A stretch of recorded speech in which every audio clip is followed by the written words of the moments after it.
Je déclare ouverte la 6e.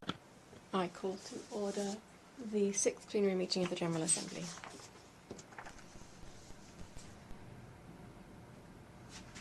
The Assembly will hear an address by His Majesty Don Felipe VI, King of Spain. I request protocol to escort His Majesty and invite him to address the Assembly.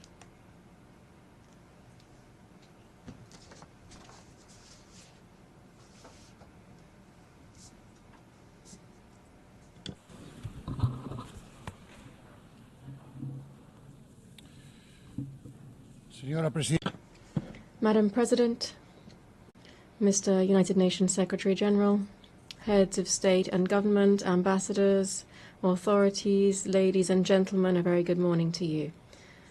I appear before you today as representatives of the member states of the United Nations in this year which marks the 80th anniversary of the organization's founding.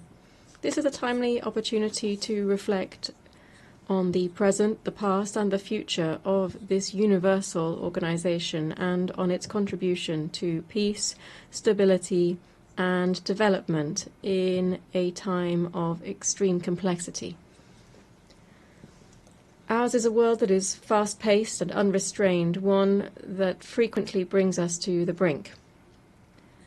One in which there are voices that continue to proclaim the end of multilateralism and the obsolescence and inefficacy of the United Nations. It is said that this is the result of replacing dialogue and cooperation with competition, rivalry, and extreme tension. This is not the world we're heading towards, we hear. Rather, it is the world in which we are already immersed. In response to this sense of disintegration, we must acknowledge that times have indeed changed and we need to adapt, even anticipate, without retreating into idealism, complacency, or short-sightedness. But it is precisely at this time of uncertainty that we must read the signs of our time clearly to avoid repeating the mistakes of the past and entering irreversible spirals. We are aided in this by memory, which is the most valuable tool that any generation possesses to confront its challenges. The memory of the 20th century calls to us each time that we gather in this General Assembly. It reminds us why this House of the International Community was created, under which circumstances it was born, and which dark chapters of history it sought to close definitively. Let us hear in this hall once more the opening words of the preamble to the Charter of the United Nations. They begin, "We, the peoples of the United Nations, determined to save succeeding generations from the scourge of war." Which of the great ideals enshrined therein, peace, dignity, equality, justice, progress, has ceased to be relevant or to represent an ethical imperative? On which of these paths have we advanced sufficiently over these 8 decades to be able to declare that the journey of multilateralism and cooperation is complete? The silence in response to these questions is the clearest evidence that the United Nations is not only useful, it is indispensable and irreplaceable.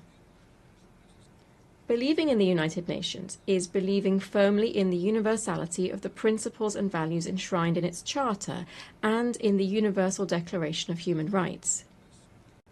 It is to resist the temptation of diluting them with specifics, relativisms, or exceptions. Because the dignity of the human being is non-negotiable. Believing in the United Nations is also believing in a rules-based world. Rules shape behaviors to which the vast majority of international actors adhere. Even when they are breached, they provide a basis for accountability and enforcement. Rules are the voice of reason used in international relations. They are the best defense against the law of the strongest. A world without rules is uncharted territory. A time without rules is returning to the Middle Ages. The path proposed by the United Nations Charter is fraught with obstacles, and will never be fully completed. That is why the example of those who have been committed to its values is so precious. These are people working under extreme conditions, risking their freedom, their physical integrity, or even their lives, in a world plagued by conflict in all too many regions. We see this in Europe, in Ukraine, where war has been unleashed by Russia's unprovoked and unjustifiable aggression, violating the country's sovereignty and territorial integrity. Peace in Europe will not be possible without justice and accountability. Spain will continue to support all efforts aimed at achieving a just and lasting peace, grounded in the principles of international law, respect for human rights, and accountability. We also see this in its full severity in the Middle East, in Palestine, in the Gaza Strip.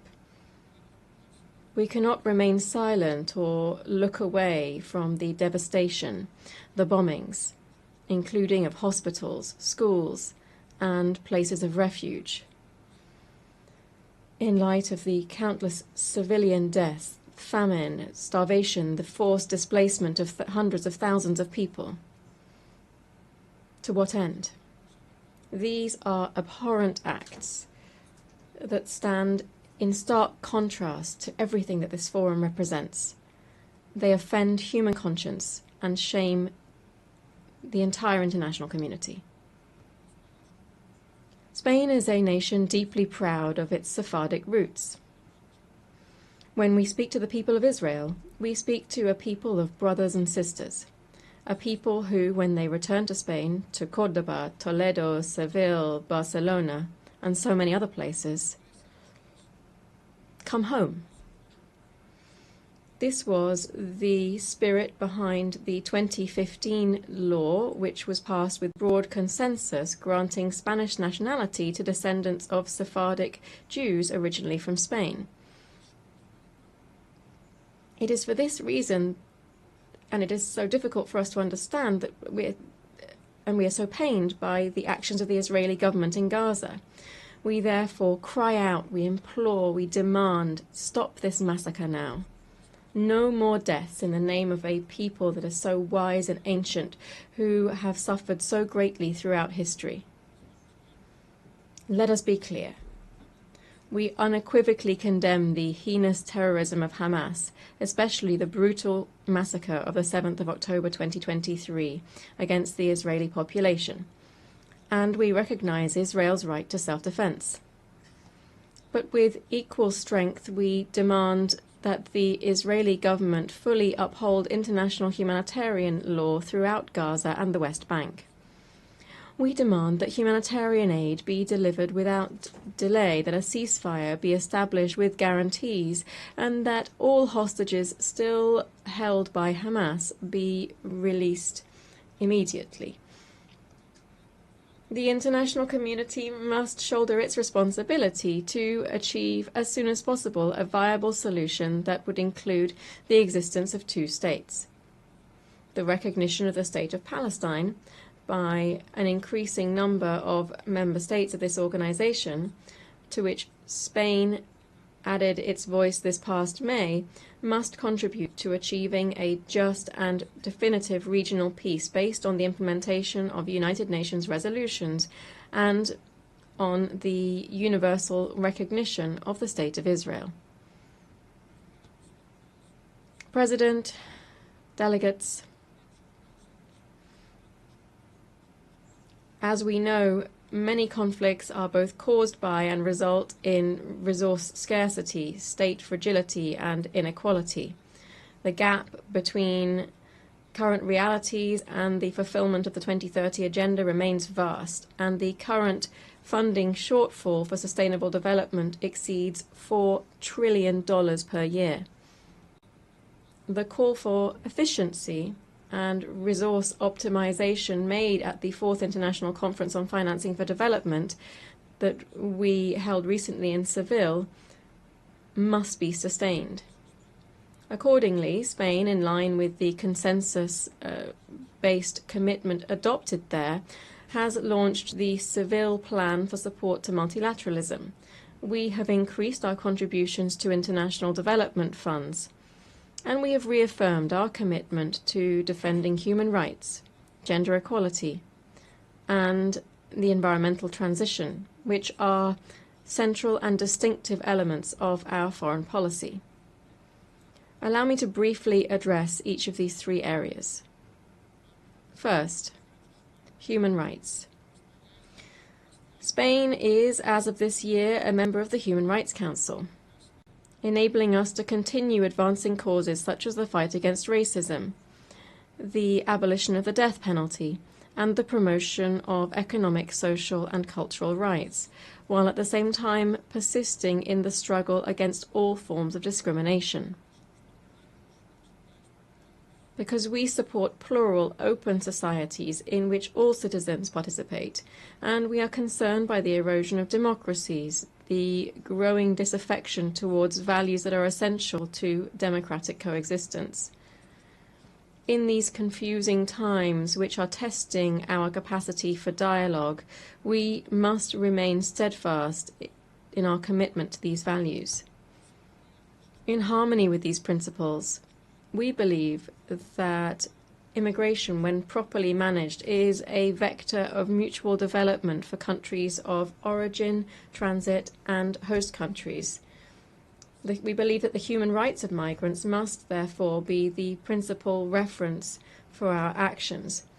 Therefore, we fully support the implementation of the Global Compact on Migration and the Global Compact on Refugees. Secondly, I wish to refer to gender equality. This year marks the 30th anniversary of the Beijing Declaration and Platform for Action. It is therefore a fresh opportunity to reaffirm our commitment to real and effective equality. This is not merely a step forward in human rights, but above all, a matter of justice. Spain aspires to remain a global beacon in areas such as sexual and reproductive rights, the fight against sexual and gender-based violence, and the increased participation of women in leadership roles and in decision-making processes. Third, the environment. The triple planetary crisis that we are facing, climate change, pollution, and biodiversity loss, demands strengthened governance and sufficient resources to accelerate a just energy transition. This must enable us to triple renewable energy capacity, double energy efficiency, and to continue decarbonizing our economies. These are goals that are as ambitious as they are essential, and doubt must be completely excluded from the equation here. Spain calls for consensus and ambition ahead of COP30, which will be held in Brazil this November. There are other just as important challenges, including managing the impact of the transformative revolution known as artificial intelligence, which can accelerate progress on the 2030 agenda if we know how to direct it towards a fair and equitable digital transformation. And in health, the global dimensions of which were tragically evident during the recent COVID pandemic, we welcome here the consensus reached on the pandemic agreement. This strengthens the central role of the World Health Organization within the global health architecture. Madam President, Spain's foreign policy is built around three fundamental axes based on geography, history, and conviction. These are towards Africa and the Mediterranean, towards the Americas and the Atlantic, and towards Europe. I would like to share some thoughts on these three areas. Spain is well aware that Africa represents a strategic global interest of the highest order. The present is marked in certain countries by structural deficiencies and some brutal conflicts and wars that receive insufficient attention when compared with others that I've already referred to. Here I'm referring to numerous peacekeeping operations in the region to which Spain contributes decisively. This is the case in Western Sahara, where Spain will continue to support the Secretary-General's personal envoy in seeking a solution that is acceptable and consistent with UN norms and frameworks. Africa's future will be shaped by a young, dynamic, and proactive population that is increasingly engaged in global affairs. That's the future that we must support. Spain has therefore adopted the Spain-Africa Strategy 2025 to 2028. We want to develop a partnership based on concrete action and shared interests, and to promote vibrant African multilateralism embodied by the African Union and other sub-regional organizations. Strictly bilaterally speaking, I must mention the special relationship of neighbourliness and cooperation that binds us to the Kingdom of Morocco, which in recent years has been revitalized to the benefit of our peoples. Latin America and the Caribbean represent for Spain a community of kindred nations, an irreplaceable part of our identity strengthened by shared heritage, that is, the Spanish language, spoken by 600 million people around the world. Spain holds the pro tempore secretariat of the Ibero-American Community of Nations until the end of 2026, and Madrid will hold the next Ibero-American Summit.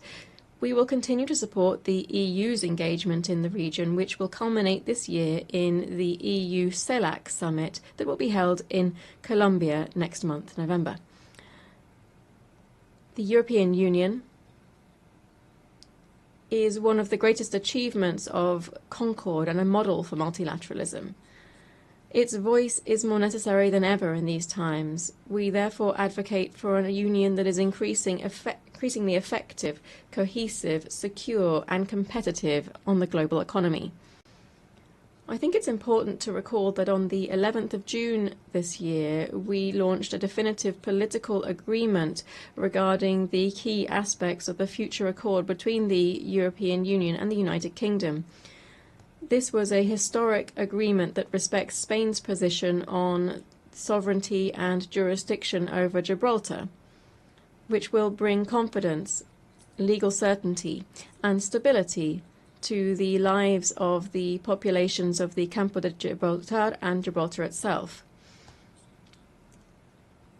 Madam President, I began speaking about the past and present of the United Nations, and I shall dedicate my last few words to its future.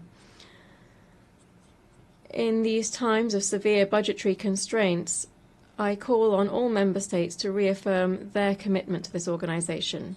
I encourage all of its personnel, led by the Secretary-General, to persist in their enormous efforts towards efficiency and effectiveness, prioritizing those areas whose neglect would represent an unacceptable breach of the ethical standards that must always guide their work. We continue to believe in the need to advance reform initiatives, and we offer our capacity for dialogue and consensus building, as well as our firm multilateral conviction in this endeavour. On this 80th anniversary, which coincides with the 70th anniversary of Spain's accession to the organisation, I wish, Madam President, to renew my country's recognition of all of the men and women working within the United Nations. You are the custodians of the memory of the 20th century and the guardians of the hopes invested in the 21st. And it is now, when so many questions are surrounding multilateralism and cooperation, that we need you most. Thank you very much.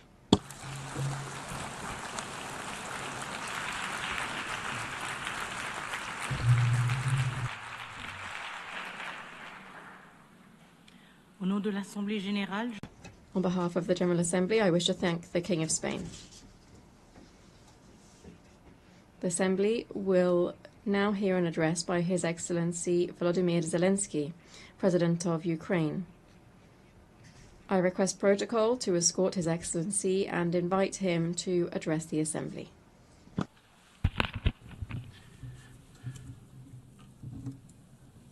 Madam Chair, Deputy Secretary.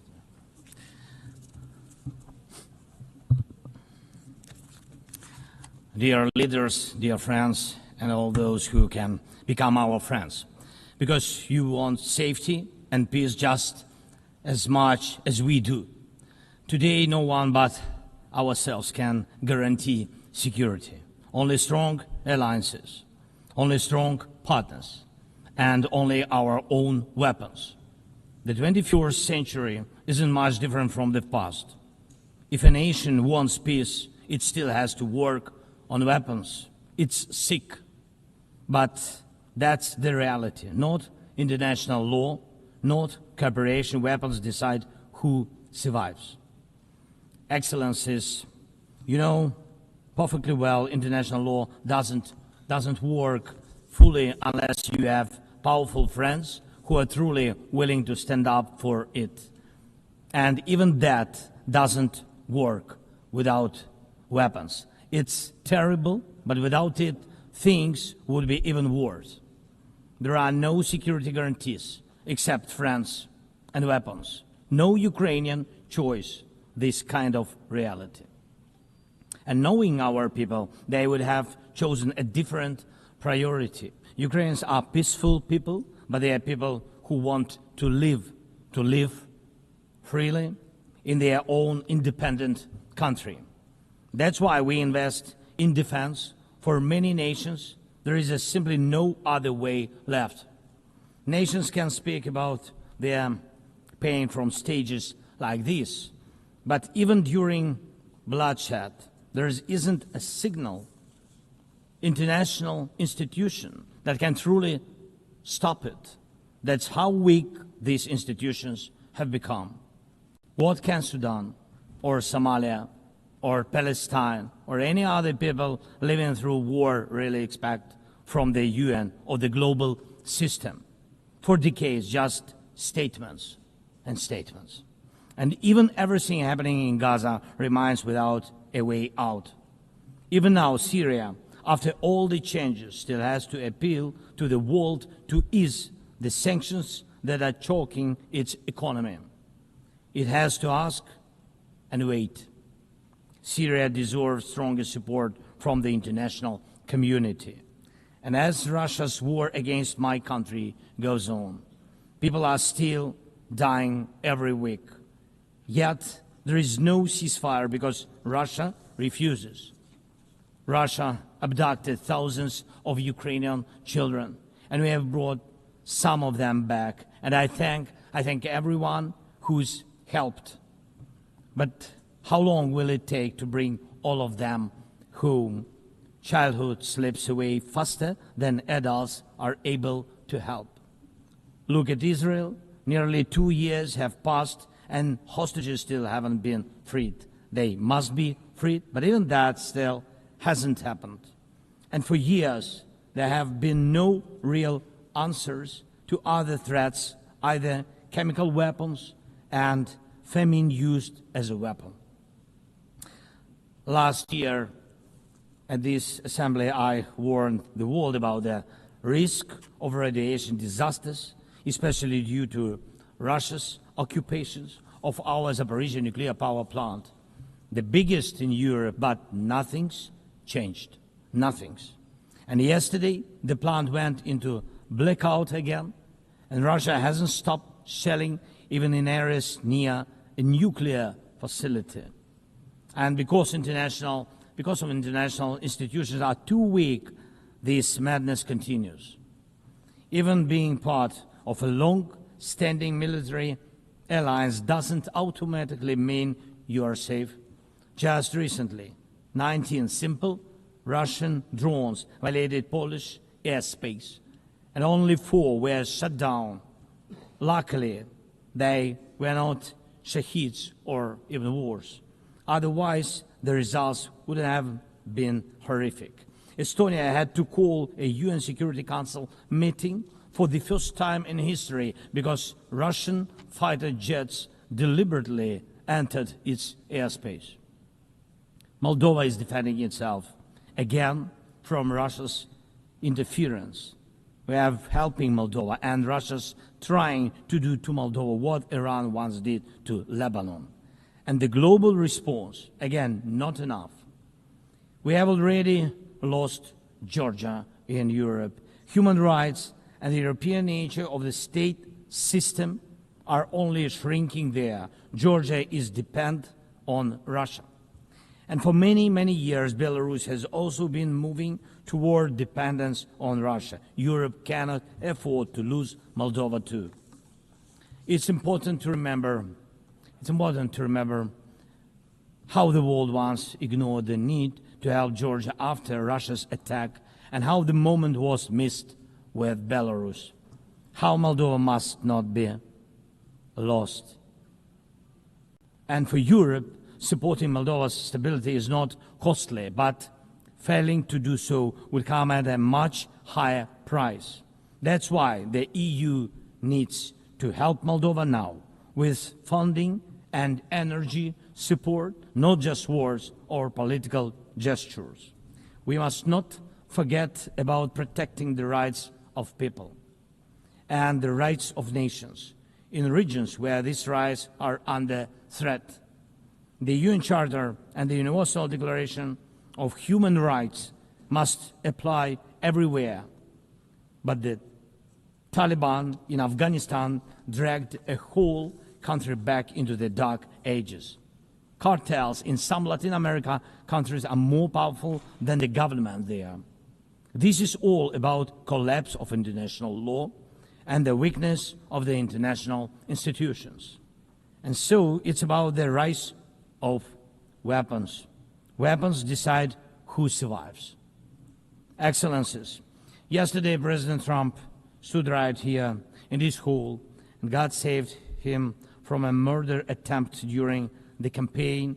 A shot was fired from a rifle, and just a fraction of an inch saved his life. Just days ago, President, along with hundreds of thousands of Americans, honored the memory of Charlie Kirk. Sadly, his life was cut short by a bullet. Once again, violence with a rifle in hand. We also mourn the Ukrainian woman, Irina Zarutska. She was brutally killed with a knife here in America, the very country where she was seeking refuge from Russia's war. And almost every day, when we open the news, we see headlines about violent attacks happening all around the world. Most of it is done with weapons. People are already used to, but weapons are evolving faster than our ability to defend ourselves. Now, there are tens of thousands of people who know how to professionally kill using drones. Stopping that kind of attack is harder than stopping any gun, knife, or bomb. This is what Russia has brought with its war. It used to be that only the strongest countries could use drones because they were expensive and complex. Now, even simple drones can fly thousands of kilometers. War tech doesn't care about geography anymore. It's now reshaping it. Just recently, airports in Europe had to shut down because of drones. Authorities couldn't even say what kind of drones they were, who sent them, or from where. Last week, North Korea announced the test of a tactical strike drone. That means even countries with limited resources can now build weapons that are dangerous to their neighbors. Ukraine and nations like Saudi Arabia know all too well how dangerous Iranian attack drones are. But what happens when all the types of drones become available, even to small terrorist groups or cartels? The world moves too slowly to protect itself. And weapons move fast. Now companies are already working on drones that can shoot down other drones, and it's only a matter of time, not much, before drones are fighting drones, attacking critical infrastructure and targeting people all by themselves, fully autonomous and no human involved except the few who control AI systems. Dear leaders, we are now living through the most destructive arms race in human history, because this time includes artificial intelligence. And if there are no real security guarantees except friends and weapons, and if the world can't respond even to old threats, and if there is no strong platform for international security, will there be any place left on Earth that's still safe for people? We need global rules now for how AI can be used in weapons, and this is just as urgent as preventing the spread of nuclear weapons.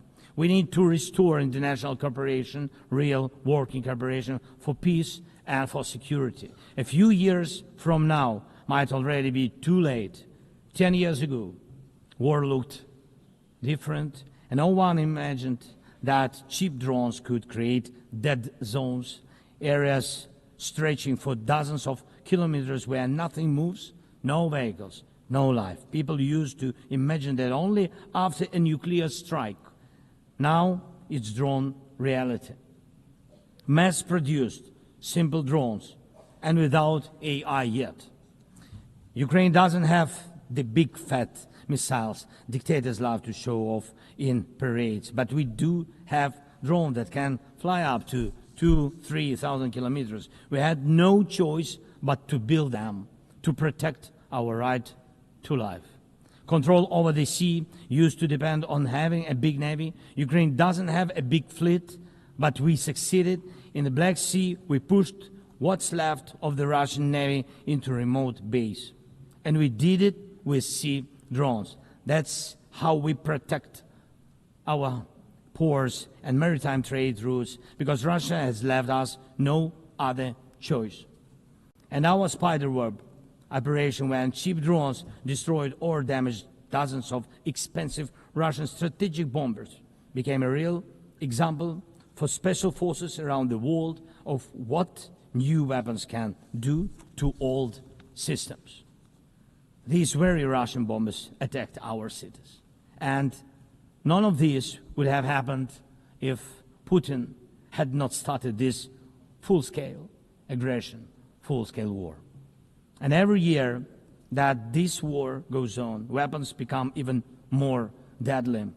And only Russia deserves to be blamed for this.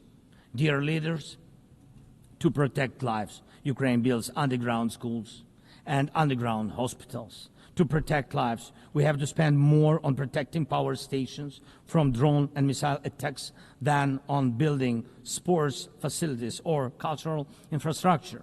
Ukrainian farmers are learning how to protect their equipment from Russia's FPV drone strikes, and for them that challenge is far greater than climate change. Russia's war has put us in this situation, but do you have protection against similar threats? The facts are simple. Stopping this war now, and with it, the global arms race, is cheaper than building underground kindergartens or massive bunkers for critical infrastructure later. Stopping Putin now is cheaper than trying to protect every port and every ship from terrorists with sea drones. Stopping Russia now is cheaper than wondering who will be the first to create a simple drone carrying a nuclear warhead. So we must use everything we have together to force the aggressor to stop. And only then do we have a real chance that this arms race will not end in catastrophe for all of us. If it takes weapons to do it, if it takes pressure on Russia, then it must be done. And it must be done now. Otherwise, Putin will keep driving the war forward wider and deeper. And we told you before, Ukraine is only the first, and now Russian drones are already flying across Europe, and Russian operations are already spreading across countries, and Putin wants to continue this war by expanding it, and no one can feel safe right now. So first, we are now building a new security architecture for ourselves. More than 30 countries are already part of our coalition, and we are strengthening army, launching joint weapons production with partners, and defining financial commitments for defense in a way that could become a security model for any other nation. If security guarantees work for Ukraine, something more than just friends and weapons, it will mean that people were able to make national security not a privilege for a few nations, but a right for everyone. Second, we are ready to make our modern weapons become your modern security, your modern weapon. And we have decided to open up arms exports. And these are powerful systems tested in a real war when every international institution failed. And we are also ready to grow our defense production together with strong partners so that their protection is modern and reliable. You don't need to start this race from scratch. We're ready to share what has already proven itself in real defense. And third, many in the world are still relaxed. Still. But look at how many countries are here at this General Assembly, countries that are at war, or just came out of war, or are trying to stop one, or openly getting ready for one. War has already reached too many people to pretend it has nothing to do with you. So it depends on you. Whether you help peace or continue trading with Russia and helping Russia to fund this war, it depends on you. Whether prisoners of war will be freed, whether abducted children will come home, whether hostages will be free. It depends on you what will define existence, war like now, or our joint strong actions as it should be. Yesterday we had a good meeting with President Trump, and I also spoke with many other strong leaders, and together we can change a lot. Of course, we are doing everything to make sure Europe truly helps. And of course, we count on the United States. I appreciate the support we are receiving. Yes, much depends on the G7 and G20, but in the end, peace depends on all of us, on the United Nations. So don't stay silent while Russia keeps dragging this war on. Please speak out and condemn it. Please join us in defending life and international law and order. People are waiting for action. Thank you so much. Slava Ukraini.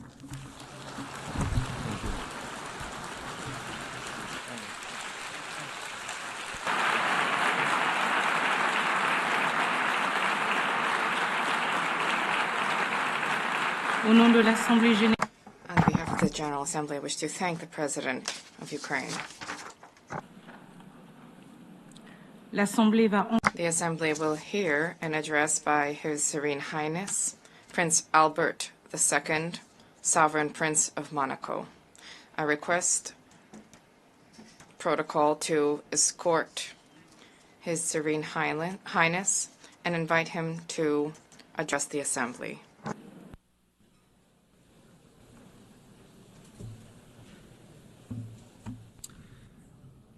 Madame President of the General Assembly, Secretary General, ladies and gentlemen, heads of state and government, excellencies, ladies and gentlemen. 80 years ago, the creation of the United Nations marked a decisive turning point in contemporary history in international relations, offering each state a forum for dialogue and exchange. The ambition of the founders was clear and bold.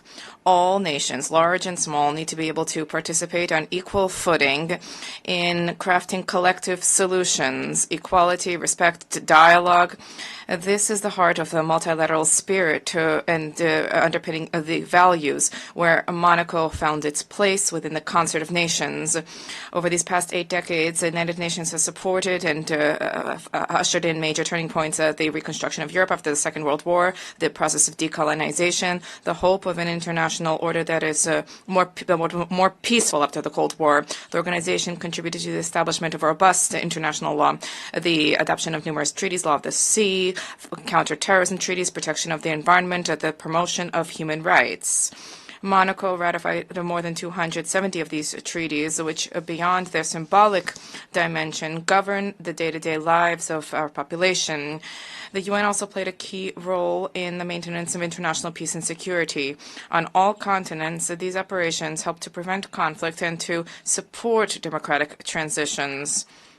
International justice, specifically through the judgments rendered by the International Criminal Tribunals, have been significant sources of progress in combating impunity for the gravest crimes, and the International Court of Justice remains a pillar when it comes to peaceful resolution of disputes.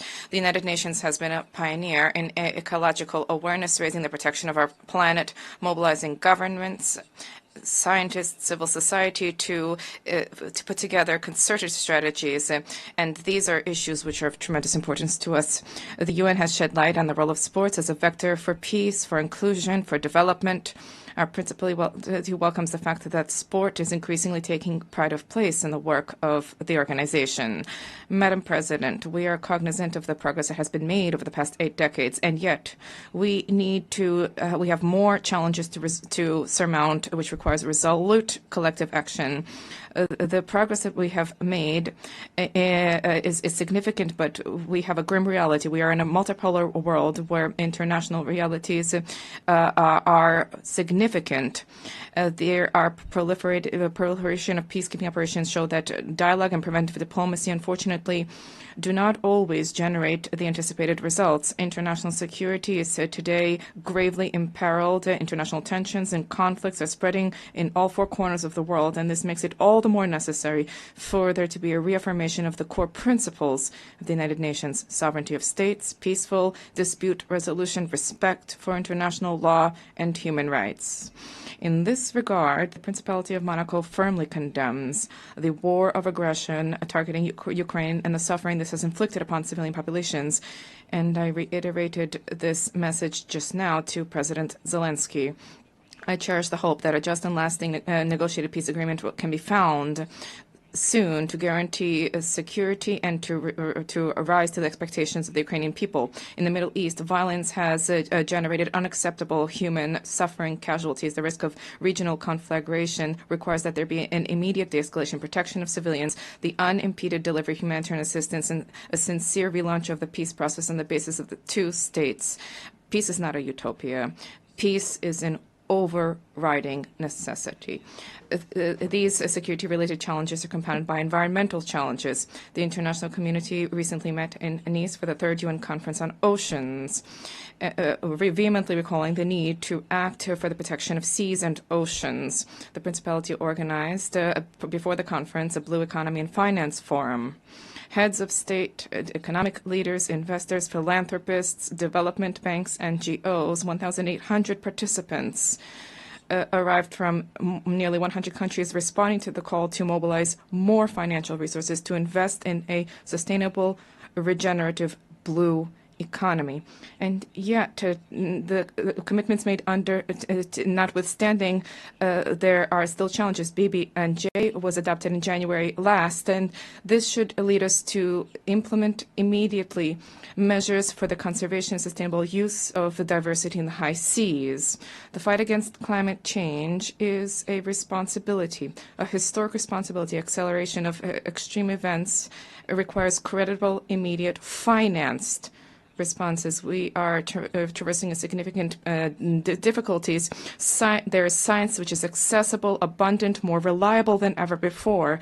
The Paris Agreement, the 10th anniversary of which we are marking this year, provides a structured, transparent framework which should generate robust trust among all stakeholders. This year, new nationally determined contributions have been published, and this is a reflection of the need to be more and more ambitious.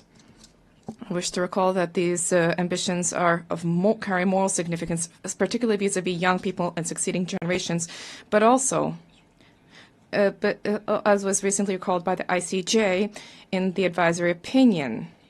And in this regard, and in accordance with the new collective goal for financing, which was adopted in Baku last year, I decided that my country will double specific financing under climate agreements, and this is by 2028.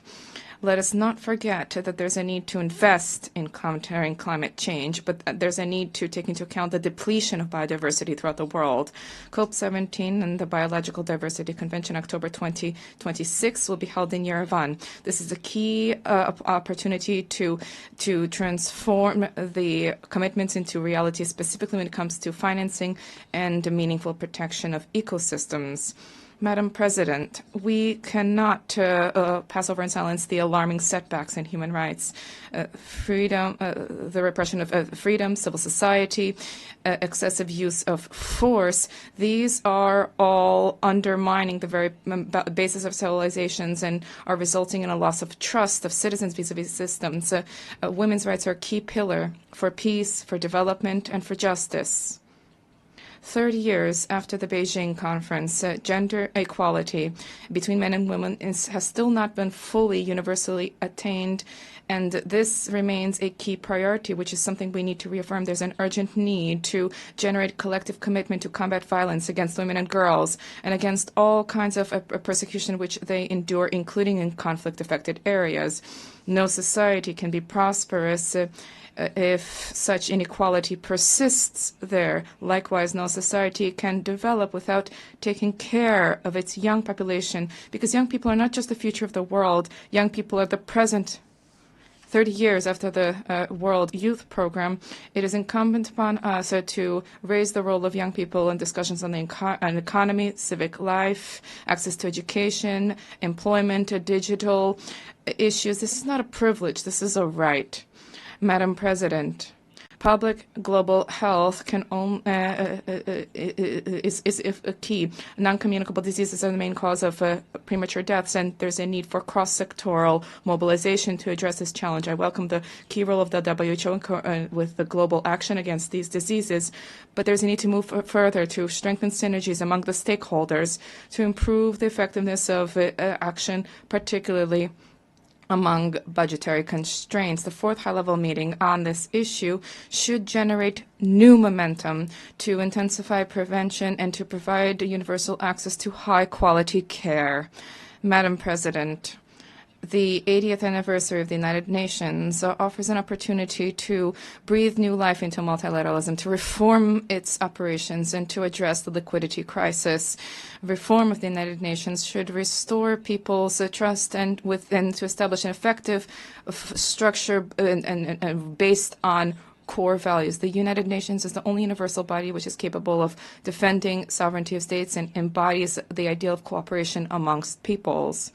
But this is not only at the UN headquarters. There's specialized institutions, UNESCO, FAO, and IAEA, and many others. These all play a critical role by providing concrete support for environmental, educational, and social policies of states, helping them to fully meet their responsibility without duplication of mandates in New York. And let us recenter the work of our organization to focus on the priorities enshrined in the Charter.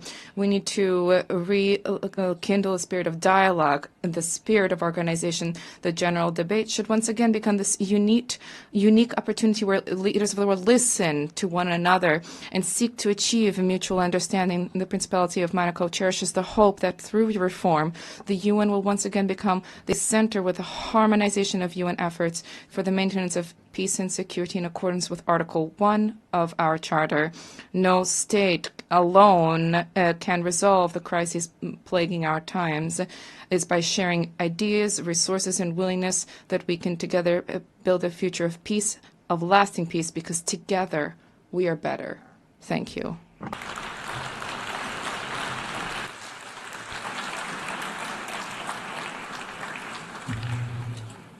Au nom de l'Assemblée générale, On behalf of the General Assembly, I wish to thank the Sovereign Prince of Monaco. The Assembly will hear an address by His Excellency Masoud Pezeshkian, President of the Islamic Republic of Iran. I request protocol to escort His Excellency and invite him to address the Assembly.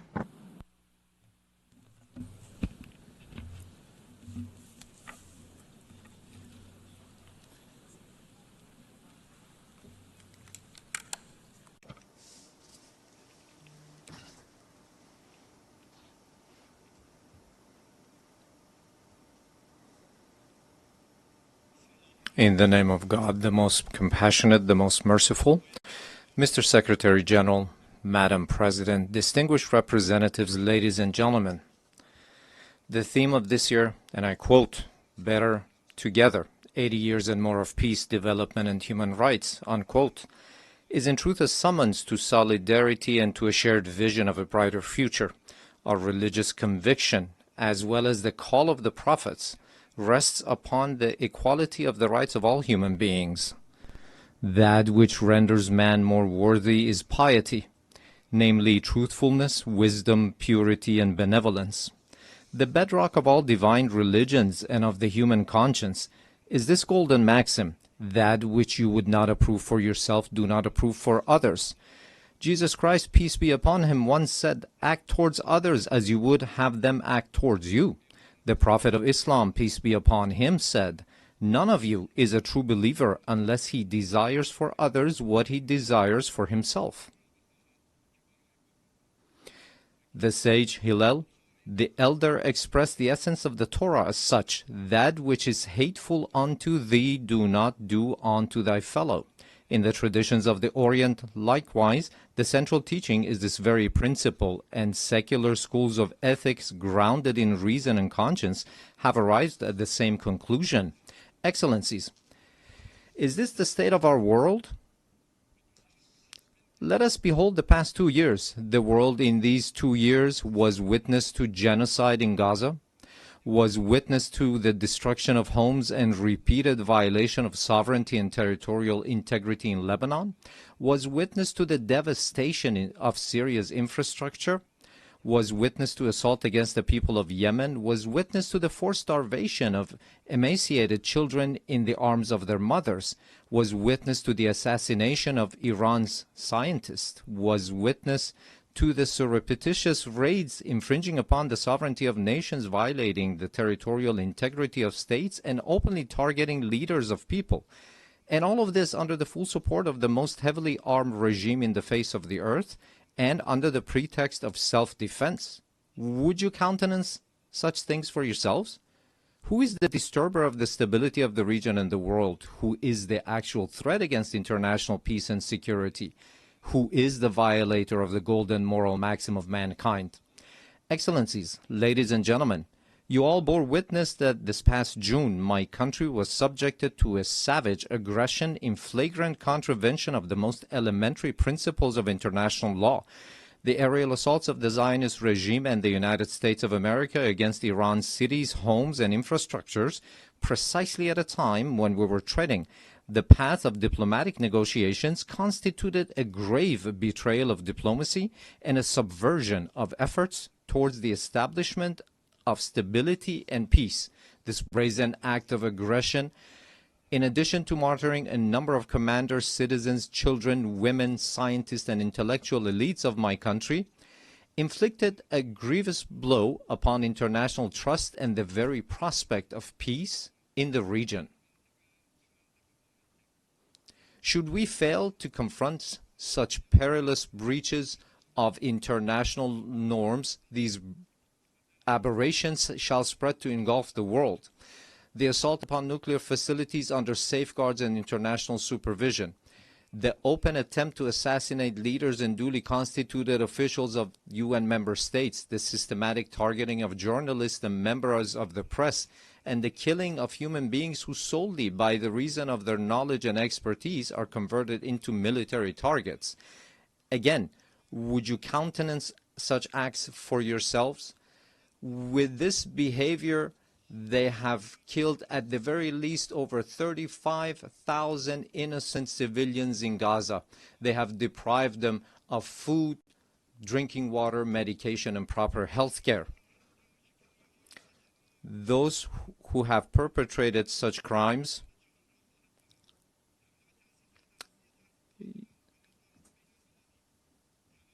this nation, with a magnanimous spirit and the systematic targeting of journalists and members of the press, and the killing of human beings who solely by the reason of their knowledge and expertise are converted into military targets. Again, would you countenance such acts for yourselves? Those who have perpetrated such crimes must know that Iran, the most ancient continuous civilization upon the face of the earth, has ever stood steadfast against the tempests of history. This nation, with a magnanimous spirit and an eternal will, has time and again demonstrated that it shall never bow before aggressors. And today as well, in the face of the transgressors, it stands upright with reliance upon the power of faith and its national cohesion. In this 12-day defense, the patriotic and valiant people of Iran laid bare before the aggressors the fallacy and self-delusion of their arrogant calculations.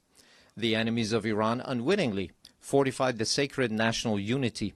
The people of Iran, despite the most severe, protracted, and crushing economic sanctions, psychological and media warfare, and persistent efforts to sow discord, at the very instant the first bullet was fired upon their soil, rose in unison in support of their valiant armed forces, and today they continue to honor the blood of their martyrs. Here, in the name of all Iranian people, I extend my heartfelt gratitude to all personalities, nations, governments, and international and regional organizations that stood in solidarity with Iran during this war. Ladies and gentlemen, today, after nearly 2 years of genocide, mass starvation, the perpetuation of apartheid within the occupied territories, and aggression against its neighbors, the ludicrous and delusional scheme of a greater Israel is being proclaimed with brazenness by the highest echelons of that regime. The scheme encompasses vast swaths of the region. The map itself lays bare the true intentions of the Zionist regime, intentions that have, of late, been openly endorsed by its criminal prime minister. None in the world is secure from the aggressive machinations of this regime. It is manifest that the Zionist regime and its sponsors no longer even content themselves with normalization through political means. Rather, they impose their presence through naked force and have styled it peace through strength. Yet, this is neither peace nor power. It is nothing but aggression rooted in coercion and bullying. But we envision our powerful Iran alongside powerful neighbors within a strong region with a radiant future. A future in which we stand together against a grand project that imposes genocide, destruction, and instability upon the region. A future in which collective security is assured through genuine mechanisms of defensive cooperation and joint response to threats. A future in which human dignity and cultural diversity are cherished as foundational values.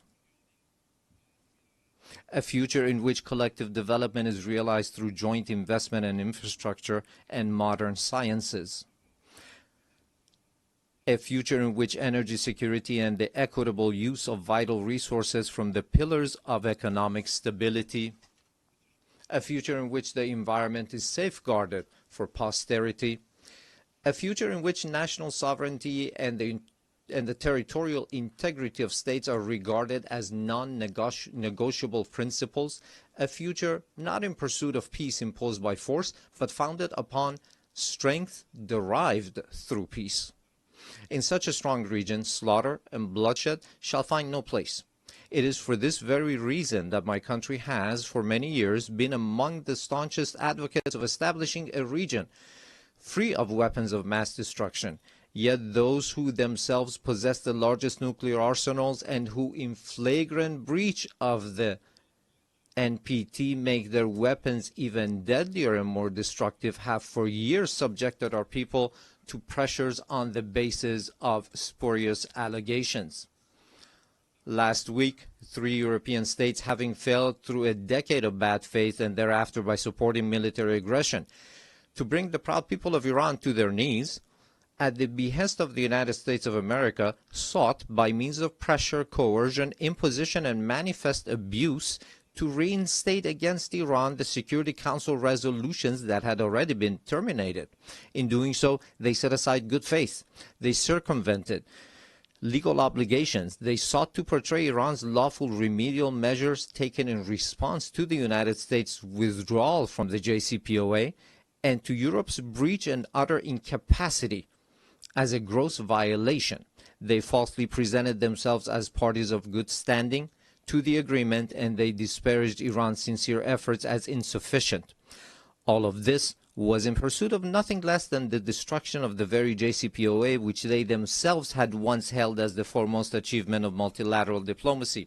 This unlawful measure, which has also met the opposition of certain members of the Security Council, possesses no international legitimacy and will not garner the approbation of the international community.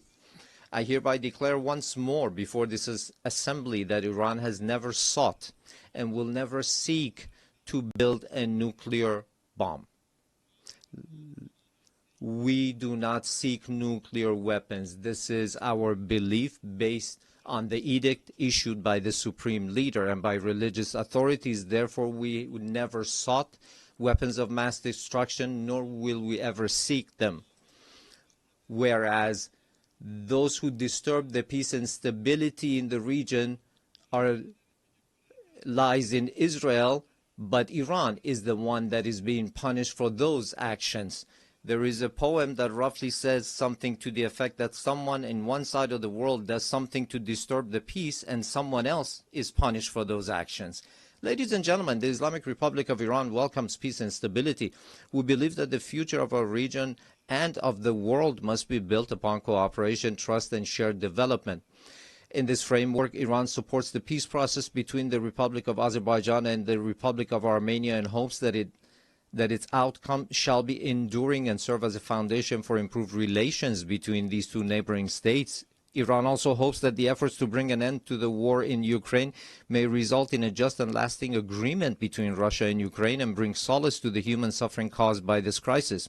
Iran welcomes the defensive pact between the two brotherly Muslim countries, the Kingdom of Saudi Arabia and the Islamic Republic of Pakistan, as a beginning for a comprehensive regional security system with the cooperation of the Muslim states of West Asia in the political, security, and defense domains. Finally, Iran condemns the criminal aggression of the Israeli regime against Qatar, which resulted in the martyrdom of a number of Palestinian and Qatari nationals, and declares its support and solidarity with the government and people of Qatar.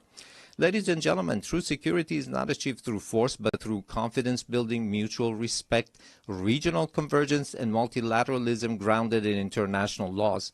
Based on this foundation, a call upon all to practice listening to one another instead of raising voices, to re-examine the intellectual premises of polarization and political violence, which today ensnares not only the international community, but also renders societies internally with tension and turmoil.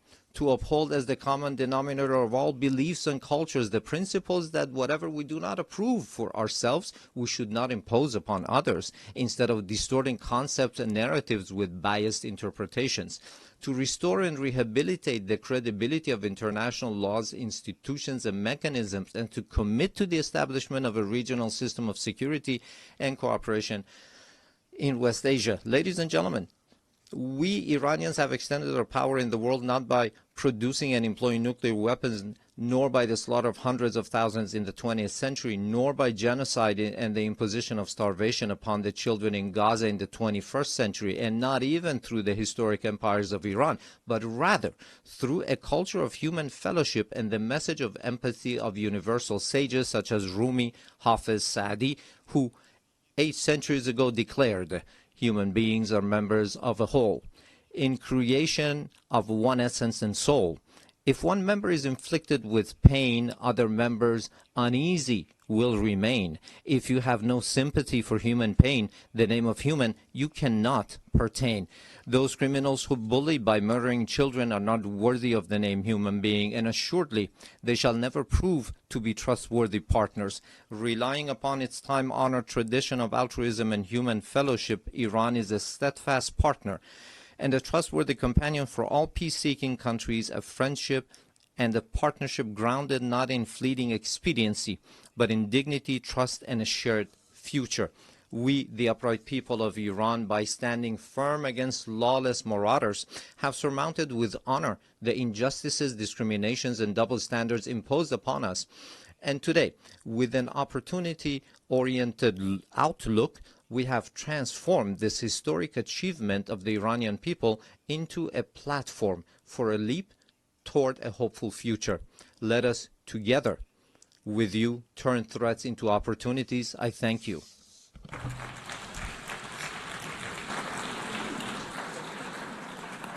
On behalf of the Assembly, I wish to thank the President of the Islamic Republic of Iran.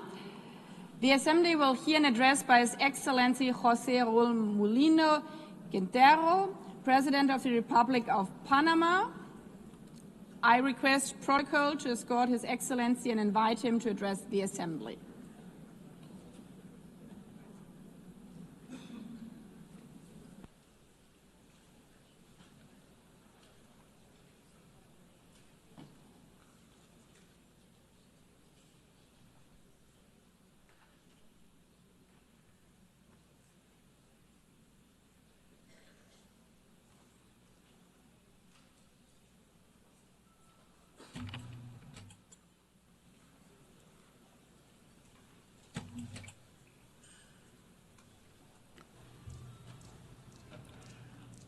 Muy buenos días. A very good morning, Madam President,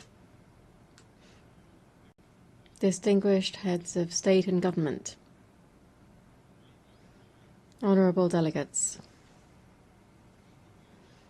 On behalf of the Panamanian people, with profound respect and renewed hope, I appear before this honorable assembly on the 80th anniversary of this organization, which remains a beacon for peace, cooperation, and progress. Panama has been committed since the signing of the Charter of San Francisco in 1945 to peace building, security, sustainable development, and human rights. Over these 8 decades, our country has championed multilateral diplomacy and public international law as a cornerstone of our foreign policy. The UN 80 initiative, presented by the Secretary-General Antonio Guterres, offers an opportunity to reflect on the past, to raise awareness of present threats, and to envision a fairer future.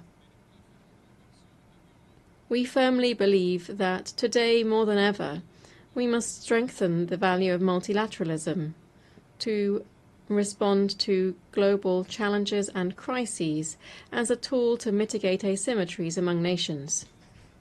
In this regard, I wish to highlight that multilateral policy contributed to our country's removal, for instance, from discriminatory lists imposed by the European Union and the Financial Action Task Force.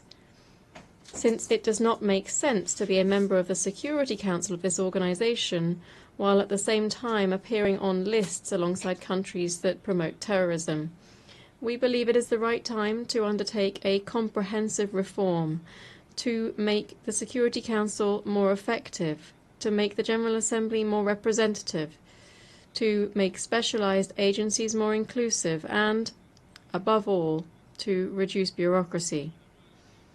Panama, just like other countries, calls for greater representation of Latin America and the Caribbean in decision-making bodies. The time has come to update the architecture of multilateral governance. Our region is the world's leading exporter of food. It is home to a strategic canal linking the Atlantic and the Pacific, and it holds more than 50% of the planet's biodiversity. We are major suppliers of minerals. We possess the largest freshwater reserves. We live together in peace, and we strive to preserve this. All of these elements make us a key global actor, and we must ensure that our representation reflects our role and our global significance. In line with our mission to contain and prevent the tragic outcome of a global war, which was its fundamental raison d'être, the United Nations is also facing a challenge of promoting urgent action to achieve the Sustainable Development Goals.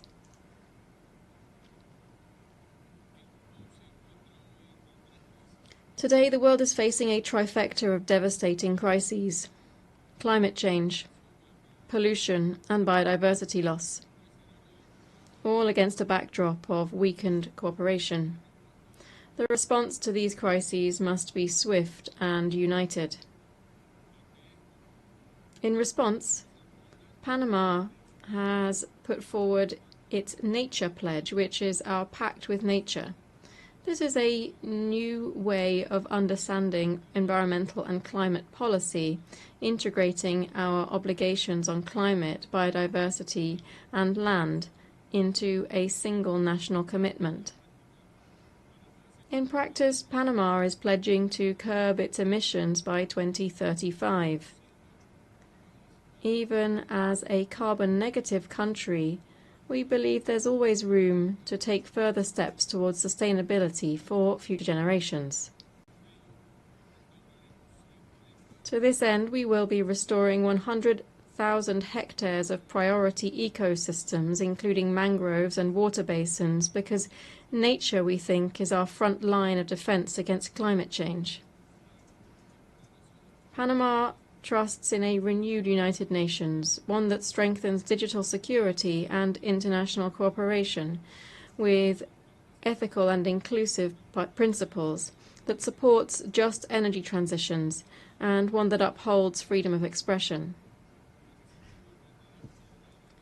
In this spirit, we reaffirm our unwavering respect for freedom and democracy in our region, which continues to suffer from instability at the hands of those who disregard the popular will expressed through the ballot box, or who simply do not permit open and transparent elections. We aspire to be a member of the United Nations that is capable of preventing conflicts before they arise, that can better respond promptly to humanitarian emergencies, that better coordinates its field agencies, and that more faithfully represents the diversity of peoples across the globe. Panama has offered to host offices of United Nations system organizations to support reform efforts under the UN 80 initiative.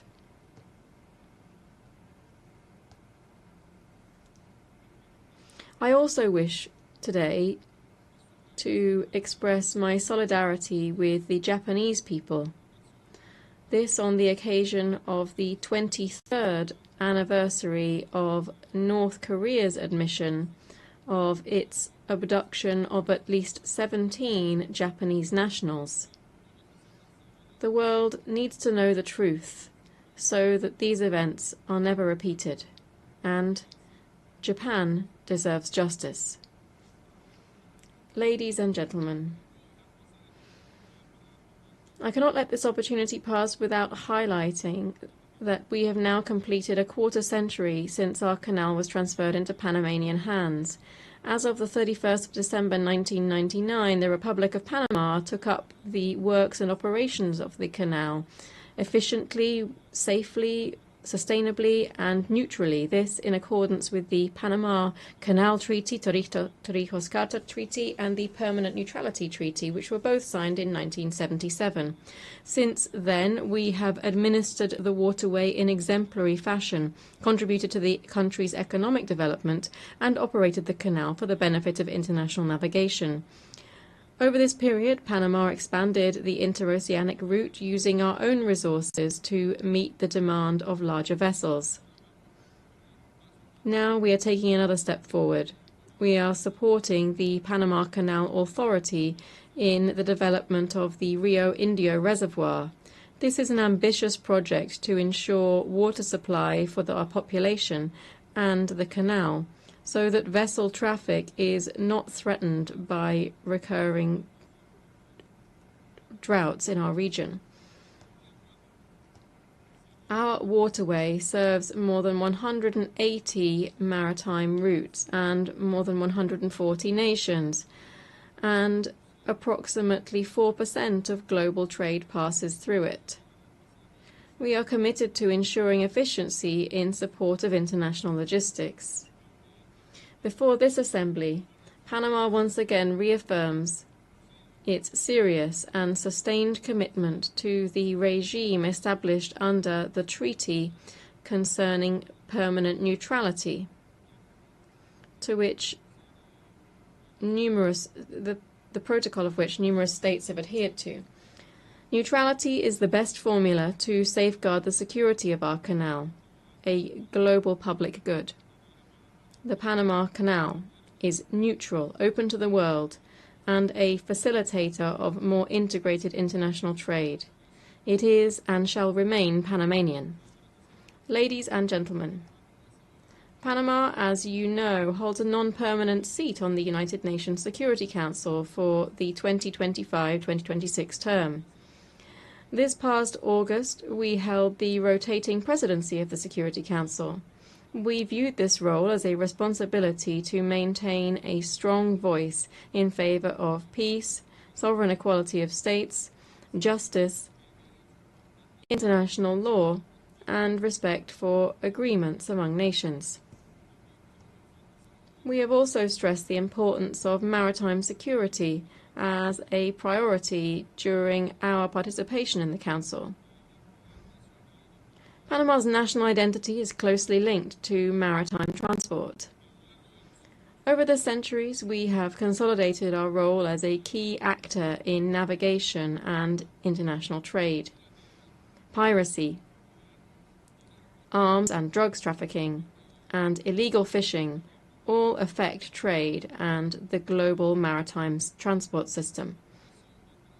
As a transit nation and a logistics hub in our continent, Panama proposes to strengthen cooperation among specialized agencies, including through a regional network to promote maritime security. This would operate under the umbrella of ocean governance and in accordance with international law. I wish to reiterate before this assembly the work that this organization needs to undertake to mitigate the effects of illegal migration driven by organizations that are either directly or indirectly linked to drugs trafficking. For years, millions of people have been passing through our Darien region, which is on our border with Colombia. And yet in just 1 year in office, we've reduced the flow of migrants heading north to zero. That crisis was resolved, thus meeting the promise to shut down illegal crossings through the Darien. The humanitarian and environmental consequences were extreme. The suffering of women and children subjected to abuse and the pollution of one of the world's most biodiverse areas. These continue to cause pain to those of us who have had direct contact with the situation. Today we are seeing north-south migration on a much smaller scale, but which renews our commitment to the orderly transit of people so that they may return home. I must say that while the migratory crisis has been resolved, the causes of mass emigration remain unaddressed.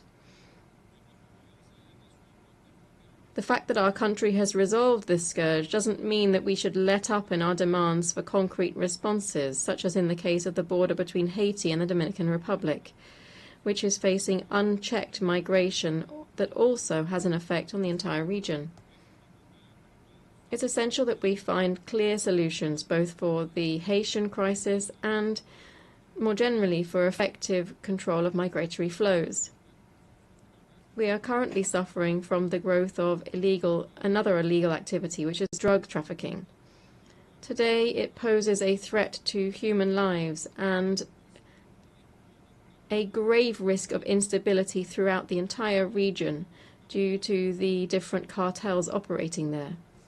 Just to give you a quick idea, this year alone, Panama has seized nearly 150 tons of cocaine and other drugs.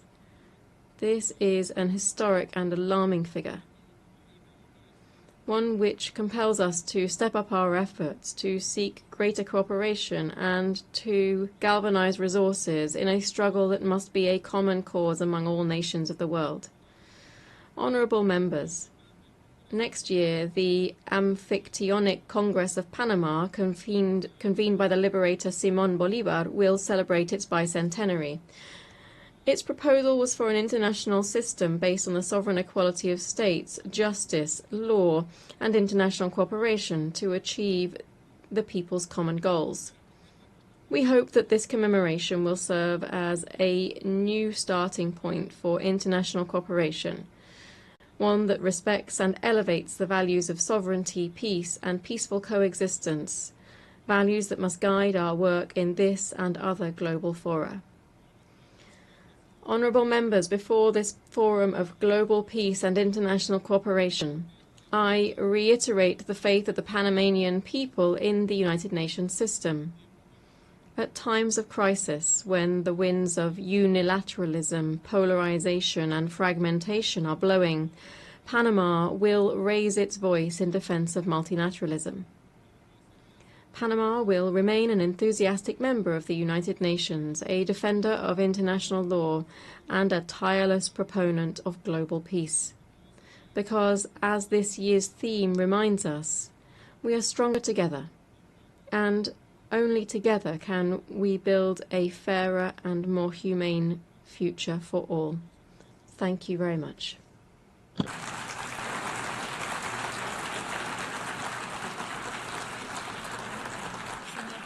Muchas gracias. On behalf of the Assembly, I wish to thank the President of the Republic of Panama. As the Assembly will hear an address by His Excellency Petr Pavel, President of the Czech Republic, I request protocol to escort His Excellency and invite him to address the Assembly.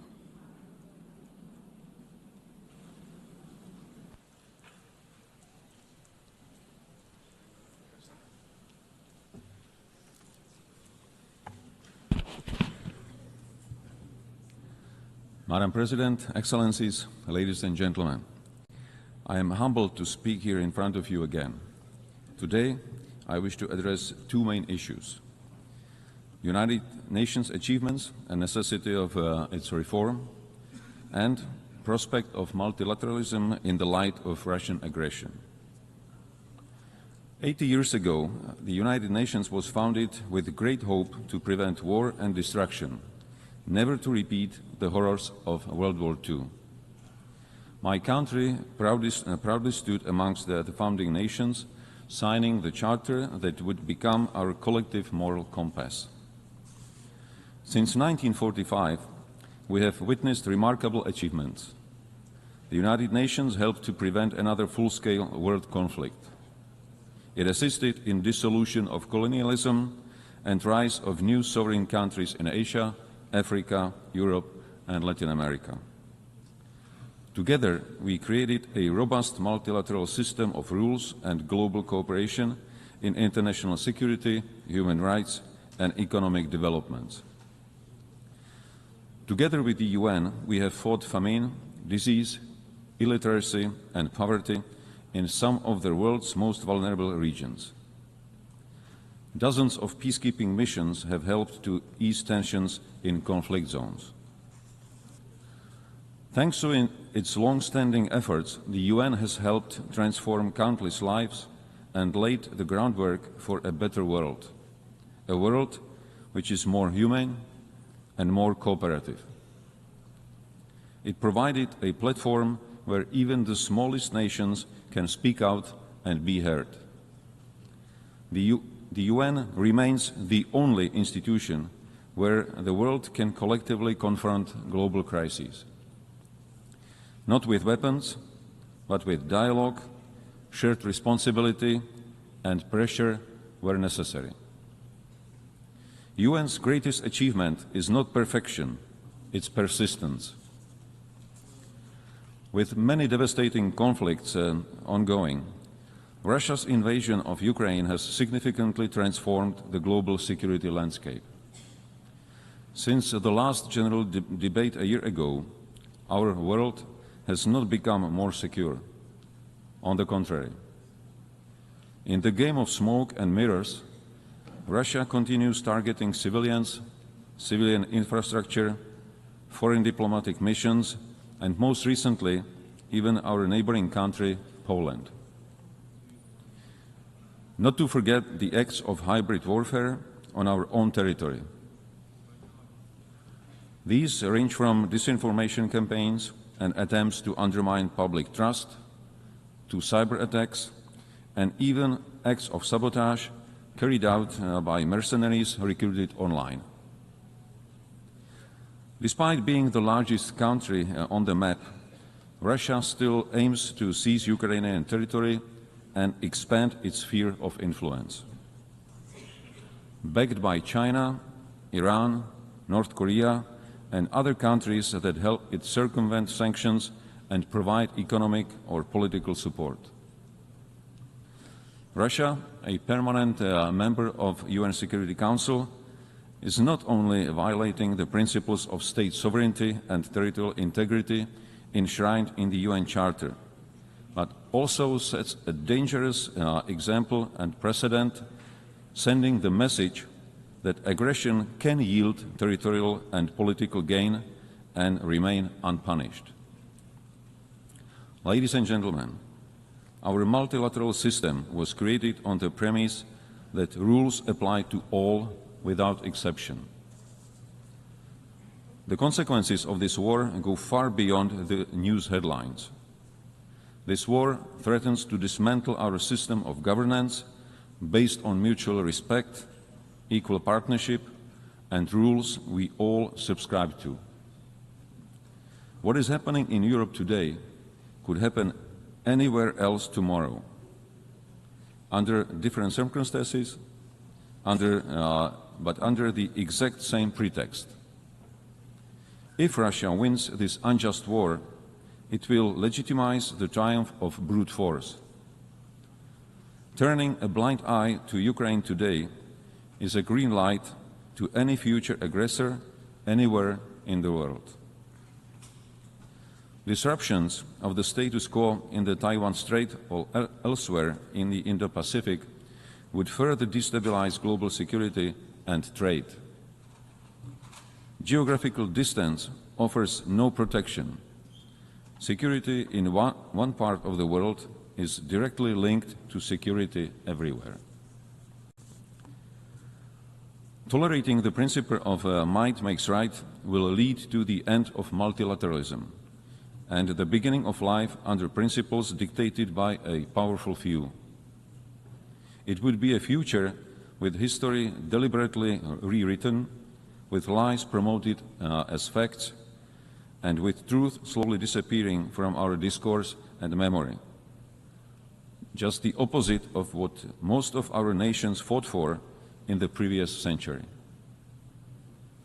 The heroism of Ukrainian people, their willingness to sacrifice for freedom, and global solidarity with Ukraine demonstrate that most of us still believe in universal values and in our responsibility to defend them. To achieve sustainable peace, we democratic allies from all over the world must act in unity and intensify our economic pressure on Russia. This is the only way to bring the aggressor to the negotiating table. Such peace, based on the existing international law, including territorial integrity and the right of self-determination, is in the interest of not only European countries, but of the whole international community.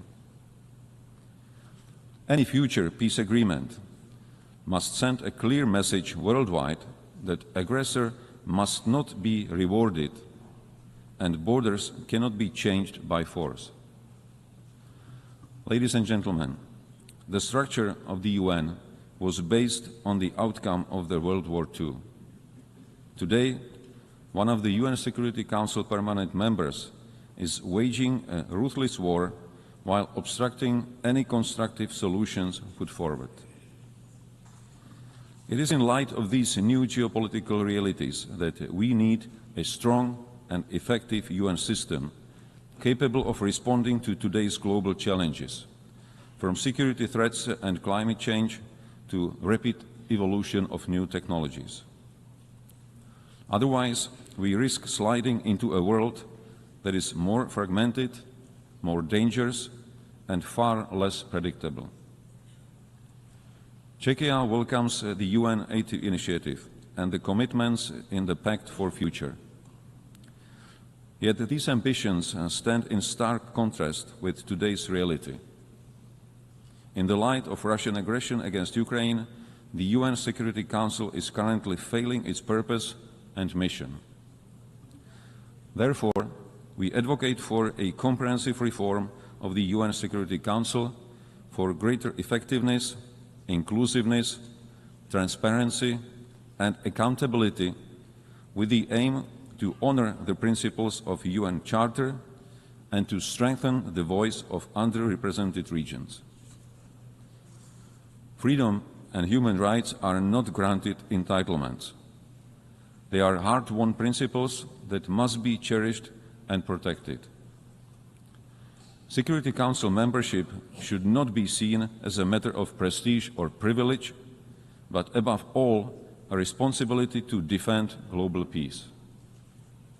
That's why Czechia is seeking a non-permanent seat on the UN Security Council for the term 2032-33, with a clear commitment to uphold the rules-based international order. We cannot afford to have the UN paralyzed or blocked in its ability to respond to crises and challenges. Current urgent crises are already consuming too much of our attention and resources at the expense of other major, equally pressing issues. Madam President, ladies and gentlemen, as I mentioned in the beginning of my speech, the UN significantly improved the quality of life of billions, including through access to education, healthcare, and services. In this year's Sustainable Development Report, Czechia ranked 10th out of 167 countries. I am fortunate to be a citizen of a country which by global standards offers a secure and comfortable life. This doesn't mean that there are no challenges. Much work still lies ahead if we are to achieve the Sustainable Development Goals 2030, both at home and globally. After all, most of the challenges we are facing are global. No single nation is powerful enough to succeed alone. That is why we need more dialogue. That is why we need greater cooperation and collective action. And ultimately, that is why multilateralism must not only survive, it must thrive. Not only for us, but most importantly, for future generations. Thank you. On behalf of the Assembly, I wish to thank the President of the Czech Republic. The Assembly will hear an address by Her Excellency Karen Keller-Sutter, President of the Swiss Confederation. I request Protocol to escort Her Excellency and invite her to address the Assembly.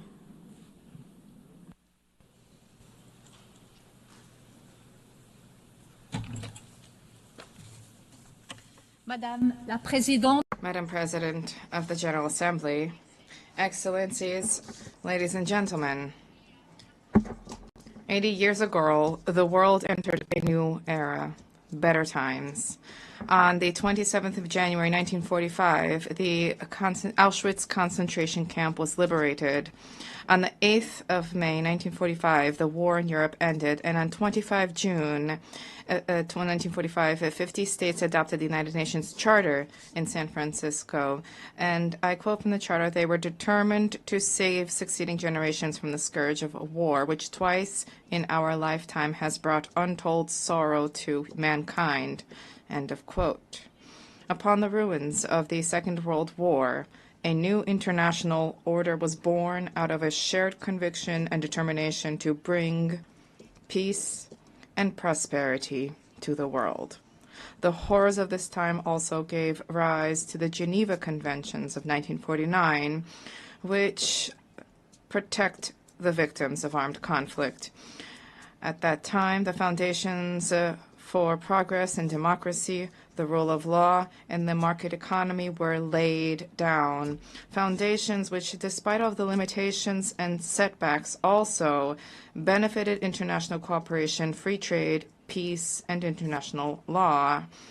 Without drawing any historical parallels, it is clear that this year, as we mark the 80th anniversary of the United Nations, we are experiencing a new era of particularly extreme political and economic upheaval at a time when, once again, too many wars are raging with civilian populations experiencing unbearable suffering, a time in which a just lasting peace in the Middle East and Ukraine still seems beyond reach, and during which autocratic tendencies are gaining ground, including in Europe, a time in which free trade is being put to the test, and where ultimately international law, including the Charter of the United Nations, risk becoming dead letter.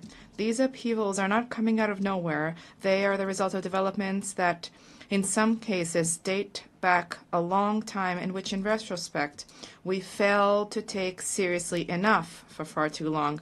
We need to be honest with ourselves. These are developments that have no simple solutions, neither at the international nor at the national levels, nor is it enough today to reiterate yet again, merely in speeches, the merits of a particular form of government, the rule of law, international law, free trade, and multilateralism.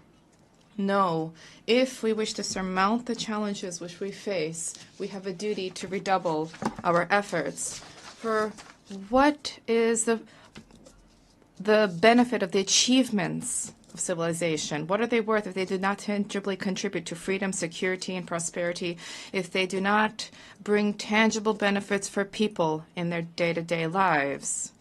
There are two errors which we must not make. Firstly, pointing the finger only at others. Secondly, leaving international organizations alone to work alone and acting as if they were completely detached from us. Ladies and gentlemen, we need to begin where we can guarantee freedom and contribute to security and prosperity right now. And generally, this is at home, within our own countries. Let me be clear, this is not about praising national self-interest, nor is this about condemning multilateralism. Quite to the contrary. Switzerland is convinced that multilateralism, international organizations, the United Nations are essential for the peaceful coexistence of peoples, for global economic prosperity, for the resolution of challenges, including migration, climate change, the digital transition, and as finance minister, I would also add for global financial stability. Last year, we together adopted the Pact for the Future, a robust commitment to multilateralism. A central pillar of the Pact is the 2030 agenda for sustainable development. We must now implement these roadmaps without delay. Switzerland is also convinced that International Geneva can make a unique contribution to the attainment of these goals. Geneva, as the United Nations leading operational center, has robust expertise in numerous crucial areas for our future, particularly those related to humanity and innovation. This is a unique unparalleled ecosystem for reflection, discussion, and concerted action. But a strong international organization needs strong members. And when I say strong, I do not mean strength in terms of size or strength in terms of military might. I am talking about states that are in a position to provide their citizens with an environment in which they're able to flourish and to express themselves freely and in complete safety and security. Security not just in the military sense, but also at the legal, economic, and social security level. Security and freedom are essential prerequisites for economic growth and therefore for prosperity. They require institutions that are legally sound, reliable, and capable of taking action, and they require political, social, and financial stability. And here, each state has an obligation to shoulder its own responsibilities. We cannot simply delegate our responsibilities to an international organization. Ladies, gentlemen, the international community cannot but benefit from the domestic strength, prosperity, and stability of each state. Only strong states, strong domestically, can demonstrate true solidarity and contribute to a successful, prosperous international community. But we need to also redouble our efforts as an international community. Today, more than ever before, the United Nations must also take a critical look at itself to consider whether it is still able to fulfill its role as the 50 states intended when they adopted the Charter in San Francisco on 25 June 1945. Multilateralism is also undergoing unprecedented upheaval. These upheavals are punctuated by a resurgence of violations in the normative framework and the very principles and values that underpin multilateral action. Dialogue, cooperation, consensus building, respect for international law, and sovereign equality of states, regardless of size, of economic strength, or political influence. Switzerland calls upon all states to make a firm commitment to uphold the principles and values enshrined in the Charter of the United Nations 80 years ago. This is the prelude to any reflection on reforms and efficiency measures to strengthen the impact of our actions in the three pillars of the organization. With this in mind, we fully support the UN 80 reform program of the Secretary General. A greater effectiveness, coherence, agility, and impact of multilateral action should each guide our decisions. A structured, well-thought-through approach together for defining the UN of the future is vital. I can assure you that Switzerland will continue to work towards reform. We remain committed to the reform efforts to a more effective and efficient United Nations and to sustainable multilateralism, both as a reliable host state and as a committed member state. Excellencies, ladies and gentlemen, we are not in the same situation today as we were 80 years ago. We are in the midst of a critical phase, and the next chapter of history is yet to be written. This also means that we can play an active role in shaping it. And I quote an Auschwitz survivor, the Italian writer Primo Levi, "It happened. Therefore, it could happen again. This is the core of what we have to say." End of quote. But it doesn't have to happen again, and indeed it must not happen again. This is why the United Nations was created 80 years ago, and this is also why we are here today. It is up to us to ensure that this turning point in history, which is so often invoked, as was the case 80 years ago, for this to usher in a new era of better times. Let us guard against arrogance and complacency, and let us get to work at home, in our countries, and together at the United Nations. Thank you. Merci. I thank, on behalf of the Assembly, the President of the Swiss Confederation. The Assembly will hear now an address by His Excellency Edgars Rinkēvičs, President of the Republic of Latvia. I request protocol to escort His Excellency and invite him to address the Assembly.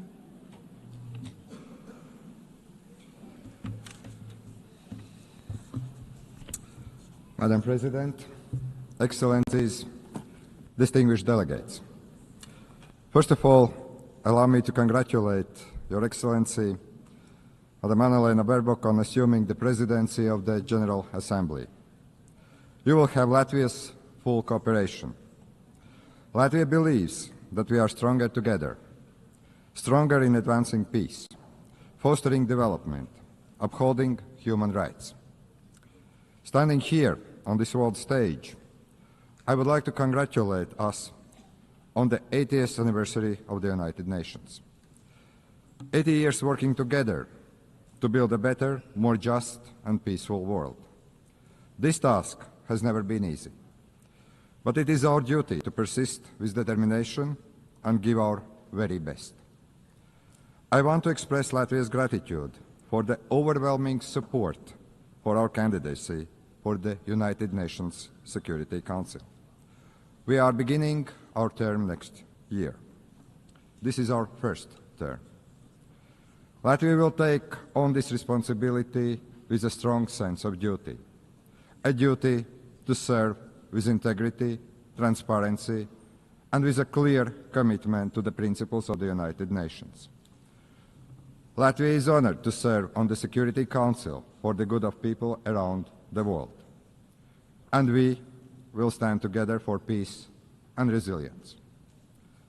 Latvia's three priorities in the Security Council are: first, protect our rules-based international order. Second, advocate for women, peace and security agenda. Also protect the most vulnerable people amongst us. Third, find solutions to emerging security threats. These include climate change, hybrid threats, the challenges related to the safety of artificial intelligence. Excellencies, the world is in disarray. Before our eyes, we see blatant attempts to weaken or even to destroy the rules-based international order, the order that is rooted in the United Nations Charter. In effect, a new world order is emerging, and it is not a better one. There is an attempt to recreate the world where the might makes right. The permanent members of the Security Council undertook to maintain international peace and security, to prevent wars, to prevent devastation and loss of life. But it seems that one permanent member, Russia, doesn't want this. Russia wants a world where brute force prevails over international law. Russia does not want peace. Russia wants to get what it wants. And Russia is willing to inflict destruction and misery on others. Unfortunately, Russia has partners in crime, notably Iran and North Korea. Ukraine is fighting back, bravely, with all it has. Ukraine is facing an existential threat to its people, to its land, to its freedom. Ukraine is fighting for all of us, for the rules-based international order, for independence and sovereignty, for territorial integrity, so that international borders are not changed by force. These actually are the very principles at heart of the United Nations. Latvia stands with Ukraine and will advocate for its sovereignty and territorial integrity at the United Nations Security Council. We are and we will be advocates for Ukrainian children abducted by Russia. They must be returned. We will be advocates for the Ukrainian civilians who have lost their homes and livelihoods. Latvia will use its position on the United Nations Security Council to help achieve a just and lasting peace in Ukraine. I want to express my appreciation to President Trump, President Zelensky, and my European colleagues for their efforts to achieve peace, for trying to stop the unnecessary destruction and the misery we are witnessing in Ukraine. It is our collective duty to uphold the principles of the United Nations Charter, especially when a permanent member of the United Nations Security Council openly violates them. We need no reminding that the United Nations was founded on the ruins of the World War II, to save future generations from the scourge of war, to maintain international peace and security, to protect human life. Distinguished delegates, in war, it is the most innocent that pay the highest price. It is our duty to strengthen international cooperation to tackle the escalating crisis in Gaza. The humanitarian catastrophe in Gaza continues to spiral. Urgent action is needed to end civilian suffering. Latvia condemns all terrorist attacks. Nothing can justify terrorism. We recognize Israel's legitimate right to self-defense, but it must be exercised in line with the international law and particularly international humanitarian law. The law is there to protect every one of us. Latvia calls for an immediate ceasefire in Gaza. The terrorist organization Hamas must release all hostages. Hamas must be destroyed, as this organization is responsible for so much human suffering in the region. We need to ensure that the access to humanitarian aid in Gaza is safe and unconditional. The ongoing escalation confirms the need for a sustainable political solution, the need for a two-state solution in accordance with international parameters, the need to break the cycle of violence, to reach a just and lasting peace, a peace that addresses the security concerns and the legitimate aspirations of both the Israelis and Palestinians. Latvia is keenly aware of the ongoing conflicts around the world.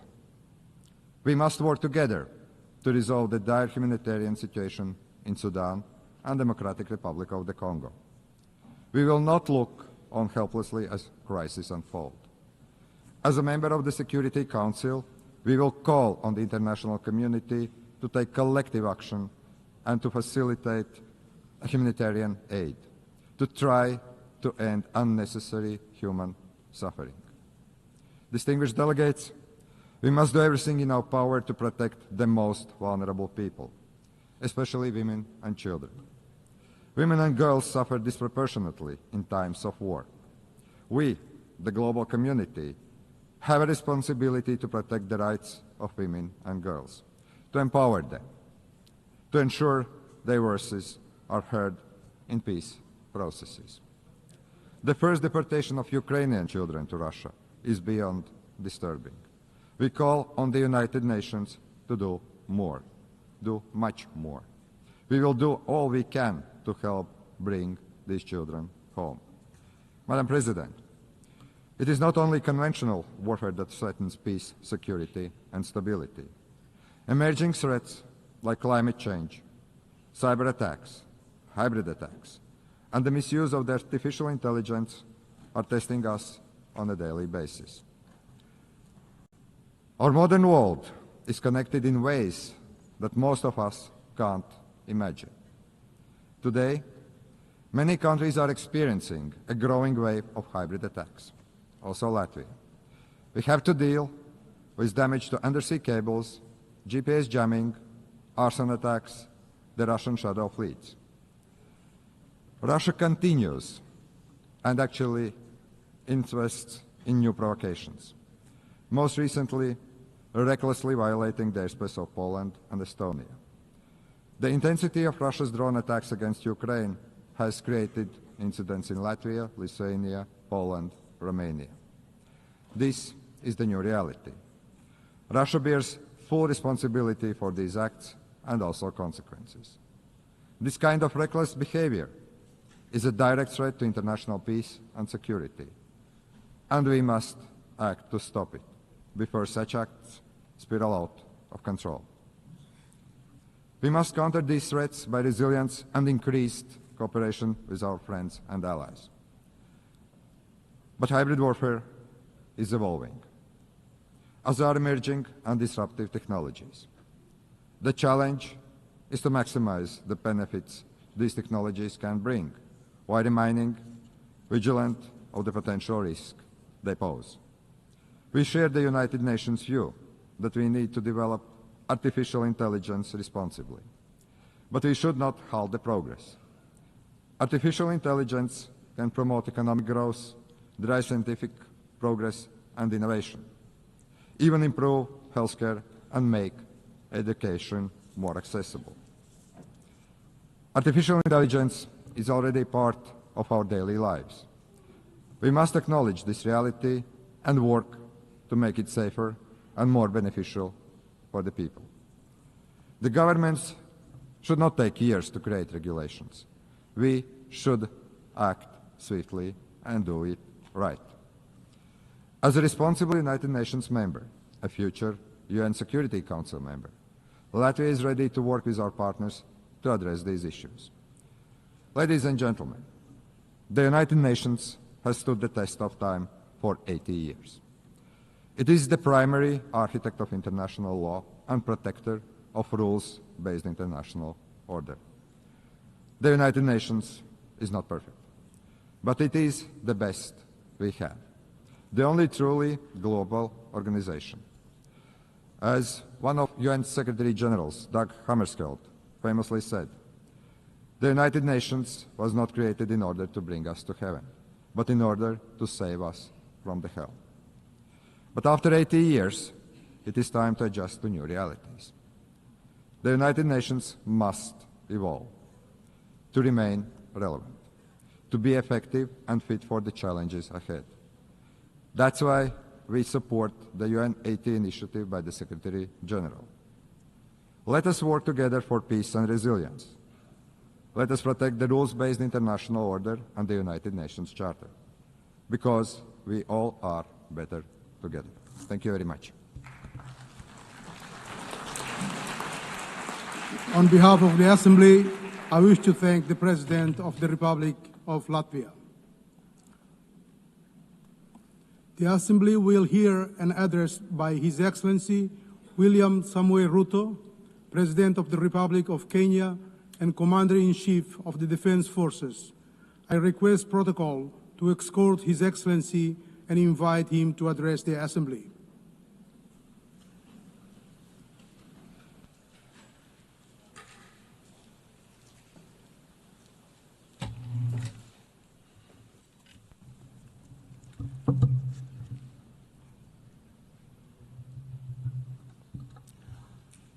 Madam President, the President of the 88th session of the UN General Assembly, Madam Annalena Baerbock, Secretary General of the United Nations, Antonio Guterres, Excellencies, Heads of State and Government, distinguished delegates, ladies and gentlemen.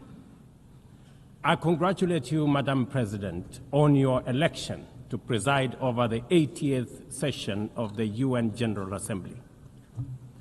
Madam President, you can count on Kenya's full support throughout your tenure as you steer the Assembly into the future. Ladies and gentlemen, 8 years ago, in the aftermath of the unprecedented global destruction and devastating war, the international community came together in hope. They created this organization, the United Nations, as a shield against the horrors of war, as a platform for dialogue, and as a bridge to a better, fairer, more secure global community. What is often forgotten or not mentioned today is that the United Nations grew out of the failure of the League of Nations that existed between 1919 and 1945. The League of Nations did not collapse for lack of good intentions or noble objectives. Formed at the end of the First World War and as part of the Treaty of Versailles, it was humanity's first attempt to build a permanent international organization to stop aggression and war and bring nations together. Its ambitions were to achieve collective global security, disarmament, peaceful dispute resolution, and cooperation on humanitarian and social issues. Despite these ideals, the League of Nations failed. The United States never joined, other great powers came and went, and without enforcement authority, its condemnation carried little weight. When Japan invaded Manchuria, when Italy marched into Ethiopia, and when Hitler openly defied its rules, the League stood by, helpless and powerless. By the late 1930s, its credibility had collapsed, and with the outbreak of the World War II, it was rendered irrelevant. Madam President, this history is both a lesson and a warning. Institutions rarely fail because they lack vision or ideals. More often, they drift into irrelevance when they do not adapt, when they hesitate to act, and when they lose legitimacy. To remain relevant, institutions must be reimagined, must be reformed, renewed, and aligned with emerging realities. 8 decades ago, the founders of the UN sought to correct the failures of the League of Nations by creating a stronger, more inclusive organization anchored in the principles of, and I quote, "We the people of the United Nations, determined to save succeeding generations from the scourge of war," end of quote. Today, we are gathered for the UN at 80. The question is unavoidable. Is the United Nations relevant to the demands of our time? Can it continue to serve humanity in the face of current realities? Or has it become a relic of a bygone era? Madam President, Excellencies, we meet against a grim global backdrop. Conflict rages in Eastern Europe, the Middle East, the Sahel, the Horn of Africa, and beyond. Climate disasters grow fiercer by the day. Inequality deepens, pandemics loom, and technological disruptions outpaces governance. Instead of trust, mistrust is spreading. Instead of solidarity, fragmentation is taking root. In place of hope, anxiety fills our global community. We are living, to borrow from the words of the founders of this institution, not in larger freedom, but in growing uncertainty. At this moment of turbulence, when we most need a strong United Nations, the organization faces its deepest crisis in credibility and capacity. Funding cuts have paralyzed its operations. Bureaucracy has slowed its response. The Security Council remains frozen in the post-war structures of 1945, unable to act inclusively, with fairness, and with speed. Ladies and gentlemen, I can, however, state with absolute conviction that the United Nations has been one of humanity's greatest achievements. For 8 decades, it has held back the specter of global war, calmed conflicts from Cambodia to Liberia, and stood guard in some of the world's most dangerous places through the courage of its peacemakers and peacekeepers. Few institutions in humanity's history can claim such a legacy. The United Nations has stood at the front lines of humanitarian crisis, from famine relief in the Horn of Africa to emergency shelter for millions of Syrian and Ukrainian refugees. It was at the forefront in the eradication of smallpox, coordinated global responses to HIV and AIDS, Ebola, and COVID-19, and continues to champion universal vaccination. Its agencies have advanced women's rights, protected children, safeguarded refugees, and set global norms on everything from disarmament to climate action. The UN Sustainable Development Goals remain a shared blueprint for human progress. These are achievements no nation could have achieved alone, however rich, however great, or however powerful. And yet, every institution, no matter how noble its origins or impactful its legacy, must adapt to changing times or slide into irrelevance. Today, the United Nations stands at a crossroads of renewal on one hand or decay on another. Put differently, after 80 years, the rhymes of time are calling on us to reimagine the original promise that inspired the founding of the United Nations, and that is the quest for global peace, development, and human rights.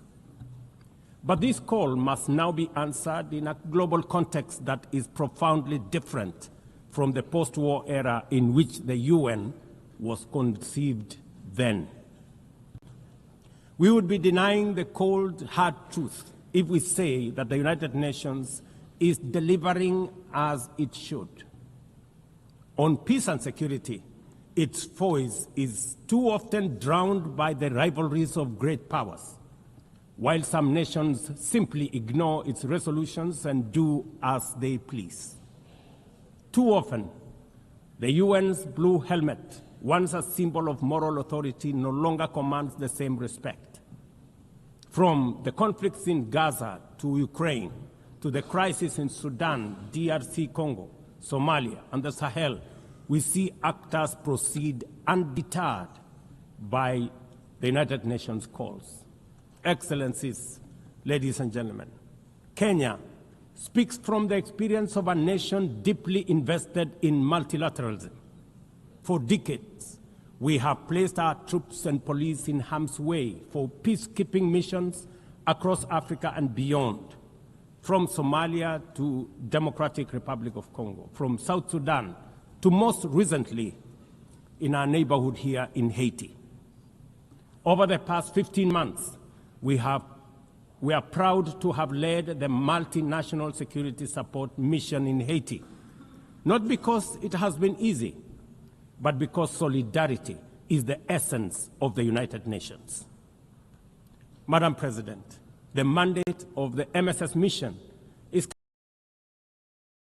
coming to an end in a few days.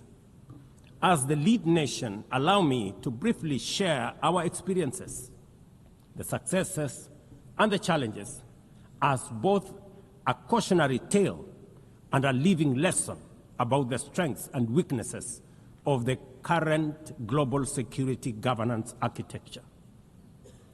For far too long, the people of Haiti called out to the world. Too often, their pleas were met with silence, hesitation, or half measures.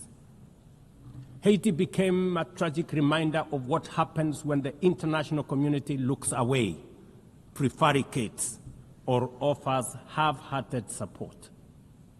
When Kenya responded to the quest for the Haitian authorities, it was in the belief that we were joining a genuinely multinational effort.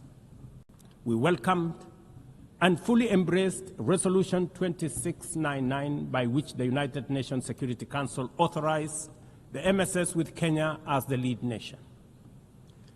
Drawing on our decades of peace support operations, we stepped forward, stepped up, and deployed our officers to confront the rampant menace of gang violence in Port-au-Prince and its environs. Madam President, ladies and gentlemen, the mission has operated in a volatile environment under enormous constraints. It has been underfunded, under-equipped, and operated below 40% of its authorized personnel strength. Our police officers have valiantly shouldered responsibilities without the full logistical support that would accompany any mission sanctioned by the United Nations. Despite these challenges, and against all odds, the MSS has delivered results many thought were impossible. The presidential palace, once under siege from gangs, is today restored as the seat of government. The police headquarters and the police training center, once overrun by gangs, are now secure, with the academy resuming the training of new police officers, over 700 of whom graduated a few months ago. Schools that have been shattered by violence have reopened, with children back in class, learning and progressing. Roads once manned or blocked by gangs have now free-flowing traffic. Cases of kidnapping and extortion have reduced sharply. The airport and the seaport, once surrounded by gangs, are now abuzz with normal operations. Which begs the question, if so much could be achieved with limited resources and stretched personnel within just 15 months, what more could have been accomplished if the United Nations fraternity had truly acted together in solidarity with the people of Haiti?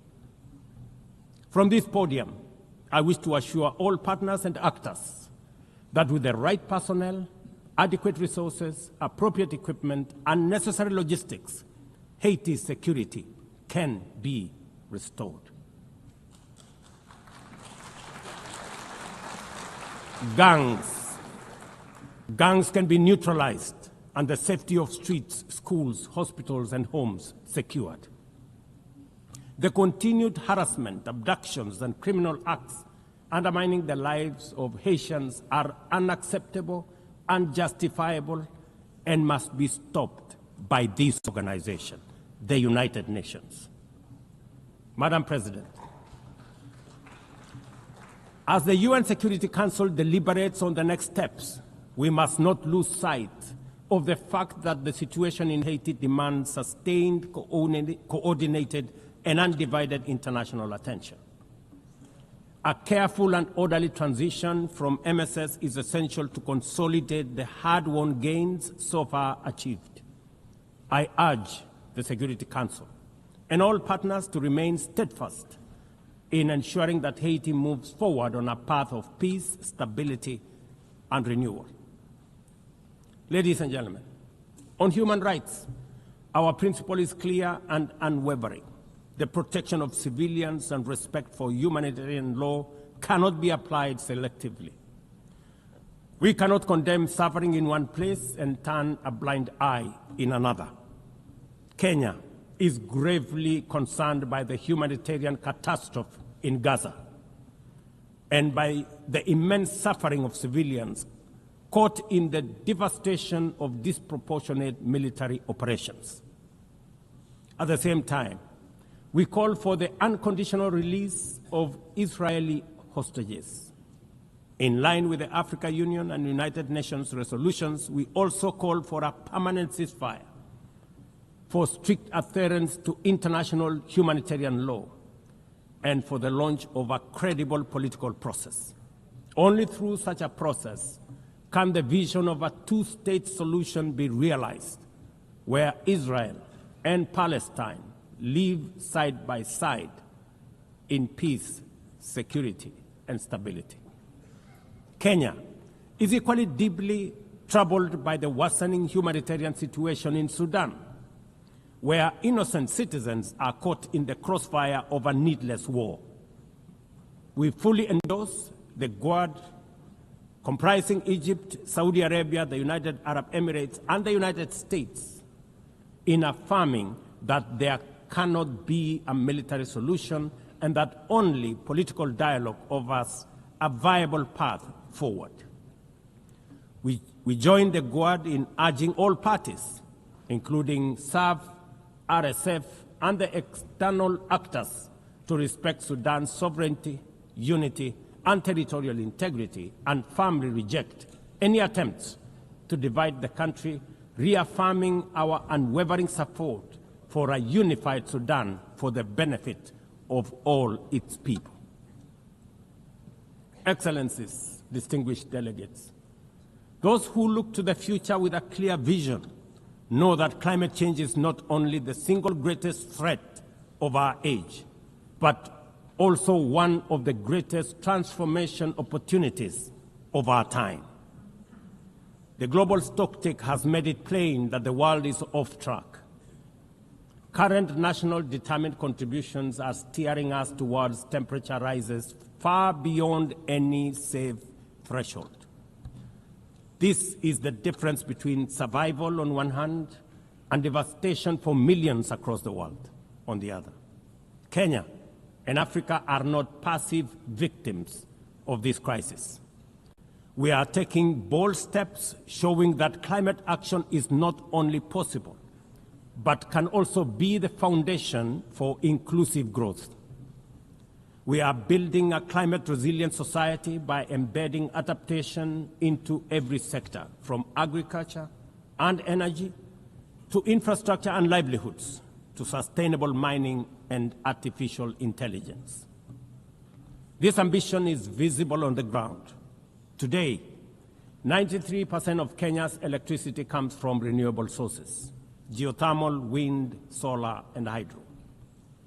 We are expanding investments in e-mobility, climate-smart agriculture, clean cooking solutions, and green manufacturing.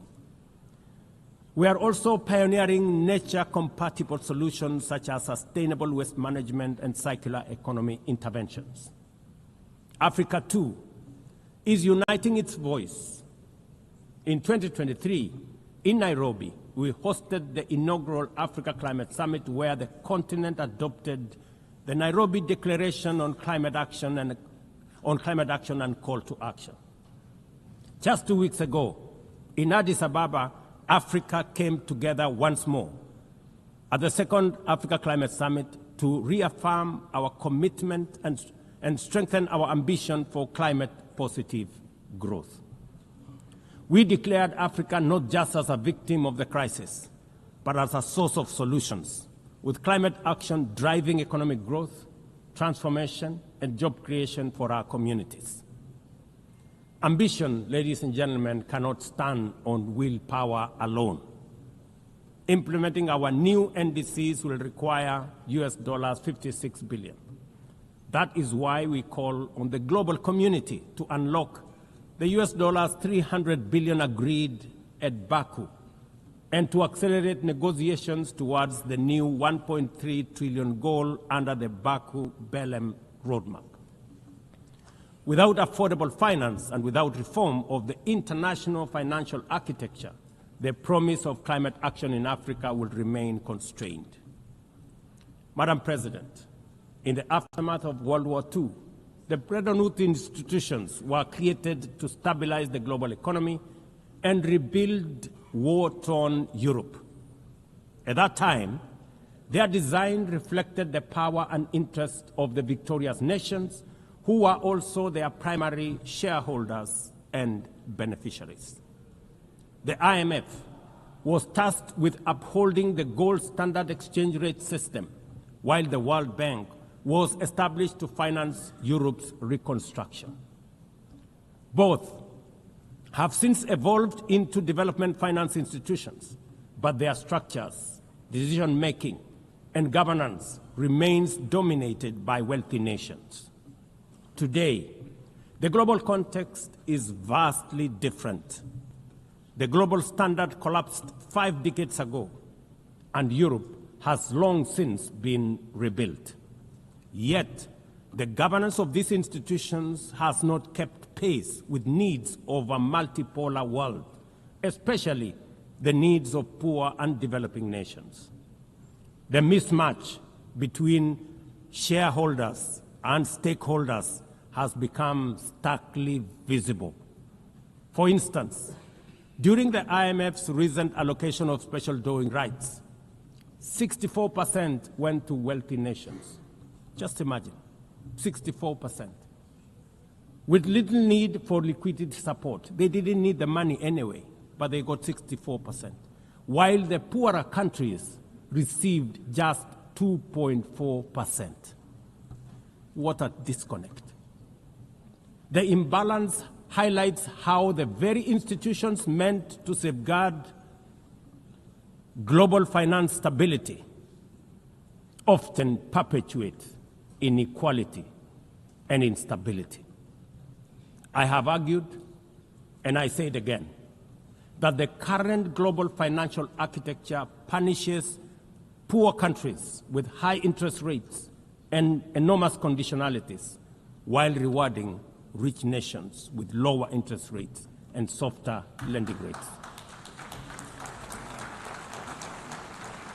Its rules, priorities, and allocation mechanisms consistently favor those already prosperous, while trapping vulnerable economies in cycles of debt, high borrowing costs, and inadequate access to emergency support and concessional funding. It is imperative to transform these institutions into genuinely independent, apolitical global bodies that their operations are aligned with their global mandate. Such a shift would democratize decision-making, restore credibility, and allow the IMF and the World Bank to serve all countries fairly rather than reinforcing old hierarchies. But Africa is not merely waiting for external prescriptions. We are taking bold and deliberate steps to strengthen our financial independence, safeguard our stability, and accelerate our development. Kenya, for instance, fully endorses the establishment of the Alliance of African Multilateral Financial Institutions, launched with the Africa Union in February 2024. This alliance brings together our homegrown banks, Afrexim Bank, the Africa Finance Corporation, the Trade and Development Bank, Shelter Africa Re, Africa Development Bank, Africa Trade and Investment Development Insurance, and ZEPRI, institutions that embody Africa's determination to mobilize resources, finance trade, and build resilience on our own terms.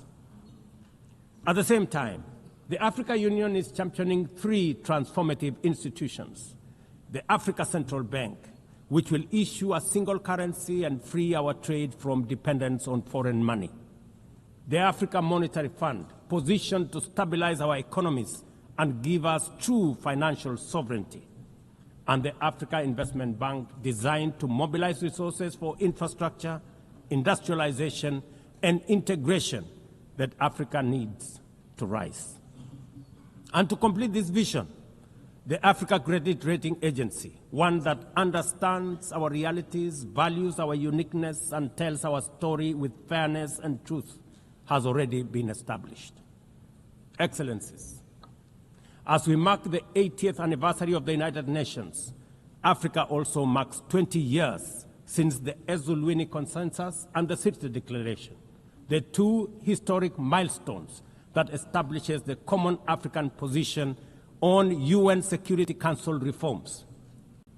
For 2 decades, Africa has spoken in one voice, demanding justice, equity, and representation in the highest organ of global governance.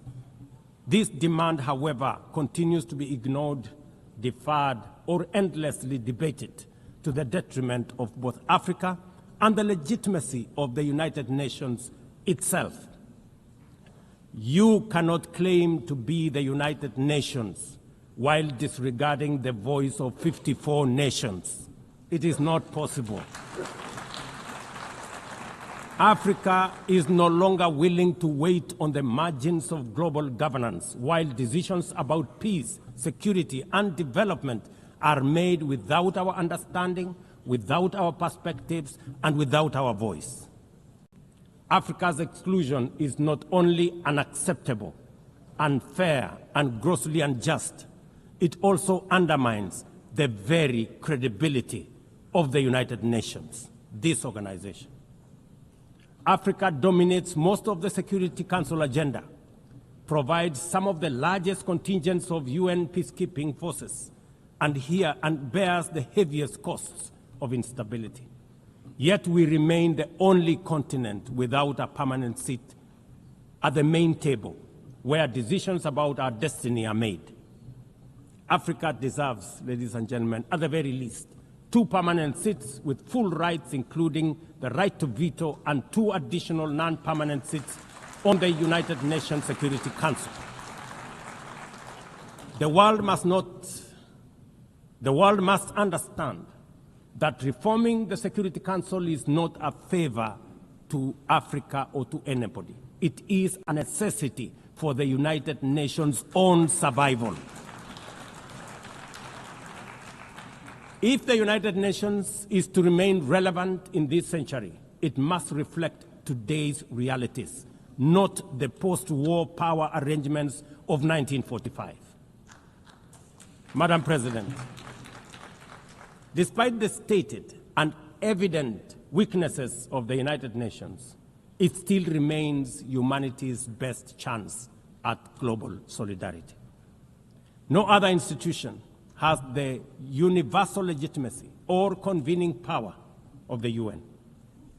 From coordinating humanitarian relief in times of war and disaster, to mobilizing the global response to COVID-19, to driving consensus on climate change through the Paris Agreement, the UN has consistently shown that the world can achieve together what no nation can accomplish on its own, however mighty or great or powerful.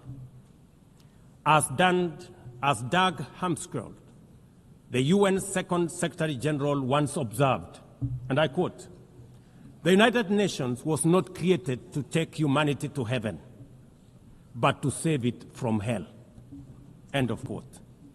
That mission is as urgent today as it was 8 decades ago. At a time when conflicts are multiplying, when climate change threatens every economy, and when inequality is widening, the need for a functioning, credible, effective, and a multilateral system has never been greater. It is through the UN that nations have pooled resources to vaccinate billions of children, to protect refugees from through the work of the UNHCR, and to keep the peace in more than 70 missions across the world. Without the UN, these achievements, modest though they may sometimes seem, would not have been possible. That is why we must resist the temptation to give up on the UN or abandon it. We must make it fit for purpose, reform its structures, strengthen its mandate, and ensure its decisions reflect today's realities rather than the geopolitical map of a bygone era. As one of the hosts of the UN headquarters and the only one in the Global South, Kenya stands ready to do its part to enable the organization to go through this phase of renewal successfully as envisaged by the Secretary General under UN 80 reforms. In conclusion, Madam President, ladies and gentlemen, the 80th anniversary of the United Nations must be more than a commemoration. It must be a turning point for the organization. Let us seize this moment to reimagine and rebuild the UN into a body that commands legitimacy, responds with speed, and delivers justice for all. I thank you, and God bless you. On behalf of the Assembly, I wish to thank the President of the Republic of Kenya and Commander-in-Chief of the Defense Forces. The Assembly will now hear an address by His Excellency Santiago Peña Palacios, President of the Republic of Paraguay. I request protocol to escort His Excellency and invite him to address the Assembly.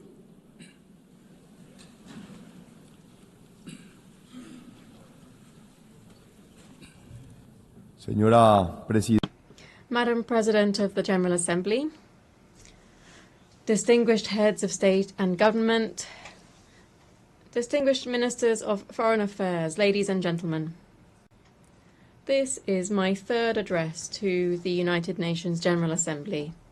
It is without doubt an immense privilege and an honor to represent Paraguay in this magnificent forum, a country which may look small on the map, but is a giant in its spirit and potential.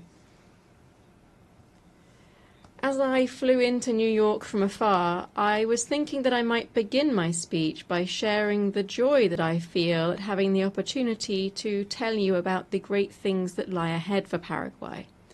However, the events of recent days and months make this simply impossible.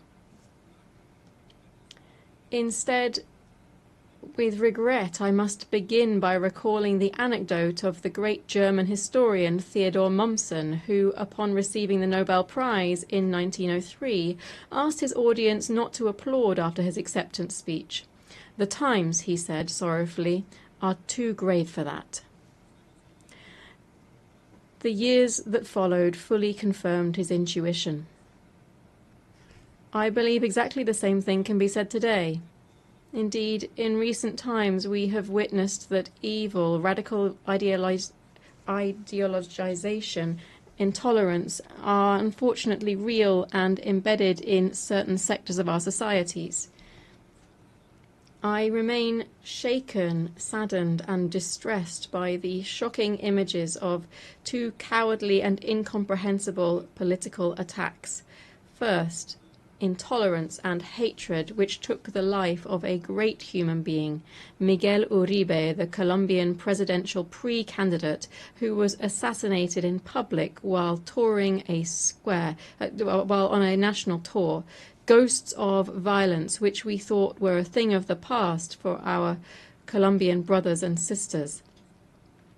Second, we saw a young dreamer, Charlie Kirk, who was miserably torn from his wife and 2 children for one sole sin, defending his convictions and values with eloquence and courage.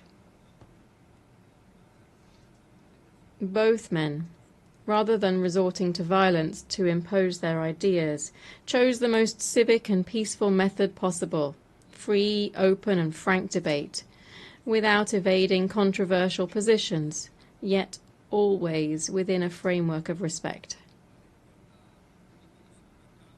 The ominous, macabre response must awaken us from our slumber of complacency.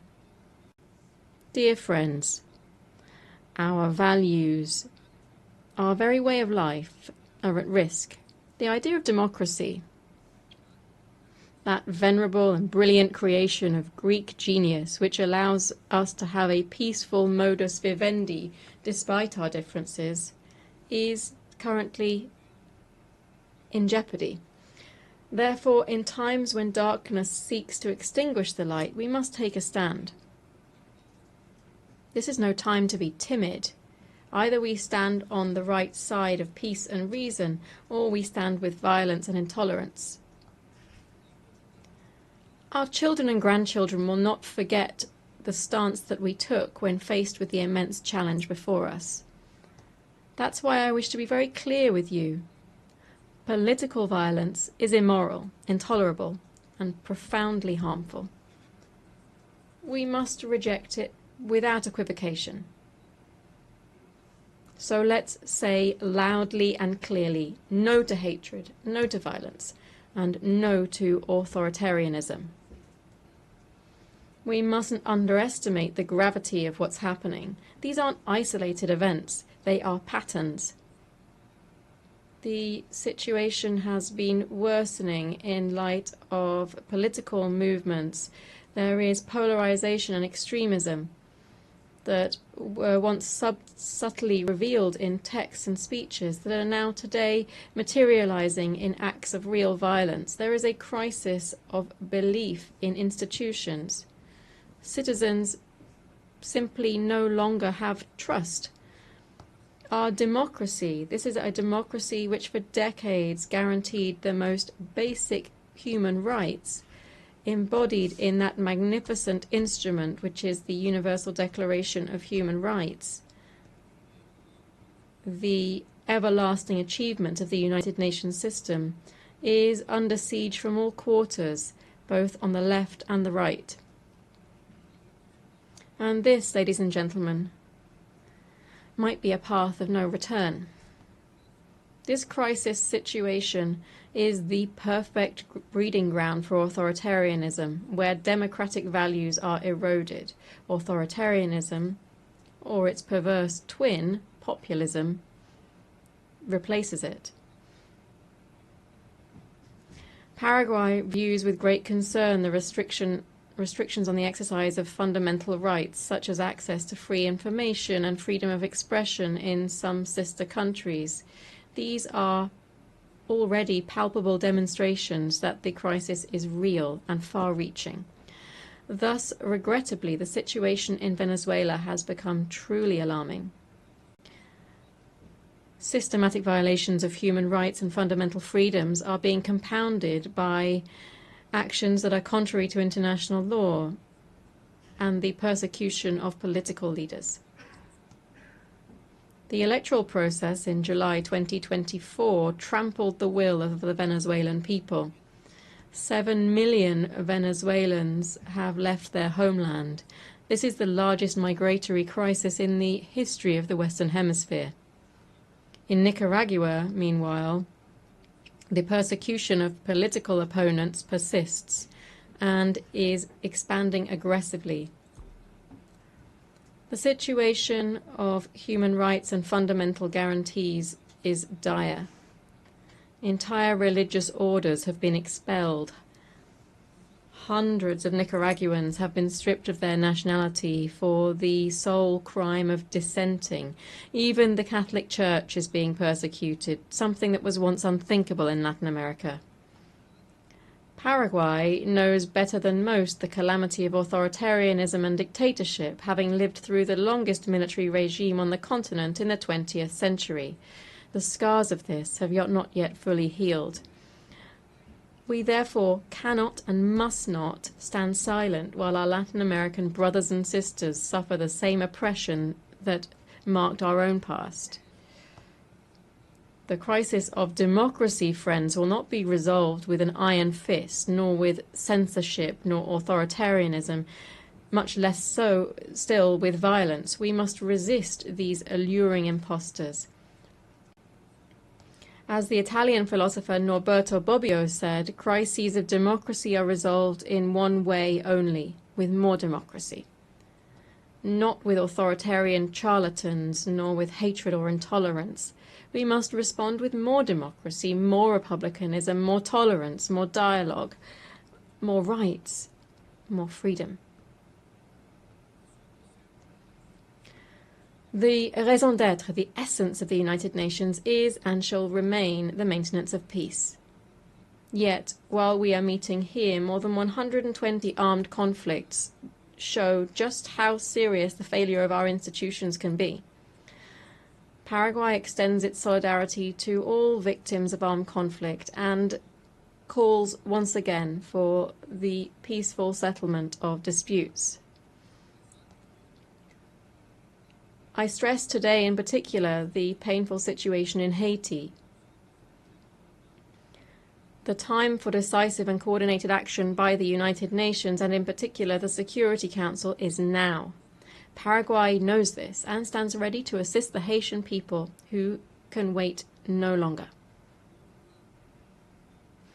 Furthermore, I wish to highlight a situation that goes beyond armed conflict, but which highlights the same seriousness. We are facing a silent but devastating crisis, the collapse of global supply chains.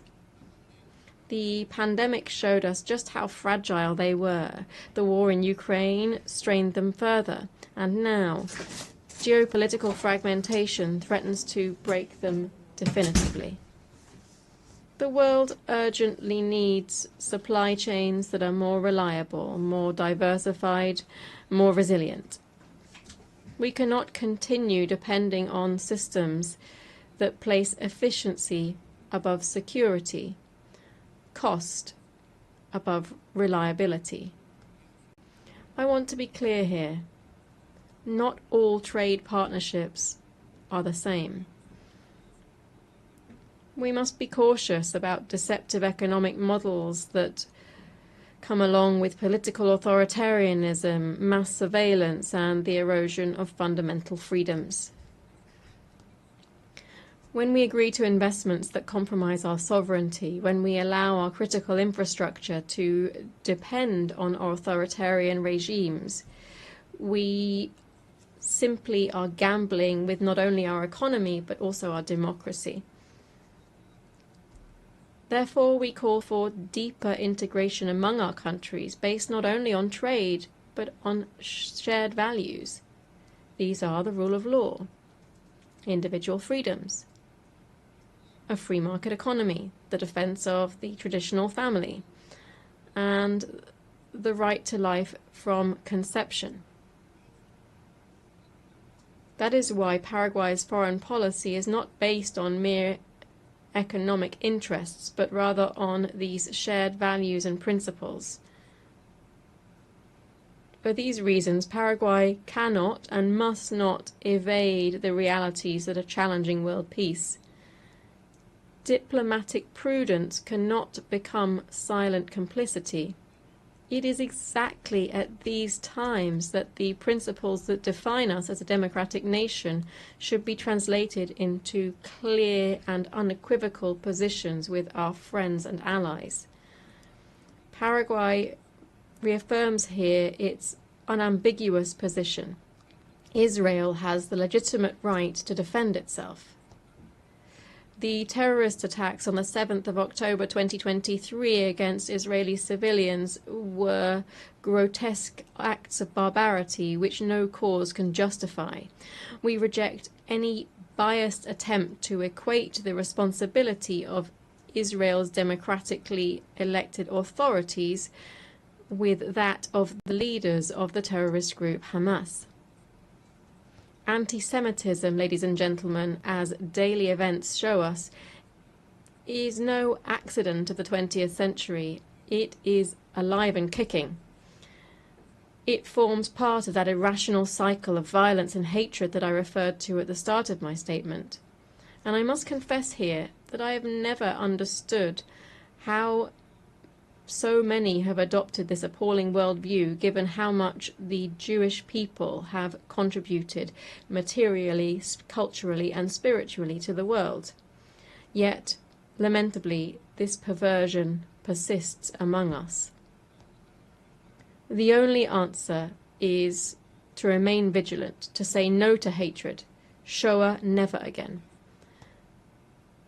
That is why Paraguay was one of the first countries in the world to designate both Hezbollah and Hamas as international terrorist organizations, and why it has consistently condemned their wicked acts. I decisively condemn these criminal organizations before you all again today. My country will continue to oppose those who deny the sacred value of human life, a fundamental idea that underpins Paraguay's vision of the human person. We also urgently appeal for the implementation of a solution that will alleviate the humanitarian situation in the Palestinian territories, bringing an end to the violence and securing the immediate release of the hostages, promoting a constructive dialogue that leads towards peaceful coexistence between both peoples and lays the foundations for a lasting peace in the Middle East. Paraguay's extremely principled diplomacy based on conviction rather than mere convenience also explains the moral stance that we have taken with regard to another democracy facing existential threats. Consistency in defending democratic values doesn't allow for selective geographies or calculations of convenience. Principles, when they are genuine, stand by their intrinsic worth, not by their political profitability. Paraguay has proudly maintained 67 years of diplomatic relations with the Republic of China, Taiwan. This friendship, forged through shared democratic values, has shown that cooperation between nations can be based on more than mere interest. Certainly, this decision costs us dearly economically, but believe me, the value of doing what is right is priceless. The growing tensions in the Taiwan Strait deeply concern us.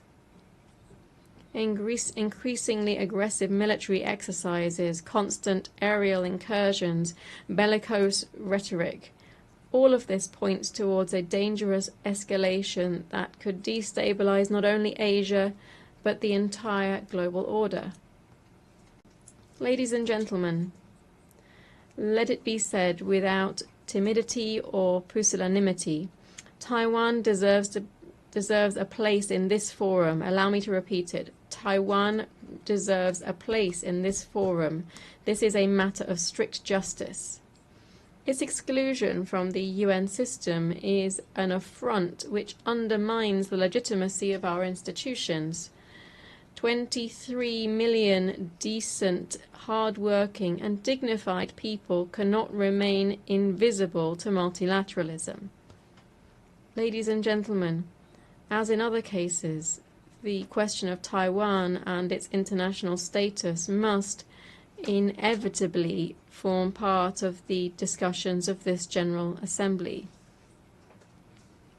It is time to uproot this tree of injustice which has grown for decades and to give a place to Taiwan, China in the United Nations.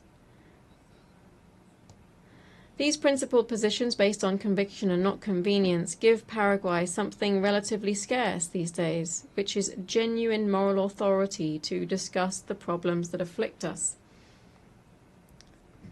Against this backdrop of global crisis, Paraguay stands as an intermediate power with a central role in building consensus and strengthening the multilateral systems.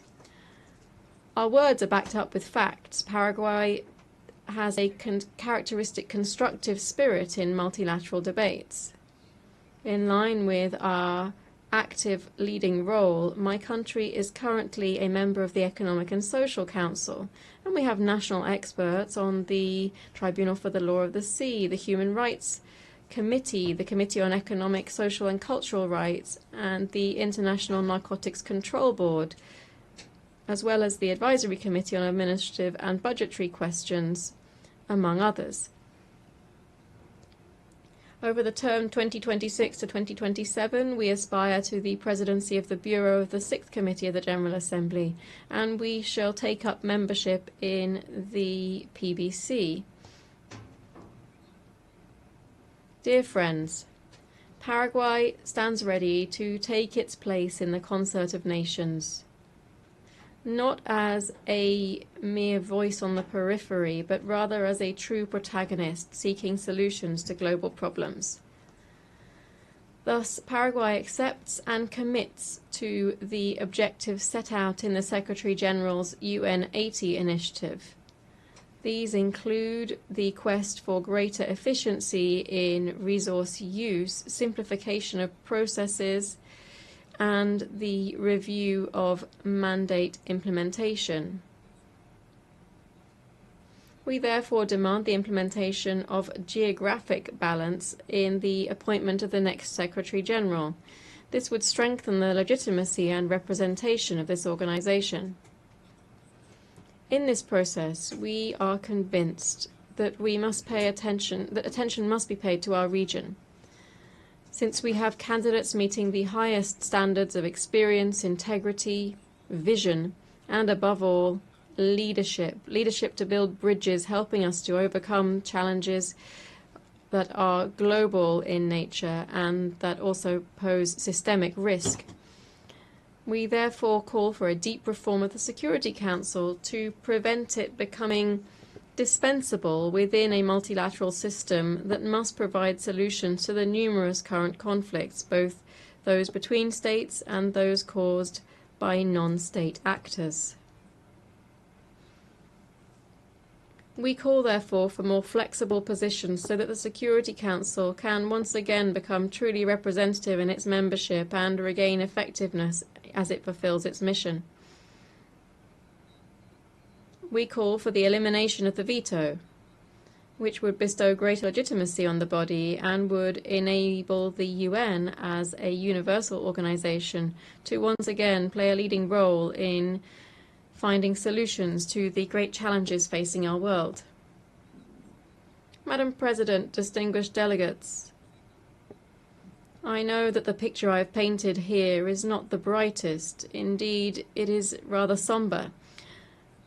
But I preferred to speak truthfully, so as to not underestimate the gravity of our current situation. And yet, optimistic as I am, I can't avoid saying this. I look to the future with great hope. As the great writer William Faulkner said, I believe that humanity will not merely endure, it will prevail. With all of our flaws, when we work together, when we place solidarity above division, dialogue above violence, tolerance above hatred, humanity is capable of great things. Building the future is not possible merely by wishing it. Building the future requires intention, persistence, constancy, and discipline. I always say, and I'll repeat it here today, there are no shortcuts to development, just hard work. But words are no longer enough. Our peoples are tired of empty promises, of grandiose declarations that don't lead to bread on the table, safety in their streets, or education for their children. Just like in any relationship where trust has broken down, the key to recovering it is to show results. Democracy must demonstrate that it can deliver, that it can generate prosperity, and it can secure justice, offer hope, be a democracy with a human face and with a social heart, as defended by the great thinkers of my own political movement, such as Ignacio A. Pane, Juan León Mallorquín, and Fulgencio R. Moreno. My party has been demonstrating all of this in office in Paraguay over the last few decades. We have been showing that it is possible to grow economically with justice, with democracy, and with human rights. I'm not saying this arrogantly, but rather with the humility that characterizes Paraguayans. This is a humility born of a history of greatness, but also suffering. Paraguayans know the eternal cycle of rebirth, of suffering, crisis, tragedy. We have had to reinvent ourselves and rise from the ashes. And in that noble process, we have built the Paraguay that today is finally being recognized for what it is, a giant that is re-emerging. While the world is faltering, we are building something different, a model that is working, a model that inspires confidence because it's delivering results. The numbers speak for themselves. We have seen economic growth of 5.9% in the first quarter of this year, while at the same time the regional average barely reached 2%. Our inflation stands controlled at 4.2%, which is below the regional average. We are advancing firmly towards post-pandemic fiscal convergence. Our fiscal deficit has returned to 1.5% in the national budget for next year. Our unemployment levels have fallen to historic lows, 5.6% in the first quarter this year. But growth without social justice is worthless. That's why we are implementing ambitious programs to transform lives. Our Zero Hunger in Schools program feeds more than 1 million children a day in 7,000 schools. Che Rogapora is turning thousands of working families into homeowners. For the first time, the state is offering mortgages with payments equivalent to rent, transforming a monthly expense into family wealth. I stress that 118,000 people emerged from poverty in a single year. Extreme poverty fell to 4.1%, which is the lowest level in our modern history. But none of this would have been possible without solid institutions. That's why we've undertaken bold reforms. We promoted the Civil Service Act to professionalize civil service, ending with decades of clientelism. We have the Integrity and Transparency Act, creating true oversight and accountability mechanisms and strengthening the office of the Controller General. We've adopted a National Unified Registry Act, which proposes structural transformation and, after 100 years, orders land ownership in Paraguay. The outcome of this is that in July last year, Paraguay achieved investment grade for the first time in its history. Distinguished delegates, the Paraguayan model is not perfect, of course not. We face huge challenges and much remains to be done. But we are changing reality. We're showing today that Paraguay is not merely a country. As the president of the International Automobile Federation, Mohammed Ben Sulayem, said, Paraguay is the country. Madam President, distinguished delegates, I began this speech with some rather somber warnings about the state of global democracy and our societies.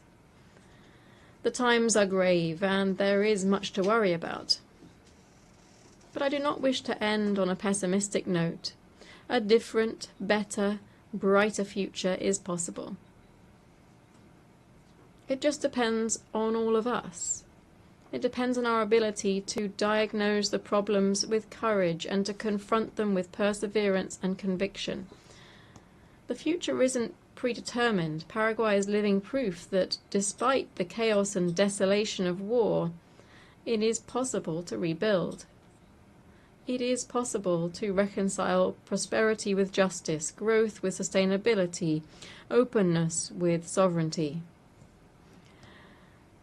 Paraguay, dear friends, stands ready to be part of the solution. The sleeping giant of South America has awoken and is re-emerging with strength. We are ready to be a central protagonist in the struggle for humanity's great values, to be a leading actor in the concert of nations. Because we believe in a future where democracy does not merely survive, but flourishes. Because we believe in a future in which development reaches everyone, not just a few. Because we believe in a future where cooperation is based on shared values, not on mere convenience. Because we believe in a future where trust is earned with results, not with rhetoric. Because we believe, indeed, that humanity will not merely endure, but will prevail. That different future is possible. Paraguayans are building it every day. I invite you to build it with us, together, to leave behind a better world for our children and our grandchildren, a world with more democracy, more freedom, more tolerance, more justice, a world in which hope defeats pessimism, in which light overcomes darkness and good triumphs forever and always over evil. Thank you very much.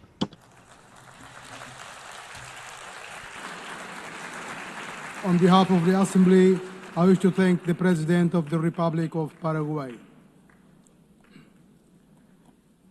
The Assembly now will hear an address by His Excellency Al-Karis, President of the Republic of Estonia. I request protocol to escort His Excellency and invite him to address the Assembly.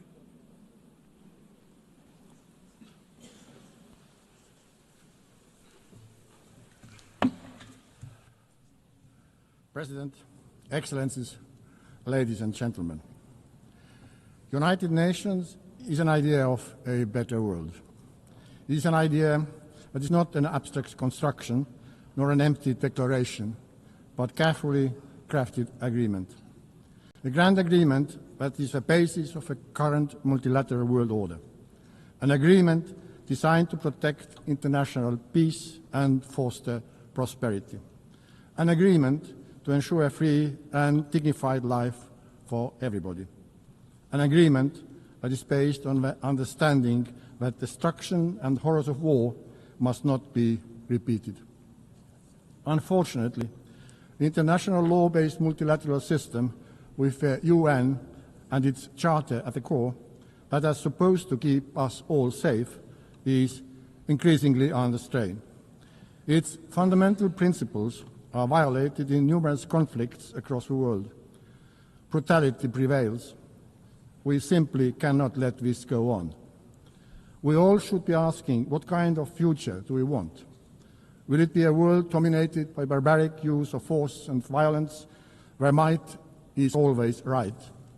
Or do we want a peaceful and prosperous world, where law and order, justice and universally agreed rules and principles prevail? This question is relevant for everyone in this room, despite the distance of our own homes from front lines in Ukraine, Gaza, Sudan or DRC. Multilateral world order based on international law and the principles of the UN Charter must be maintained and strengthened.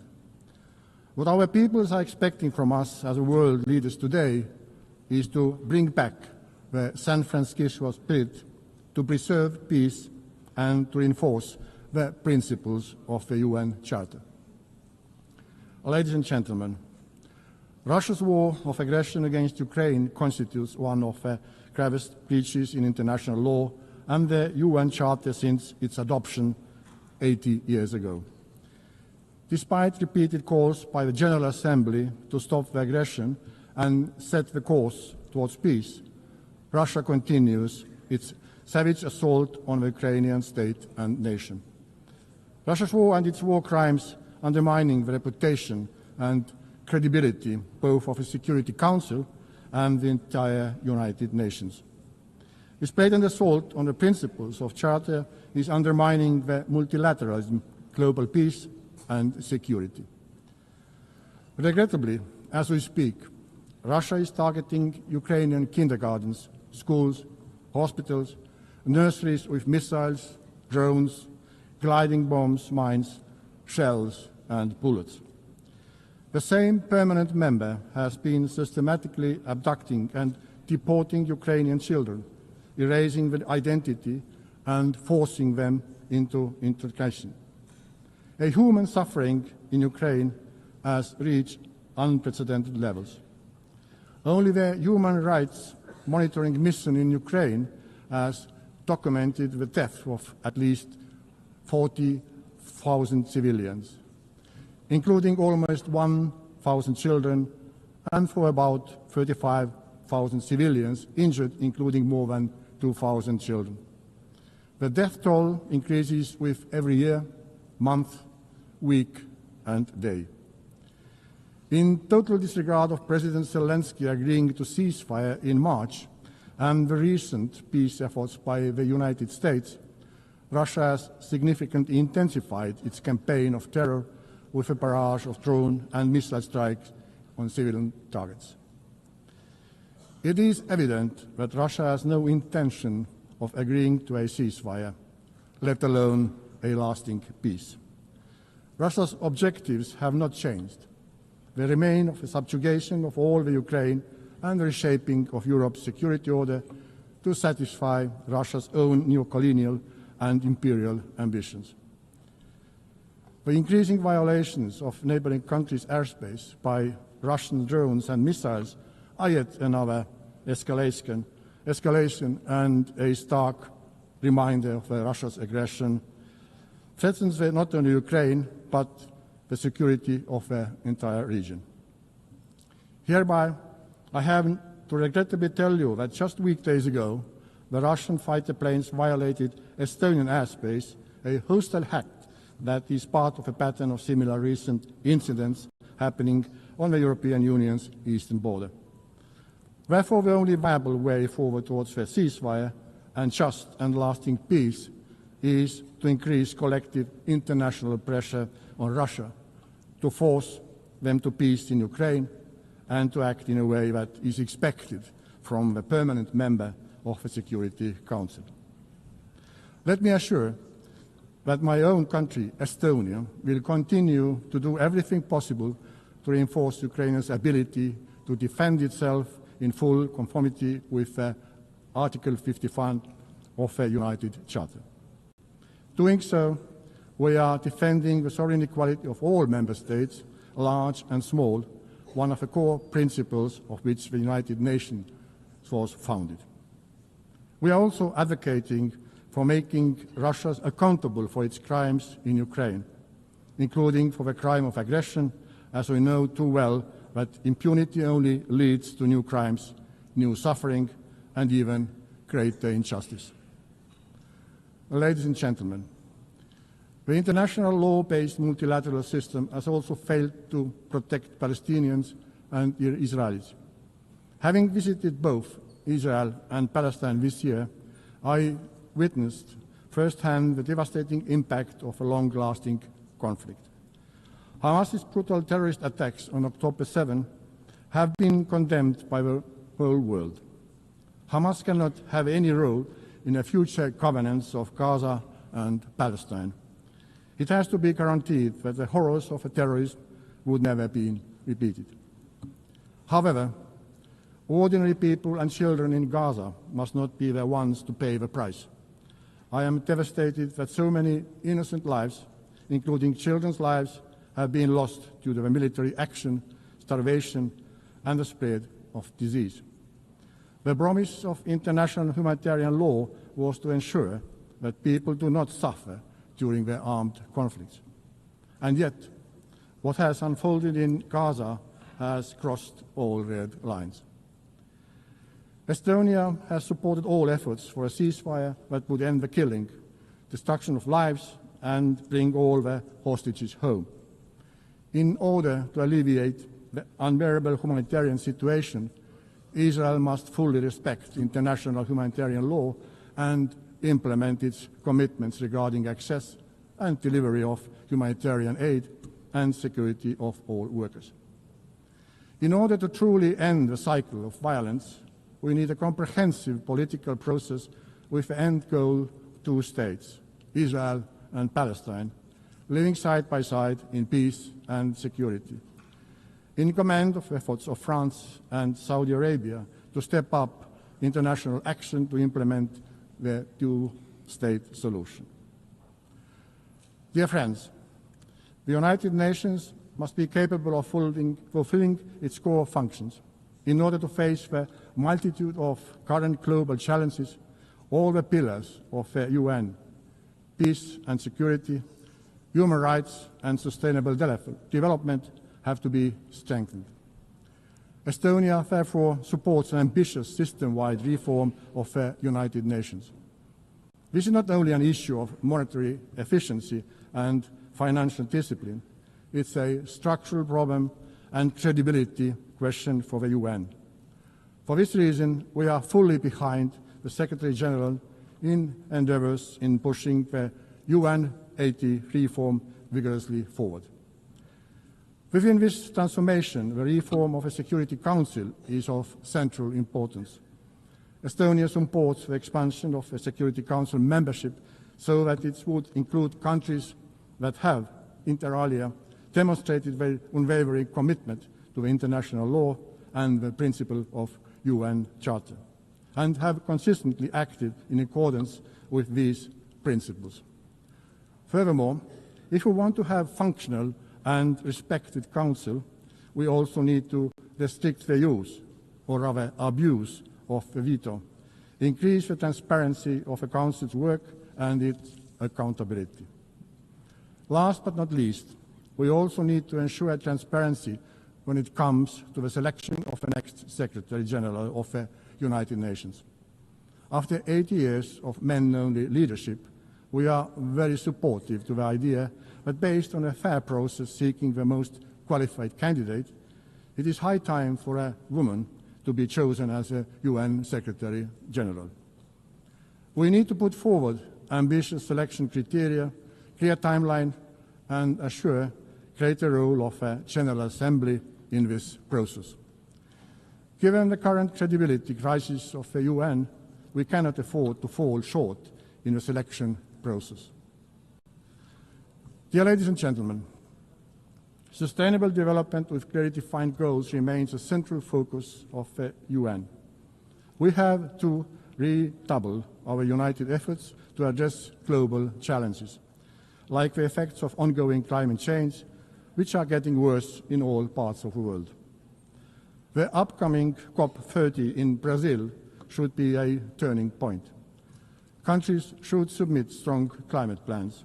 These plans should cover all parts of the economy and follow a 1.5-degree goal of the Paris Agreement. Substantial progress during this decade is crucial. We must work together to triple renewable energy production by 2030, because this is the most effective way to reduce emissions. Estonia shows that this is possible. We used to rely on oil shale, a local fossil fuel, for our energy production, but today nearly 40% of our electricity comes from renewable sources. This change happened because of political will and private investments. Let us now raise our ambition together, like we did when we agreed on a World Cleanup Day to be acted upon on 20th September at Estonia's initiative and example worldwide. Not to celebrate it, but to do it. Dear colleagues, in myriad of challenges we face, accessible education is a prerequisite of understanding the current problems, learning from the mistakes of the past, and crafting a better world. Estonian educational system ranks high in many international rankings. We see how this has had an impact to many other fields where Estonia has been doing well, including digital governance, media freedom, and innovation. Our goal is to share with our partners, including through UNICEF board, our diverse experience in innovation, in education, developing educational policies, reforming education, and improving the availability of high-quality education. Every situation, every culture, every context is unique and requires specifically developed solutions. However, allow me to draw your attention to one of specific experience of ours. In 1991, at the start of the Internet revolution, we decided to radically integrate computers and Internet into our educational system. The program Tiger Leap, which had the aim of opening a computer class in every Estonian school within a year, was a cornerstone of Estonia becoming one of the most digital societies in the world today. World today looks different from the one 34 years ago. But new technology is there again and waiting to put it into the best use. Therefore, Estonia is making a new leap, the artificial intelligence leap. We are again providing the best technological tools available to our students and teachers so that we keep comparative edge in education for years to come. Equipping citizens with the skills to use AI wisely and responsibly is essential. They must serve dignity, development, and human rights, not the other way around. In Estonia, we believe in innovation, and we are most ready to develop new tailor-made solutions with our good partners all around the globe. In collaboration with the International Telecommunication Union and Germany, Estonia co-founded the CovStack initiative. This innovative platform provides governments with digital public infrastructure toolbox aimed at modernizing digital services by creating modular, open source, and scalable framework for governments worldwide. Dear Member States, whichever global problem we approach, we have to build human rights and basic freedom. Yet today, human rights and fundamental freedoms are increasingly under pressure worldwide. This is a deeply worrying trend that demands our collective response. This is the idea that guides us also on the way to becoming a member of a Human Rights Council for a period of 2026-2028. and I would ask your support at the election next month. Our priorities during our membership are the promotion and protection of children's rights, safeguarding digital rights and reducing the digital divide, and advancing media reform. All three are critical for advancing democracy and protecting international law-based multilateral world order. We are capable of learning as human beings and as a mankind. We learn from mistakes. We get up and will do better. Let us do it. Thank you for your attention.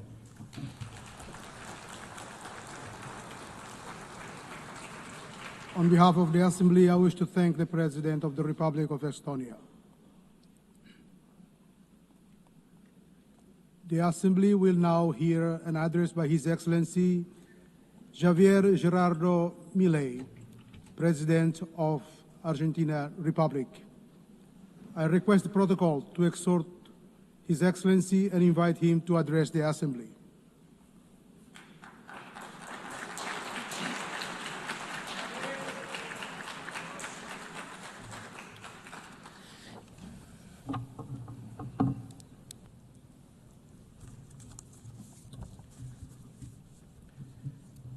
A las autoridades de las Naciones Unidas, United Nations authorities, representatives of member states, all citizens closely following this summit, good morning to you all.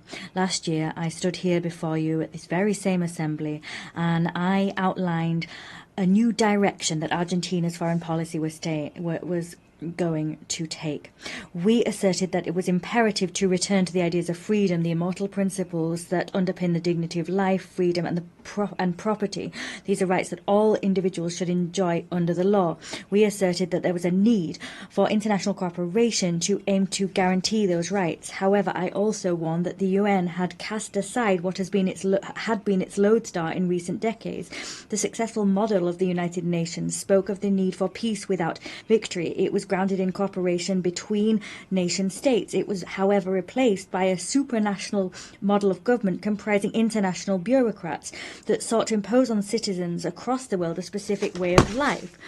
The United Nations has moved from an organization that sought to mediate peace between peers to an organization that claimed not only to decide what every nation state does, but also what all individuals, wherever they may be in the world, must do. We believe in the original aim and purpose of this organization. We believe that there are global problems which require dialogue and international cooperation if they are to be resolved.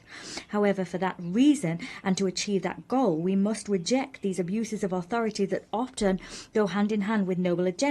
As we maintained last year, we will never support the amputation of indigenous or commercial freedoms, nor will we support the violation of natural rights of citizens of member states. In the last year and a half, we have voted in accordance with that principle. I am saying this to you well aware that many of you don't share my views. But as I've always said, it's preferable to say an uncomfortable truth than to speak a comforting lie. In that vein, today I want to talk to you about a specific problem facing all modern countries.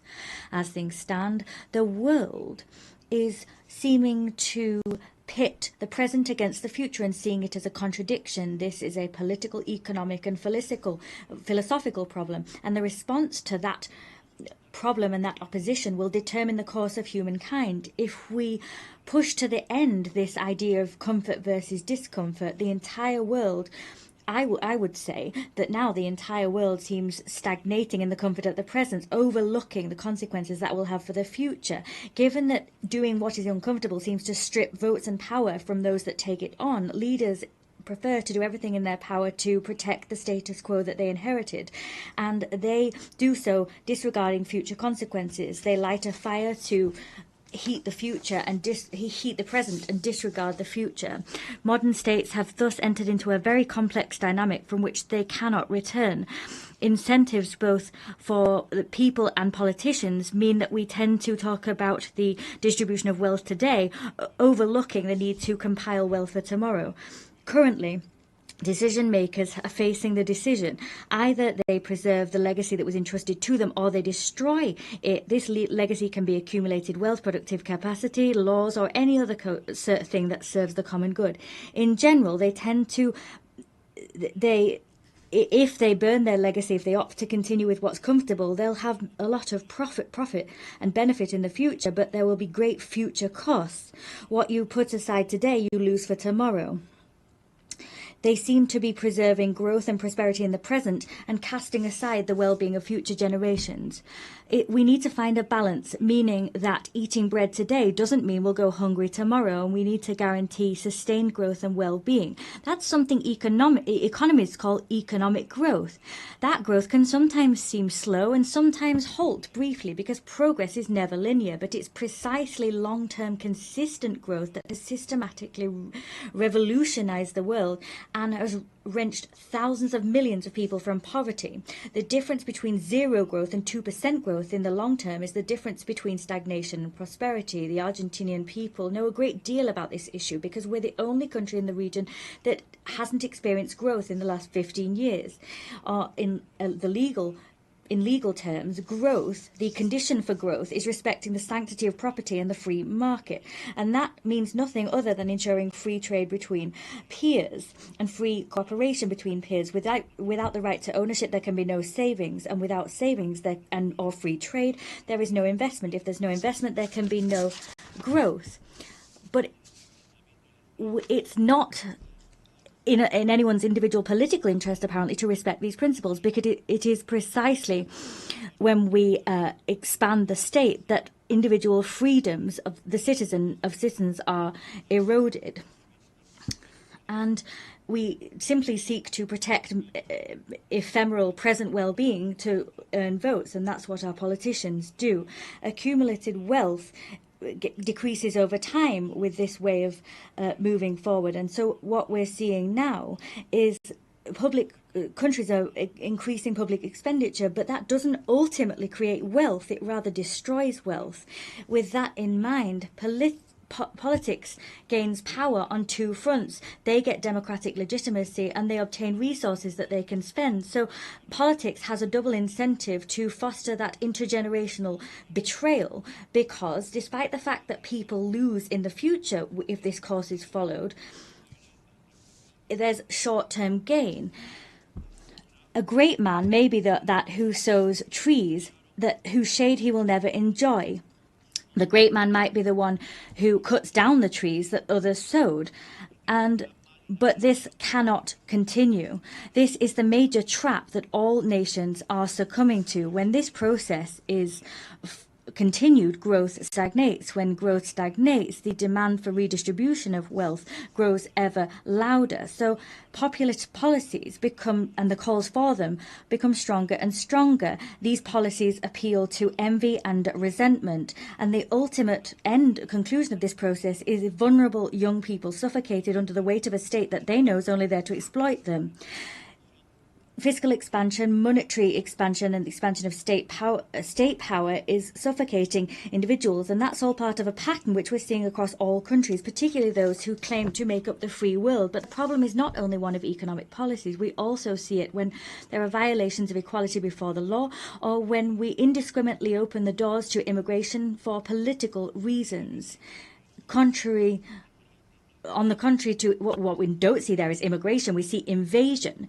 International cooperation bodies has this one among its number, and such international organizations are not alien to this problem. As the years have passed, this organization has acquired responsibilities that run counter to its founding spirit. It has created layer upon layer of organizations, agencies, and programs until it achieved this hypertrophy of administrations that are barely effective when it comes to resolving the problems for which they were created. Responsibilities that the UN's taken on have swelled and swelled, and in step with that, the contributions made by member states have swelled, and in turn, the palpable results that this organization has achieved have greatly reduced. They can't offer the world what they could. There's this cocktail of incentives, and in addition, you have in this organization, unlike how it was, international organizations now see a situation whereby no one's really held accountable for their failures to resolve problems.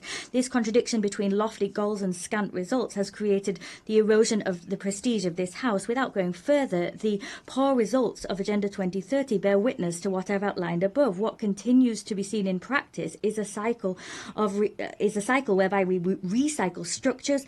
There's more and more being spent and more targets being set. For this region, Argentina decided to step aside from this process because we saw in Agenda 2030 the improper expenditure of scant resources for purposes that we don't share in order to distract attention from the real global difficulties. The world is on course for stagnation, and that's why we stood apart. I need to raise the alarm here because in Argentina, we've seen the natural consequences of proceeding in this way.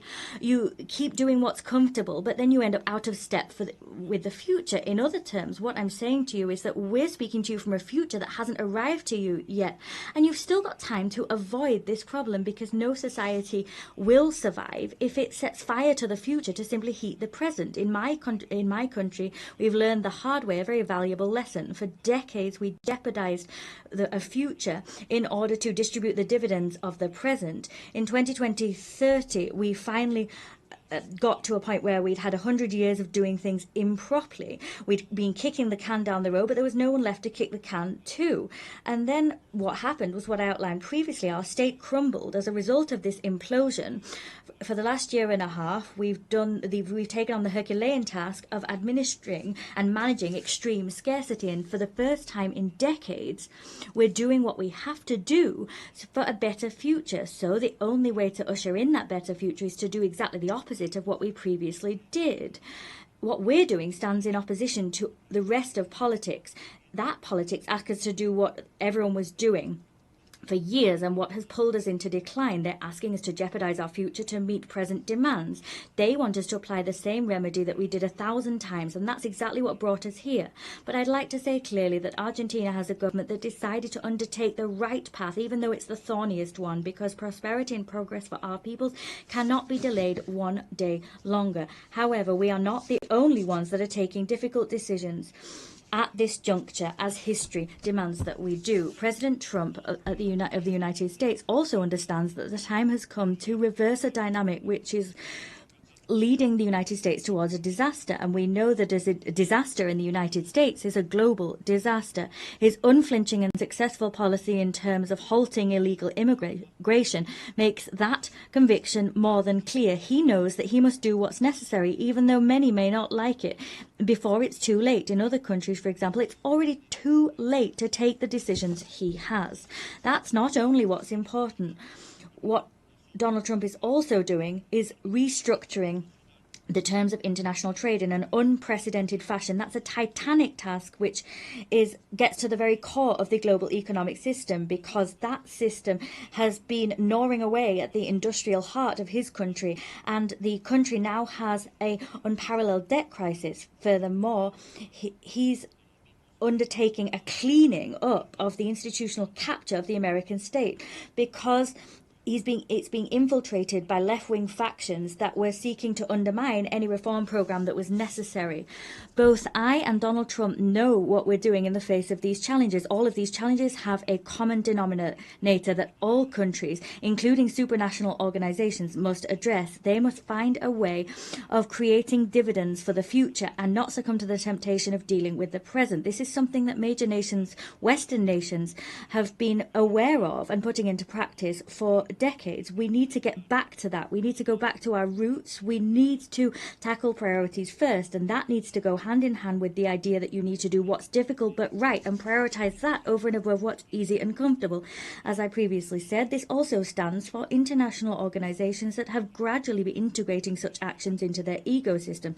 I think I speak on behalf of all of you when I say that the UN must lead the charge when it comes to this paradigm shift. They must return to the roots that made it the great organization that it once was in the past. I wish to humbly lay before you as an assembly 4 principles that we think might serve as we seek to achieve the aforementioned goal. 1. The principle of a core mandate. The central mission of the United Nations is to preserve international peace and security. Everything else must be viewed as complementary to or in service of that goal. The strategic management of resources of this institution consequently requires that we stick to our priorities and not take on others. Secondly, the principle of international subsidiarity. The UN must tackle an issue solely when it is patently clear that the problem demonstrably exceeds national capacity for action. In all other cases, it is right and proper to return the initiative to states. They are the ones who have the democratic legitimacy and answer to their peoples. 3. The principle of institutional efficiency. Argentina has undertaken a process whereby it seeks to optimize the state. We've eliminated redundant structures and returned resources to taxpayers.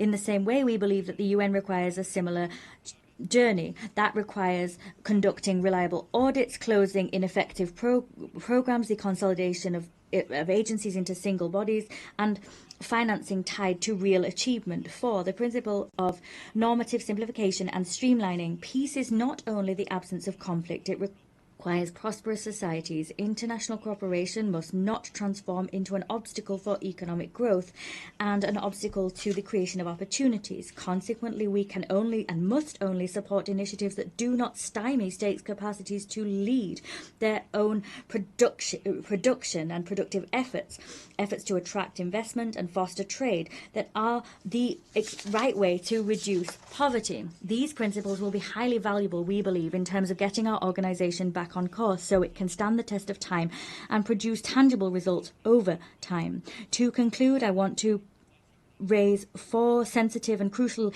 important issues for the Argentine Republic. Firstly, I wish to reiterate our legitimate claim and irrenunciable claim in terms of sovereignty over the Malvinas, South Georgia, South Sandwich Islands and the surrounding maritime areas that continue to be illegally occupied. In spite of the fact that 80 years have elapsed since the creation of this organization, colonial situations such as this one remain unresolved. For this reason, we call upon the United Kingdom to resume bilateral negotiations in accordance with Resolution 2065 of this very same General Assembly, together with all relevant subsequent resolutions. Secondly, I wish to once again roundly reject expressions of fundamentalist violence that continue to be seen and that are spreading throughout the world. In Argentina, we already suffered this horror with the attacks against the Israel embassy and La Hamia in 1992 and 1994, respectively. For this reason, we urge the international community to strengthen legal cooperation to guarantee that Interpol and its signs are respected and those responsible for such atrocities are brought to justice. That will help us to ultimately be able to heal this painful wound that plagues our country's history. Thirdly, we're witnessing an unacceptable escalation in political violence on the left at a global level, violence that in Argentina we know only too well. It is unacceptable to use force where reason fails. For this reason, we emphatically reject any procedures which essentially undermine the basic norms of democratic, peaceful coexistence. 4, to the situation of the Argentine citizen Nahuel Gallo, who was abducted and detained arbitrarily in Venezuela without charge, with no legal assistance or consular assistance. In simple words, this is a forced disappearance. We demand that the Venezuelan government release him immediately, and we appeal to the international community so that this legitimate claim is heeded. This in defense of the most basic principles of international law and human dignity. Finally, we reiterate our demand for the immediate release of the hostages which remain captive in Gaza. Finally, may God bless the free world. May the forces of heaven accompany us. Thank you. Thank you very much. On behalf of the Assembly, His Excellency, the President of Argentina Republic.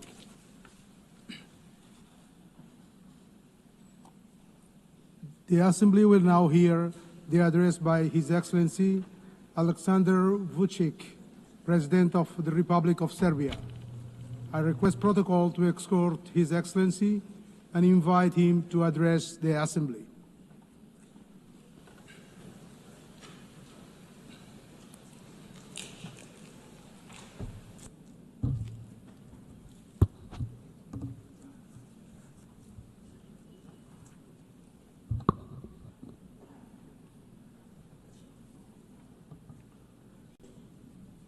Excellencies, ladies and gentlemen, I'm very honored to address this 80th anniversary session of the General Assembly of the United Nations on behalf of the Republic of Serbia, a founding member of the United Nations and a freedom and peace-loving country proud of its history.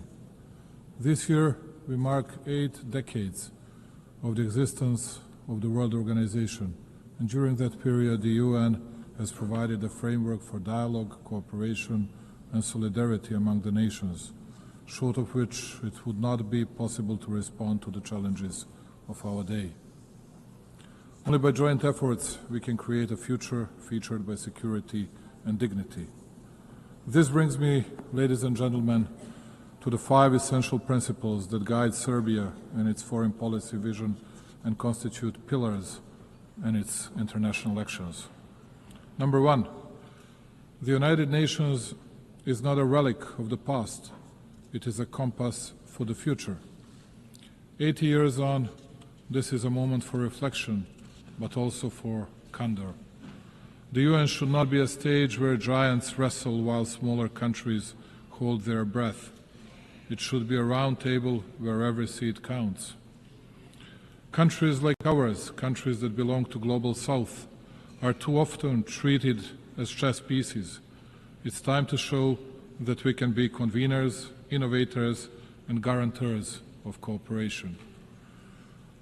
We may not have the loudest voice, but we often have the clearest vision, because we see both East and West at once.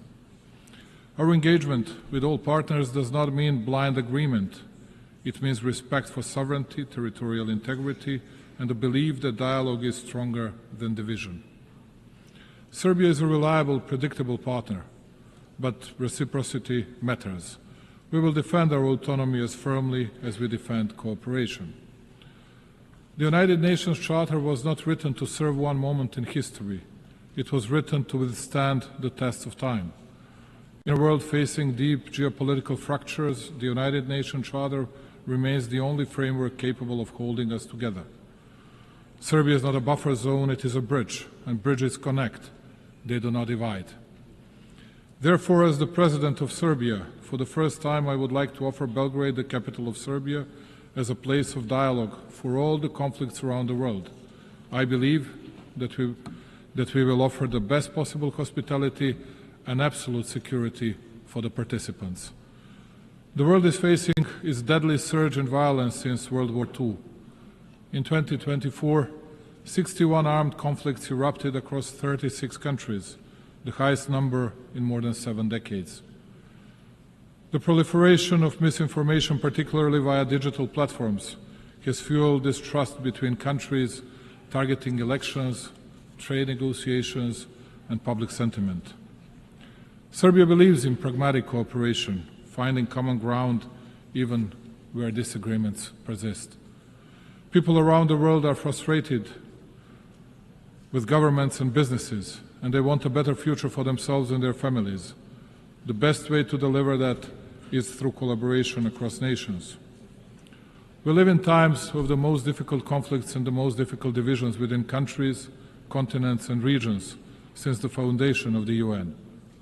A particularly worrying thing is a fact that, provoked by different factors, we have the deepest and the most difficult divisions within each society, with, most often, extremely violent consequences of actions of mutual non-understanding, non-communicating, and distancing from what used to be accepted as elementary decency and behavior in both country-to-country and people-to-people relations.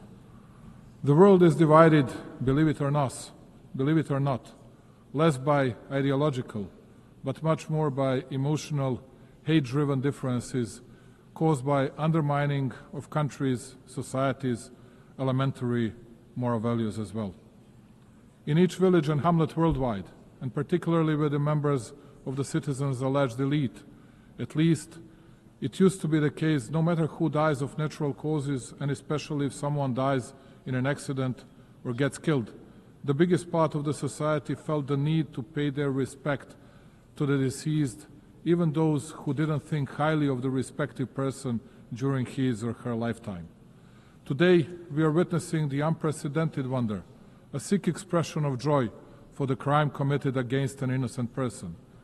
The example of Charlie Kirk is the best confirmation of that. He was savagely assassinated just because his killer didn't like his ideas. He was shot, even after death, by the same ones who had prepared political and media grounds for his assassination.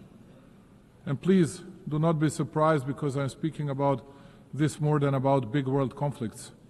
It is precisely that such a development devastates in a deepest and the clearest way the world political community much more than conflicts with clear and visible actors. In the era of social networks, in the era of freedom, we have reached the point of the biggest unfreedoms and unambiguous limiting of freedoms of the others. How can it be possible that, let's say, ABC television hosts get bigger media attention in the US than the attempted assassination against, let's say, President Trump? Who are these shadow rulers who impact the key political movements and who want to run the world and each country individually, and almost as a rule without the people's will and legitimacy? They run all the processes, and all of us because they're chosen by God, as they like to put it. The elite and other people who are, I suppose, incapable of choosing their own path. Those are extremely dangerous things, which will lead to further dissolving of our societies and our countries, but also the overall world politics. It was mostly spoken here about Palestine and Israel. Both are our friends, and I cannot easily, because of more likes on social networks, nor I want to take sides and speak about good and bad people just because it brings us another point in daily politics. But speaking of which, let me bring you back to the beginning of this part of my speech. Big pro-Palestinian demonstrations were held in Italy during the past weekend. People were shouting, Gaza, Gaza, but at least in Milan, some of them did not even think of Gaza. The only thing that was on their mind was demolishing and burning down of what the Italian people had created for centuries, just because it is popular to be against the government and take part in some kind of violence. And when otherwise very composed Italian Prime Minister Giorgia Meloni calls such hooligans, rightly so, thugs, we all ask ourselves what the next stage would be like and what awaits us in the future. During the past month, Serbia was facing unrest and attacks against the constitutional order. In spite of the violence exerted by the protesters, we tried to find a significant share of blame in myself, ourselves, and in us running the country. I wanted to listen, and I understood the message of the people in the streets. That is why, just like here at the United Nations, I believe that the dialogue between the nations and countries has no alternative.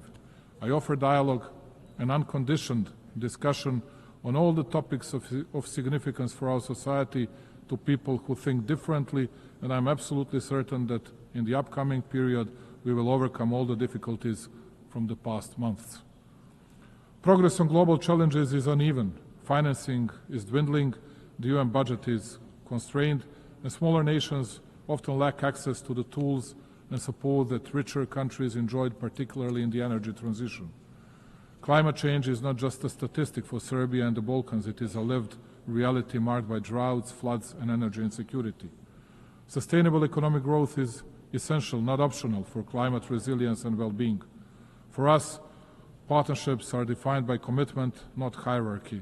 We are a place where East and West collaborate on concrete projects from clean energy to infrastructure and digital transformation, when we will continue to build on this foundation. At a time when the UN seeks to inspire trust globally, these practical, results-driven partnerships strengthen confidence at home and abroad. Distinguished colleagues, alongside many other member states, especially those who do not belong among great powers, Serbia is adamant in pointing to the importance of and respect for the fundamental principles and rules of the Charter of the United Nations. Perhaps it is only too proper to repeat today what we committed to 8 decades ago. The principles and rules of the Charter are valid equally for all states, large or small, for all political powers or levels of development. With a feeling of deep pride, my country continues to commit to a consistent implementation of international norms, notwithstanding the fact that it too is facing a lack of fairness and double standards. In words and deeds, and on a number of occasions, Serbia has recommitted to respecting the sovereignty and territorial integrity of all UN member states, the fundamental principles of the Charter. In doing so, my country expects all the states to respect its sovereignty and territorial integrity, which I have the pleasure to note most of them do, and to which I owe my profound gratitude. After all, as I said on many previous occasions, the respect of the Charter of the UN is not a matter of choice. Rather than that, it is a universal and binding obligation of us all. Number two, territorial integrity is not a principle measured by power. It is the measure that restrains power. If the principle of territorial integrity is applied selectively, it ceases to apply at all. Its violation in one place becomes justification for conflict everywhere. Undermining it does not create exceptions. Rather, like in the case of Serbia, it creates precedents, dangerous ones. Serbia is well aware of the price paid in this regard of international law and multilateralism. 26 years ago, my country fell prey to a brutal aggression by NATO. It opened a Pandora box of sorts, whereby the very postulates of international law were unscrupulously undermined and the principle of territorial integrity brought into question. The consequences of such actions of those who consider themselves untouchable at the time are felt today as well. Even though small in respect of global powers, Serbia is not deterred from commitment to the principles of international law. We firmly believe that they should be respected in every situation, without exception and selectivity. As a persistent drop can shape stones over time, so does our perseverance in defending universal norms help assert their durability. Serbia will continue advocating those principles, as the observance of the respective is the only reliable way to peace and stability. This rostrum and this occasion are the best opportunity to reiterate that my country will never forget its history, its people, its sanctities. Kosovo and Metohija is an inseparable part of Serbia, the main pillar of its identity, culture, and spiritual heritage. For us, Serbs, it is not only a piece of land, it is the cradle of our spirituality and our existence on that land over centuries. Our concern is not only moral and historical, it is humane too. It is with a heavy heart that I advise of the dramatic circumstances in which the Serbs of Kosovo live today. Day in, day out, they are denied basic human rights, the right to life, freedom of movement, the right to education and health protection, access to workplace and property. They live in isolation, basic foods and medicines are in short supply, while children grow up in a fear and uncertainty. Their situation is not only local by nature, it touches upon the conscience of the entire international community and is a test of its readiness to fend for the innocent and helpless. We witness ethnic violence suffered by the Serbs almost every day. It is frightening in size and scope. The Serbs are physically attacked, intimidated, arrested unlawfully, their property is confiscated, and their rights to language, education, and cultural expression limited. The Serbs are often discriminated against, too. The practice sets the stage to make life in Serbian communities more difficult, as they are denied basic services, taxed exorbitantly, and erected hurdles and obstacles too. This is aimed at creating fear and pressure, and by extension change the demographic picture and force the Serbs to flee Kosovo and Metohija. Serbia, therefore, calls on the international community to take concrete and resolute measures to stop the violence in order to ensure security and rights of all peoples in Kosovo and Metohija. Compassion is not good enough. We need deeds and protection mechanisms. Notwithstanding the continuous, open and obvious violations of UN Security Council Resolution 1244, Serbia continues to believe in dialogue under the European Union auspices. It has no alternative, and if true and committed, it is the only way to a just and sustainable solution in line with international law and with full respect for mutual obligations. Just as in the past, my country will continue to fight for peace, patiently, emphatically, and in good faith. Number three, the Balkans must not be a stage for the ambitions of others, but a space for shared responsibility. 30 years after the conflict, stability has become our highest value. The nations of the Balkans deserve the right to shape their future free from external patronage through cooperation, mutual respect, and regional ownership. Distinguished colleagues, cooperation, dialogue, and mutual confidence are perceived as main levers of international relations also on the regional level. We consider that our region should look to the future while we continue to work to the benefit of all citizens and economic interlinkage. To paraphrase Indira Gandhi, who once said that one cannot shake hands with a clenched fist, let me say that Serbia will keep its hand extended, the hand reaching over divisions and borders, devoted to stability and prosperity for all those who strive for a positive agenda and a vision of common European future. The stability of our region is of paramount importance for us. As a guarantor of the Dayton Peace Agreement that we signed 30 years ago, we shall always work toward its full implementation and respect for the rights of all three constituent peoples in Bosnia and Herzegovina, Serbs, Bosniaks and Croats. Unilateral acts and the abuse of authority contrary to the letter of the agreement are not conducive to peace and bring about new tensions. Only by the agreement of Bosnia and Herzegovina's people and entities can the stability and functioning of that country be guaranteed. Absence of dialogue and unilateral initiatives without agreement by all interested sides, in particular the initiatives that take advantage of international organizations, are but a step back to a painful past and create new divisions. Serbia will use all diplomatic means to prevent these activities from taking place as they undermine regional dialogue, the process of reconciliation and understanding. We shall not hesitate in our resolve to promote regional stability in an effort to contribute to global security. For exactly 30 years now, and in this distinguished institution and everywhere else, a false campaign has been ongoing against both the Republic of Serbia and Republika Srpska, the entity within Bosnia and Herzegovina.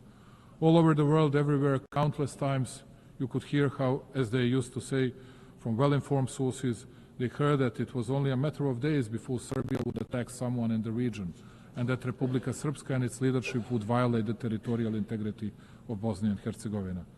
And all this time, it has been a lie, a real smoke screen intended to enable international representatives who are not elected by the people to deal with legitimate representatives of the Serbian people, one of the three constituent peoples in Bosnia, imposing sanctions against them, believe it or not, replacing them from the positions the people elected them to, and conducting criminal proceedings and issuing convictions for words spoken for verbal offenses.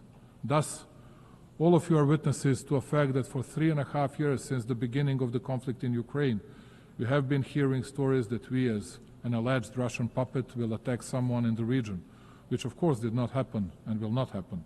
The only thing we have never heard is an apology from those who spread such falsehoods, and it is quite certain that we will never hear one. Let me reiterate, Serbia is a free, independent and sovereign country that makes its own decisions independently.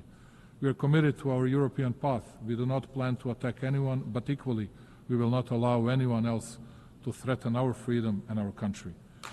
Number 4, the world is changing and the United Nations must evolve to remain a pillar of global stability. Reforming the United Nations is not simply an institutional task. It is a moral duty to safeguard the future of global peace and justice. We are well aware of the need to reform the UN and revitalize its system in order to increase its credibility and shore up multilateralism so as to make our organization more effective, just and close to the needs of its member states. Also, the SC should become more effective in and better adapted to the pursuit of its primary goal of safeguarding international peace in order to reflect more accurately the reality of the present-day world. Africa in particular, the youngest continent which comprises 54 states, must be better represented. Many countries rely on the UN for technical expertise, development funding and guidance to achieve the Sustainable Development Goals. Cuts to funding or reduced access to UN programs risk widening the gap between wealthy and developing nations. As the UN looks for ways to reduce costs, we are happy to offer to host any of UN bodies, institutions, agencies in Serbia with the best possibility to continue being a bridge between developed and developing regions. Serbia is situated at the crossroads of Europe, easily accessible to both East and West. And speaking about cost effectiveness, we are able to offer lower operational costs compared to Geneva, New York or other big hubs. Belgrade offers modern facilities, reliable connectivity, and proven capacity to host large international events, for example, Expo 2027. Hosting an agency in Belgrade strengthens the UN's presence in Southeastern Europe, a region with transitional and developmental experience relevant to global priorities. This would expand the UN's geographic footprint, ensuring agencies are more representative and globally distributed. And number 5, Serbia will remain independent and will overcome internal challenges through the strength of its statehood tradition, focusing steadfastly on building a prosperous future. True sovereignty today is not insulation. It is the dignity to choose, to say yes on our own terms, and to use that choice for cooperation. Serbia's independence is not a privilege granted. It is a sovereign right exercised, and its sovereignty is not situational, it is foundational.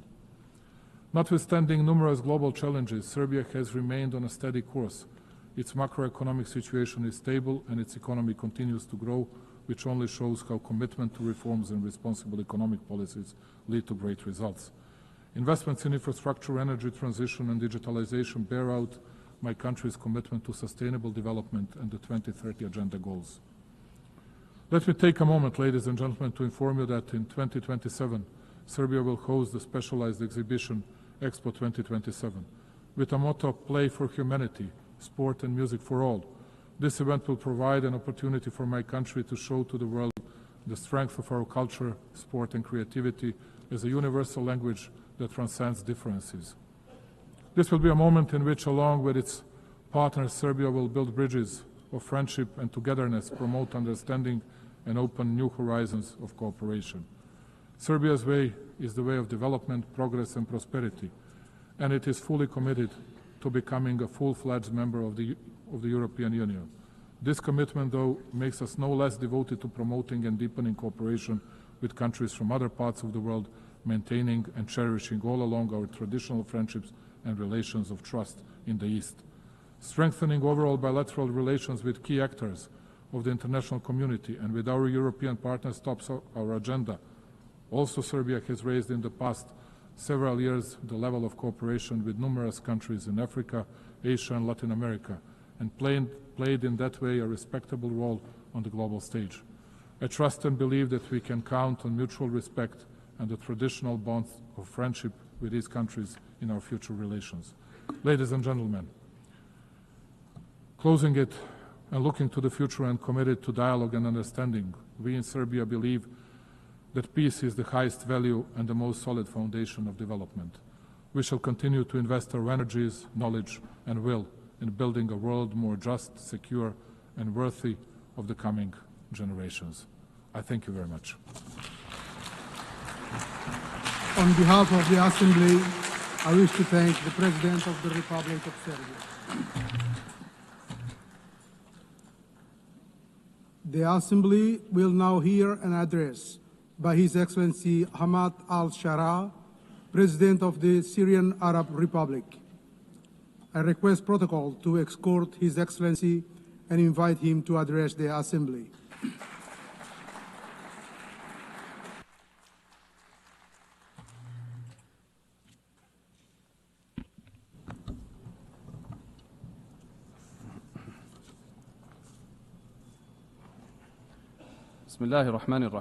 In the name of God, most compassionate, most merciful. The Syrian story is filled with emotions, and it mixes pain with hope. The Syrian story is a story of struggle between good and evil, and between the weak right cause that has no supporter except God.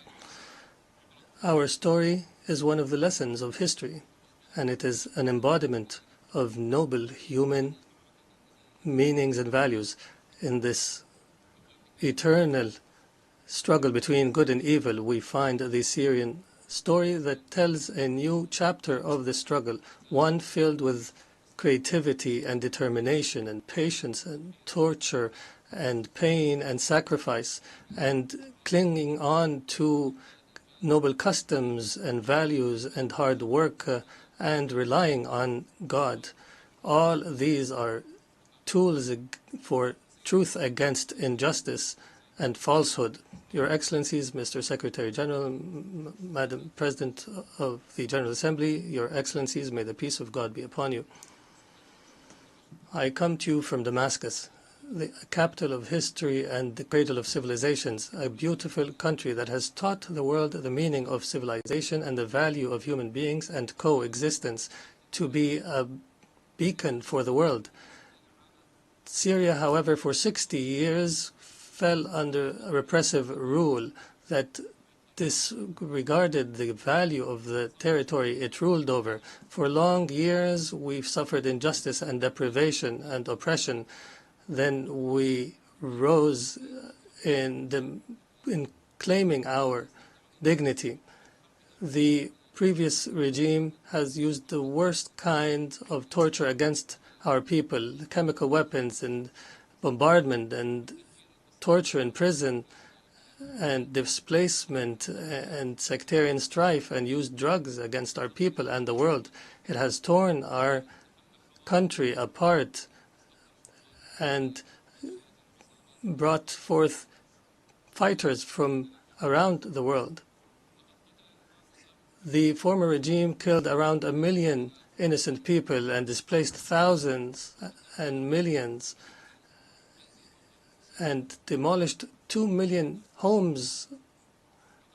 Ladies and gentlemen, the unarmed people were attacked using chemical weapons. Our women and children have inhaled toxic gases, all this to silence truth. And with all this criminality, there was no language for solution, despite the offers. This people had no means and choice but to organize itself and to organize militarily to oust a criminal regime. It was a military operation that was filled with mercy and good and that prioritized tolerance and that did not target civilians. It targeted justice without vengeance. We restored our right and we became victorious for sake of our grievances. We were victorious for the mothers of martyrs and for all of you, people of the world, for the future of our children and yours. And we paved the way for the return of refugees, and we destroyed the trafficking of drugs. Accordingly, Syria has transformed from an exporter of crisis to an opportunity for peace for Syria and the region. Ladies and gentlemen,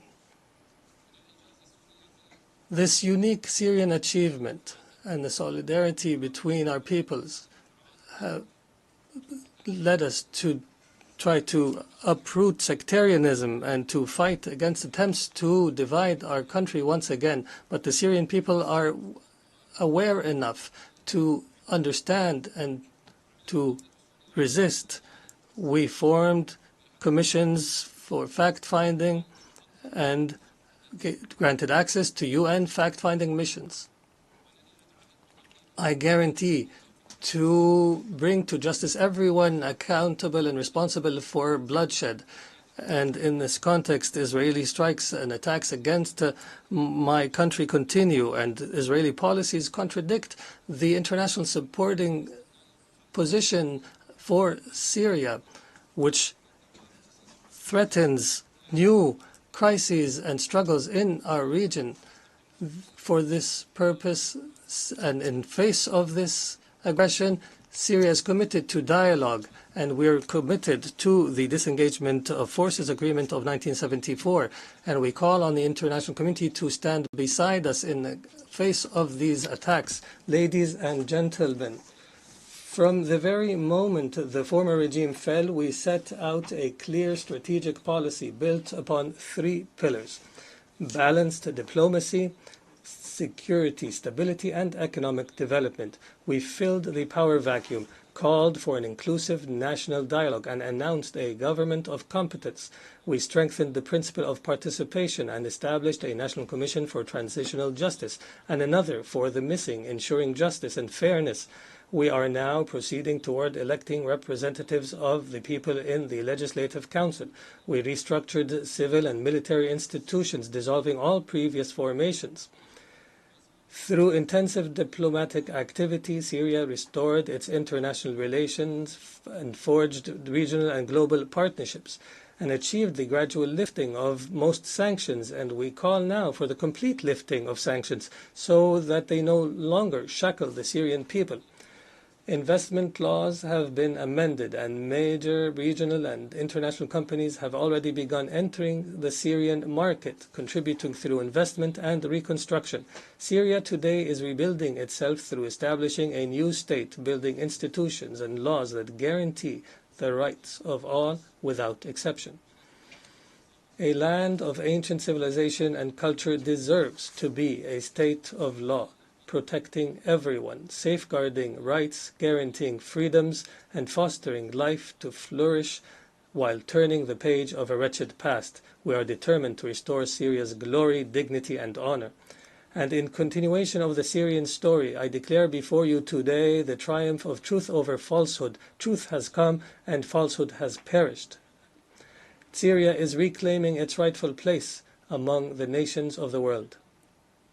This announcement is the echo of a great people's will, a people who forged glory throughout the ages, who rose again from beneath the rubble to restore their rights and freedom and dignity. On behalf of the Syrian people, I extend gratitude to everyone who stood by the Syrian cause, who aided Syrians in their tragedy, and who welcomed them in their countries, and to all nations and peoples who rejoiced in the victory of the Syrian people's will. And I particularly thank Turkey, Qatar, the Kingdom of Saudi Arabia, and all Arab and Islamic states, the United States of America, and the European Union. And before I conclude, let me affirm, the suffering Syria endured, we wish upon no one. We are among the peoples most deeply aware of the horrors of war and destruction. For this reason, we stand firmly with the people of Gaza.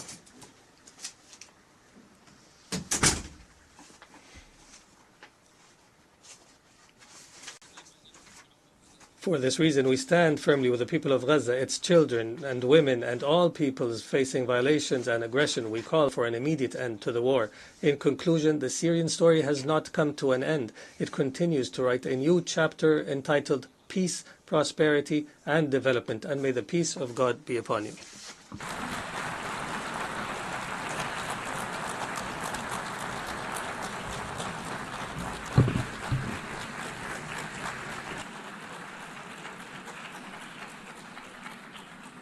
On behalf of the Assembly, I wish to thank the President of the Syrian Arab Republic. The Assembly will hear an address by His Excellency Zoran Milanovic, President of the Republic of Croatia. I request protocol to escort His Excellency and invite him to address the Assembly.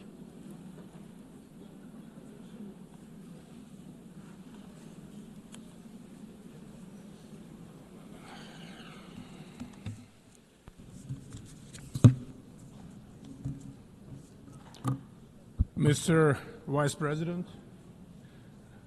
Excellencies, ladies and gentlemen, for Croatia, the United Nations has always been a core, essential global institution. During our own struggle for independence, sovereignty, recognition, and territorial integrity, the UN played a decisive role. Our path to admission and early years of membership were about braving the stormy seas rather than smooth sailing, and it was this organization and what it represents, the principles of the Charter of the UN, that served as our safe harbor. I believe this experience proved productive for both Croatia and the UN and has provided many lessons for the future, including on how to successfully end a complex war and conduct peaceful territorial integration and reintegration. Today, the international community faces daunting challenges. Armed conflicts are more numerous than at any time since the Second World War. They are multiplying and intensifying. overwhelming humanitarian systems, and eroding trust in our capacity to prevent or resolve crises. In Ukraine, we hope the senseless loss of human lives will end as soon as possible.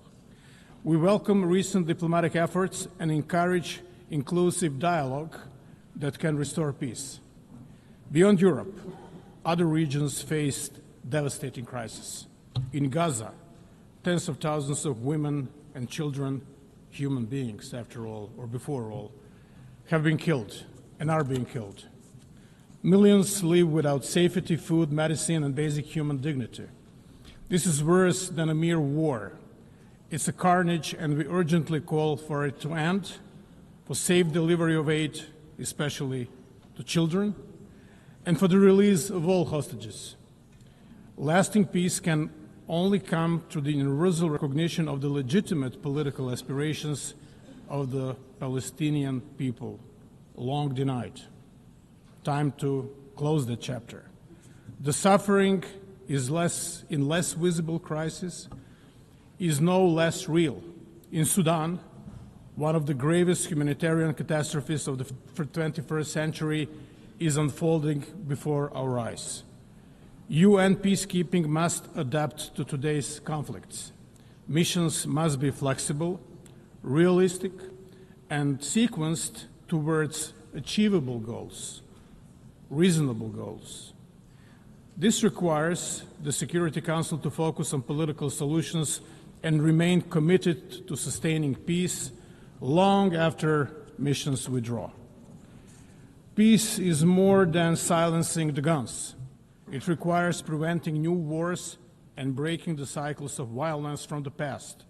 Lasting peace rests on democracy, legitimate governance, and full respect for the right of each people to freely choose their leaders and representatives. Excellencies, in our region of Southeast Europe, Croatia continues to champion and promote legitimate political processes as the foundation of progress. The EU membership is not a cure-all, but it remains a strong driver of prosperity, as can be witnessed in my country, Croatia. We promote good neighborly relations and urge all countries to refrain from actions that undermine stability in the region. In Bosnia and Herzegovina, we call for full respect of the constitutional order, sovereignty and equality of three constituent peoples. All parties and the international community must uphold the Dayton-Paris Peace Accord. Respecting the right of constituent peoples to choose their legitimate political representatives at all levels of government is fundamental prerequisite of lasting stability and progress in European Bosnia and Herzegovina. Lasting peace cannot be imposed. It must be built. And if it's to be sustainable, it must include respect for human rights and development that is inclusive and fair, basic building blocks of any just and prosperous society. The humanitarian system must be reformed to respond with speed, innovation, and stronger partnerships with local actors. Croatia supports the UN's humanitarian reset in order to make responses more agile, effective, and grounded in resilience. Above all, strict respect for international humanitarian law must remain the moral core of multilateralism. In Croatia, decades after the Homeland War, 3 decades, 3.5 decades, families still search for 1,744 missing loved ones. Not bodies, not just numbers, but human souls, fathers, sons, grandchildren still missing, unaccounted for. As co-chair of the Global Alliance for the Missing, Croatia draws on its painful experience to raise global visibility of this issue, share good practices, and strengthen cooperation. Survivor-centered justice is enshrined in our laws in Croatia, and we encourage the others to follow this path. We also share the Croatian model for searching for the missing.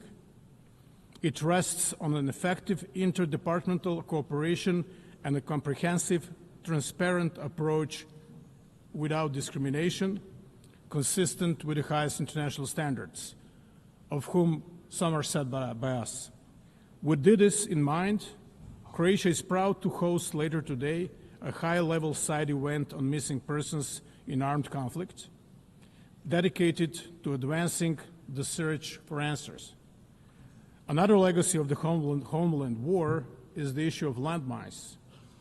Croatia has been active in promoting the Human Rights Council's first resolution on landmines, adopted by consensus on April 4th, International Mine Action Day. The resolution reaffirms the treaty banning anti-personnel mines and sends a clear message. The needless cruelty of these weapons violates basic human rights, violates the sense of humanity, the notion of humanity. The togetherness which is promoted throughout this debate especially means inclusion of the most vulnerable. Therefore, Croatia is proud to have led the initiative resulting in consensus adoption of an impressive 99 member states co-sponsoring the General Assembly resolution declaring the June 27th as the International Day of Deaf Blindness. Peace and security are inseparable from development and human rights. The founders of the United Nations acknowledged this when they placed these three pillars at the heart of the organization. As we marked the 10th anniversary of the General Assembly's resolution on the 2030 agenda, Croatia reaffirms its commitment to the SDGs and to ensuring that no one is left behind. We are grateful to member states for their support in electing Croatia to the UN Economic and Social Council for the 2026-2028 term. Our priorities will include accelerating the 2030 agenda, preparing momentum for the 2027 SDG Summit and the agenda beyond 2030, and strengthening links between humanitarian, development, and peace efforts. At home, in Croatia, sustainable development is fully embedded in our national planning. Croatia's National Development Strategy 2030 is closely aligned with the SDGs, placing us among leading global performers. We reaffirm our commitment to progress made at SOP meetings, including the landmark SOP 28 agreement to begin phasing out fossil fuels. COP 29 in Baku, Azerbaijan, must deliver a new quantified climate finance goal, and COP 30 in Belém must raise ambition, advance fossil fuel transition, and scale up climate finance. Croatia supports a credible climate finance roadmap. The triple planetary crisis also threatens global public health. Croatia endorses the One Health approach, recognizing the interdependence of human, animal, and the environmental health. We welcome adoption of the pandemic agreement at the 78th World Health Assembly earlier this year. As a Mediterranean nation, Croatia knows that health diseases are both a national imperative and a global responsibility. We remain committed to multilateral ocean protection under the United Nations Convention on the Law of the Seas. We welcome the outcome of the third UN Ocean Conference in Nice, France, have ratified the BBNG agreement, and urge others to do so without unnecessary delay. Croatia's contribution to development cooperation and humanitarian aid continue to grow. Since 2011, we have steadily increased our support, reaching record levels in 2023. We share lessons from our own recovery, from democratic transition to mine action and veteran reintegration. In Ukraine, our expertise in humanitarian demining is particularly valued, making us one of the leading contributors relative to GDP. Our support extends far beyond our neighborhood, reaching whole Southeast Europe, the eastern and southern neighborhoods, and Africa. Excellencies, fundamental changes we are witnessing in our world are not mere historical echo, but an all-encompassing global transformation. We are at the defining moment of an era to come. Emerging technologies are reshaping every aspect of society: how we live, how we trade, and how we defend ourselves. Drones are a clear example. They did not only increase the lethality of war, they changed its economics. They showed us that assumptions we held only a decade ago about defense and deterrence are already outdated, total bygones. This disruption brings danger, but also opportunity. New tools can be misused by hostile actors, spreading instability and lowering the threshold for conflict. But the same tools, used responsibly, can strengthen our defenses, improve disaster response, and drive economic growth. Artificial intelligence, cyber capabilities, space technologies, robotics, each can be a threat or a solution. The choice is ours. We need to rethink security, not only nationally but globally. Rules, safeguards, and cooperation must keep pace with innovation. If they do not, we risk instability and peril. But if they do, these technologies can become engines of resilience and stability. The task is urgent. The world must act with clarity, not hesitation. Emerging technologies are not tomorrow's challenge. They are today's reality. And how we choose to guide them will define not just the future of defense, but the future of peace. Reforming the United Nations is an existential necessity. At 80, the UN must adapt to stay relevant and effective. We welcome the Secretary General's UN 80 initiative as an opportunity not only to celebrate achievements, but also to reform and revitalize the organization. Security Council remains essential. Its reform is at the fundamental. The Council must become more inclusive, effective, transparent, and accountable. Croatia supports comprehensive reform, including enlargement in both categories of membership and stronger representation of unrepresented regions, in particular Africa. The financial stability of the UN is also vital. All member states must pay their due, their contributions, in full, on time, and without conditions. Without predictable financing, mandates fail and trust weakens. The upcoming peace-building architecture review offers another chance to turn commitments into action. Croatia will contribute actively, emphasizing prevention, coherence, and strong links between peace, development, and human rights. We welcome the decision to provide assessed contributions for the Peace Building Fund from 2025, but needs still outpace resources. Mr. Vice President, Your Excellencies, ladies and gentlemen, the UN does not exist for itself, but to serve humanity, to save and improve lives, protect dignity and freedoms, and advance peace, security, and sustainable development. On its 80th anniversary, we have a duty to leave to future generations a UN system that is stronger, not weaker. Croatia will continue to defend the principles of the Charter and international law, not rules-based order, to support multilateral solutions, and to build partnerships rooted in respect and responsibility. The world is not short of strategies and grand ideas, reports, or debates. What it lacks is political courage and determination.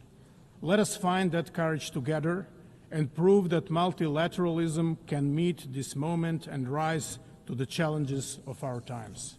Thank you so much.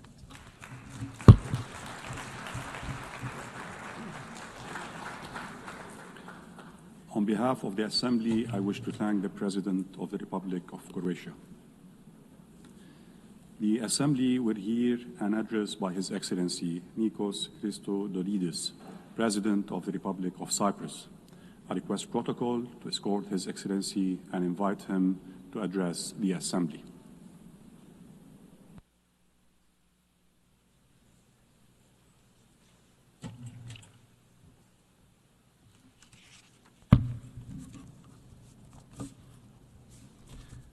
Mr. President, Your Excellencies, we stand at the brink of a precipice. International order, as we noted, is challenged in an unprecedented manner 80 years since the United Nations emerged out of World War II. Today, we stand before drastic, unpredictable geopolitical shifts, instability that appears to spiral, and an uncharted landscape that seems resistant to the international order and norms as we know them. We are witnessing devastating wars, an unimaginable humanitarian catastrophe, and human suffering, blatant violations of international law and international humanitarian law that bring our system to its knees. We stand before the rise of use of force against sovereign states that constantly escalate and expand, threatening regional security and stability. States are sponsoring Malayan actors to destabilize, disrupting critical maritime routes. The use of new means of warfare is rising without even the most basic safeguards in place. Global security is constantly undermined. At the same time, we are faced with the challenge of the uncontrolled expansion of technology and AI, threatening our security and the well-being of our children.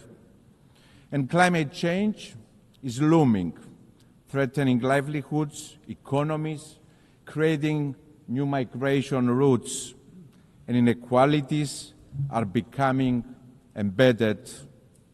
Our world is changing rapidly.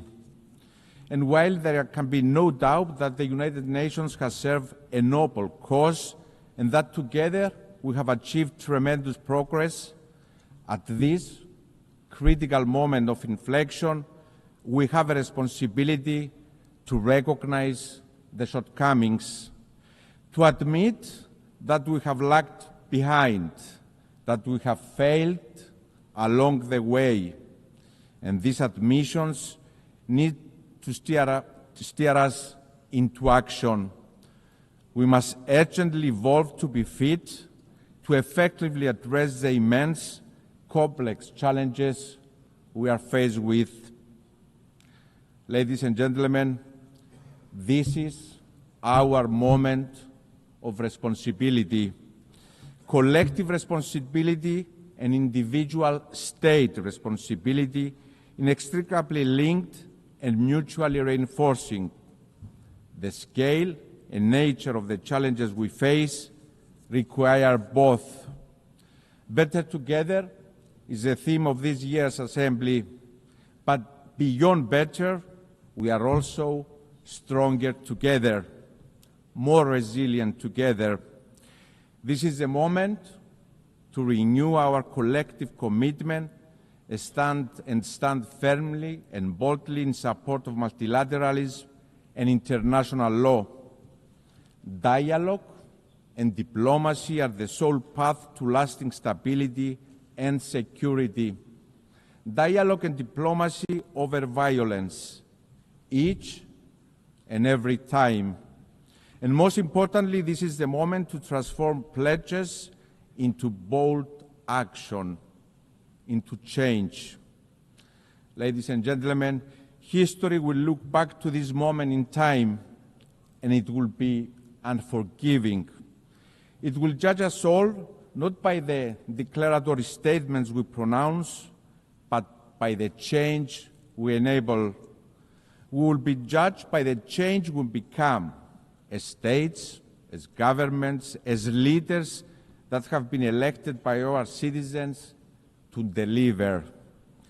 Your Excellencies, my country, Cyprus, walks this path of responsibility, and it stands ready to step up further, to assume even more its role as an enabler of security and stability in the Eastern Mediterranean and the greater Middle East, as a driver of cooperation underpinned by a vision of strength through partnership with like-minded countries and a safe harbor in turbulent waters, determined to transform our geography in a complex region into a blessing by building on our long-standing historical ties with our neighbors that are anchored on trust, mutual respect, and cooperation, always part of the solution to the region's challenges as a credible,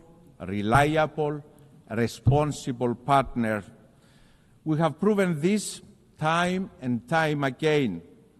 Cyprus will always be a stable, trustworthy, safe harbor. And let me be clear, this is not theoretical. It takes shape and form through concrete initiatives that build on Cyprus' role as a hub of stability and cooperation in a challenging part of the world. Cyprus has consistently provided the necessary infrastructure and support for the evacuation of foreign nationals from areas of danger or conflict, from Sudan, from Lebanon, from Israel, from Iran. Following the barbaric Hamas terrorist attack of October 7 and the subsequent war that has led to a humanitarian tragedy in Gaza, Cyprus assumed yet again its moral responsibility to its region. We did so through the development of the Amalthea Maritime Corridor for the delivery of humanitarian assistance to the civilian population in Gaza. The route was reactivated as recently as this past week.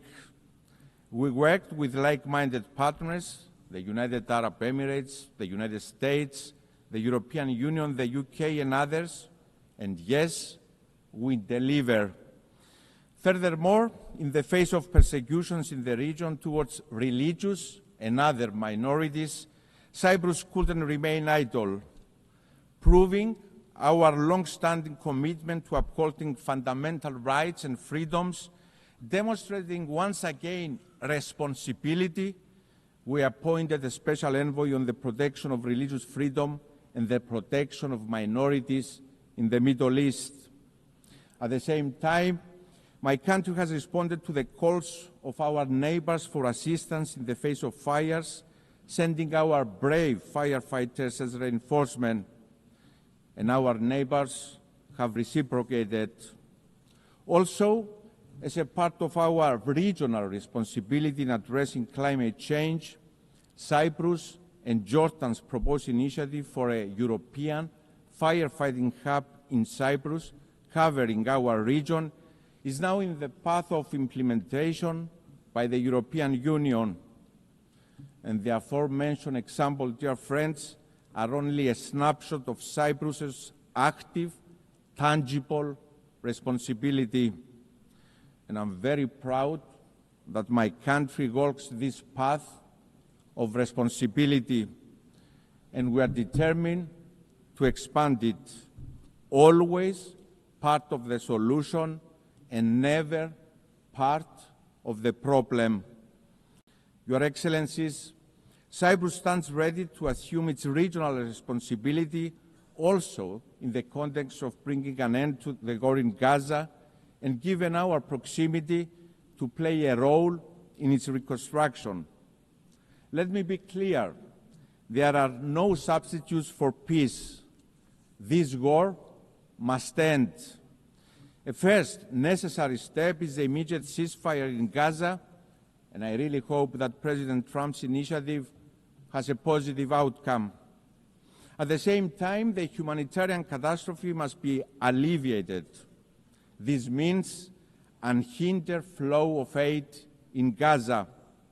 The displacement must also end. International humanitarian law must be respected. We also call with the same fervor for the immediate release of all hostages. And, dear friends, as unreachable as it may seem at this moment, we must not lose sight of the path for peace, for a two-state solution in line with the United Nations Security Council resolutions. We have a responsibility to continue our work for a future in which Israel and Palestine live side by side in conditions of lasting security and peace. And we must be clear and unequivocal that Hamas, a terrorist organization, has no place in such a future.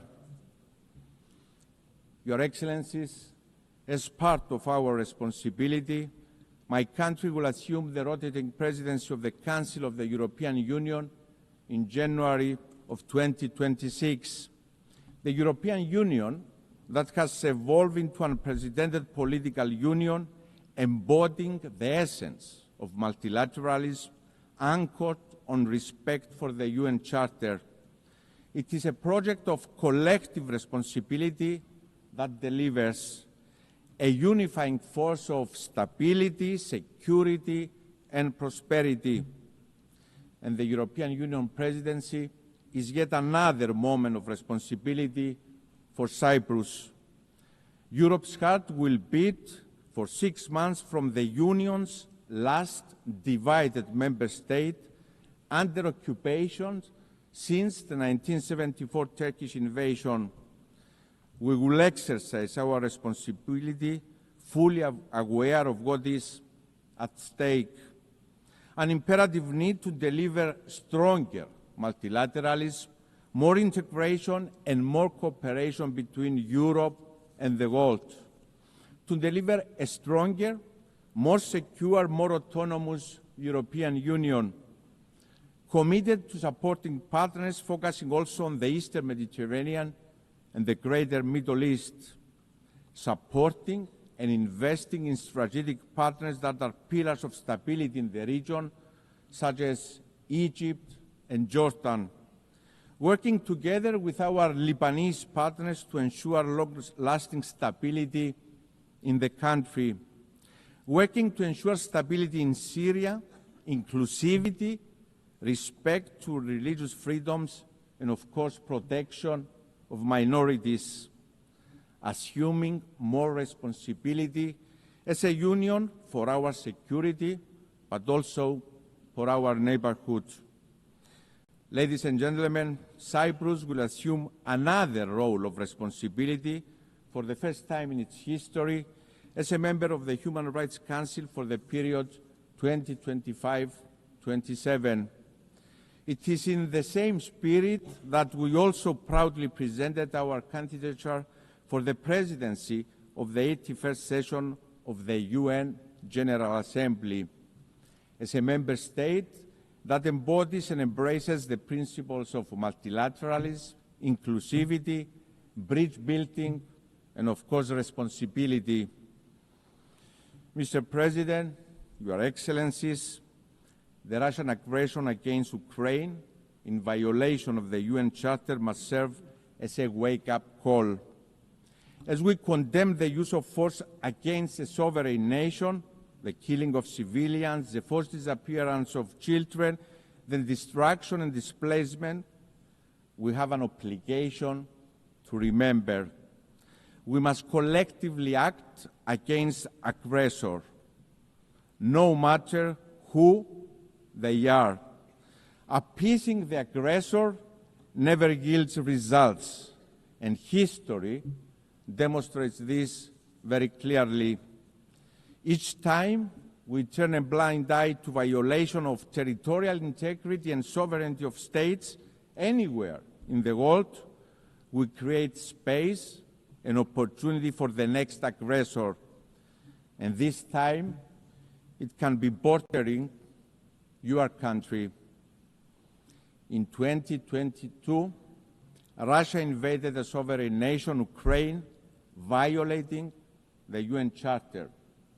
In 1974, Turkey invaded a sovereign nation, Cyprus, violating the UN Charter.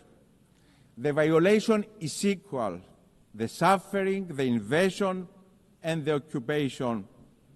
My country, Cyprus, is under Turkish occupation for 51 years. Tens of thousands displaced, women raped, destruction of cultural and religious heritage, the fenced town of Varosha held hostage by Turkey, awaiting for its lawful inhabitants to return, as the relevant UN Security Council resolutions have prescribed for Turkey to allow. A policy of illegal settlements to change the demographic character of the country. Families, 51 years later, waiting for the fate of their loved ones. As a young boy in those early years after the invasion, the images of mothers and children weeping for their loved ones have been engraved in my memory. Dear friends, the playbook of occupiers is always the same. Your Excellencies, from this very podium yesterday, Mr. Erdogan preached the word on peace and accountability. He pointed the finger to others for crimes Turkey itself commits every single day. That is selective sensitivity and hypocrisy of the highest form. Illegality cannot yield legality.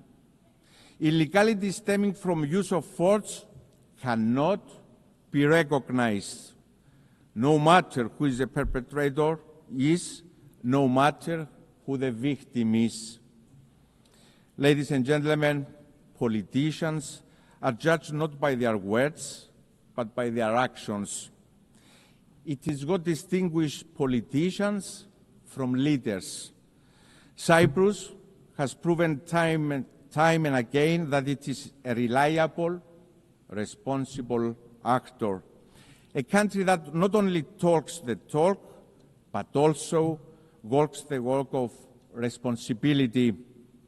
And my call to Mr. Erdogan is to join that path of responsibility, to end the occupation through negotiations for a comprehensive settlement that will reunify Cyprus in a bizonal, bicommunal federation with political equality, always in line with UN Security Council resolutions, European Union law, values, and principles. This is the only way. Therefore, let me repeat, the call for responsibility is the loudest for my own country. I'm ready for this moment of responsibility, ready to deliver on the call of history to reunify Cyprus, to reunify my people, Greek Cypriots, Turkish Cypriots, Maronites, Armenians, and Latins. Mr. President, Your Excellencies, we stand at the brink of a precipice. And while the impulse may be to shrink away from the immense responsibility we inherited from the visionaries who stood here 80 years ago, now is the moment for us to assume our responsibility collectively and individually as states. Rest assured that my country, Cyprus, will continue to do its part by being responsible, by being advocates for responsibility, for the good of humanity, for our peoples. Thank you very much.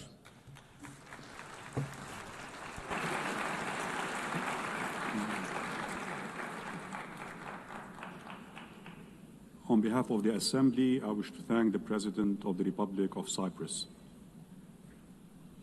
The Assembly will hear an address by His Excellency Alexander Stubb, President of the Republic of Finland. I request protocol to escort His Excellency and invite him to address the Assembly.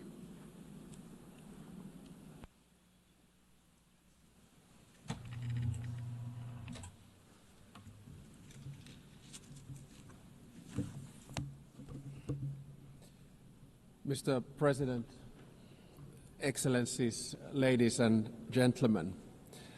In its simplest form, foreign policy is really about three things: about values, interests, and power. I come from a relatively small country, Finland, and our toolkit is mainly about two of those three things. It's about values and interests. Power, hard or soft, is usually the luxury of bigger players.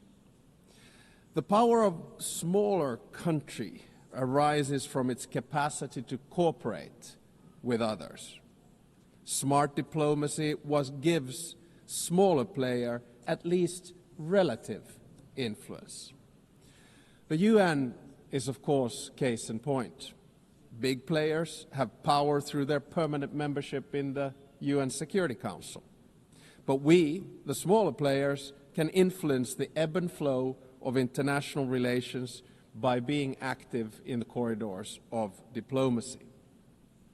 Now, most of the speeches that we've heard here today have highlighted the fact that the world order, balance, and dynamics are changing, much like they did after World War II when the UN was founded. I actually think that the post-Cold War order is over, but we don't know what the new order is going to look like. It will take at least 5 to 10 years for things to settle. And my message to this assembly today is that regardless of the size, each and every member state of the United Nations has agency, a say in how the new world order will look like. It is important that we all use this power wisely and responsibly. Now, I fully appreciate that our interests differ, depending on our geographical location, history, state of development, or culture. But fundamental values are something we should all share. We have commonly defined some of the most essential of them in the UN Charter. Today, I want to do two things. First, analyze where we are, and second, give my proposals on what we might want to do together. To understand what's currently happening in the world, I'd like to raise three different but yet related developments. First, it seems to me that there's a growing tension between multilateralism, in other words, an order based on the rule of law, and those that speak the language of multipolarity or transactionalism. So difference between multilateralism and multipolarity. Now, I can understand the temptation and the rationale of the proponents of multipolarity and transactionalism. But can they solve the world's biggest challenges, such as climate change or sustainable development? Today, I see many states, both big and small, pursuing transactional or multivectoral foreign policies. In essence, their aim is to diversify their relations with multiple actors rather than aligning with any one particular bloc. Now, this can be opportunistic, but it may also be justified and reasonable. This depends on political choices. A transactional or multivectoral foreign policy is dominated by interests. Interests drive practical choices of states, and this is entirely legitimate. This kind of foreign policy is based on a realistic understanding of power. Power defines the limits of what is possible for each state. However, values should actually underpin everything we do. Even transactional or multivectoral foreign policy should rest on a score of fundamental values. Without them, foreign policy will ultimately run into a wall. If you set aside values for unhindered pursuit of power and interests, you will eventually find before you the very same problems you wanted to overlook.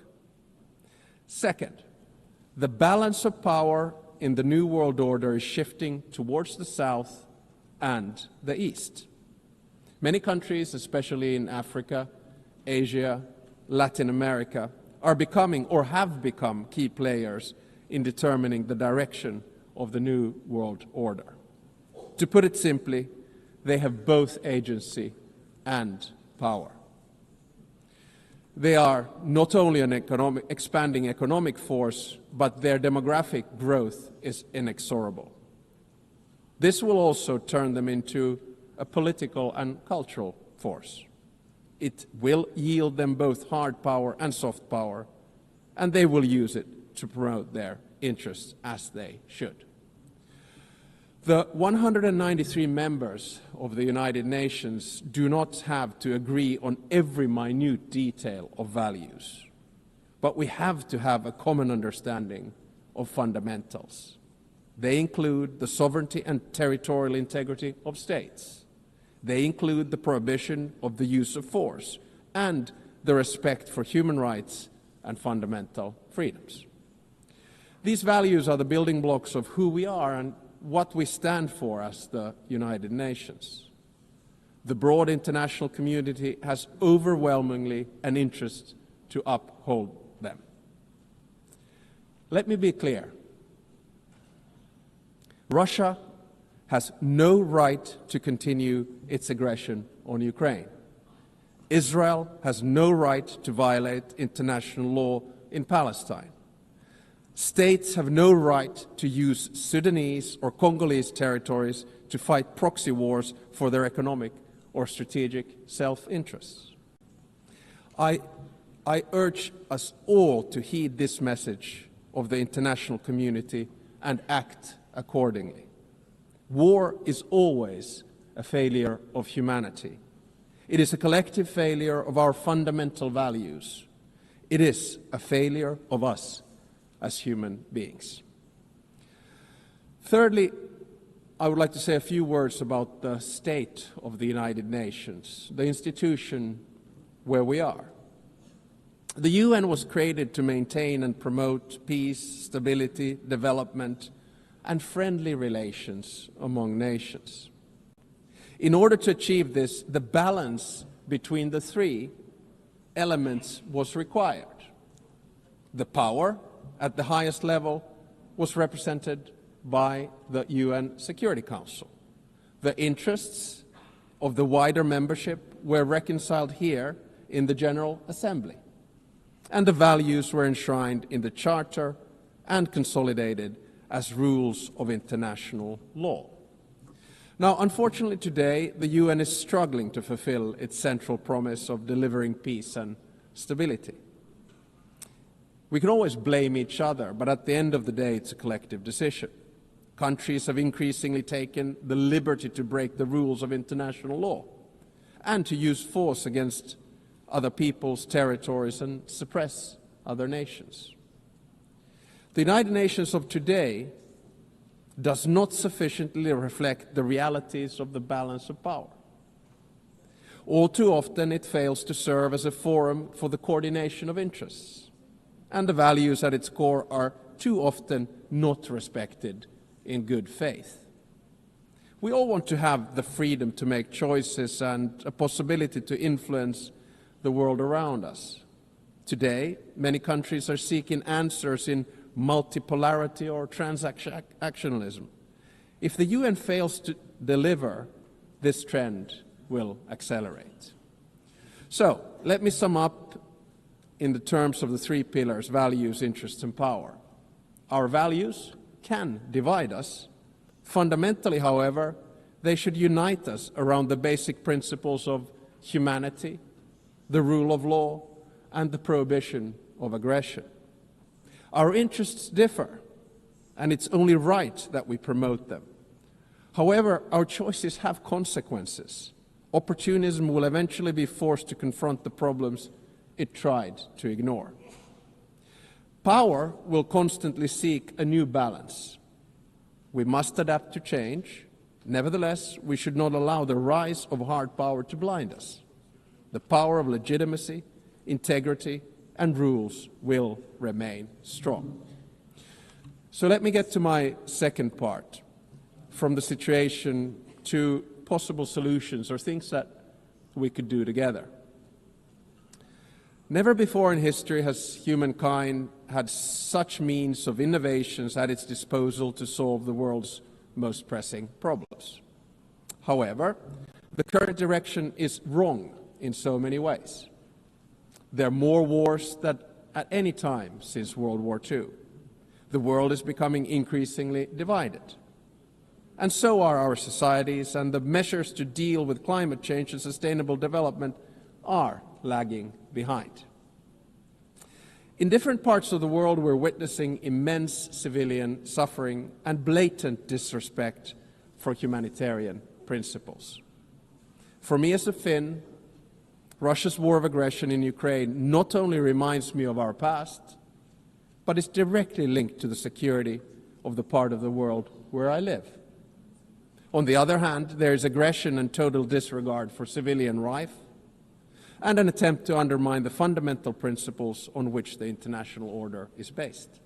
On the other hand, there's a bastion of freedom that is defending its right to exist and to make its own choices. The battle for what consequences we will draw from this aggression is not yet over. Recently, there's been serious attempts at diplomatic solutions of the war on the initiative of the United States. There are no perfect solutions to wars. At the same time, we know that any decision made in these matters will have far-reaching consequences in Ukraine and beyond. There can hardly be a stronger unifying interest among the UN's broad membership than our opposition to the wars of conquest. Aggression must not be rewarded. Accountability for the most serious international crimes must be pursued. In the Middle East, civilians in Gaza are experiencing immense suffering. The deepening humanitarian crisis has reached unbearable levels and represents a failure of the international system. At the same time, Hamas continues to hold the hostages it has taken, and many have already lost their lives. An immediate ceasefire is needed in Gaza. That has been reiterated from this podium many times today and yesterday. Humanitarian aid must be granted safe and unhindered access. The hostages must be released. I commend the efforts led by France and Saudi Arabia to advance the two-state solution. The negotiations must meet the Israeli and Palestinian security needs and Palestinian right to self-determination, its legitimate aspiration for statehood and sovereignty. The occupation that began in 1967 must end, and all permanent status issues must be resolved. Correspondingly, the countries that have not recognized Israel must do so. At the same time, the international community must support and strengthen the Palestinian Authority for it to govern the entire Palestinian territory effectively. This is the only viable option for achieving a two-state solution. A stable Palestine will also significantly benefit the security of Israel. In many parts of the world, conflicts are raging, causing immense suffering locally, instability regionally, and reverberations globally. We've witnessed particularly brutal violence in Sudan, in the Democratic Republic of Congo, in Haiti, Myanmar, and Mali, among others. Civilian populations continue to face famine and displacement at a large scale. And sometimes I feel that we end up looking at conflicts only that are near to us. But I think the job of the UN is to look at all of them with equal determination. I praise all those who, in good faith, continue to work for peace despite the daunting task. In June, a peace agreement was reached for the conflict in the Eastern Democratic Republic of Congo, The true test, like with all peace agreements, lies in its implementation. Does it stick? There's a humanitarian crisis of alarming proportions that compels us, all of us, to respond. Peace processes should not be transactional. They must be guided by international law. All countries and stakeholders in the region must be engaged and committed to achieve sustainable peace. The presence and involvement of the UN is essential. I would also like to stress the crucial work carried out by journalists amid conflicts and in other difficult circumstances. Attacks on members of the media are unacceptable. Media freedom is the basis for democracy. It is a prerequisite for an open society. The ability of the press to carry out its work is important for all of us. Ladies and gentlemen, the composition of the UN still largely reflects the world of 1945. As the world has changed drastically, so should the decision-making at the UN. Last year, in this very hall, I argued for a reformed Security Council, a council where currently underrepresented regions would have a stronger voice through permanent seats at the table. The number of permanent members should be increased in the UN Security Council. At least there should be 2 new seats for Asia, 2 for Africa, and 1 for Latin America. I think I'm going to say this every year because it's the only place where I get applause. No single state should have a veto power. And if a member of the Security Council violates the UN Charter, its voting rights should be suspended. I believe that these changes at the top of the UN are necessary in order to maintain the UN's central role in international relations. At the same time, a more comprehensive reform of the UN is needed. I commend the Secretary General for his UN 80 initiative, and I encourage him to take bold and ambitious action. So Finland strongly supports the UN and wants it to succeed. Therefore, we stress the need for true reform to enhance the organization's credibility, relevance, and efficiency. This will ensure that the UN can act. The UN needs to focus its efforts on its most important goals: ending and preventing wars, protecting human rights, and acting as a catalyst for sustainable development. And also, we need to get the UN back into peace mediation. I would argue that one of the reasons that we have so many wars right now is that the UN is absent from peace mediation. No other organization can offer the legitimacy comparable to that of the UN. If the UN is absent, conflicts are not resolved without it, which is not in our common interests. The UN is needed as a mediator, and the member states should support it at this endeavor. Finally, Finland is strongly engaged in the work of the UN and will remain so. Therefore, we're also standing for election to the Security Council for the term of 2029 to 2030. Should we be elected, Finland pledges to be a principled and pragmatic partner for peace. We are principled in our commitment to international law, with the Charter at its core.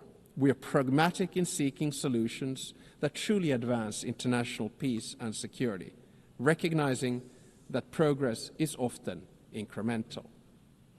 At the outset of my speech, I said that each and every one of us has agency, a say how the new world order will look like.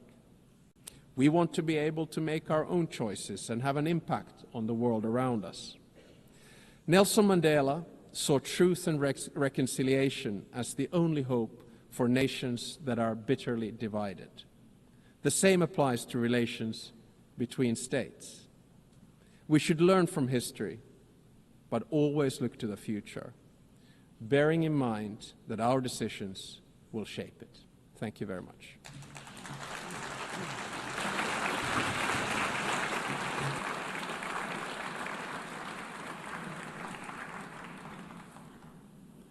On behalf of the Assembly, I wish to thank the President of the Republic of Finland. The Assembly will hear an address by His Excellency Julius Maada Bio, President of the Republic of Sierra Leone. I request protocol to escort His Excellency and invite him to address the Assembly.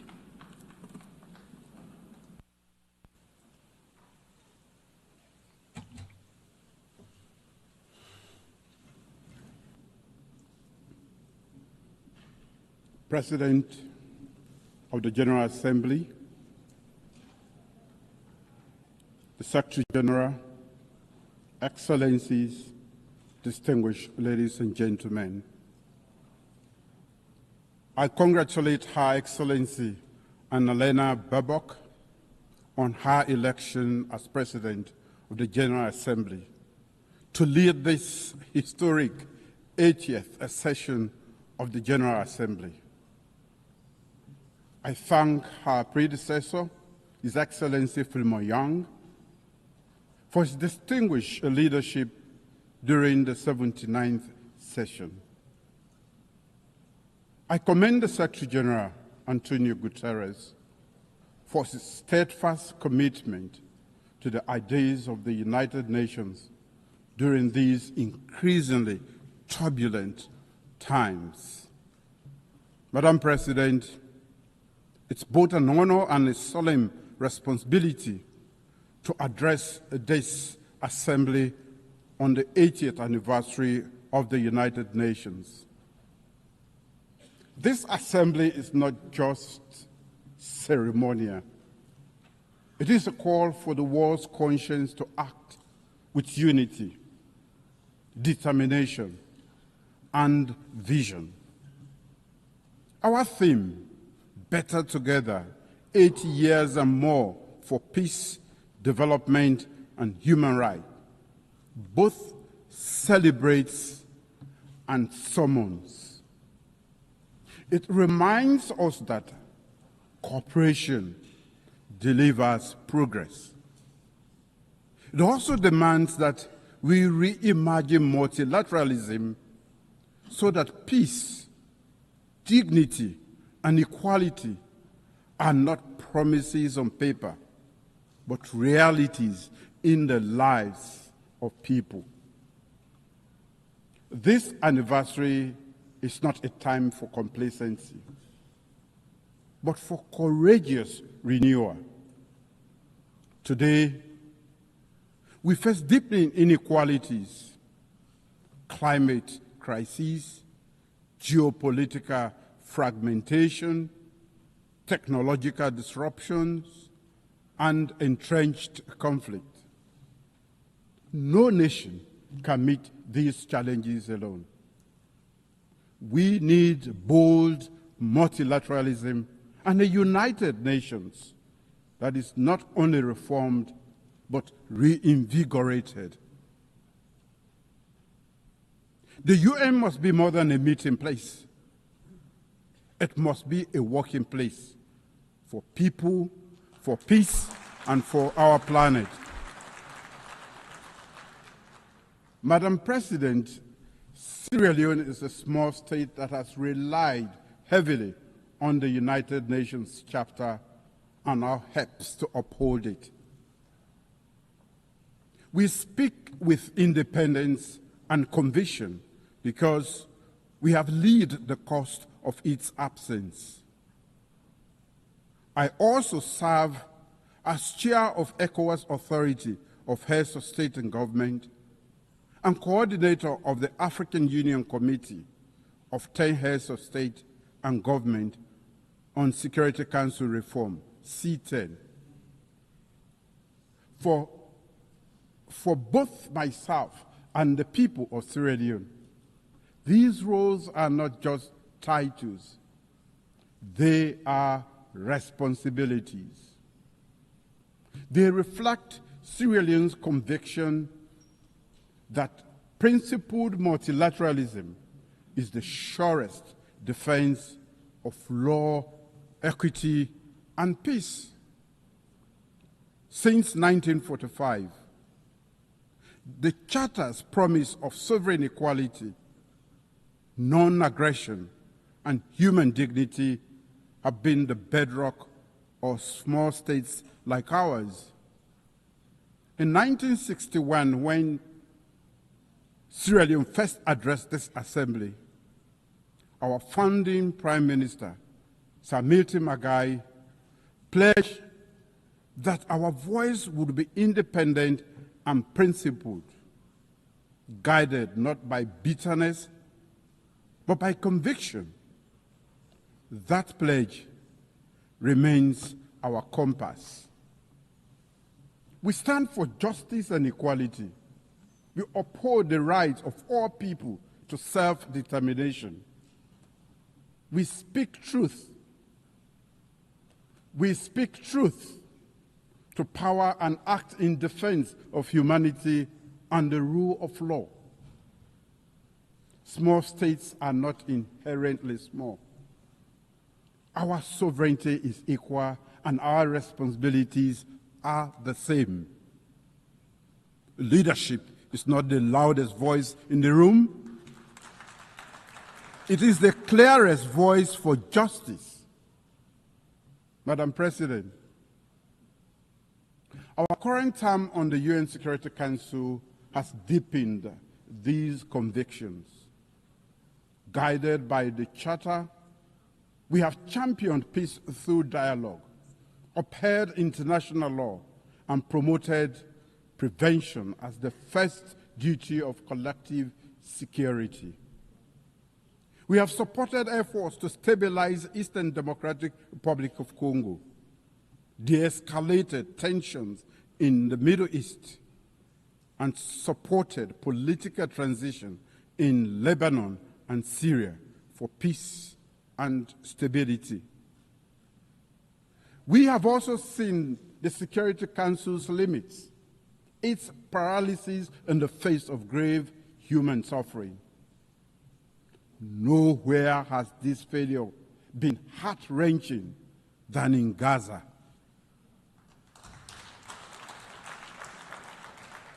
A preventable genocide was not prevented. Mass starvation that could have been avoided was not avoided. A broadly supported two-state solution has been obstructed by division and inaction. We therefore welcome all member states that have recently announced their long overdue recognition of the State of Palestine. Yet, much more remains to be done. We must bring an end to the war and ensure the release of all hostages and prisoners. Sierra Leone has not wavered.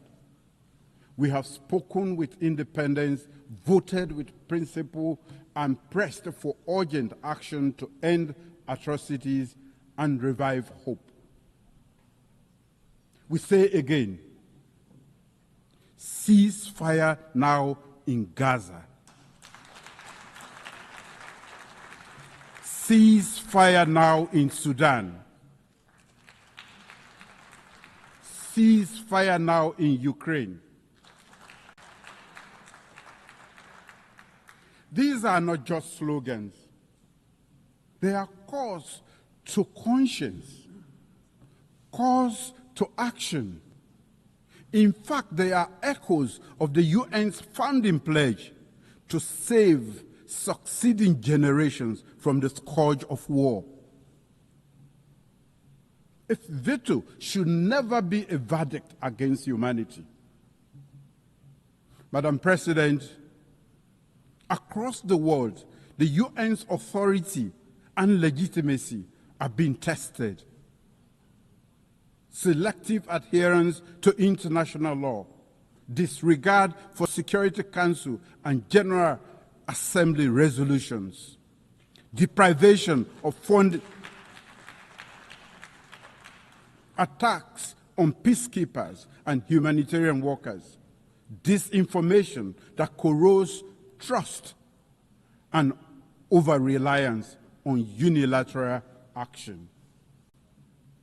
For countries like Sierra Leone, this is not an abstract debate. We know what a working United Nations means. At our darkest hour, during one of the most brutal civil wars in modern history, the UN stood by our side. The United Nations missions in Sierra Leone, UNAMSI, one of the largest peacekeeping operations of its time, helped disarm over 75,000 combatants, restore civilian governance, support democratic elections. The Special Court for Sierra Leone and the Truth and Reconciliation Commission, both backed by the United Nations, ensured justice and reconciliation.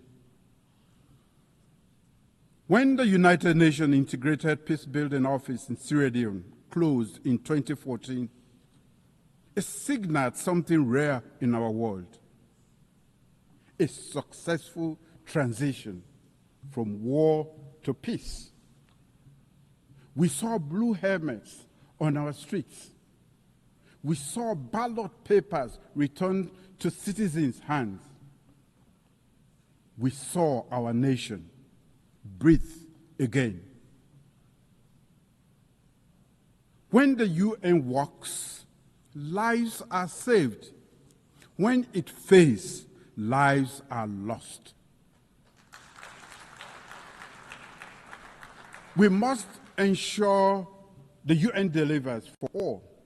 And to do so, we must respect and implement UN decisions.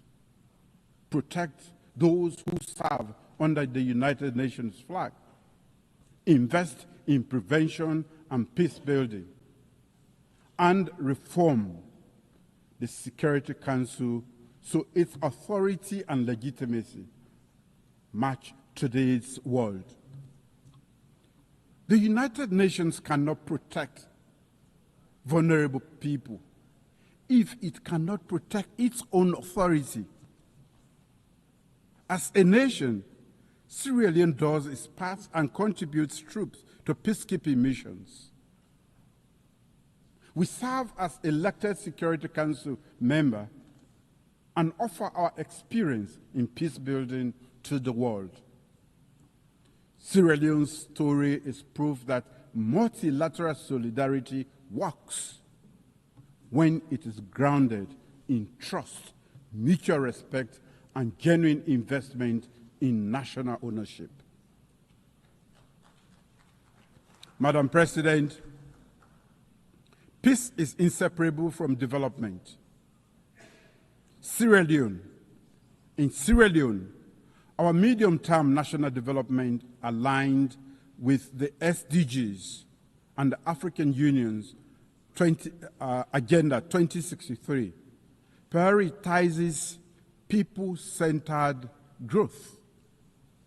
We are transforming our agricultural sector to ensure food security. We are investing in a digital economy that fosters inclusion and innovation. We are deepening investment in human capital development through free quality education and in healthcare, particularly maternal and child health. We are expanding renewable energy to support industrialization and climate resilience. Climate change is an existential threat to Sierra Leone. Our greenhouse gas emissions are negligible, yet our people and our wide coast bears the cost through erosion, flooding, and pressure on food systems and fisheries. We have mainstreamed climate adaptation and strengthened disaster preparedness. In fulfillment of the commitment made at the Third United Nations Oceans Conference, Sierra Leone has ratified the Biodiversity Beyond National Jurisdiction Treaty, BBNG. As the 60th state to deposit its instrument of ratification, Sierra Leone is proud of the collective endeavor to trigger the entry into force of the BBNJ Treaty, a historic milestone for multilateralism and the collective stewardship of our ocean commons. Is to do the same, so the high seas and areas are governed by common good. Climate justice is not charity. It is a legal and moral responsibility. If the poorest are left to pay the highest climate price, there is no justice. Developed nations must honor their commitments, $100 billion per year in climate finance, technology transfer, and capacity building. We welcome the International Court of Justice advisory opinion on climate change, affirming states' obligation to prevent environmental harm and to protect future generations. In that spirit, Sierra Leone is proud to present the candidature of Professor Dr. Charles Cherno Jallow to the International Court of Justice, a distinguished jurist and tireless advocate for the rule of law. We respectfully solicit the support of all member states in the November 12 elections this year. Madam President, as chair of the ECOWAS Authority of Heads of State and Government, I proudly note our community's 50th anniversary. For 5 decades, ECOWAS has embodied regional integration and collective security, often acting decisively when others hesitated. ECOWAS moved early in Sierra Leone's peace process before and alongside the UN to end our civil war. It has done so in Liberia, the Gambia, and elsewhere to defend democracy and stabilize the region. These are African solutions to African challenges, open to global partnerships anchored in regional legitimacy and trust. Partnership with Africa must move from promise to practice. As chair of the ECOWAS Authority, I recently embarked on a regional tour, including a second visit to Burkina Faso in 2 years. This was to demonstrate solidarity and build trust between ECOWAS member states and the Alliance of Sahelian States. I commend the leadership of Burkina Faso for its willingness to engage and I look forward to continued dialogue with the leadership of both Mali and Niger. In my role as chair of the ECOWAS Authority, I have placed emphasis on advancing and safeguarding democratic governance with a strong commitment to upholding constitutional order and reflecting the people's will, countering terrorism and strengthening our regional security architecture, including operationalizing the ECOWAS standby force and implementing counterterrorism strategies, enhancing economic integration by promoting trade, liberalization, developing cross-border infrastructure, and advancing towards a common ECOWAS currency. Strengthening the credibility of institutions through reforms that promote transparency, efficiency, and service focused on citizens. We urge the United Nations to deepen its partnership with ECOWAS and other African regional mechanisms in the spirit of Chapter 8 of the United Nations chapter. Africa is not a problem to be solved. Africa is a partner to be empowered. Madam President, during Sierra Leone's tenure as elected member of the Security Council 2024-2025, we have highlighted the urgent security challenges in West Africa and the Sahel, where terrorism and violent extremism transcends borders and destabilize the entire region. However, Africa's lack of permanent representation continue to hinder the Council's ability to act decisively and contextually. We have advocated for a comprehensive approach to counterterrorism in the Sahel, linking security with development, governance reforms, and regional cooperation, and strengthening the UN-AU-ECOWAS partnership. Too often, however, the Council's response has been hindered by narrow geopolitical interests, delaying action that could have saved lives. Our experience confirms a clear truth. Lasting peace requires inclusivity, ownership, and legitimacy. The Council's structural imbalance undermines its credibility and must be addressed to ensure the safeguarding of collective security. Madam President, in my capacity as coordinator of the African Union Committee of 10 on Security Council reforms, I speak on behalf of a continent still excluded from the permanent representation on the Council. Africa, home to 1.4 billion people and the largest regional bloc in the United Nations, still has no permanent seat. This is unjust and untenable.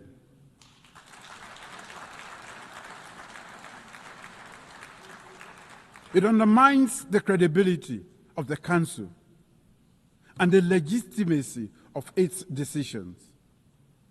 The common African position expressed in the Ezowini Consensus and SAT Declaration calls for at least 2 permanent seats for Africa with full rights and prerogatives, including the veto, if retained, and 2 additional non-permanent seats.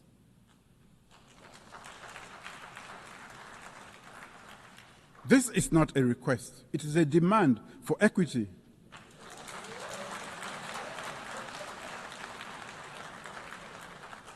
It is a test of UN's commitment to fairness and its own charter.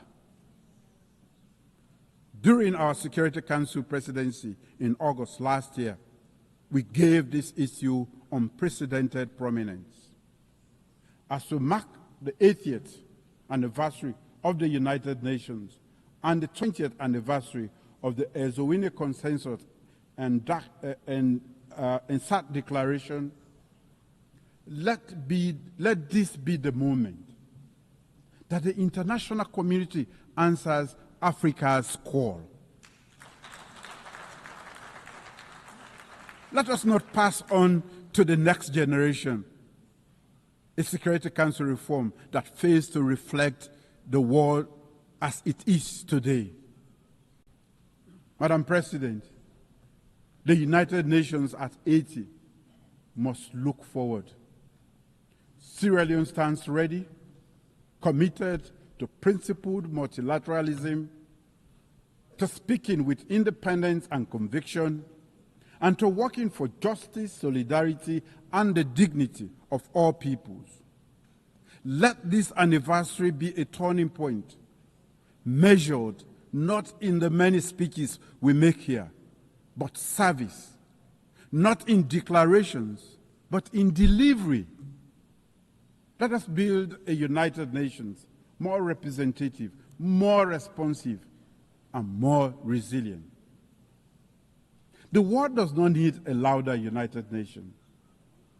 It requires a braver United Nations Now is the time to make the United Nations work for all. Together, let us forge a future of peace, shared prosperity, and human dignity. For in unity, we are not only better, we are stronger. Thank you.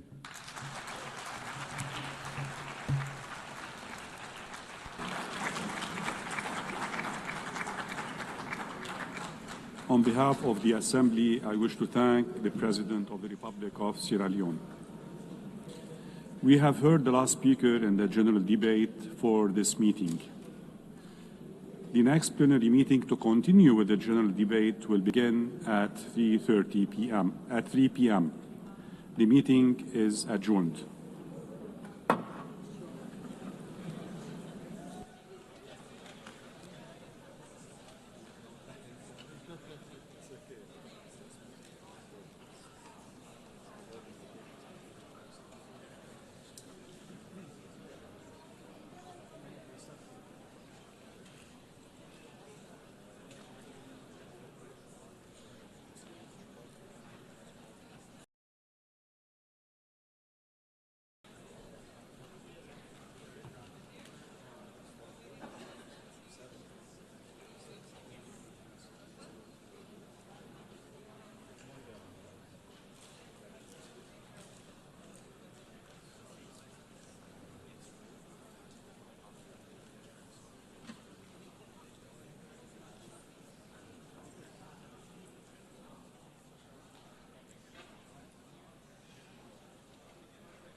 The 7th plenary meeting of the General Assembly is called to order.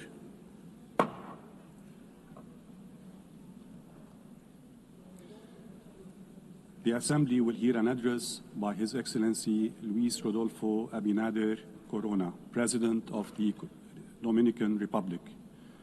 I request protocol to escort His Excellency and invite him to address the Assembly.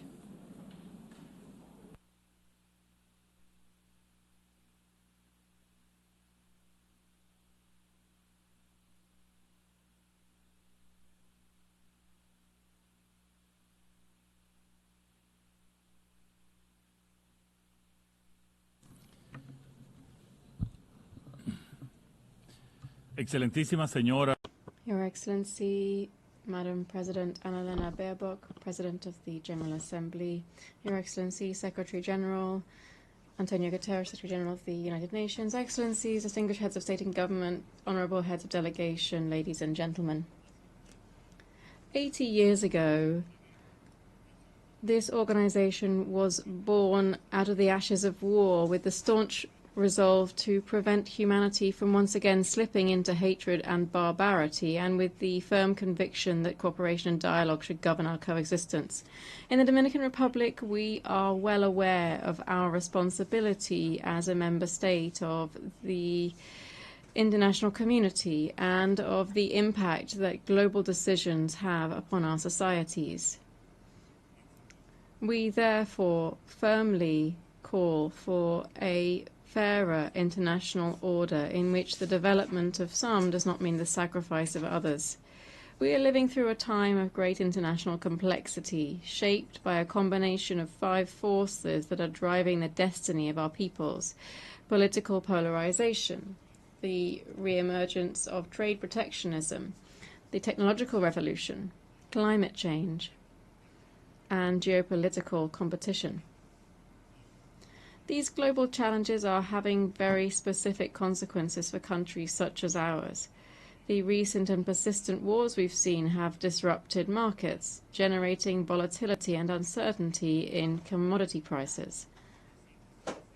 Newly introduced tariffs inject a further element of unpredictability into international trade. Hurricanes and the uncontrolled blooming of sargassum reminds us of our climate vulnerability. Added to that, disinformation, which gains even greater volume in digital environments, is eroding public trust. These are converging challenges that test the principles of the Charter of San Francisco. Franklin Delano Roosevelt expressed the key to addressing these. He said, "The only true safeguard for peace can be found in cooperation based on economic and social justice." Against this backdrop, the Dominican Republic reaffirms its faith in the founding Charter of the United Nations, in its principles and values, not to be seen as secondary options, but rather as the only path to preserving peace and human dignity. We welcome the theme convening us here today, Better Together, 80 years and more for peace, development, and human rights. We embrace this as a historic mandate and as the legitimate cry of our peoples. Madam President, multilateralism is undergoing profound challenges, exacerbated by the financial crisis affecting this organization and by the increasing difficulty in reaching consensus to halt conflicts. In this context, we urgently need to see more candid, effective, and results-oriented spaces for dialogue at all levels. We must listen to each other with greater openness and a genuine willingness to achieve mutual understanding. If we fail to transform the United Nations, we risk it falling into irrelevance, and this would be a disaster that we must not allow. The UN 80 initiative provides an historic opportunity to revitalize mandates, renew structures, and to restore effectiveness and credibility to this common house of nations. The Dominican Republic firmly supports this process. In the coming months, a new Secretary General must be chosen. It now falls to Latin America and the Caribbean to offer renewed leadership with the vision, independence, and commitment demanded by our times. Our region possesses the diversity, capacity, and experience to be able to raise a strong voice for peace, climate justice, human rights, and sustainable development. I am fully convinced that the time has come for a woman to take up the post of Secretary General. Colleagues, we stand barely 5 years from 2030, and yet the Sustainable Development Goals remain behind schedule. The principal obstacle is an international financial architecture that does not reflect the realities of developing countries. The commitments undertaken at the recent Conference on Financing for Development in Seville are a positive step, but insufficient. We need to see genuine transformation, a new international financial compact with access to concessional finance, debt relief, innovative mechanisms, and enhanced technical cooperation. The Dominican Republic's commitment is strong. Despite the challenges, we have achieved tangible progress in implementing the 2030 Agenda. In particular, we stress the sustained advances in the first two SDGs, poverty reduction and zero hunger. As a result of our social protection policies, boosting our agricultural production and increasing the minimum wage, we managed to reduce moderate levels of poverty from 25.8% in 2019 to 18.05% in the first quarter of 2025.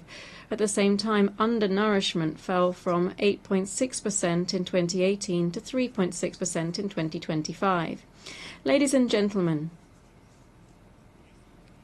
I have responsibly and consistently stated before this Assembly and in every relevant international forum that the multidimensional crisis in Haiti represents a serious threat to peace and security for the Dominican Republic and the region.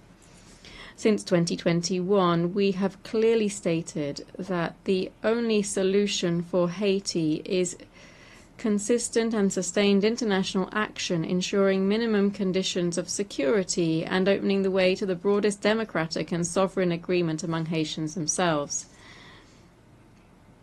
This neighboring country is experiencing an unprecedented human tragedy, extreme violence, institutional collapse, and territorial control by numerous criminal gangs terrorizing its population. These are groups that the Dominican and United States governments have designated as terrorist organizations and with which no negotiation is possible.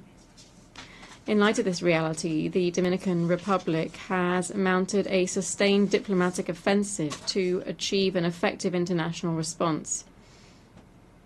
In this vein, the Security Council approved a multinational security support mission, the MSS, together with an arms embargo and a sanctions regime for those individuals and institutions supporting such criminal organizations.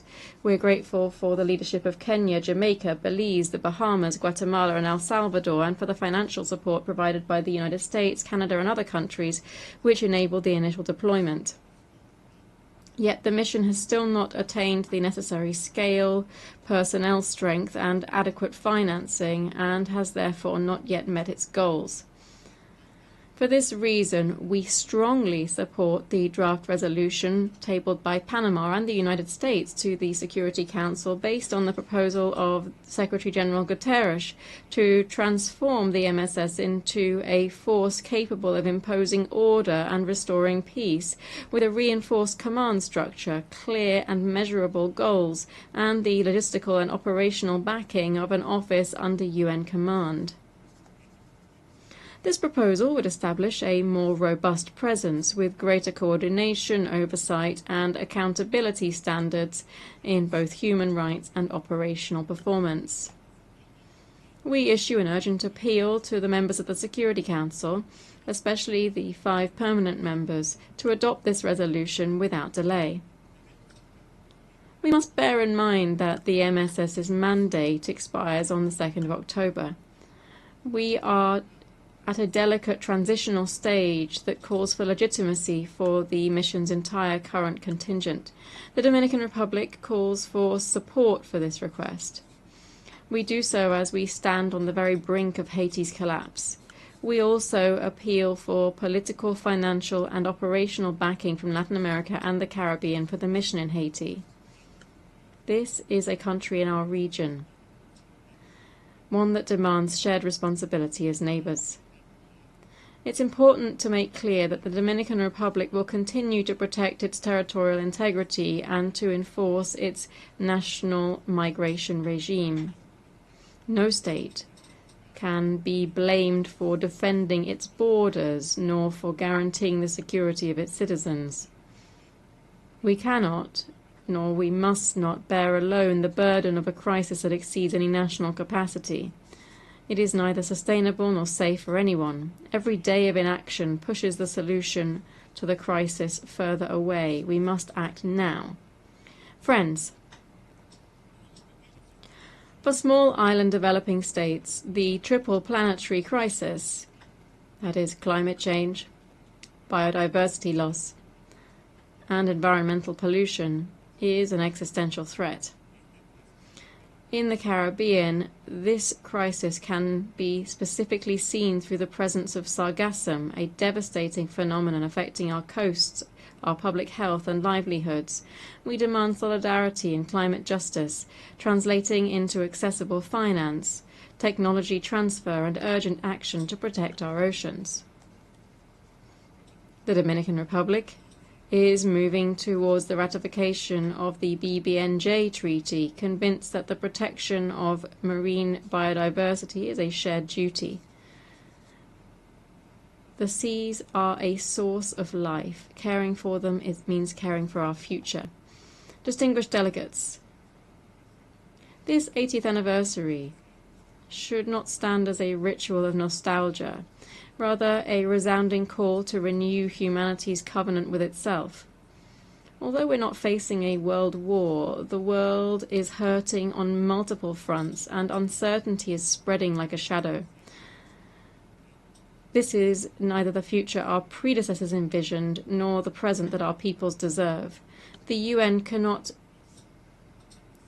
limit itself to merely recording crises. It must be a compass in the storm and a beacon in the night.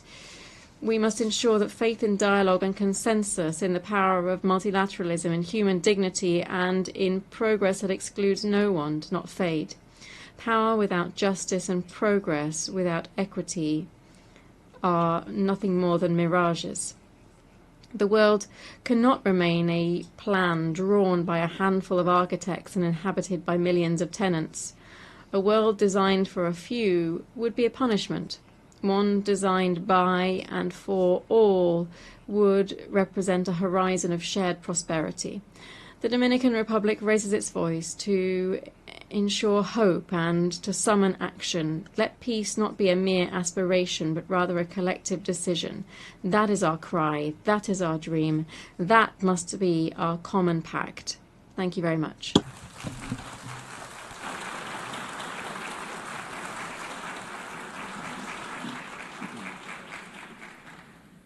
On behalf of the Assembly, I wish to thank the President of the Dominican Republic.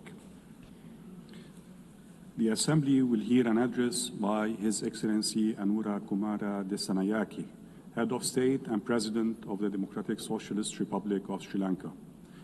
I request protocol to escort His Excellency and invite him to address the Assembly.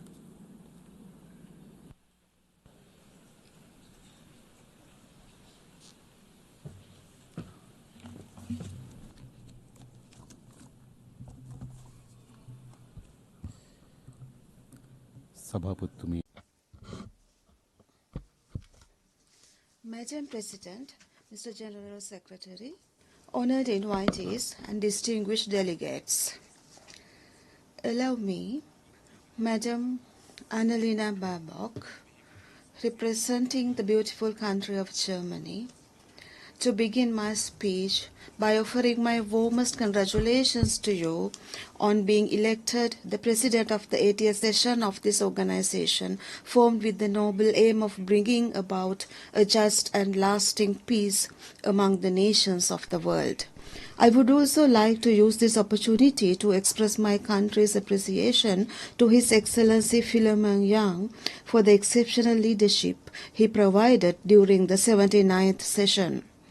We are gathered here today to plan the future path of this organization, which has worked tirelessly for 8 decades to bring about a world of peace. It is my honor to address this august assembly for the first time as the President of Sri Lanka. As representatives of nations, we all bear the responsibility to work towards fulfilling the aspirations of our people. The decisions we make now will impact people across the world and play a decisive role in the future of this planet, our common home. Distinguished delegates, our decisions will have a very important impact on our future. Poverty, a tragedy as old as human civilization, has accompanied humankind on its journey through time. For centuries, countries across the world have faced this painful and relentless struggle. Poverty and problems stemming from it are also casting an oppressive shadow on our future. This assembly must pay special attention to eradicate extreme poverty. I believe our conscience dictates us to do so. Distinguished delegates, for centuries, many countries in the world are struggling against poverty. Poverty is a terrible enemy with many faces. Even as we gather here, in the countries we represent, including in my own, children are suffering from hunger. A child's right to education is an internationally accepted fundamental right. This right is enshrined in the constitutions of most of our nations. Yet, across the world, poverty has denied this right to hundreds of thousands of children. In a world which boasts of its technological advances, how can there be children without access to education? Education is the foundation of every great nation. It is the most vital factor deciding one's future. We firmly believe that investment in education is an investment in global progress. Many developing countries are constrained in their struggle against poverty by indebtedness. Low-income countries allocate twice as much on debt servicing than on education or health care. Our people and our countries are caught in debt traps.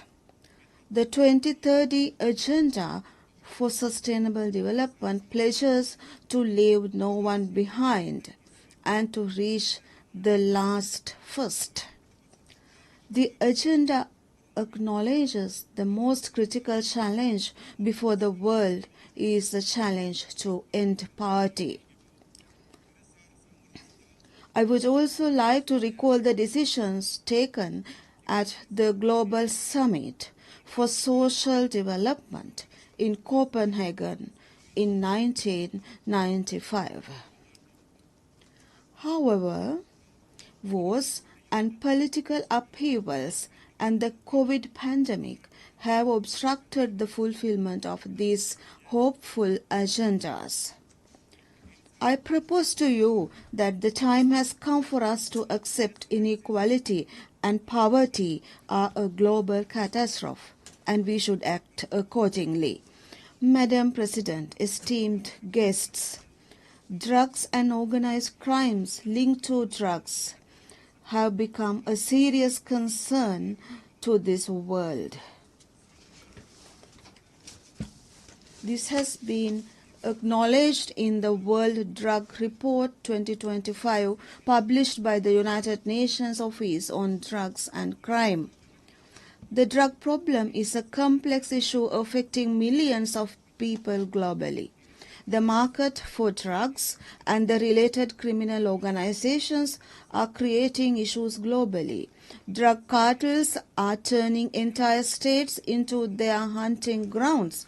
They pose a major threat to global health and global politics, and eventually global well-being as well. While Sri Lanka is taking effective steps to address this challenge, I respectfully request all of you to join in the effort to implement the global agenda on drugs and crime.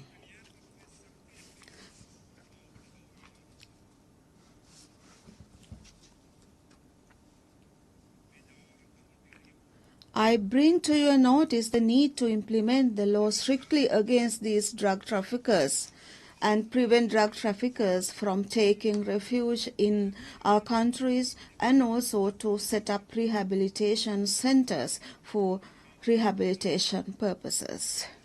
Madam President, honored guests, we regard corruption as an epidemic causing widespread harm to broad swathes of society.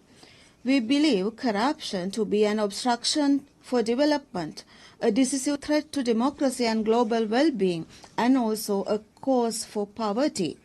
Let me remind you that fighting corruption is dangerous, but not fighting corruption is even more dangerous. The Universal Declaration of Human Rights of 1948 was a remarkable victory for the people of the world. Civilizational achievements were never accomplished overnight. They were all results of unwavering efforts and sacrifices. And the struggle against corruption is also a difficult one. We must take the necessary steps here. The first step may be difficult, but if the courageous first step we take is correct, 1,000 steps will follow. That is what I believe. Madam President, delegates, be brave. All the rest will follow. Sri Jawaharlal Nehru has once stated so. I represent a small island of nearly 22 million people. Sri Lanka's population is about 0.30 of the global population. It is true that we are small in size and in numbers. Yet we have begun the struggle against corruption for the future generations of our country and the world. I propose that corruption should become an integral part of the culture of all UN member countries, the struggle against corruption. Madam President, I feel confident that all of you will join me in condemning war. There is no nation in the world that desires a war. The result of a war is a tragedy wherever it happens. We all know that. Even now, many countries of the world are experiencing the pain of that tragedy. As a country that lived through a 3-decade war, we know well the futility of war. No one who sees the pain and the suffering of parents, spouses, and children of the victims of war would never dream of another war. We have witnessed these painful sights with our own eyes. Even as suffering caused by conflict has reached unprecedented levels, the international community has become reduced to bystanders. Opportunistic power politics has turned the lives of children and innocent civilians into a game. No one has the right to inflict pain and suffering on another to enhance one's own power. The duty of a ruler is not to destroy lives, but to protect them. We are deeply distressed by the ongoing catastrophe in the Gaza Strip. Gaza has been turned into an open prison full of pain and suffering, echoing with the cries of children and the innocent civilians. The United Nations Organization and all related parties must work towards an immediate ceasefire, enable adequate humanitarian aid to these areas, and to ensure the release of hostages of all parties. We recognize the Palestinian people's inalienable right to their own state. We also believe that legal, security, and humanitarian concerns of Israel and Palestinian people need to be acknowledged. Sri Lanka reiterates the importance of early implementation of the UN General Assembly resolutions regarding a two-state solution on the basis of the 1967 borders. The time has come for the international community to stop being a mere spectator and to move decisively to end the suffering of millions. Religious extremism and racism have been major causes of wars and conflicts, bringing suffering to millions of people. Although a century has passed since the abolition of slavery, the poison of racism still lingers in many places. Extremist and racist ideas are as deadly as epidemics. We must ask ourselves how these extremist and racist ideas survive like sparks under the ashes in a world that has witnessed so many advances on so many fronts.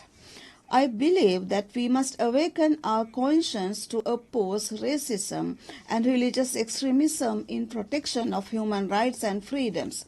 We must be brave enough to speak up for peace. We must not be afraid to speak up for war. We must be afraid to speak up for war. In a world where millions of children die of hunger, we spend millions on weapons. When tens of millions die of inadequate health facilities, hundreds of millions are spent on futile wars. When hundreds of thousands of children are denied the right to an education, millions are spent on invading another's land. In every inch of this world, if every inch of this world can be turned into peaceful communities, what a wonderful world would it be. As a country that suffered the horrors of war for decades, where loved ones still weep in remembrance of their loved, we have a duty to make that heartfelt proposal.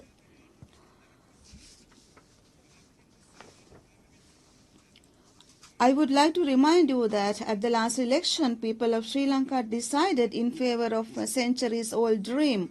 A legislature has been established according to that decision, reflecting the ethnic and religious diversity of the country. A parliament has been established with women and other marginalized communities in representation. We believe that the duty of legislatures is to develop the country and the people, not to develop themselves. And we have established that idea. Madam President, distinguished guests, our people have chosen light over darkness. They have given their approval to realize the vision of a thriving nation, a beautiful life. To fulfill this historic mandate, we have focused on establishing non-corrupt administration, poverty eradication, and digitalization, and we have also placed great emphasis on education, health as well. We are moving towards these goals step by step. Digital democracy is one of our aims, ensuring that every person and every country can enjoy the opportunities of the digital age is a global challenge. If we succeed in our task, we will be able to open doors to technology, accelerate development, and to strengthen governance. If we fail, technology will turn into one more force, worsening inequality, insecurity, and injustice. The digital gap between states that can and cannot establish access to digital tools is clear. An even greater gap is being created in relation to artificial intelligence. Sri Lanka and many other developing nations in Asia and also many other nations are facing challenges in using AI as a development tool due to the inadequate infrastructure facilities. Madam President, distinguished delegates, I ask the international community to work together And we have to develop a dignified society, a dignified world. I present this August Assembly a proposal to set up a neutral sovereign artificial intelligence zone. We must build a new and better world, a world which represents the dignity of humankind. You, as members of this assembly, must be the architects of that better world. As President Harry Truman stated on the occasion of founding the United Nations, in your hands rests our future. We must not act in fear or under compulsion, but with hope for a better and more secure world. Today we must commit ourselves not to lead the world to another disaster, but to make it a better place for the next generation. I have dreams and expectations for my country. Similarly, you have dreams and expectations for your countries. My dream is to ensure that my people are rich and they have happiness. I believe that you too have such dreams. We must try to achieve these dreams not in competition with each other, but by walking arm in arm. Peace, dignity, and equality on a healthy planet. That is the motto of the United Nations organization. Therefore, let us become the true healers of the world. Thank you very much.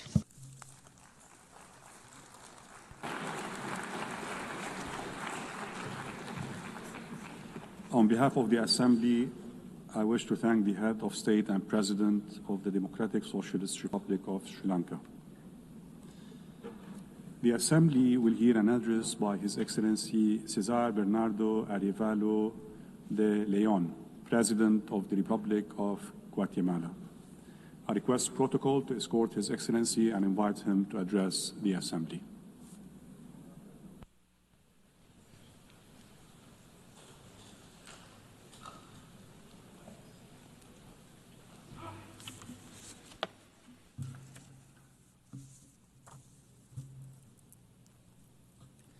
Señora Presidenta.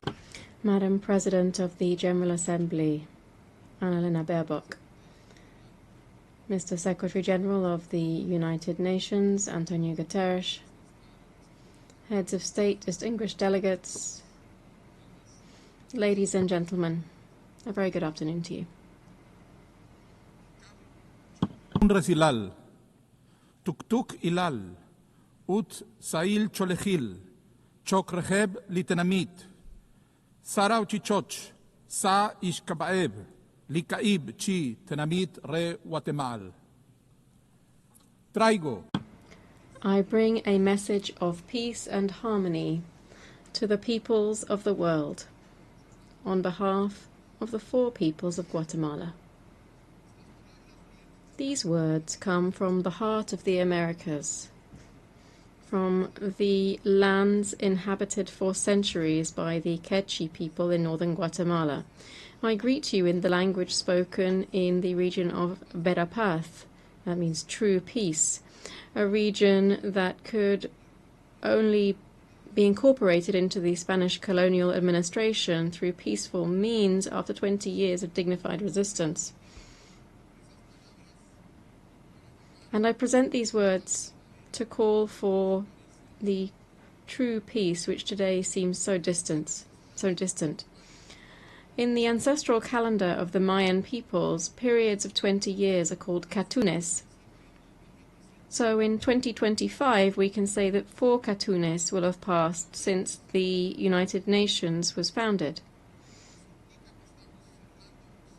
This means that we are closing one cycle and opening another. Before us, we have an opportunity to seek well-being, to reflect and repair, to achieve justice, and to begin anew. 80 years ago, the peoples and governments of the world decided to establish a new way of relating to one another.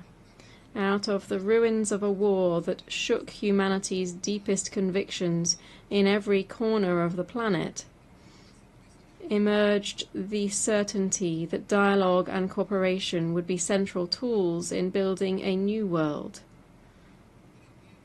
in transforming fear, dismay, and shame into hope, responsibility, and into a steadfast commitment to peace.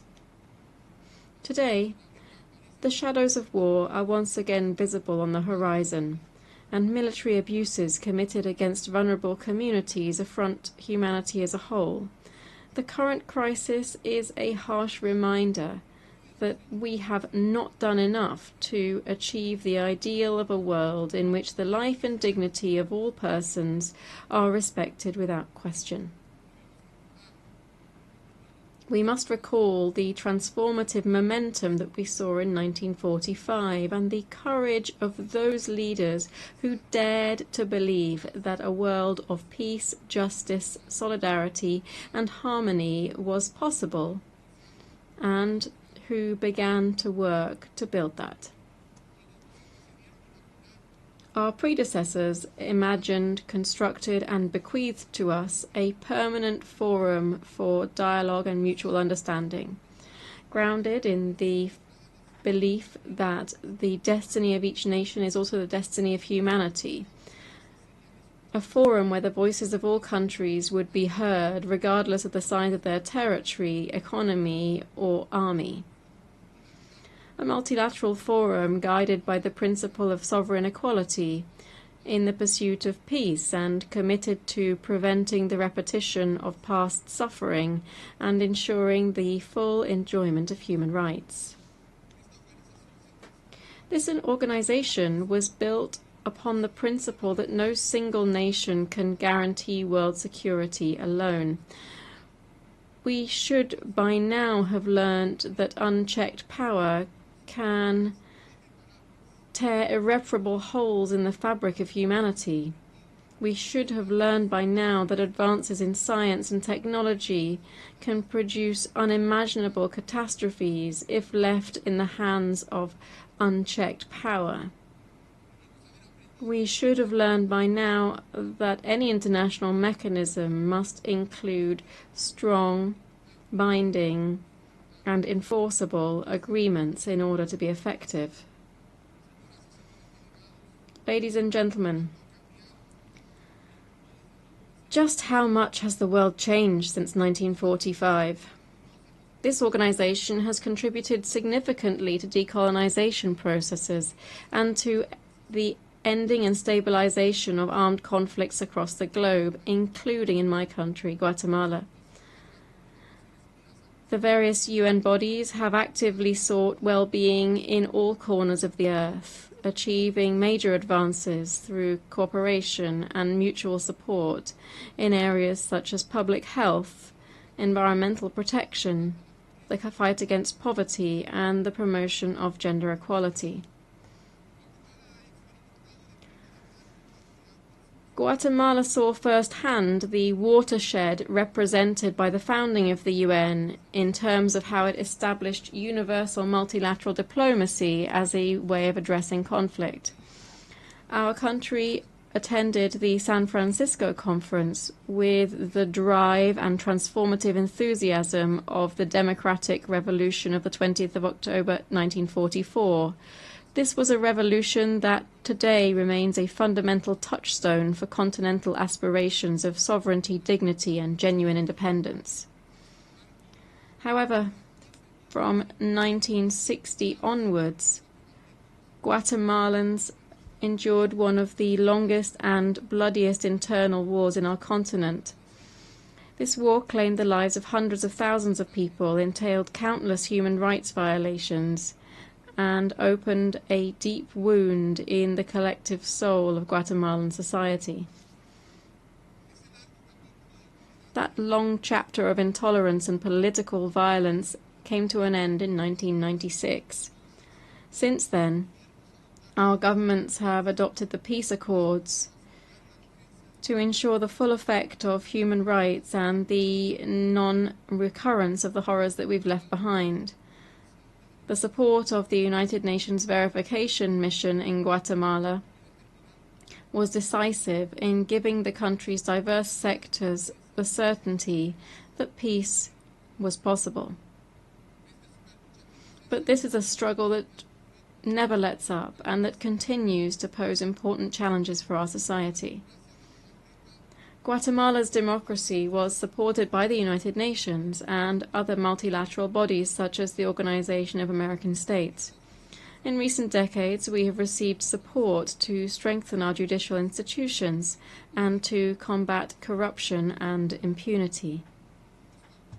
This has helped the people of Guatemala to strengthen their struggle to secure effective government, an independent justice system, clean and transparent elections, and a future of progress and well-being. After a long period of institutional dismantling, during which corruption was simply how the system conventionally worked, Guatemala is now returning to the path of democratic recovery. We're convinced that cleaning up our institutions is essential to consolidating democracy. This despite the difficulties posed by the constant harassment that we suffer from anti-democratic actors entrenched within our justice system.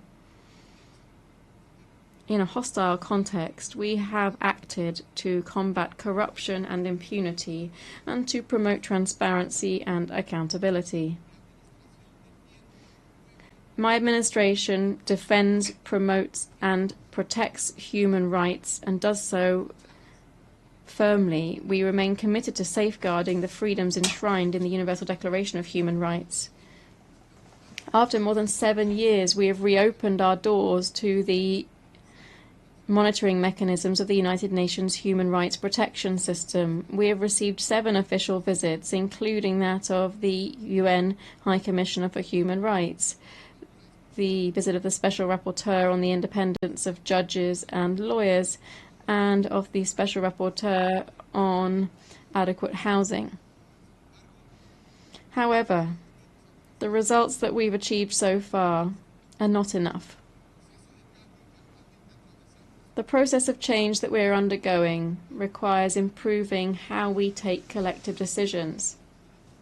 In a country where exclusion and discrimination were everyday features of our public administration, my government is breaking down historical barriers and is working hand in hand with the ancestral authorities of indigenous peoples, with civil society, and with various business sectors, so that together we can foster development throughout the country. We know that there can be no democracy without social justice, nor social justice without democracy. We are engaged in a decisive struggle against corrupt and authoritarian forces who seek at all costs to keep institutions in their control and to perpetuate impunity. In their determination to pervert justice, they criminalize and persecute indigenous leaders who defended democracy, such as Luis Pacheco, journalists who denounce corruption, such as José Rubén Zamora, judges such as Virginia La Parra, and anyone else who opposes their designs of corruption and impunity, driving them into exile or imprisoning them arbitrarily. 2026 will be a crucial year for Guatemala. It will bring elections for new authorities in key oversight and justice bodies. It's essential that these selection processes be conducted transparently, impartially, and in accordance with the law. We have therefore formally requested the technical and political support of our strategic partners to ensure that these processes meet the highest standards of legitimacy. Preserving our democracy and the possibility of building a genuine rule of law in Guatemala depends on this. I invite the international community to continue supporting these efforts through technical oversight, institutional assistance, and further cooperation. Madam President, distinguished delegates, beyond our domestic efforts, Guatemala strives to meet its commitments to its neighbors and to the world. We are strengthening our capacity to be able to address the needs of the thousands of migrants who transit our territory, ensuring that they receive dignified treatment, the same dignified treatment that we demand for Guatemalans abroad. At the same time, we are tackling the root causes of poverty that have forced so many Guatemalans to migrate. And we are stepping up the assistance that we provide to our citizens in the United States and in Mexico. Together with our neighbors, we are promoting major initiatives to combat transnational organized crime and drug trafficking.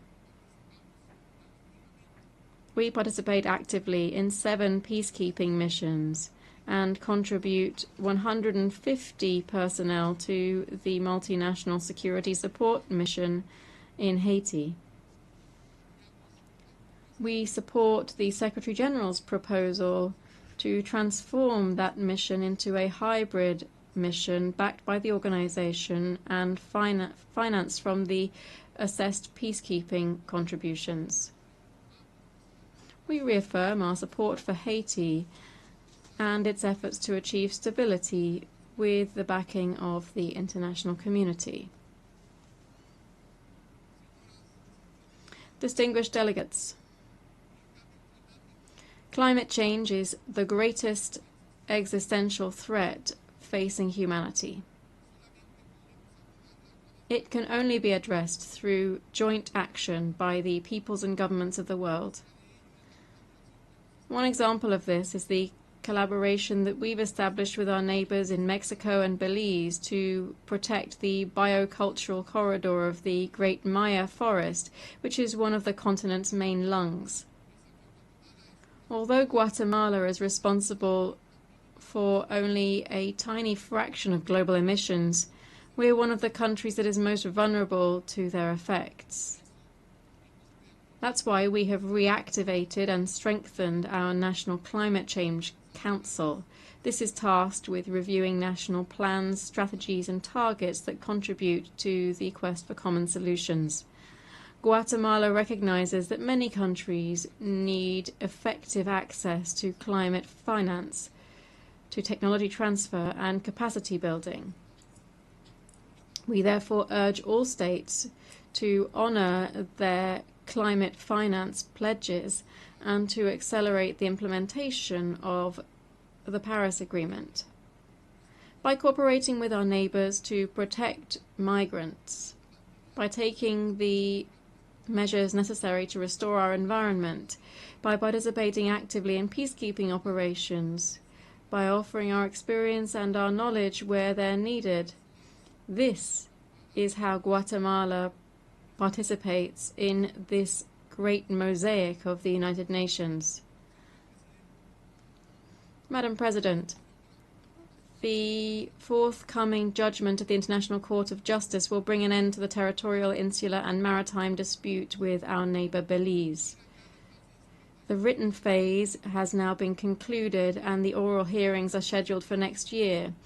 We now stand before an historic opportunity to open a new chapter in relations between the two countries. Resolving this dispute peacefully is an example of how even the most complex differences can lead to peace and cooperation. Guatemala reiterates its commitment to strengthening its bilateral relations with Belize on the basis of mutual respect, peaceful cooperation, and the observance of international law. Distinguished delegates, we are at a crossroads. At times when dialogue and consensus building are seen as signs of weakness, when the shadow of authoritarianism grows in many parts of the planet, when disinformation is leading many people to seek out quick fixes, even at the cost of sacrificing their own freedoms, it is our duty to reaffirm the values and principles of solidarity, which for 80 years have guided the spirit of this organization. My country makes an urgent appeal for us to remember that multilateralism is a matter of humanity. Humanity understood as the community of human beings inhabiting this planet and aspiring to equality, happiness, and well-being. But this is also humanity understood as the quality that allows us to feel empathy, to feel compassion, and to be profoundly offended by any form of injustice committed against our fellow human beings. For Guatemala, it is very clear that injustice anywhere in the world is unacceptable. Our main task as the United Nations is to recover a certainty, which is that we can and must live together in peace.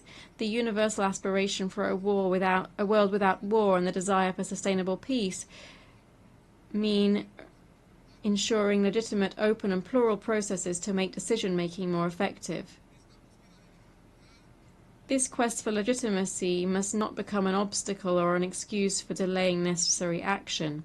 The United Nations has not fulfilled its mandate to act when military machinery is devastating individuals, families, communities, and entire populations in the name of security and sovereignty, as is happening right now in Ukraine, in Sudan, and in Gaza. We must immediately halt the attacks and guarantee the entry of humanitarian assistance to all war-torn territories. We must put an end to the invasion of Ukraine, an end to the war in Sudan, a total end to the suffering and death of the civilians in Gaza. We also call for the immediate and unconditional release of the hostages. Consistent with the position that we have maintained since 1947, Guatemala calls for renewed efforts to achieve a peaceful settlement to the conflict between Israel and Palestine, ensuring the establishment of a state for the Palestinian people and its peaceful coexistence with the State of Israel. We should never have reached this point. It's up to us to learn from this painful moment and to act accordingly, as others have done over the last 80 years in this very hall. That's why we need to discuss and promote reforms of the United Nations that make our work more efficient and brings it closer to the peoples of the world. We must strengthen the impact of the United Nations in its three fundamental pillars: international peace and security, sustainable development, and human rights. We reiterate the urgent need to reform the Security Council of the United Nations. This body, which is tasked with maintaining international peace and security, must reflect the realities of the 21st century, not the geopolitical structures of the past. We therefore support a more representative and democratic structure that removes the complications of the veto power and reflects today's geopolitical reality. In this regard, I wish to make my own the words of a former UN Secretary General, Dag Hammarskjöld, when he said, "This organization was not created to take humanity to heaven, but to save humanity from hell." Peoples of the world. Today multilateralism is in crisis. Its survival as joint action by free nations giving meaning, orientation and life to this organization depends on our ability to reform it and at the root. We cannot afford to waste any more time. We must strive to ensure that the United Nations becomes a community of united human beings caring for life in all of its forms and everywhere. Only this will guarantee true peace. Vera paz. Thank you very much.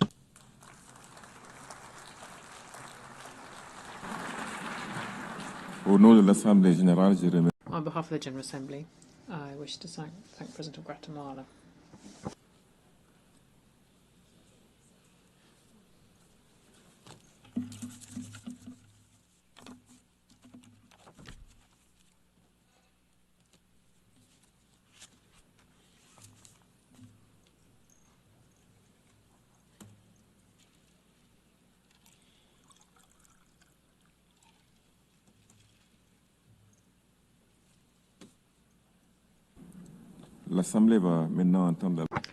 The Assembly will now hear address from His Excellency President Azali Assoumani, President of the Union of the Comoros. I invite protocol to escort His Excellency and invite him to address the Assembly.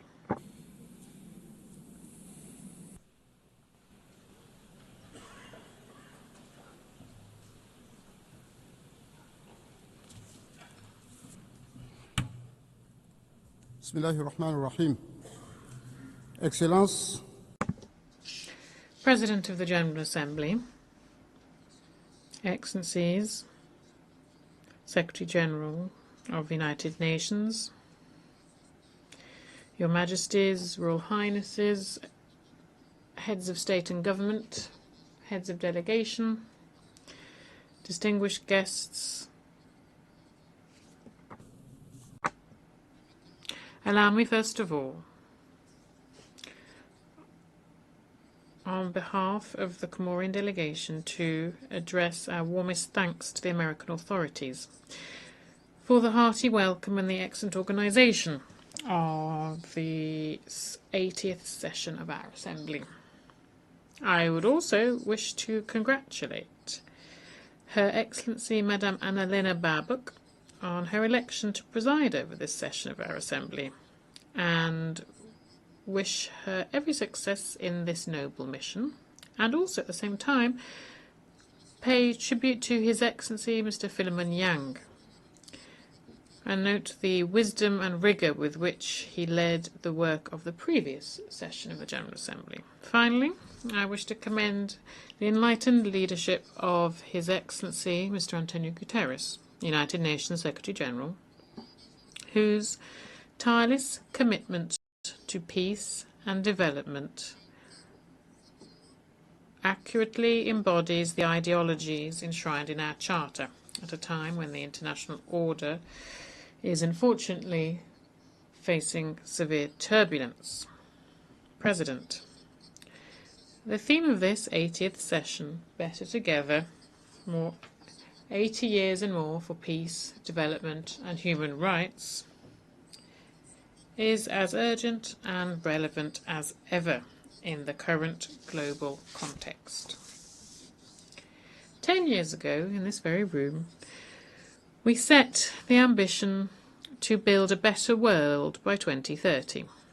The Sustainable Development Goals were supposed to eradicate poverty, protect the planet, and provide everyone with peace and prosperity. However, with 5 years to go before the deadline, it is notable that the world is not more just, more peaceful, or more equitable. On the contrary, inequalities have increased, conflicts multiplied, and humanity is moving further and further away from the vision that once drove us. This is the case in Europe with the conflict in Ukraine, in Africa, the situation in the Sahel, and the crisis in the Great Lakes region. The Palestinian tragedy is perhaps the most shocking demonstration of this. For more than 70 years now, and today even more so than before, the Palestinian people have been suffering the pillaging of their ancestral lands, suffering exile, torture, and humiliation. Their recent history is simply a succession of pages written in blood, indifference, and scorn. When faced with this tragedy, rightly qualified as a genocide by many experts, the international community is far too often simply verbally condemning this without any concrete action. We, rightly, condemned the barbaric acts committed on the 7th of October in Israel, but the disproportionate response that has been unleashed in Gaza since then is indeed a genocide. 80% of the victims are children, older persons, or the ill. They have been killed by shelling which does not spare hospitals, aid distribution centres, schools, UN staff, or journalists. The crimes perpetrated against Palestine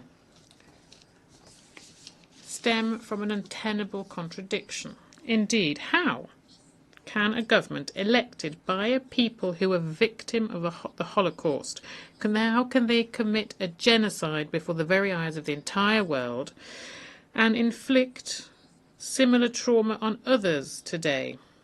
War, exile, and oppression. How can Israel, in addition, take it out on everyone else entering into deadly conflict with all of its neighbours. As the old adage goes, we don't choose our neighbours, but we have to live in peace and security with them. Thus, we must welcome the courage and the humanity of the Israelis, friends from Israel who are raising their voices against this barbarity. Bravo and thank you to you, dear friends. And as history reminds us, when we look at the tragedy of the Holocaust, Arab, African and Muslim countries have never been on the side of the perpetrators of genocide. On the contrary, our forefathers and our ancestors were risking their lives. They fought alongside the Allies to defend the Jewish people and hosted them, welcomed the survivors into their countries.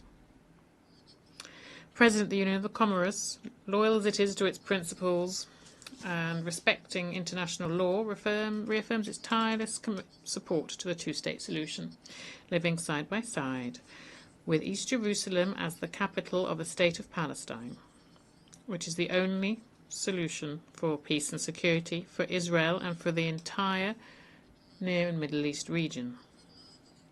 Unlike the argument put forward whereby recognizing the State of Palestine is a gift to Hamas, having a Palestine state that is recognized will allow the Palestinian people to accomplish their duties and obligations under international law. This is the best gauge of establishing peace, rather than having groups as interlocutors and negotiators. Thus, we welcome the historic decision taken by France, and we pay tribute here to President Macron, and also to the leaders of many other countries, who, on Monday the 23rd of September, recognised the State of Palestine at this UN rostrum. We welcome this positive initiative, which comes following the New York Declaration, which was adopted also in September by the General Assembly. In a continuation of this international conference, organised in August by France and Saudi Arabia, under the aegis of the United Nations. We called on this assembly to put the future of the Palestinian state once and for all on our common agenda. It is our moral responsibility to act, because with every day that goes by without action being taken, thousands of innocent people, women and children, die. No one will be able to say anymore, I didn't know. History will be our judge. It will not forgive silence nor inaction. Let us think of the future generations, so that tomorrow they could be proud of what we did. President, peace and development cannot be built without justice and inclusion. That is why, 65 years after a wave of independence, Africa is a continent of more than 2 billion people. Now Africa must finally obtain its legitimate and rightful place within the Security Council of the United Nations. The vision of the African Union, a united, prosperous, peaceful Africa that is master of its own fate, fully echoes the spirit of this session. During my presidency of the African Union, I prioritised conflict resolution and mediation to, once and for all, silence the guns. This is a flagship initiative of the African Union as part of the 2063 agenda, the Africa we want, and it is in line with the norms and principles and protocols of the African Union regarding the African Peace and Security Council. This commitment is the key for the effective implementation of the African Free Trade Area, which itself is a pillar for a strong Africa within the concert of nations. President, distinguished guests, in the same vein, I wish to recall that the declaration adopted by the General Assembly at its 26th session declared the Indian Ocean a zone of peace, free from nuclear weapons and military bases. However, still today, competing ambitions are threatening this stability. Thus, I strongly condemn and denounce any project to install a military base in Mayotte, a Comorian island which, unfortunately, is still under French administration. The Union of the Comoros, they were just celebrated 50 years of independence and accession to the United Nations. We remain committed to the full entirety of our national territory. Anjouan, Grand Comore, Mohéli and Mayotte, all of it.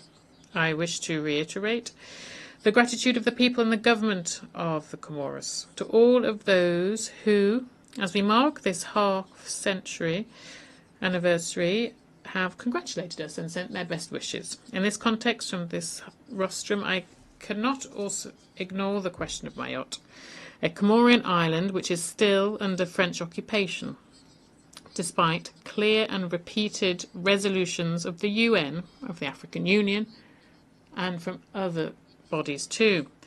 The dialogue that has begun with France, what the late President Mitterrand called an unfortunate dispute, must reach a successful conclusion, because this dispute has gone on far too long, and every year it costs the lives of thousands of our compatriots in the stretch of sea that separates Mayotte and its sister islands. This week, very serious facts were unveiled by an investigation from the French newspaper Le Monde, which reported on deliberate manoeuvres on the part of the police operating in Mayotte, who carrying out regularly sinking boats which cost the lives of several Comorian citizens. Thus, the Union of the Comoros calls on the French state, the occupying power, to stop these operations, to launch the appropriate investigations and to punish the perpetrators of this barbarity so that justice be served and so that the dignity of human lives be respected. On our side, the Union of the Comoros will tirelessly continue its diplomatic and legal action so that justice can be served and so that a just solution can be found to the question of the Comorian island of Mayotte, which is one of the last open wounds of decolonization in Africa. We thus regret that some brotherly countries in Africa who've always defended international law and the Comorian cause are today prevaricating and undertaking unfortunate initiatives with France to establish relations with Mayotte, in spite of international law and our national sovereignty. We call on the African Union to act, to recall the duty and necessity for the respect of international law and the respect for unity of our archipelago. President, distinguished guests, much like many small island developing states, Comoros are on the front line of climate change, and we remain a vulnerable but determined country. Rising seas, coastal erosion, and the increased frequency of cyclones are posing a threat to our villages, our ecosystems, and our lives. We call for equitable and simplified access to climate financing. We call for increased solidarity, too, so that our people can not only survive, but prosper. In recent years, the Union of the Comoros has launched an emerging Comoros plan, which seeks to transform our economy, strengthen our infrastructure, modernize our education system, and improve our people's health. Our country has a vast potential in terms of renewable energy, including geothermal energy. We invite our bilateral and multilateral partners and the private sector to join this promising development project. It is based on 3 pillars: inclusive growth, the energy and digital transition, the blue economy, one of the great riches which is the Indian Ocean. The security across our region depends on the stability of each and every one of its states, and thus we condemn strongly all forms of terrorism and transnational crime. We advocate for strong and just multilateralism and solidarity based on the UN Charter and the respect for the sovereign equality of states. We must reaffirm also our commitment to a fairer world order, where small states have a voice and can fully participate in global governance, and to turn back the tide of protectionism and stop people looking inward. We advocate for reform of the international financial architecture. Following the COVID-19 pandemic, the climate crisis and the increasing debt of developing countries, it is crucial to adapt the global financial system to the economic, geopolitical and social realities. 50 years after its independence, the Comorian nation is still a young one, but it is buoyed by its experience and by its dreams.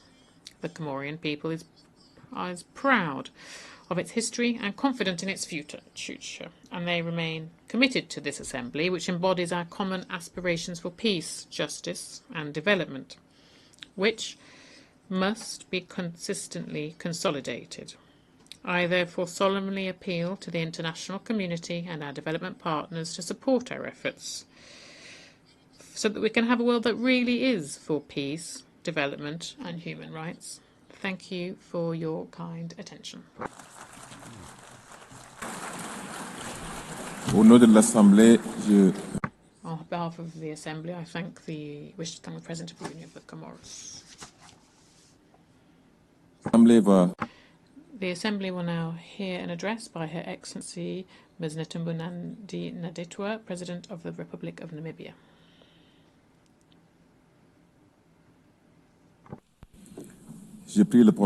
I request protocol to escort Her Excellency and invite her to address the Assembly.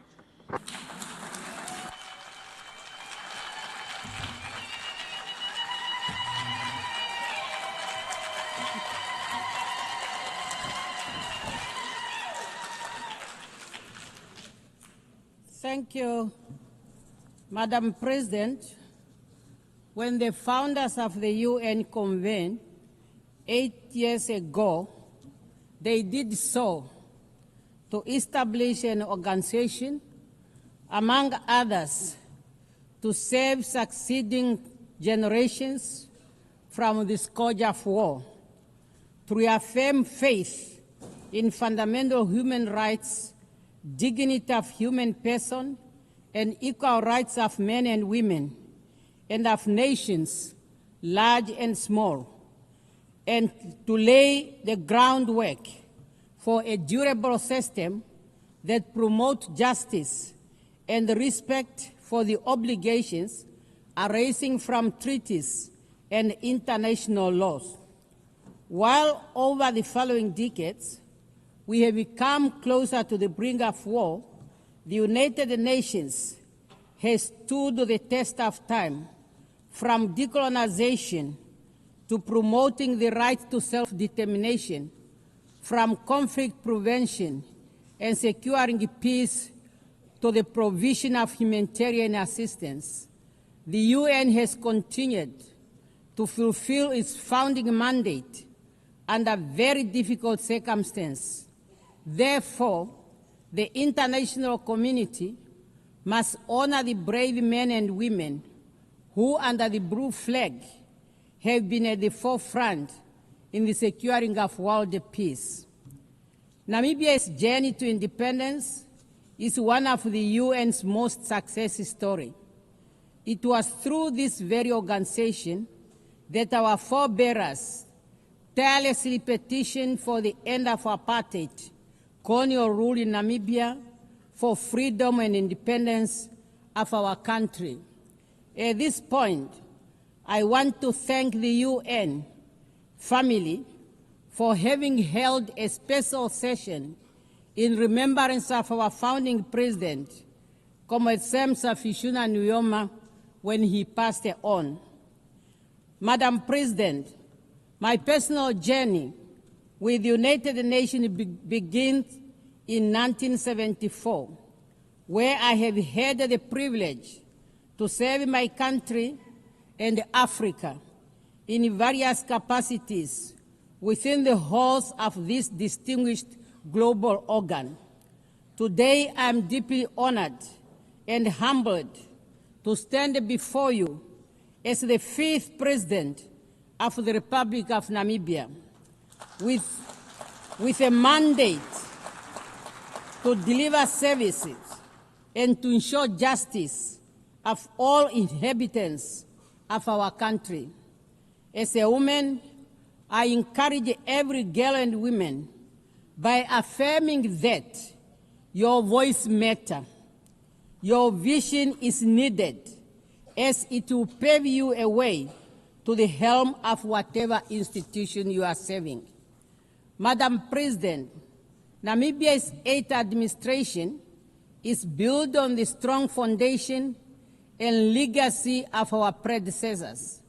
Under the theme, Unity in Diversity, Natural Resources Beneficiation, and Youth Empowerment for Sustainable Development. That theme aims to shape and transform the Namibian economy through value addition and other economic activities.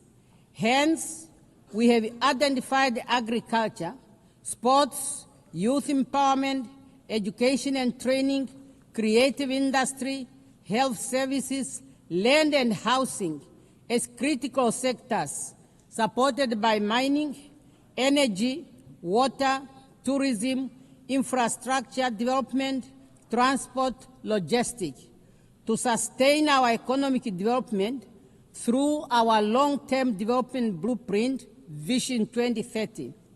This vision is being implemented through a series of national development plans, NDPs. Recently, we launched the 6th NDP with its fundamental pillars clearly aligned to the global agenda, such as the SADC Regional Inductive Strategic Development Plan, the African Union Agenda 2063, and the UN Agenda 2030 for Sustainable Development. Some of our achievements include the launch and the operationalization of the National Youth Fund, which is to assist young entrepreneurs in their economic activities. In the area of education, we will abolish registration and tuition fees in all public institutions of higher learning and vocational training centers to ensure skill development. On energy, Namibia is diversifying her energy mix using all our natural resources. In addition, Namibia presented her energy compact at the African Energy Forum, thus enabling us to access concessional funding for national energy initiatives. Madam President, climate change is scorching our lands and drying up our rivers. Global instability is impacting our economies, our markets, and jeopardizing our livelihood. These are interconnected symptoms of deeper fragility in our shared system. They require our collective action rooted in apathy and shared responsibility. In this regard, I am glad to announce Namibia's bid to host the Africa Regional Hub of the Green Climate Fund. Furthermore, severe droughts, floods, and other climatics brought about by climate change cannot be overemphasized. Namibia calls for the implementation of the provision of the Namib Declaration on a strong United Nations Convention to combat desertification for a land degradation and neutral world. Namibia acknowledges the technological advance in all fields, but ethical boundaries must be respected. However, artificial intelligence must not be a substitute for human judgment or responsibility. We therefore call for a global standard that ensures that the usage of artificial intelligence remains transparent, fair for humanity. Youth unemployment, increased economic inequality, lack of adequate housing, quality education and health care, water, energy, and debt distress are among the common challenges that no one country can address alone. Through multilateral cooperation, our collective action must ensure that we all forge ahead to make the world a better place and to work together on those challenges in line with our theme, Better Together. Madam President, 30 years since the adoption of the Beijing Declaration and Platform of Action, we have made much to celebrate and to ponder on. Namibia continues to make progress in the area of women participation in politics and decision-making. Currently, Namibia's cabinet has 57% of women.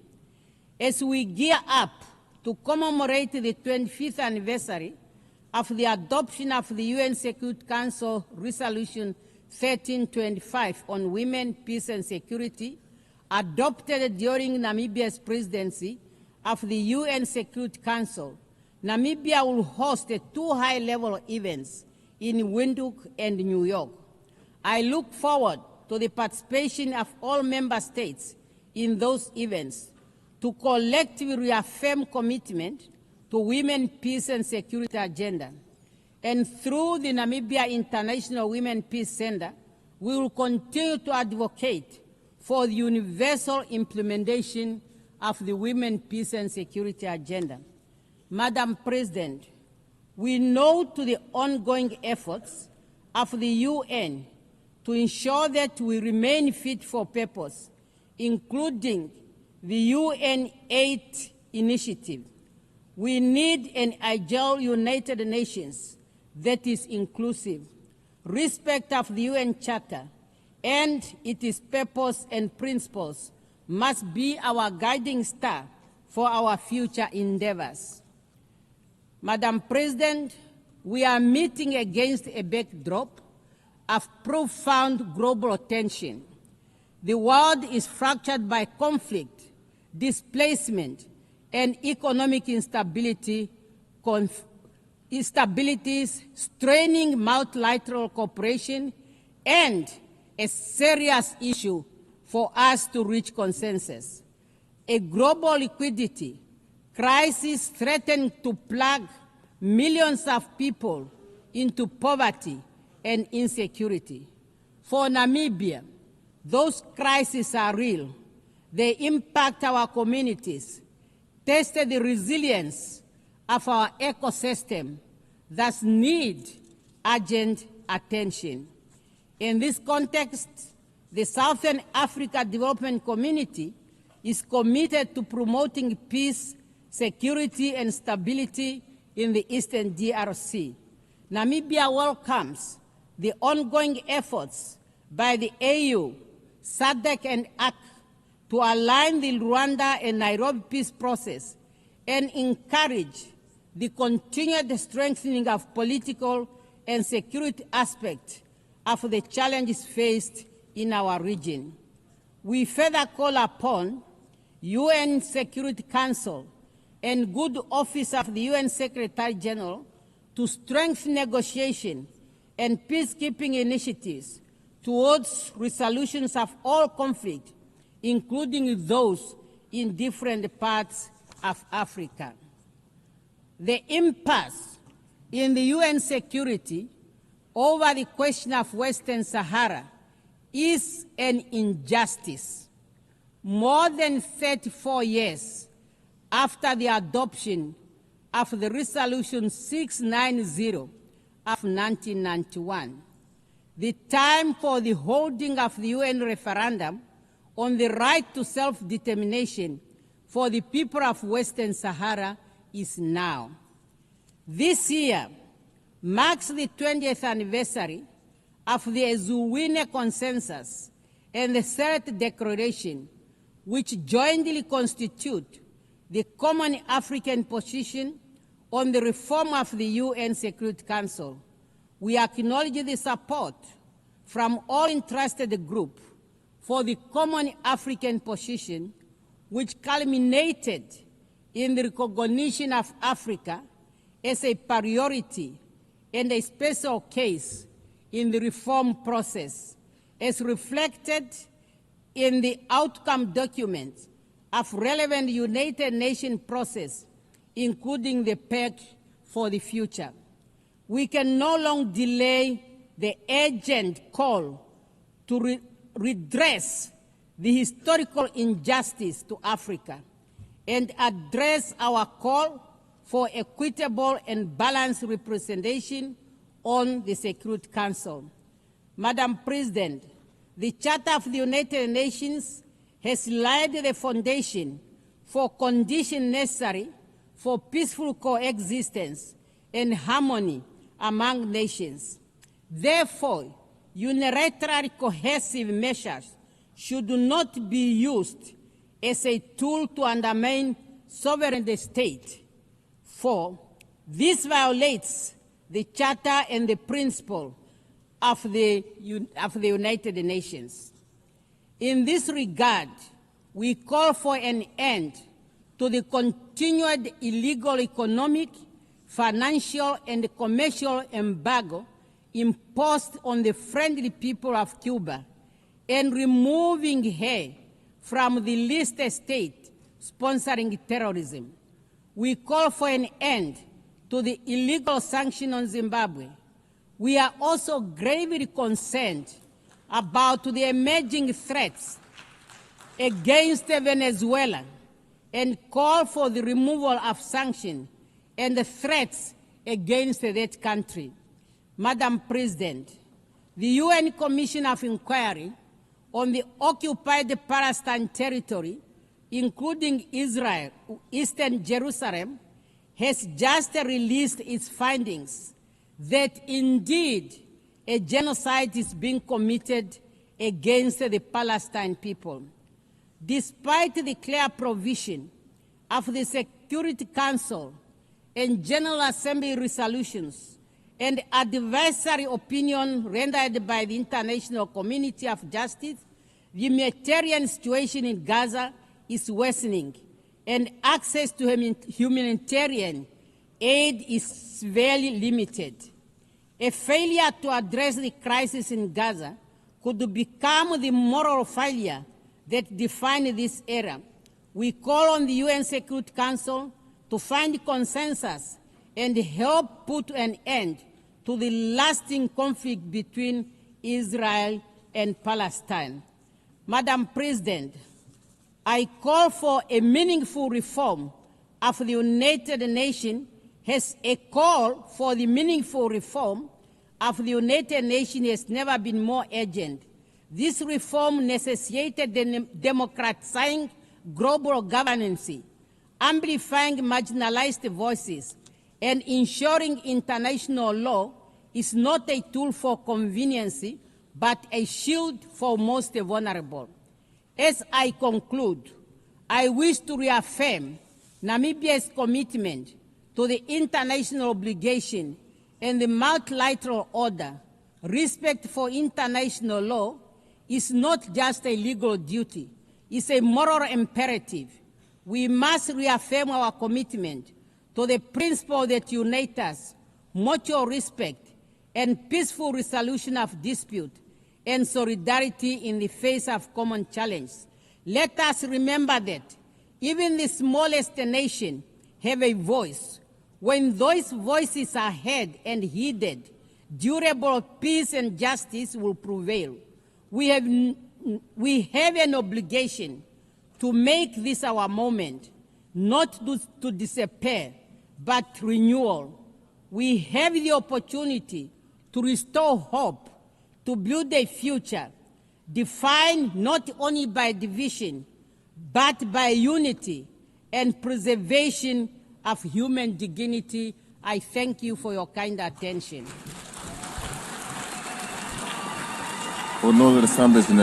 On behalf of the Assembly, I wish to thank the President of the Republic of Namibia. The Assembly will now hear an address by His Excellency Mr. Mohammed Irfan Ali, President of the Cooperative Republic of Guyana. I request protocol to escort His Excellency and invite him to address the Assembly.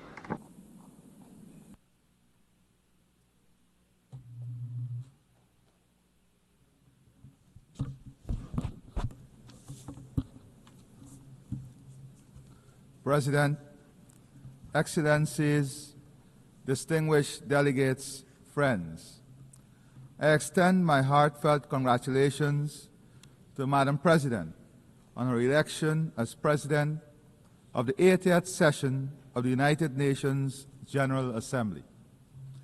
I also record my profound appreciation for His Excellency Philemon Yang of Cameroon, whose distinguished stewardship and steady hand guided the 79th session. Today, as we mark the 80th anniversary of the entry into force of the United Nations Charter, we find ourselves at a crossroads. This organization, our organization, has delivered.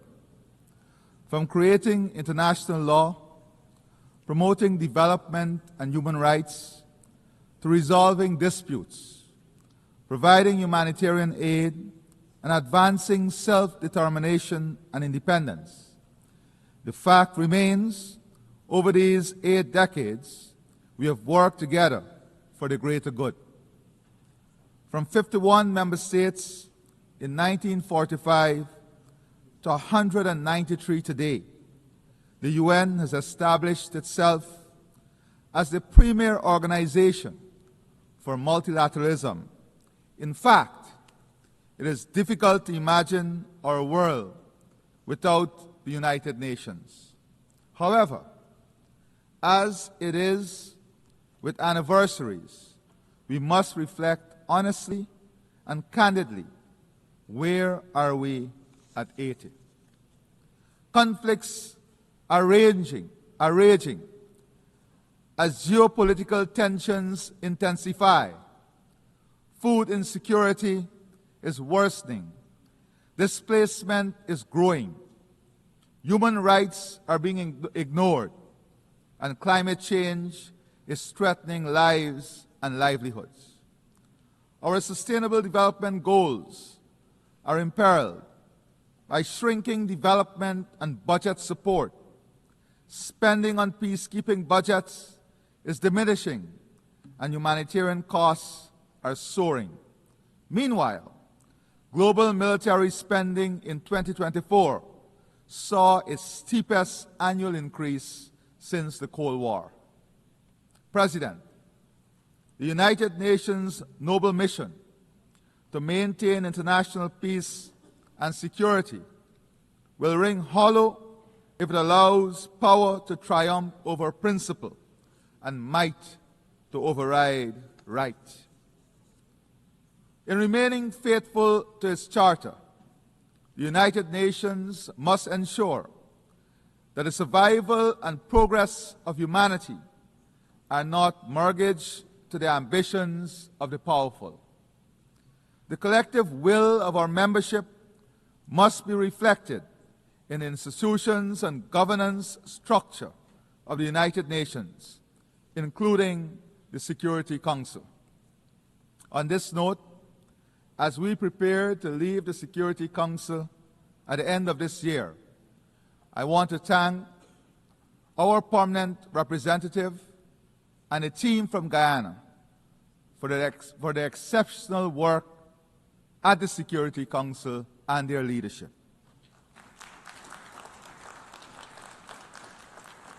It is precisely when the ideals of the United Nations are tested by horrific realities that the collective must act in defense of the UN Charter and international law.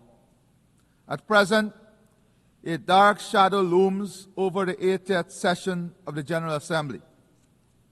Genocide in Palestine, annexation of Ukrainian territory, persecution of women in Afghanistan, humanitarian catastrophe in Sudan, brutal gang violence in Haiti, increased transnational organized crime, trafficking, and illegal immigration.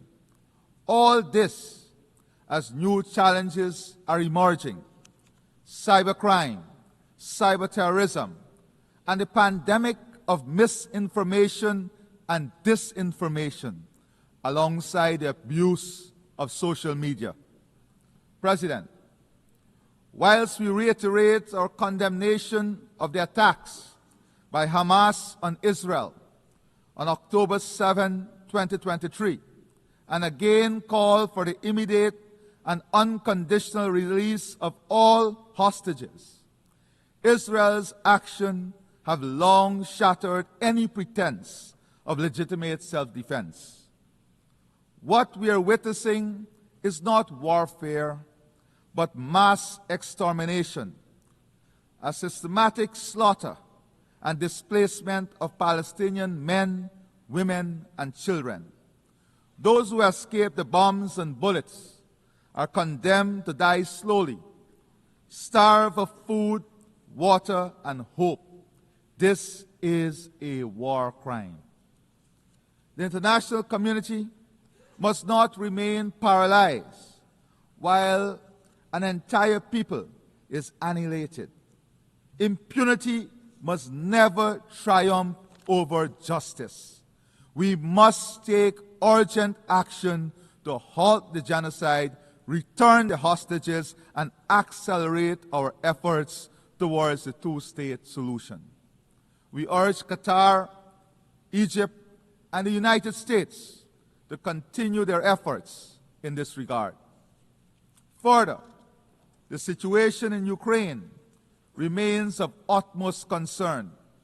Guyana reiterates its call for an urgent end to the Russia-Ukraine war and reaffirms its support for Ukraine's sovereignty and territorial integrity. Equally, the international community must act decisively in Haiti, where gang violence, displacement, and shortages of food and medicine have pushed the nation into deepening despair. Restoring security is the foremost priority, requiring strict enforcement of the arms embargo and robust support for a UN-authorized mission. I emphasize that without urgent humanitarian funding and a Haitian-led and owned political process, stability will remain elusive. We must address the root causes of Haiti's continuing troubles, including its historical debt burdens, which stymies its development, prospects, and upliftment of its people. As President Macron acknowledged, making Haiti pay for its independence was unjust. This is a welcome step. President, turning to my own country, Guyana, a small and peaceful state, we have endured repeated threats and aggression from the Bolivarian Republic of Venezuela.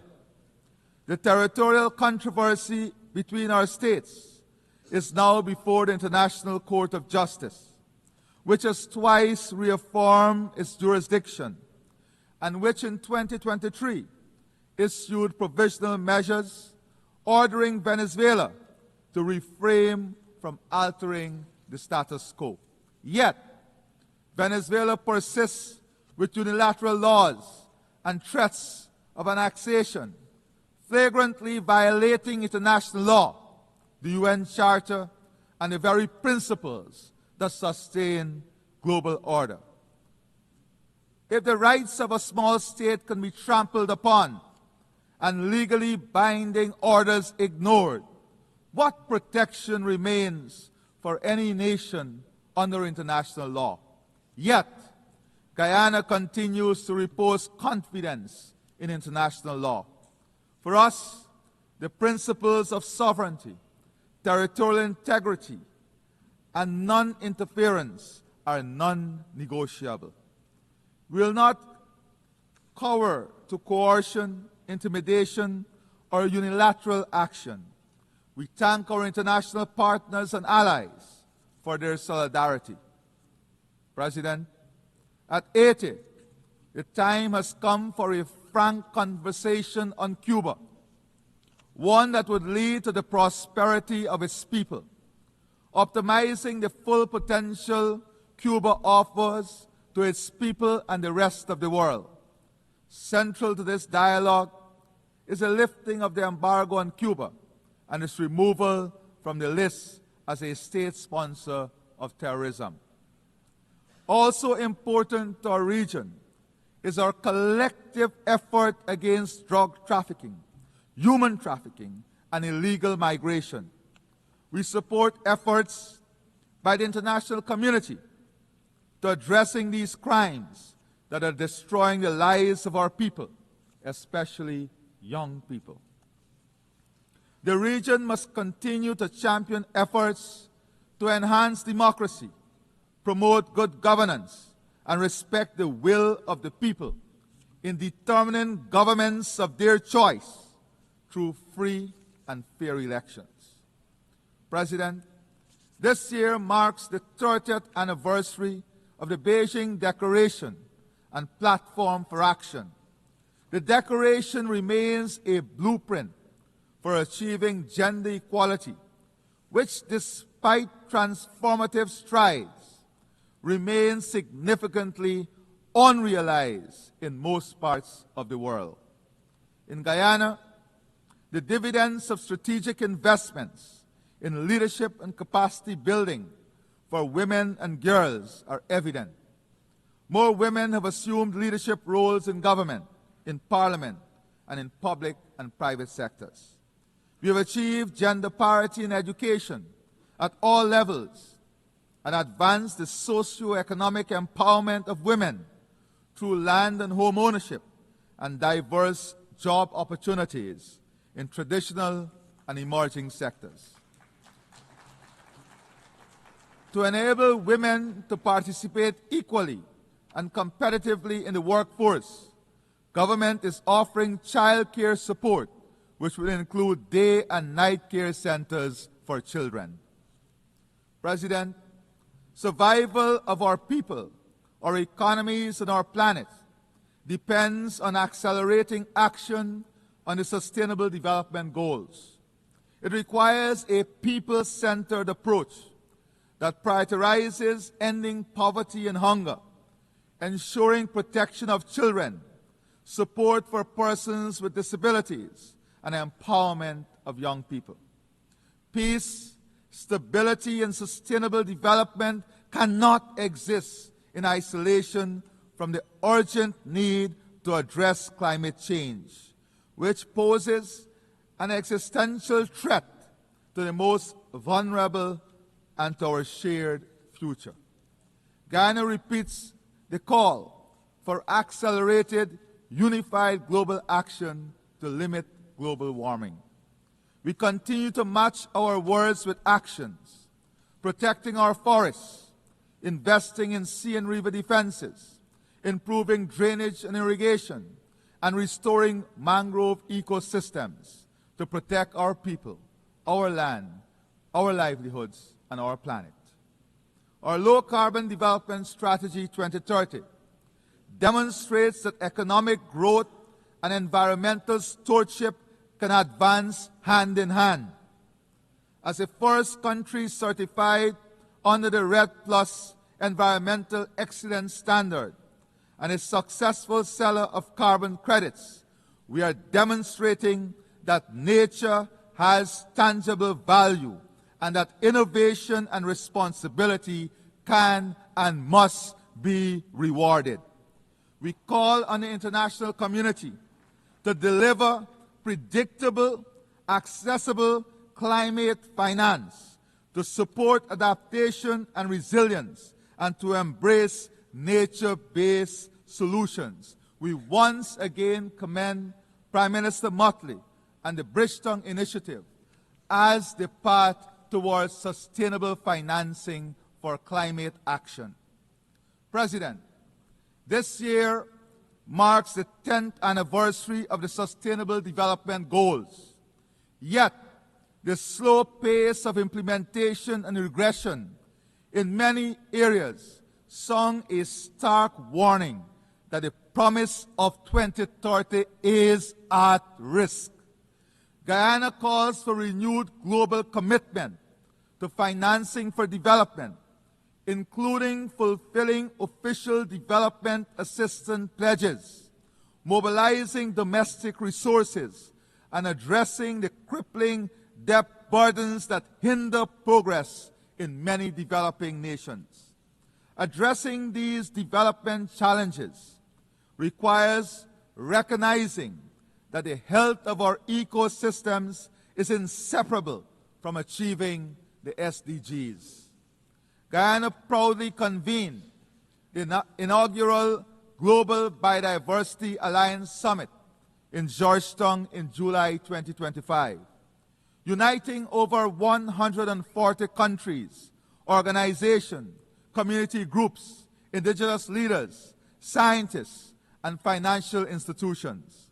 The Georgetown Declaration, endorsed by this broad coalition of stakeholders, sends a clear and urgent message that biodiversity is a global public good and its protection must be woven into national development plans, climate strategies, and financial frameworks.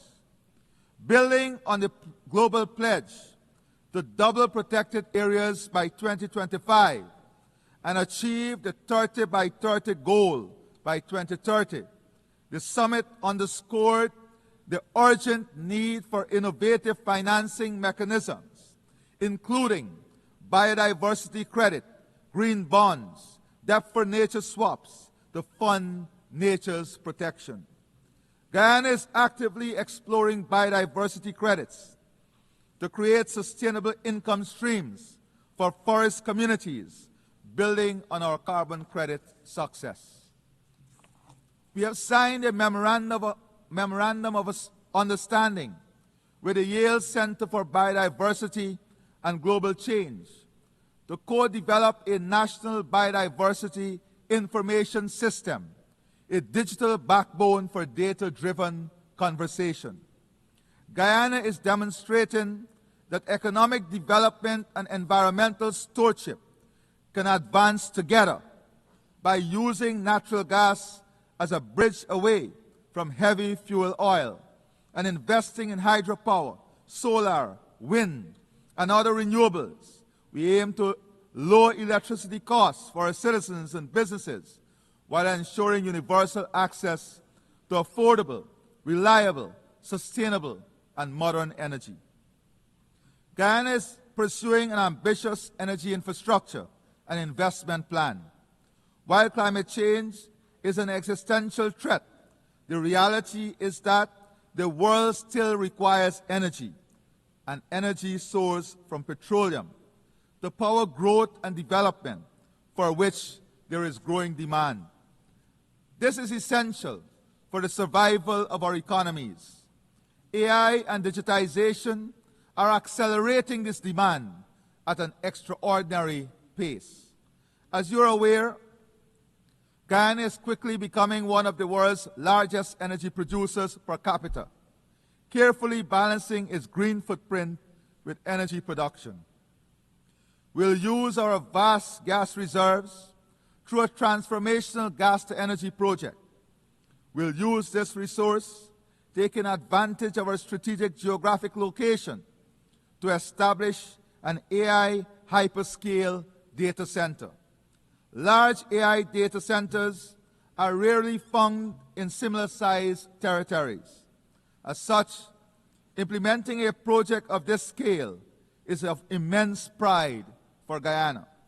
This investment will improve the competitiveness of our region, accelerate digitization, build out a fintech ecosystem, modernize the service delivery platform of government, and accelerate private investment, bringing new job opportunities. We recognize the indispensable nature of AI in our collective future. However, While there are immense benefit, there is no clarity on equity, access, and applicability. Regulations, ethical standards, and governance mechanisms are urgently needed. In this regard, we welcome the recent UN General Assembly decision to establish 2 global AI governance mechanisms. President, I now turn to food security. Guyana is actively leading efforts to advance the CARICOM Agri-Food Systems Agenda through Vision 2030, aiming to boost food production, end hunger, and ensure food security across the Caribbean region. Our experience demonstrates that strategic investment and political will can transform national and regional food systems.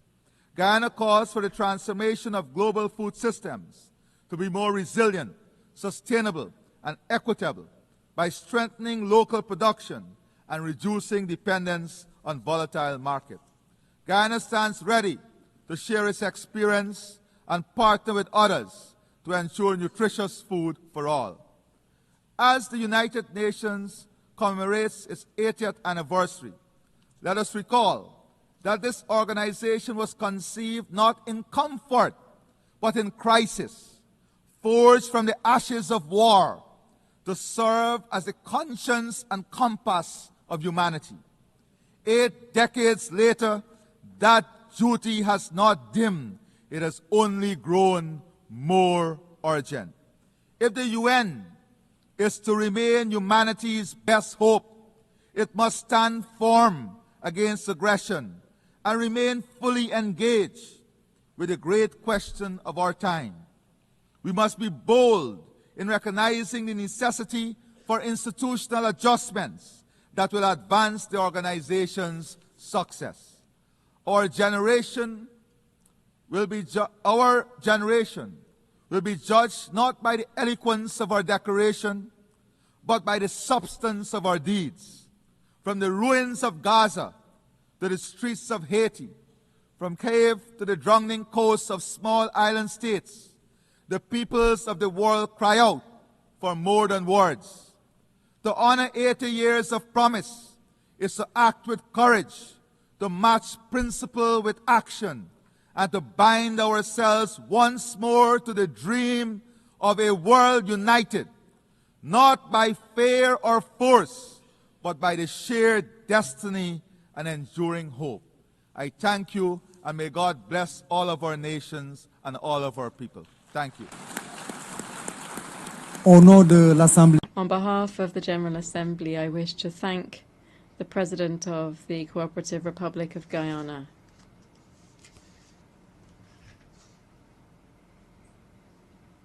The Assembly will hear an address by His Excellency Mr. Taneti Mamao, President and Minister for Foreign Affairs and Immigration of the Republic of Kiribati. I request protocol to escort His Excellency and invite him to address the Assembly.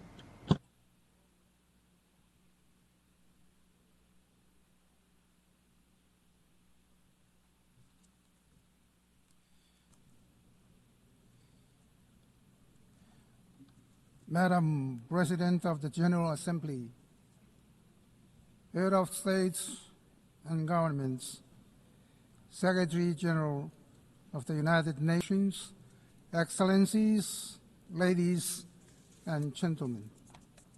In His holy name and on behalf of the government and the people of Kiribati, I extend our warm greetings to you all. I am honored to warmly congratulate you, Madam President, on your election to preside over this historic 80th session of the United Nations General Assembly, and I wish you every success as you guide these important deliberations.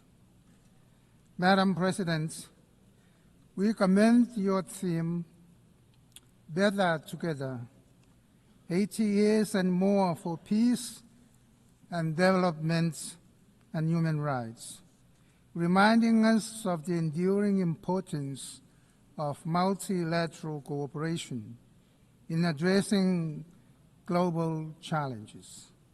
For Kiribati, it underscores the value of working collectively to advance peace, safeguard human rights, and promote sustainable development. Your Excellencies, Kiribati welcomes the initiative of the Secretary General to reform the United Nations for the challenges and realities of the 21st century in order for it to respond more effectively to member needs, especially small island developing states or SIDS, and the least developed countries, LDS. These countries are faced with unique and special circumstances that require targeted assistance and support from the UN. The Secretary General's UN 80 initiative is a crucial step toward a more effective UN. In this context, we encourage reforms that remove duplication, improve efficiency, and ensure that mandates most vital to vulnerable nations, such as climate action, sustainable development, and resilience, are protected and enhanced. Kiribati is proud. Since joining the UN, we have been contributing in our way to its mandates and its initiatives.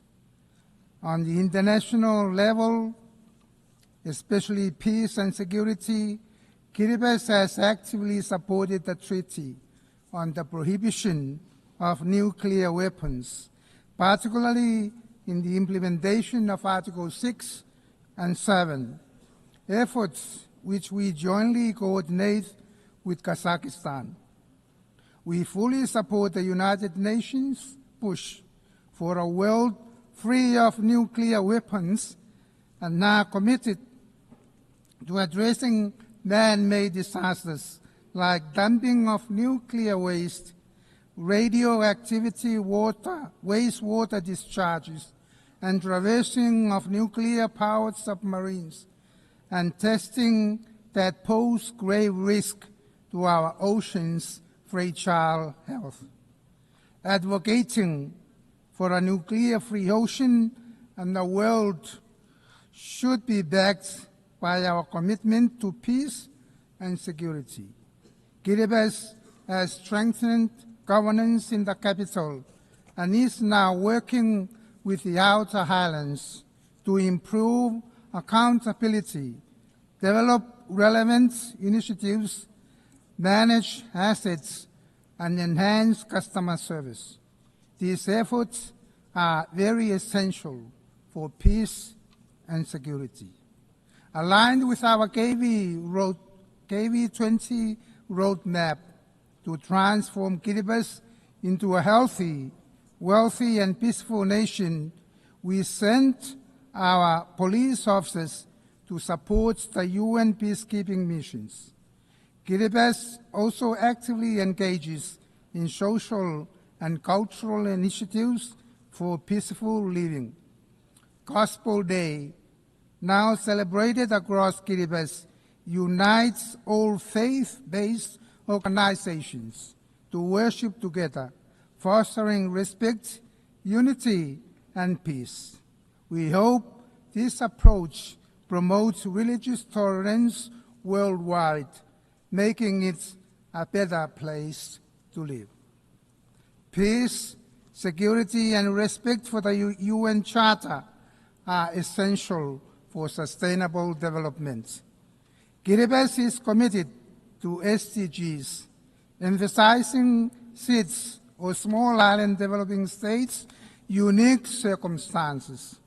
Along with the other SIDS in the Antigua and Barbuda Agenda for SIDS, ABES, we aim for resilient prosperity through technological and digital solutions. These innovations are vital to overcoming challenges from geographical isolation and limited economies of scale. While Kiribati has technological constraints, we see digital solutions as key to enhancing public services, education, commerce, and climate resilience. Kiribati faces climate challenges, but it remains resilient. While some narratives claim our islands are sinking, we have traditional and modern strategies to adapt and thrive.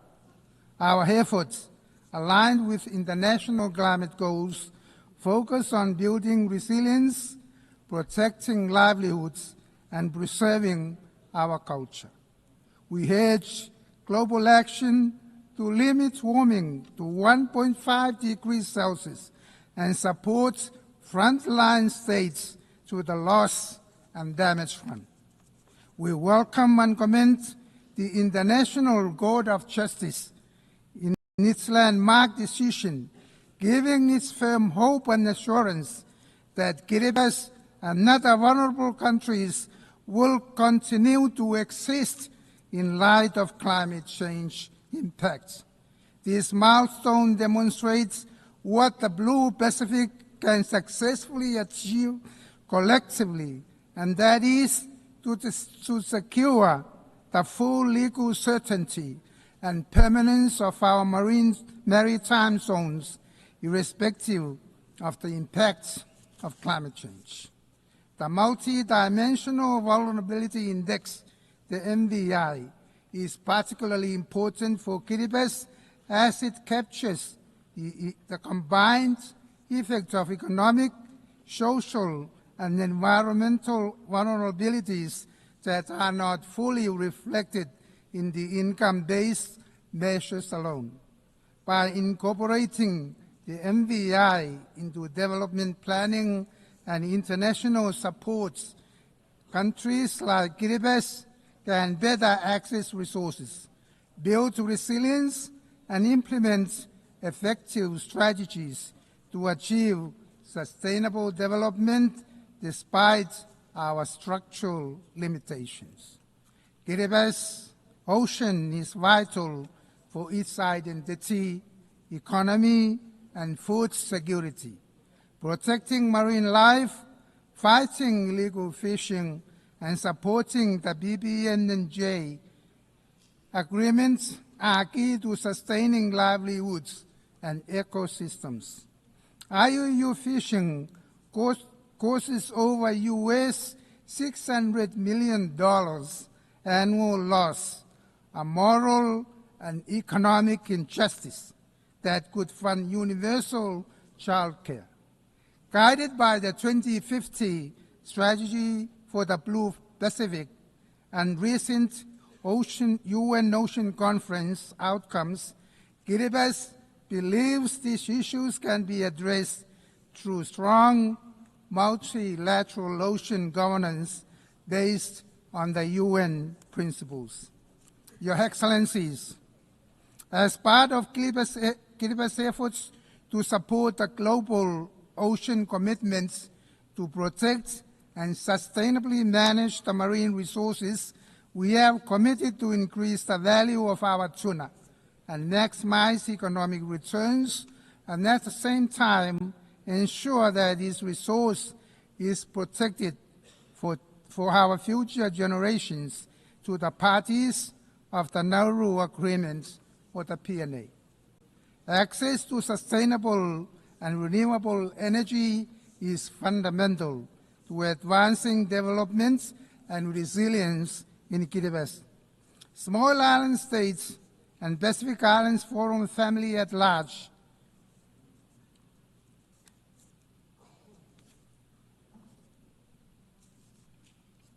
access to sustainable development and renewable energy is fundamental to advancing development and resilience in Kiribati, as well as small island states and Pacific Islands Forum family at large.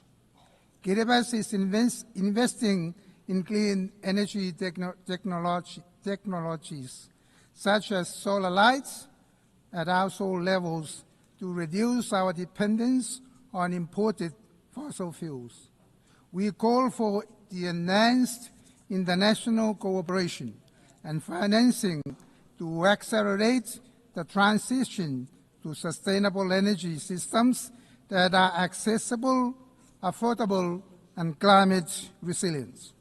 Your Excellencies, the role of education, youth, and women in building resilient communities is vital.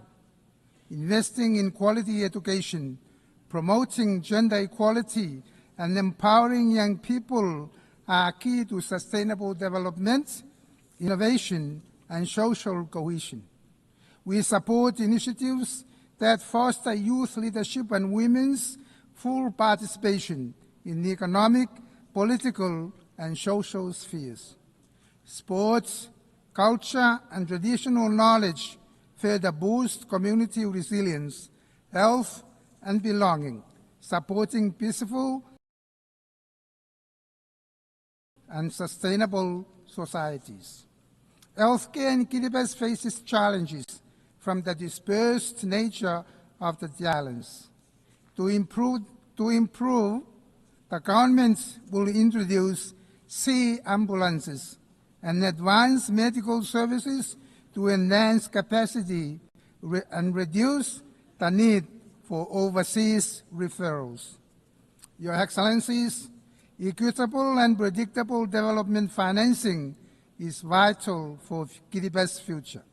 Reforming the international financial system, improving access to concessional finance, data, sustainability, and bridging the digital divide are key to enabling states to meet their development goals. The Blue Pacific recognizes the challenge of accessing climate financing and supports the establishment of the Pacific Resilience Facility, led and known by members, with $162 million pledged to fund it. Kiribati highlights the importance of the Doha Programme of Action for Least Developed Countries, which mobilizes international support for the most vulnerable. We await the UN financing for development conference, hoping it would provide concrete solutions to improve access to finance for those in need. These efforts are crucial for less developing countries like Kiribati to build resilience and promote sustainable development. Kiribati reaffirms its belief in the fundamental principle of multilateralism as the cornerstone for addressing global challenges collectively. By embracing cooperation, solidarity, and multilateral engagement, we can shape a future in which all nations, particularly the vulnerable, can thrive and prosper.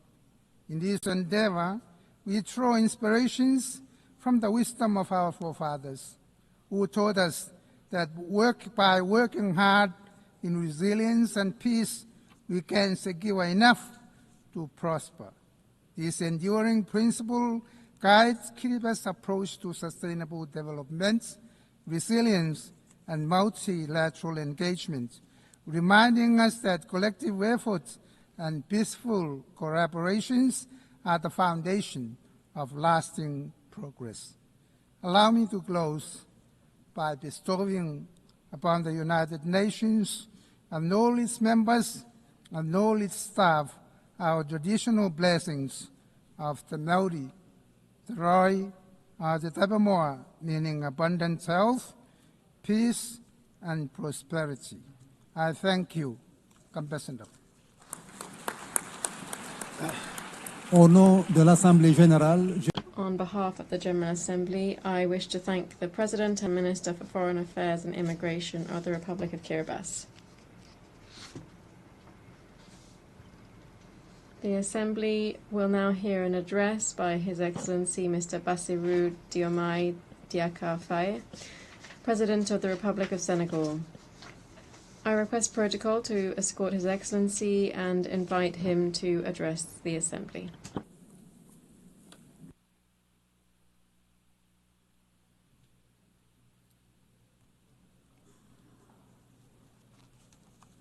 Madame la Présidente. President of the General Assembly, colleagues, Secretary General, distinguished delegates, ladies and gentlemen. President, on behalf of Senegal, I wish to thank your predecessor and also extend to you our warmest wishes for success in your presidency of this, the 80th session of the United Nations General Assembly. I would like to reiterate to the Secretary General, Mr. Antonio Guterres, our constant support in the exercise of his noble mission to benefit member states.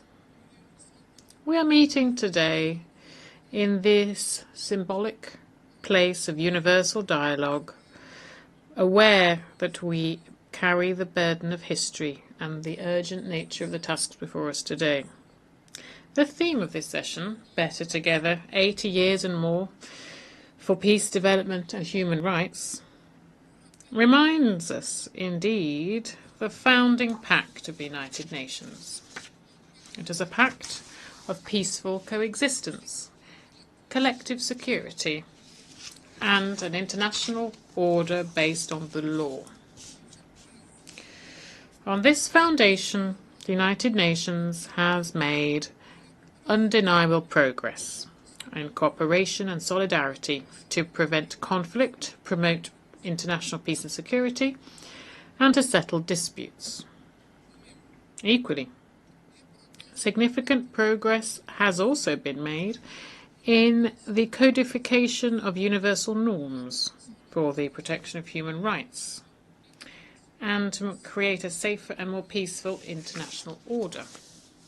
But 80 years following the creation of the United Nations, the world is teetering again, as if we had been caught in the same currents that dragged humanity into two major disasters in the space of one generation.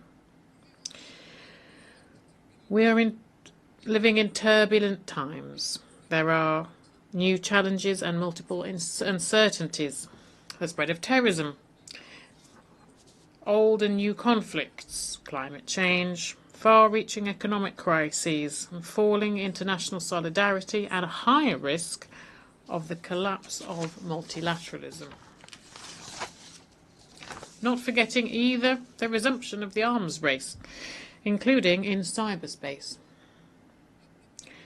The most concerning, of course, is the appalling dehumanization, a world that feels selectively according to geopolitical interests and stakes. There can be no justice based on law when what is taken to be the international order is governed by double standards, by the right of the mighty and a spirit of us versus them. In this worrying context, Africa remains confronted with armed conflict, terrorism, particularly in the Sahel, cross-border crime and political instability. When faced with so many challenges, our approach should be an integrated one that combines prevention with resilience and a targeted response. Peace and security have a price. Let's give ourselves the resources to afford them with predictable and sustainable funding of African peace support operations, with suitable equipment and robust mandates and rules of engagement. That's the only way of tackling the scourge of terrorism and of rebuilding a minimum level of security and stability in the areas affected. Here I wish to reiterate Senegal's solidarity towards our brotherly countries who are working day in, day out to fight terrorism. In the Middle East, the Palestinian people continue to live through the worst of tragedies, now indescribable. Under the daily shower of bombs, all lines have now been crossed. we cannot stay silent nor look away, because Gaza is no longer alive. Gaza, the land of blood, sweat and tears, has become hell for thousands of souls of all ages trapped in an open-air prison. Men, women and children are in agony every day, deprived of food, water and health care. Senegal reiterates its strong condemnation of this tragedy that nothing can justify. In its capacity as chair of the Committee for the Inalienable Rights of the Palestinian People, Senegal believes that only the creation of an independent and viable Palestinian state will bring lasting peace for all parties, each of them within safe and internationally recognized borders. Ladies and gentlemen, 80 years ago, the founding fathers of the UN committed, when they created the UN, to spare succeeding generations from the scourge of war, which twice in a quarter of a century had caused millions of deaths and unutterable suffering.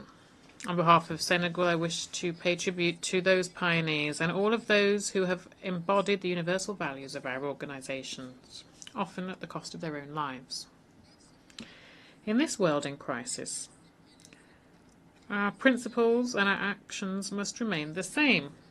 Peace over conflict, justice over indifference, and partnership over struggles for power. But this is only possible if we have a strong and revitalized multilateralism to make a single framework for action in favor of peace, stability, dialogue, cooperation, and the peaceful settlement of disputes. For multilateralism to survive, it needs to rediscover its very foundations: shared responsibility and proactive solidarity, the respect for international law and universal justice, in line with the statutes of the International Court of Justice and the International Criminal Court. In addition, we also cannot ignore the need for reform of the global political, economic and financial governance systems. The UN, through its universal vocation, must take the lead on this, on the to make deliberations and decisions more democratic, legitimate and better representative of its member states. In 1945 there were 51 of them, and today there are 193. Here I wish to reiterate the support of Senegal for the Eswatini Consensus, for a fairer and more equitable representation of African countries at the Security Council. It is high time that the global economic and financial governance is more just and more inclusive, for it to meet the real needs of funding to sustainable development. We know full well that public aid is not the solution. Other tools exist, for example, an equitable global fiscal framework, so that taxes are paid there where in the place where wealth is produced. Access to credit on sustainable terms, so that debt burdens don't hinder development efforts in our countries. Finally, the effective implementation of the Seville Commitment, the Pact for the Future and the Sustainable Development Goals to ensure better access to healthcare, water, food, education, energy and digital technologies. Global heating also deserves our attention. It's not simply a threat, but it is an existential question. Reality that hits those who contributed to it least the hardest. Africa only contributes 4% of global emissions. And however, drought, flooding, coastal erosion, food insecurity are part and parcel now of the lives of our peoples. This is a double burden that has become untenable. Senegal would like to reiterate its commitment to the Paris Climate Agreement and calls for a just and fair climate transition.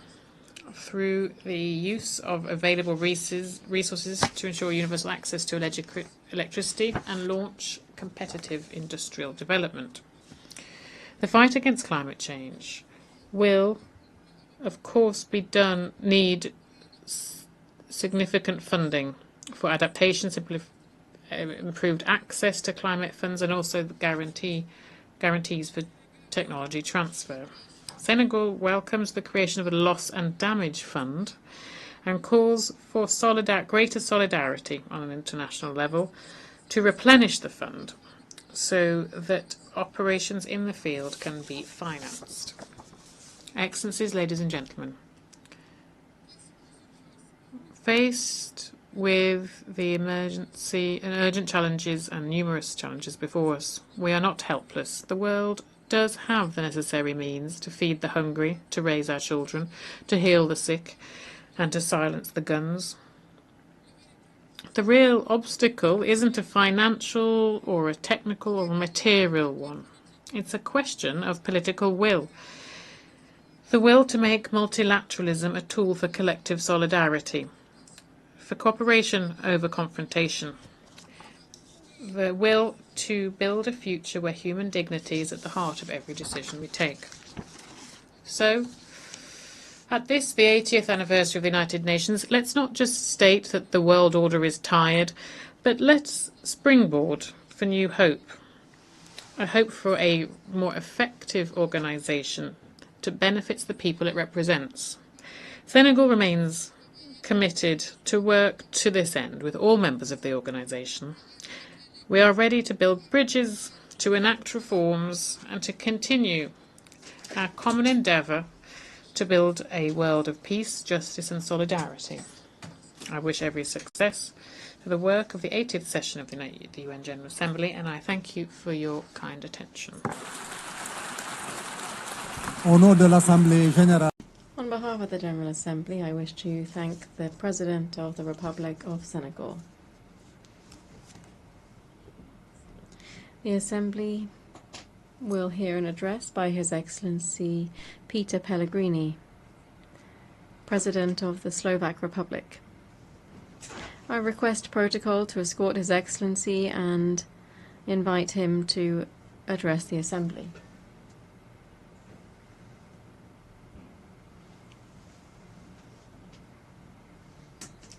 Ladies and gentlemen, it is an honor to address this Assembly to mark the 80th anniversary of the United Nations on behalf of Slovakia. Indeed, it was Slovak Jan Papanek who was one of the 14 co-authors of the UN Charter. It proves that also a small nation can be part of big things and to contribute to international peace order. This milestone invites us to reflect on the reality of the world that deeply concern all of us, including my country. 80 years ago, humanity emerged from the darkest conflict in history. It claimed millions of lives, left entire regions in ruins. My country witnessed the Holocaust, but also the courage to stand up to evil. A few days ago, I visited the Hiroshima Memorial, and it was a deeply moving experience and a painful reminder of the destruction in a single brief moment. All this teaches us important lessons of the past. Hiroshima and Nagasaki must be the last places where nuclear bombs were used. It obliges us to denounce any threats of nuclear destruction. It obliges us to work each day on keeping the world safe and peace. Peace has become the UN's defining mission, alongside the protection of human rights, sustainable development, and international law. To quote Slovak diplomat Jan Papanek, "The success of the UN was my life's goal because peace means progress for my nation and security for my homeland." This is the ambition that we, humanity, agreed to accomplish. The authors of the UN Charter saw the danger of unchecked hatred and extreme ideologies. They understood that the world needed a framework to ensure it wouldn't slip into chaos again.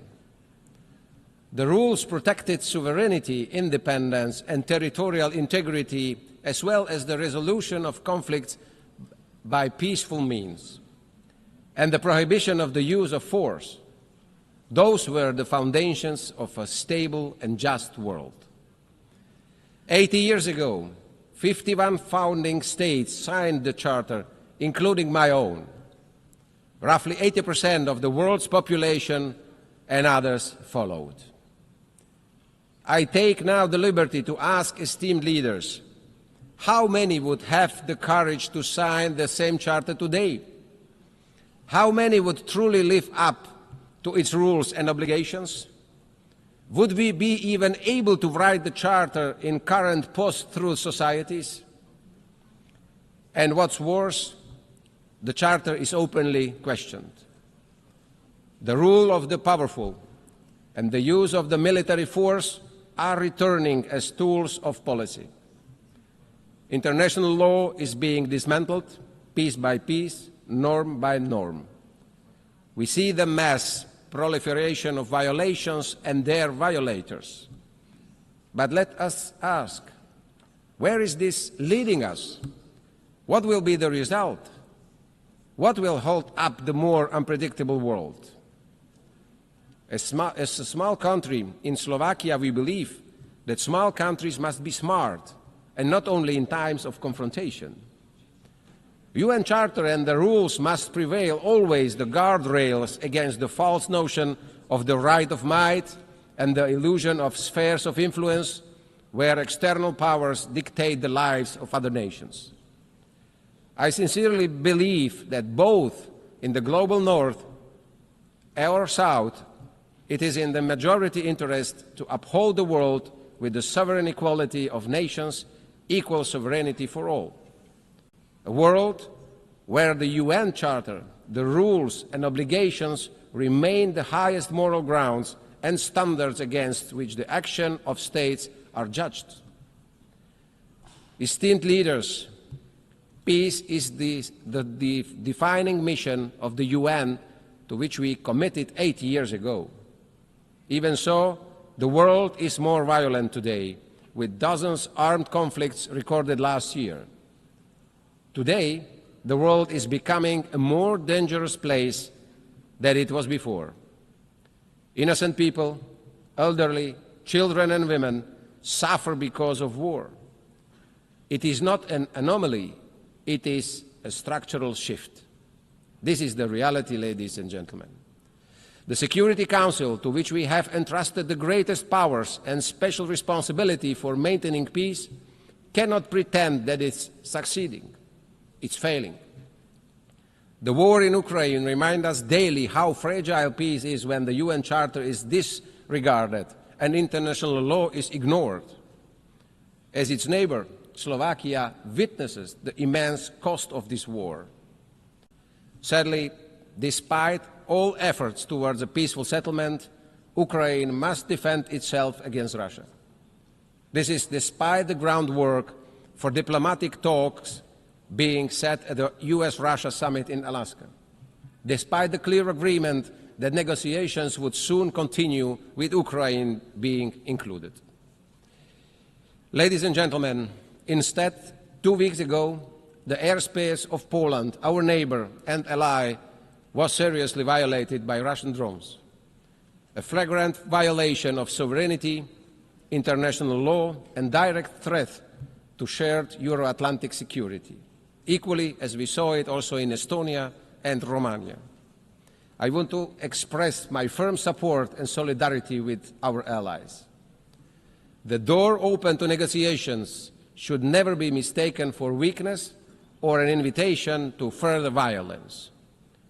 My country calls for too early peace. We call on commitment and concrete steps in line with the result of summit in Alaska. We continue to be ready to contribute to it and to support the guarantees ensuring the future peace that stands the test of time. In the Middle East, after the horrific act of terrorism Israel has the right to defend itself. Hostages must return home. In Gaza, children and families do not feel safe anywhere, neither in hospitals nor in their temporary shelters. Esteemed leaders, the thin line between legitimate defense and unacceptable suffering is being painfully tested. We must allow access to humanitarian aid for those who need it. We hear the quest by Palestinians to have their own state. And I am proud that Slovakia does not need to make big gestures today, because for more than 3 decades, or 3 decades ago, we have recognized the right of Palestinian people to decide upon their fate. In Bratislava, we already have the embassy of the Palestine, and we believe in two-state solution. But this is achievable only at the table by diplomatic means based on the will to live side by side as Palestine and Israel. Ladies and gentlemen, the world is changing at unprecedented speed. The triple planetary crisis and quick progress in artificial intelligence are moving far faster than we are able to react. Slovakia has been an active voice in both global climate debates and discussions on the artificial intelligence. I don't want to sound doom and gloom. In fact, we must get ready for the new era, the unstoppable revolution. We need a responsible approach from all international institutions, the private sector, and also the governments. My country wants to contribute and to steer the debates and find solutions by hosting all the actors at the Summit on Education and AI in Bratislava, in our capital, in November this year. Finally, at the UN's 80, I want to return to the matter of how to make it fit for the next decades. To be diplomatic yet frank, in recent years, it has not always been in the best condition to meet its tasks. Its credibility has been reducing. Yet it would be unfair and incorrect to say it is irrelevant or incapable. Over the past 8 decades, the UN has provided us a space to speak on equal footing and to be listened to. Enemies can meet here, eye to eye. It has succeeded in a wide range of areas. There have been groundbreaking agreements in many fields, including human rights, disarmament, climate, and health. G7, G20, BRICS, and other regional organizations with their own goals will never be able to fully substitute UN. However, the UN's health cannot be a justification for disengagement. On the contrary, the situation calls upon us for reinvestment in its strength.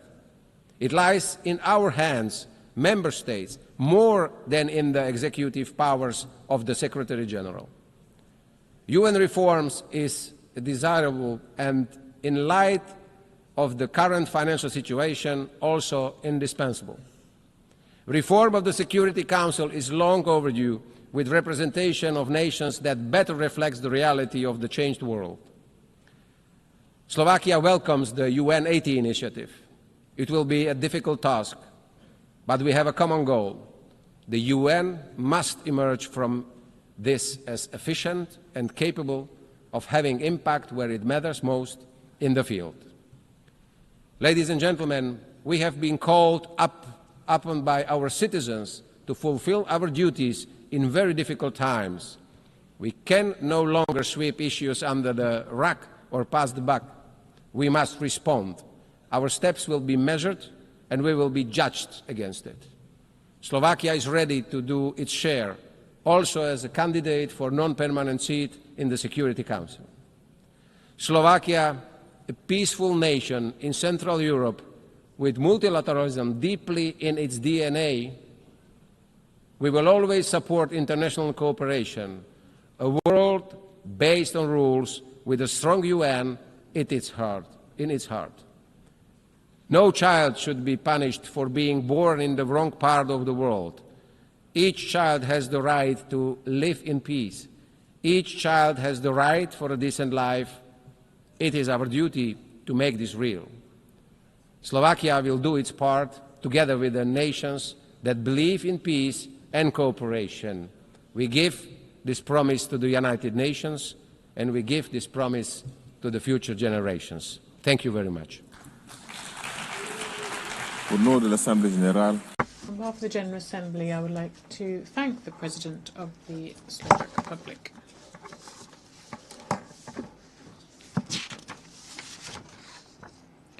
The Assembly will now hear an address by Her Excellency Hilde Heyn, President of the Republic of the Marshall Islands. I request protocol to escort Her Excellency and invite her to address the Assembly.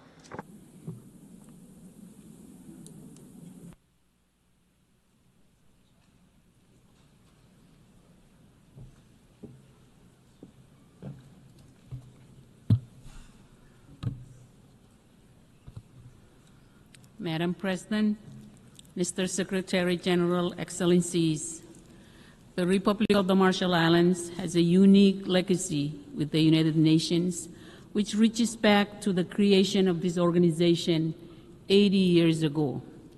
As a strategic UN trusteeship, it was the UN flag which flew first over our islands, and it inspired us to define our nation and speak up when we saw injustice. The UN was founded on a commitment to never again tolerate aggression, to avoid the very kind of geopolitical tension or even future open conflict between superpowers now openly foretold today in my own Pacific Islands region and far beyond. At a time when international cooperation is in dire need, the very foundations of global order are now more uncertain than ever. My low-lying atoll nation bears witness to the sharpest edge of climate change, which the Pacific Islands Forum leaders have consistently defined as the region's #1 security threat. The scale of impact and the future of our youngest generations depends on whether global powers are working together. If I could find a louder alarm for the Pacific Islands than my words today, I would sound it. There is still time for action, but only urgent action at scale can reduce vulnerability across all key sectors and to strengthen the free and democratic nations which define our island region. We need the world to better understand that our security is linked to our fragility, cutting across key indicators. We worry our institutions will not easily withstand future threats, whether if by rising seas or geopolitical competition. Madam President, during our decades as a UN strategic trusteeship administered by the United States, the UN Trusteeship Council remained an early and important platform for our voices and to tell the world where right lay from wrong. But it fell short of its mandate. Today, our nation bears the legacy of 67 atmospheric nuclear tests between 1946 and 1958, which posed profound contemporary challenges. And while we acknowledge important actions by the former administering authority, the U.S., significant disagreements remain, including ultimate responsibility for what remains today. Our communities seek justice, a clean environment, and safe return to their homes. Our Marshallese pleas to the Trusteeship Council to stop nuclear testing were disregarded with assurances of our well-being, with 2 resolutions assuring our well-being in 1954 and 1956, remain the only instance in which a UN organ has ever so explicitly allowed nuclear detonations.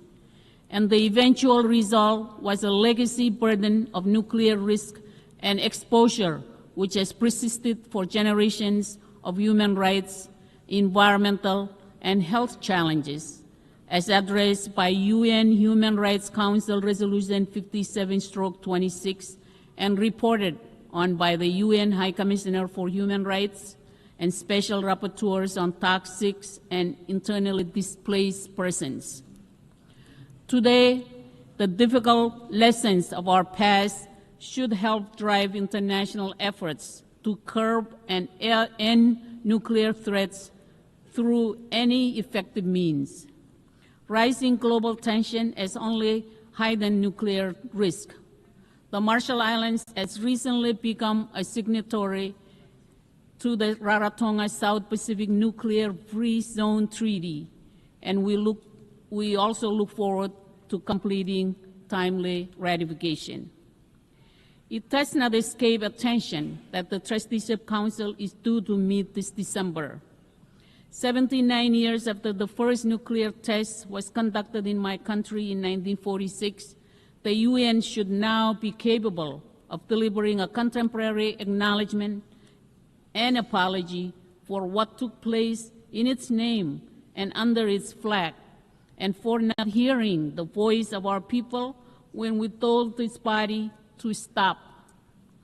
Perhaps after 34 years since our admission as a member of this body in 1991, the appropriate UN organs can help to bring healing and closure over decisions which never should have been made.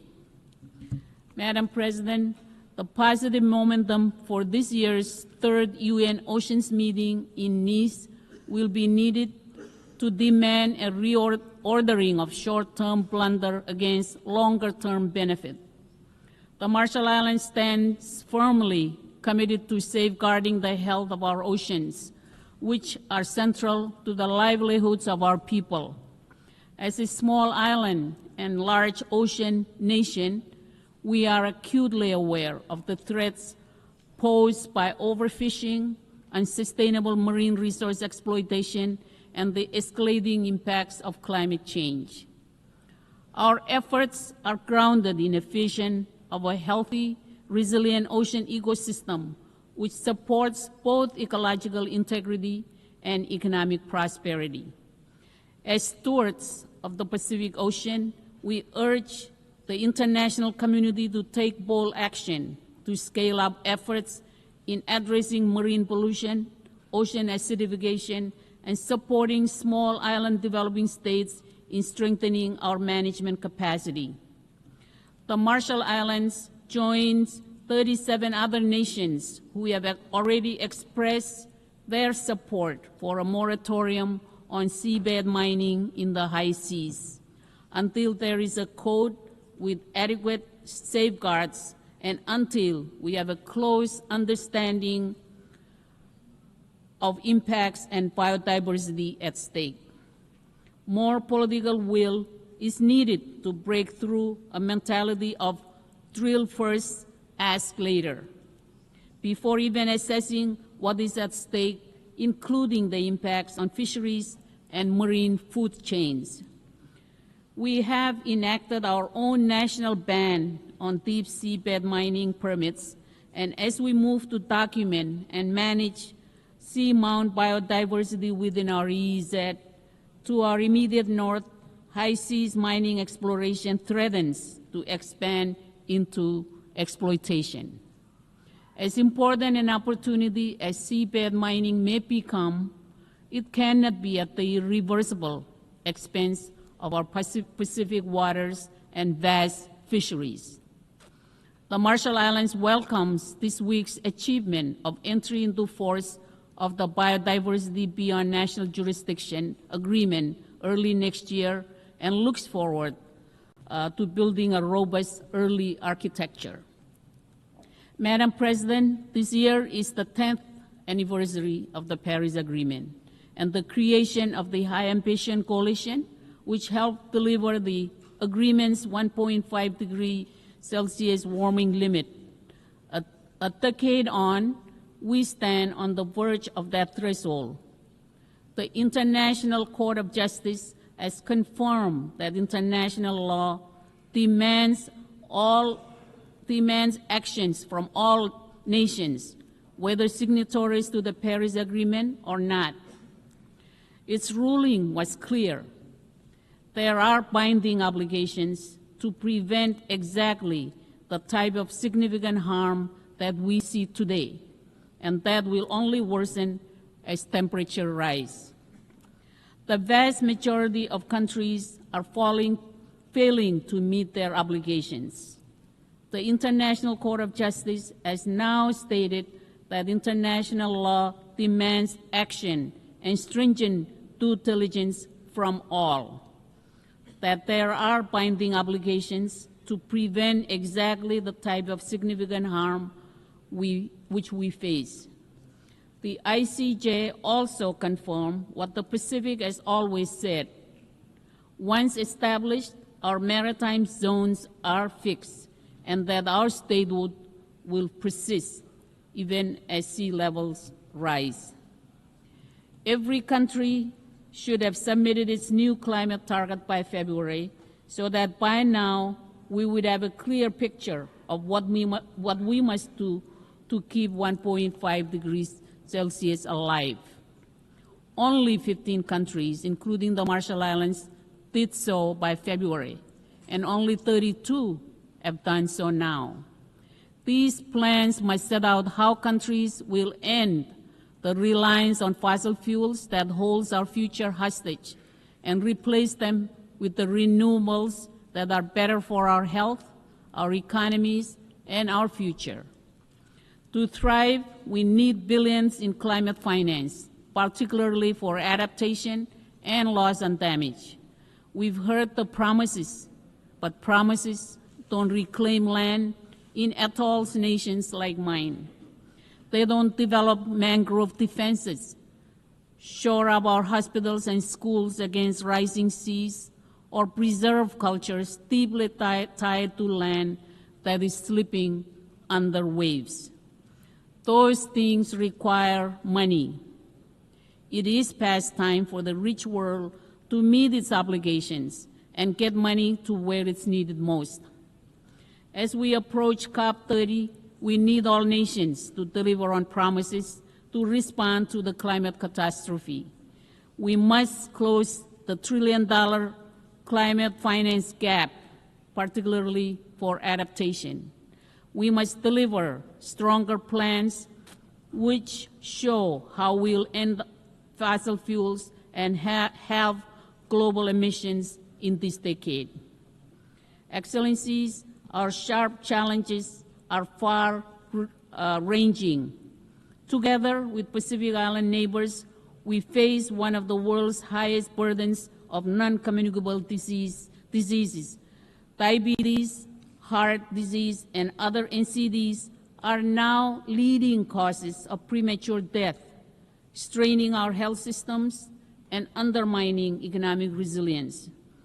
This crisis reflects both global inequities and local challenges, and it underscores the need for island-driven partnership at scale so that our people can achieve basic human rights to dignity and health care.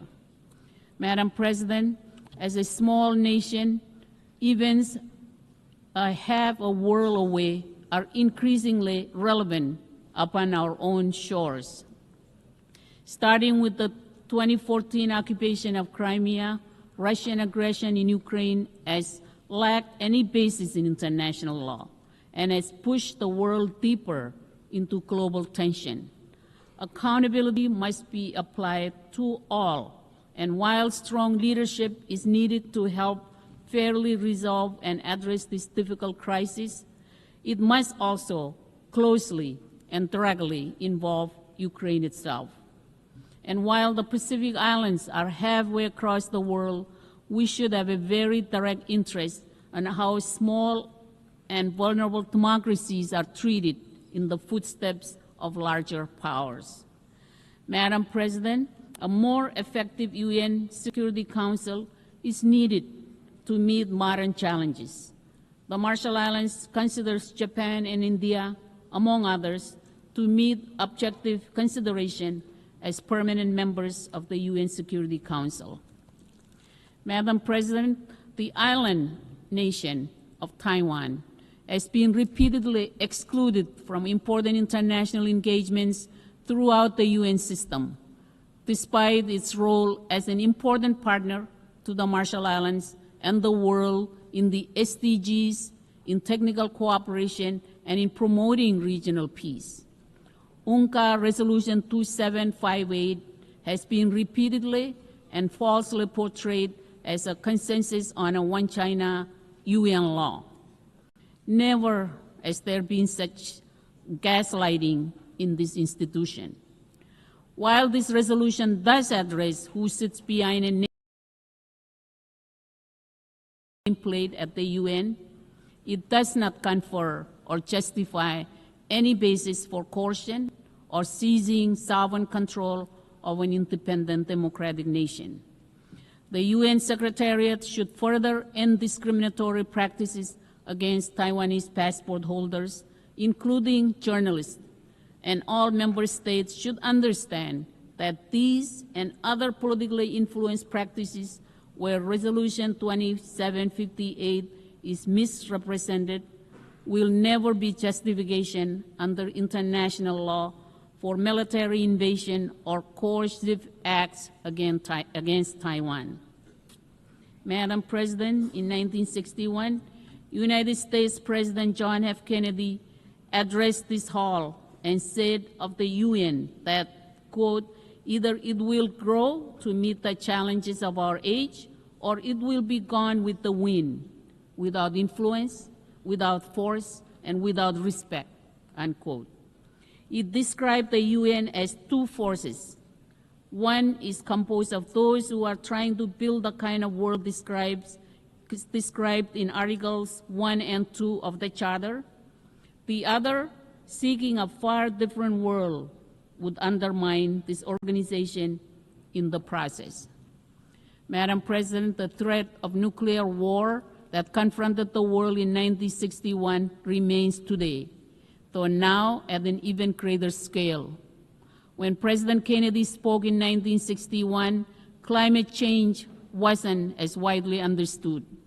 Today, we are confronted with a range of deep risks, any one of which does not bode well for the future of this world, let alone taken together. The hope for our youngest and future generations is in the profound vision of nations committed to peace and multilateralism. I thank you all. Con moltada.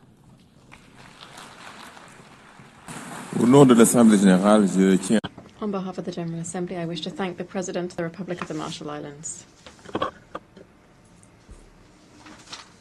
The Assembly will now hear an address by His Excellency Mr. Faustin Archange Touadéra, Head of State of the Central African Republic. I request protocol to escort His Excellency and invite him to address the Assembly.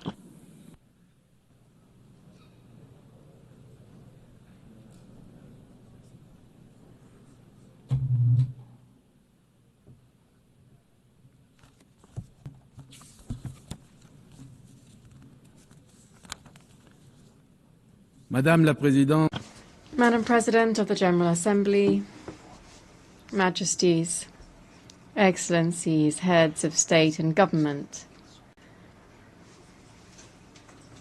Mr. United Nations Secretary General, distinguished delegates, ladies and gentlemen, it is with a profound sense of responsibility that I take the floor on behalf of the people of the Central African Republic, as our organization marks its 80th anniversary. This anniversary reminds us of a simple truth. Our destinies are intertwined. Humanity is one and indivisible. Our peoples can only prosper if peace is secured, if development is shared, and if human dignity is guaranteed for all.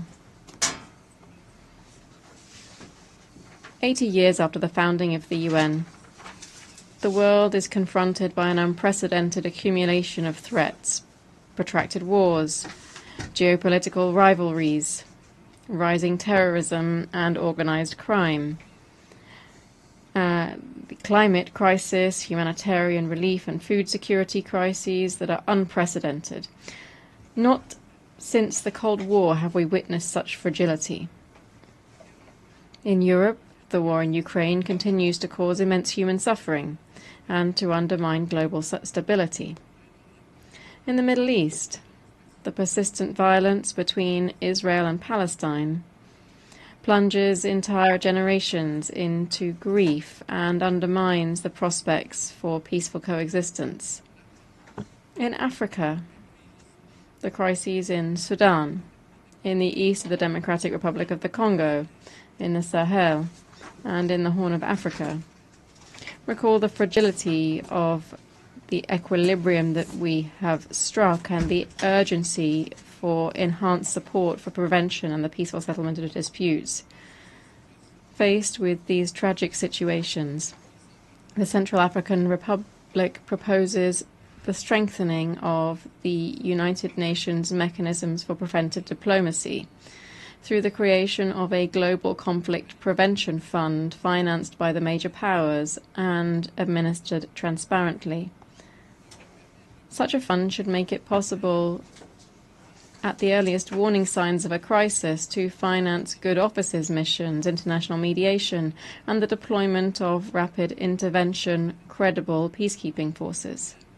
Likewise, we must systematize the creation of regional coalitions of mediators able to act alongside the United Nations to prevent local disputes from degenerating into open warfare. Madam President, if we wish to grasp the gravity of the moment, let us look particularly at Africa. In 2025, more than 40% of the world's armed conflicts are taking place on the African continent. The Sahel alone accounts for thousands of victims every year and millions of displaced people. One single figure is enough to summarize the urgency here. In certain African regions, 1 child in 2 lives in a conflict-affected area. How can we speak of the future when half of a generation is threatened by war? From the Central African Republic, we know that our own stability affects that of the whole of Central Africa. We also know that peace is never permanent, but always to be forged with patience and solidarity. To mitigate the harmful effects of climate change, we call for an integrated African mechanism for food and climate security, supported by the United Nations, to break the link between resource scarcity and conflict. We call for structural, sustainable financing of peace operations in Africa, based on mandatory contributions rather than voluntary ones. We affirm that peace must be inclusive. It must guarantee the participation of women and young people. Without security, there can be neither prosperity nor the effective enjoyment of human rights. Faced with the conflicts and humanitarian crises that have sorely tested our world, we must collectively recall the normative force of the United Nations Charter, this founding text which, in 1945, embodied the hope of a world free of the scourge of war. Yet today, 80 years later, the question arises: is the UN still capable of fulfilling that mission? The proliferation of conflicts, the fragmentation of the world into antagonistic blocs, the overuse of the veto and the paralysis of the Security Council give the impression of an organization that is running out of steam. Yet it isn't the UN that is weary, it is the member states, which, through a lack of political will, obstruct its action. Yes, Madam President, the UN can still carry weight in the concert of nations, but on one condition. That is, that we, its members, choose consensus over division, unity over deadlock. I commend and encourage the sustained efforts of the international community to promote peaceful outcomes to the various conflicts. For each day that passes prolongs the agony of the innocent and weakens global peace. In Africa, particularly in Sudan, unresolved conflicts are tearing apart a sister people and risk transforming our continent into a mosaic of fragmented states, unable to ensure stability or meet the needs of their citizens. This prospect is unacceptable. Africa calls for urgent mobilization, not to further militarize our land, but to invest in peace, mediation, and inclusive dialogue. It's for this reason that my country supports the Quad Declaration initiated by Egypt, Saudi Arabia, the United Arab Emirates, and the United States of America concerning the restoration of peace and security in Sudan.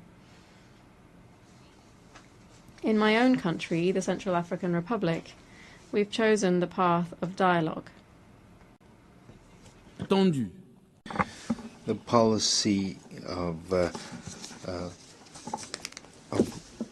reconciliation has led to restored trust and the self-disbandment of almost all the armed groups. This choice was not an easy one. It would have been simpler to give in to the logic of weapons, but we preferred the boldness of forgiveness, patience, dialogue, and the force of consensus. Our experience shows that it is possible to substitute a dynamic of sustainable peace to a cycle of hatred.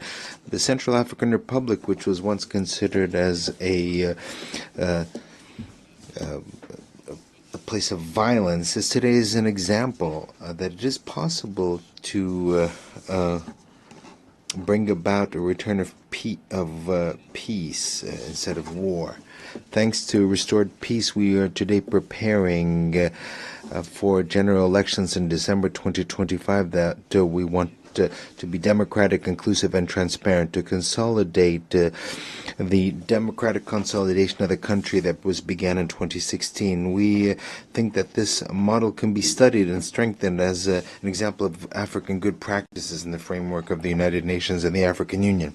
This example of good practice requires courageous political action, reforming the UN, reforming the world financial architecture, establishing a global prevention fund, strengthening the role of regional organizations, mobilizing major powers, not to divide, but to unite. The Central African Republic, based on this valuable experience, is ready to share its experience in building a world order based on justice, human dignity, and respect for international law. But peace cannot suffice without development. The 2030 Agenda for Sustainable Development remains our roadmap.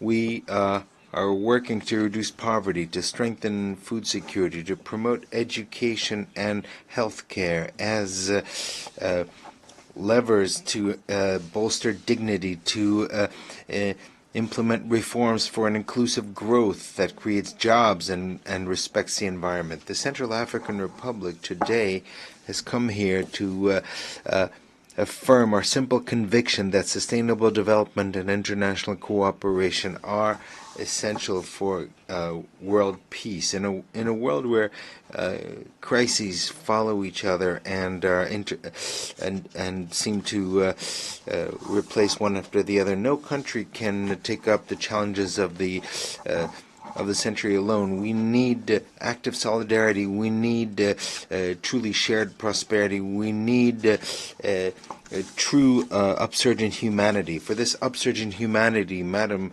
President, allow me to deliver three simple but essential messages. First of all, inclusive development is a weapon of prevention.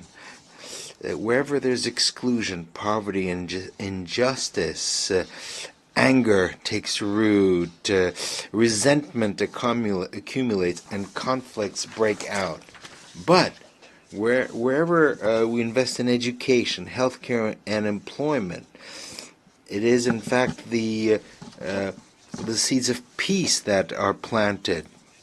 An open school is not merely school desks behind which there are students, but rather it's a society that chooses for the future instead of violence.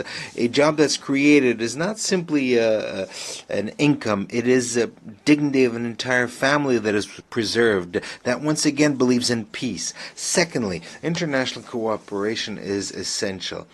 Our challenges disregard borders, climate, pandemics, migrations, markets. All this exceeds the capacity of a single isolated state. No wall, no closed door, no barriers can lastingly protect against the storm, a virus, or the despair of those who migrate. The only protection is collective action. It is multilateralism. Thirdly, sustainable development is also a moral debt that we have towards our children. Will we leave them a planet that is in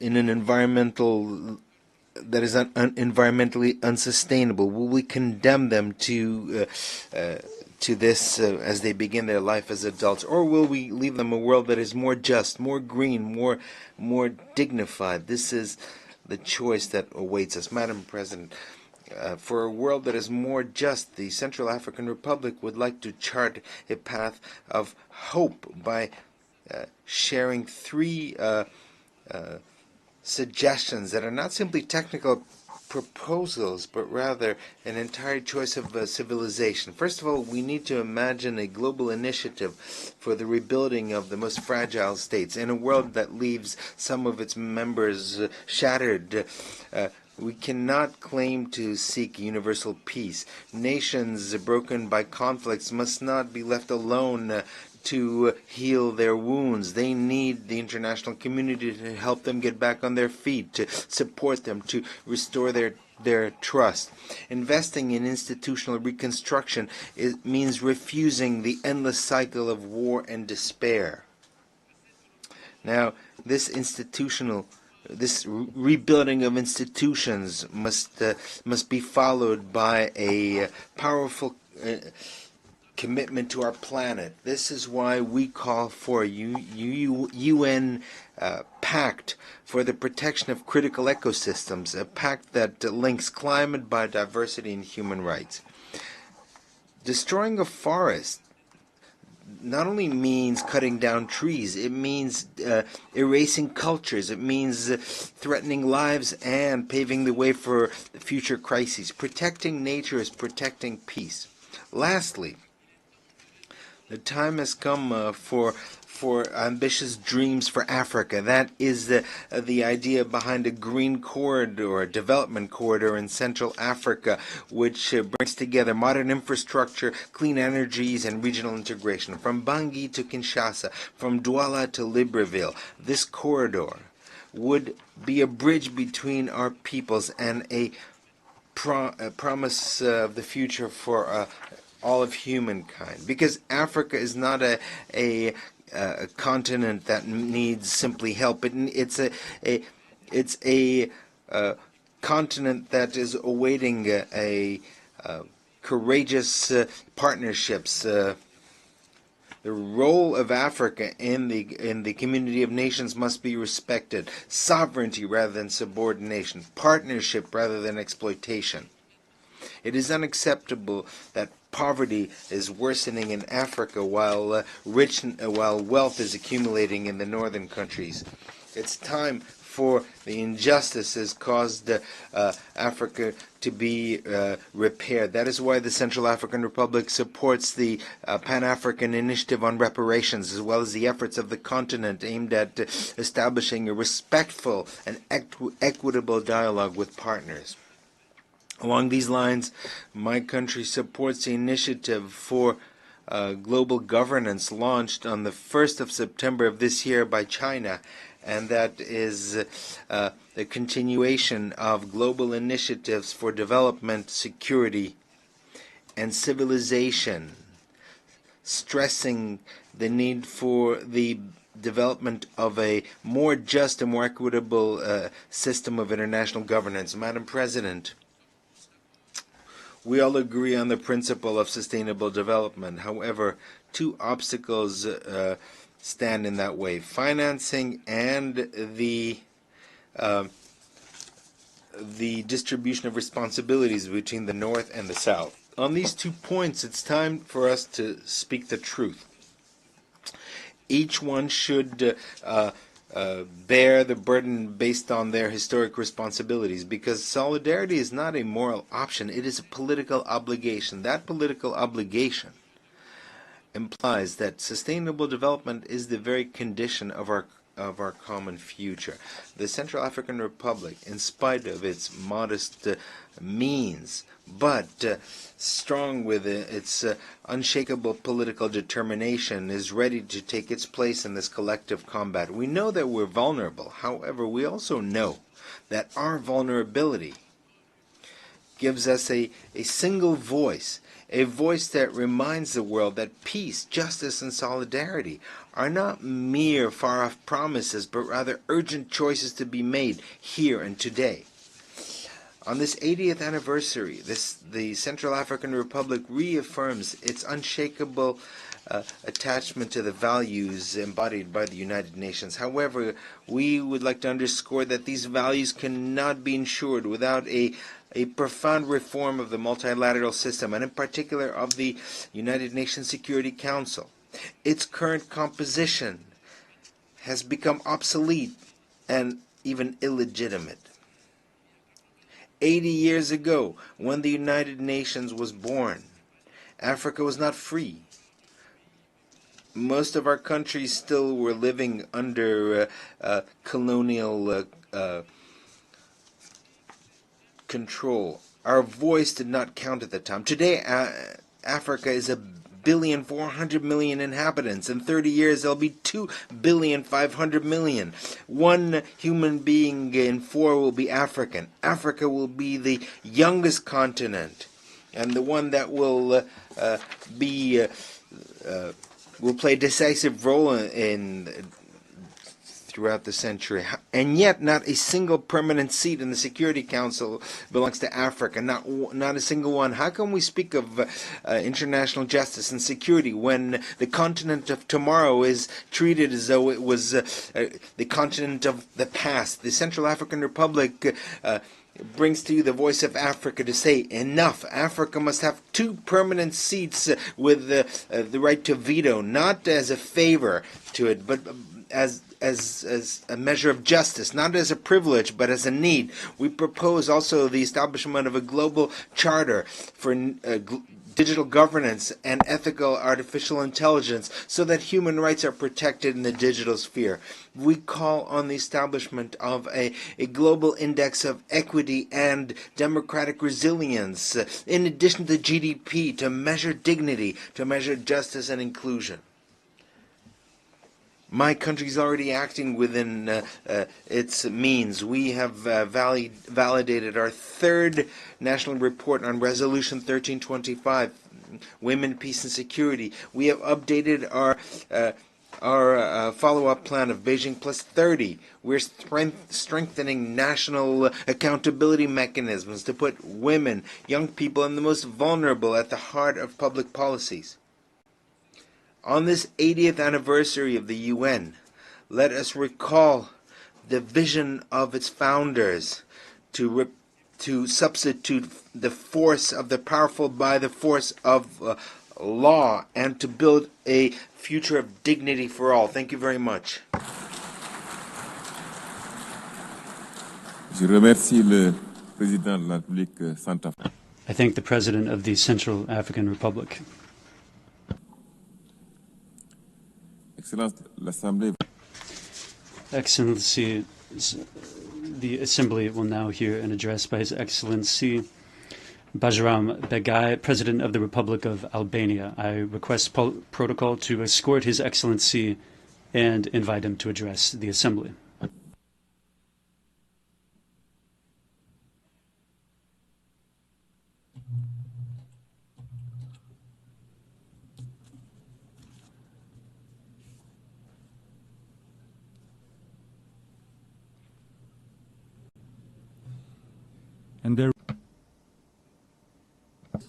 Nderuar drejtues I seancës.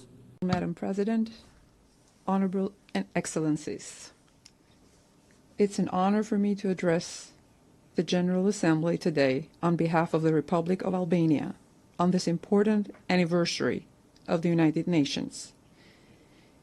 It is also a special significant moment for my country as we mark the 70th anniversary of our membership in the United Nations.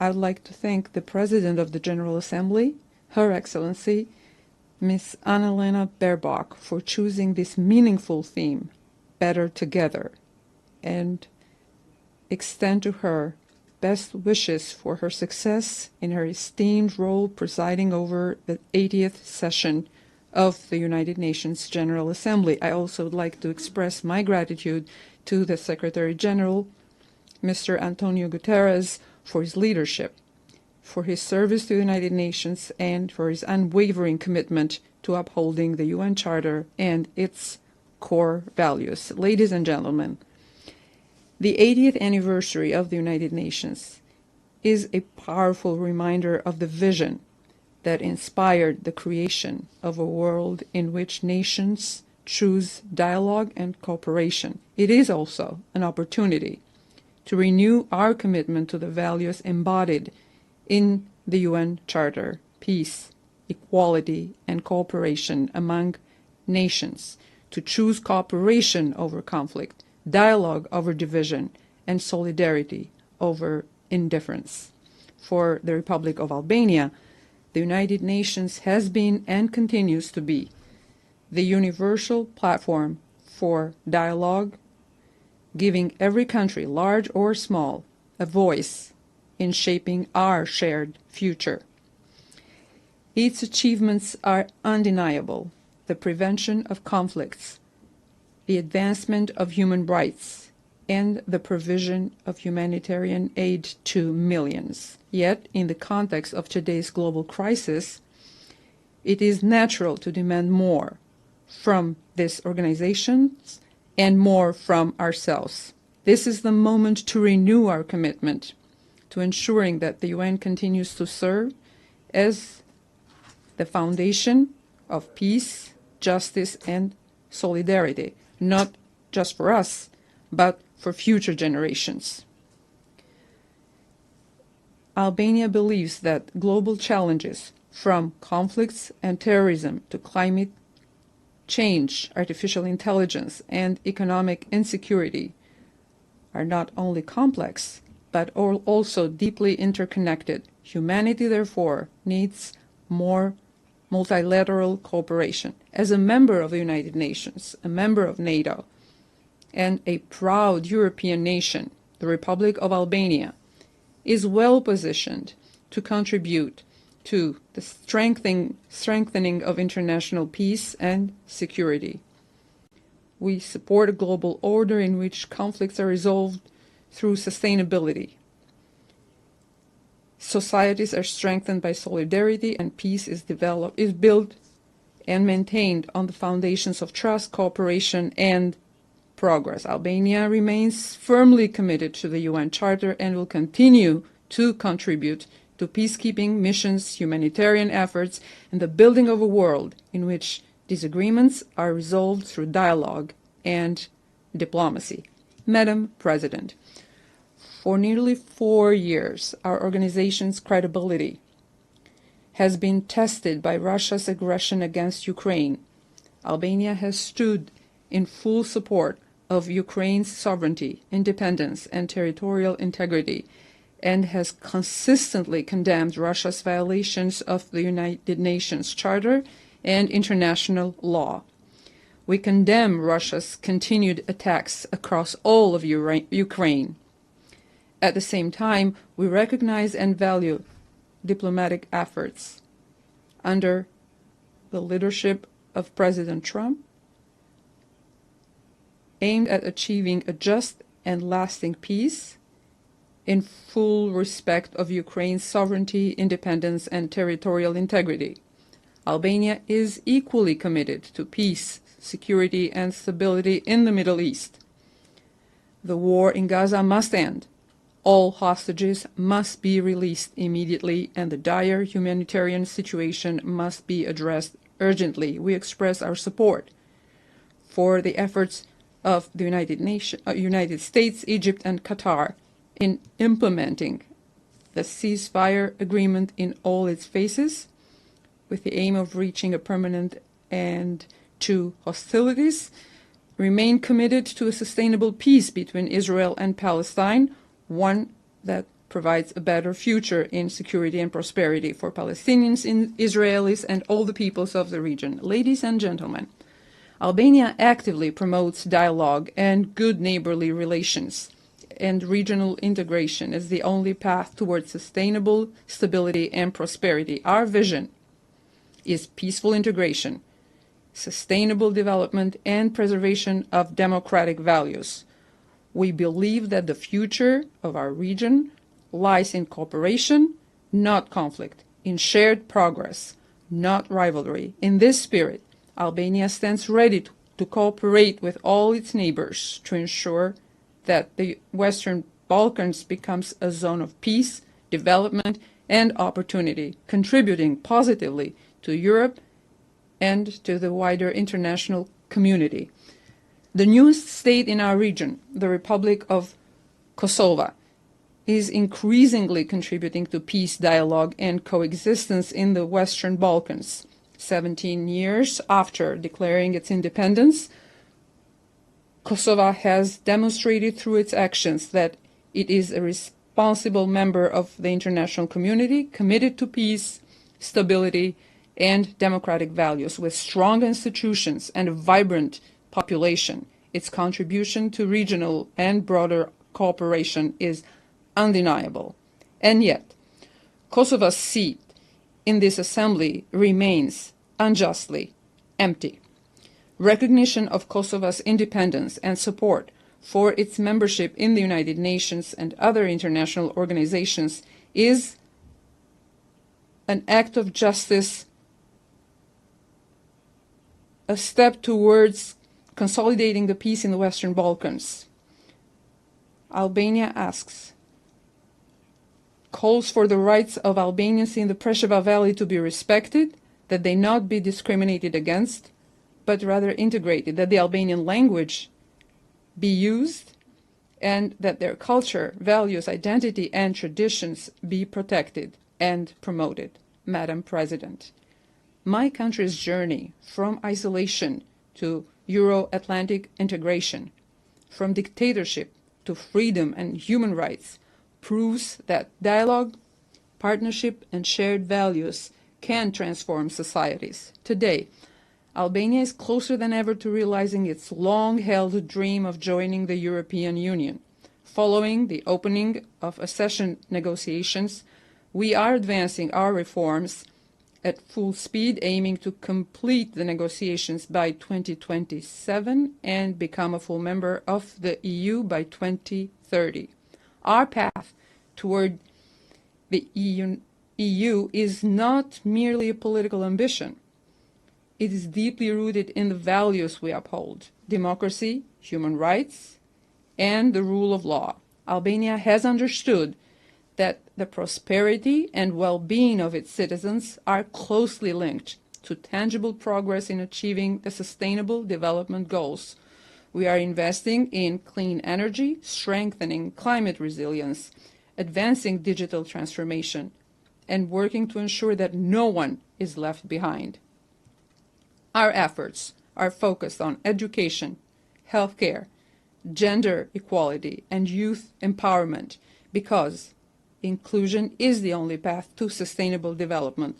Last year, we endorsed the Pact for the Future as a guiding framework to revive multilateral cooperation. Now, we must turn words into action, turning commitments into concrete progress on peace and security, sustainable development, climate, digital cooperation, and protection of human rights.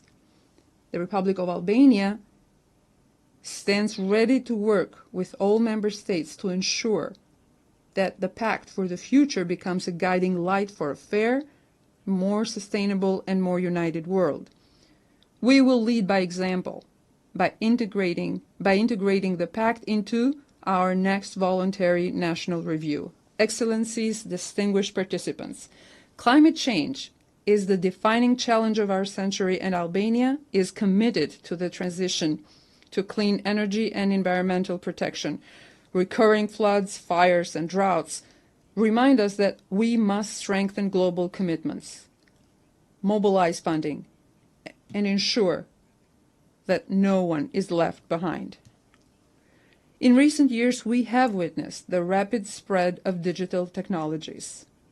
Technological progress is valuable only when it advances in a parallel with human progress.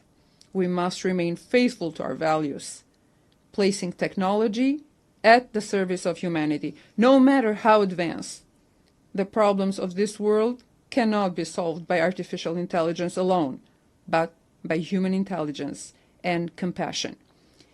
The digital age must be guided by international cooperation, ethical standards, and respect for human rights. For Albania, digital transformation is a national priority. We have undertaken ambitious reforms to digitize public services, increase transparency, and fight corruption. Albania is proud to co-lead with Kenya the review process of the World Summit on the Information Society and will work with all member states to ensure a successful outcome. Madam President, human rights and the dignity of every individual must remain at the heart of our mission. Albania has demonstrated through its democratic transformation that societies thrive when individual freedoms are protected, when women and youth are empowered, and when diversity is embraced as a strength. We are honored to bring our experience to the Human Rights Council, where we have worked tirelessly to promote the universality of human rights and the indivisibility of all freedoms. During our mandate, we have focused on protecting vulnerable groups, advancing gender equality, and defending the rights of those most at risk of violation. We will continue to raise our voice against discrimination, intolerance, and violence whenever they occur. Albania is proud of the progress it has made in advancing gender equality, not only as a moral obligation, but as a driver of societal development. Today, women hold some of the highest offices in our country, in and outside of the country, and works closely with partners to make equality a tangible reality for all. No country can envision a better future without placing youth at the heart of national strategies. Through reforms in education, digital transformation, and employment, Albania is working to expand opportunities for young people to learn, innovate, and participate fully in society. We believe that investing in youth is the most effective investment for peace, prosperity, and sustainable development. So it's under our obligation as a generation that inherited 80 years of peace and progress to ensure that we give our children the condition to live in a world of safety, dignity, cooperation, and advancement. Together, let us choose to make this session the moment we embrace unity, responsibility. The moment we chose responsibility and chose courage. Thank you. Au nom de l'Assemblée générale, je tiens à... On behalf of the Assembly, I wish to thank the President of the Republic of Albania. The Assembly will now hear an address by His Excellency Denis Sassou Nguesso, President of the Republic of the Congo. I request protocol to escort His Excellency and invite him to address the Assembly.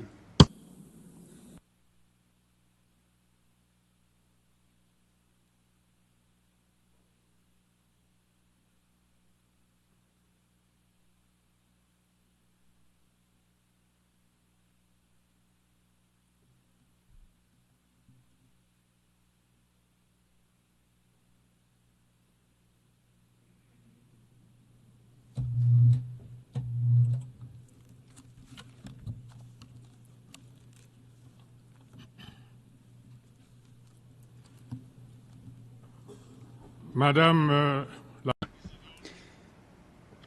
President of the General Assembly, Secretary General of the United Nations, heads of state and government, distinguished delegates, ladies and gentlemen. It is with solemnity and also with my faith intact in the ideals of the United Nations that I speak to you today. We have gathered here at a time of upheaval, at a time when our collective responsibility has never been so great. We are living in a period that is characterized by increased tensions, by multiple threats and deep divisions, and yet never has the world been so in need of unity, cooperation, and dialogue. What is at stake here is not only peace or development. Indeed, it is the very future of multilateralism and of this precious humanity that all of us share in common. 80 years ago, in the wake of the horrors of the Second World War, the founders of the United Nations met and came together with the firm intention of crafting a fair and sustainable international order. They dreamed of a world where cooperation and solidarity would be the most important words, a world where diplomacy and dialogue would replace violent conflicts. Their plans were ambitious. They remain fully relevant. The United Nations was founded upon a foundation of two major principles: international solidarity, that is, the belief that the destiny of nations is inextricably intertwined with that of others, and that only a collective effort can allow global challenges to be overcome.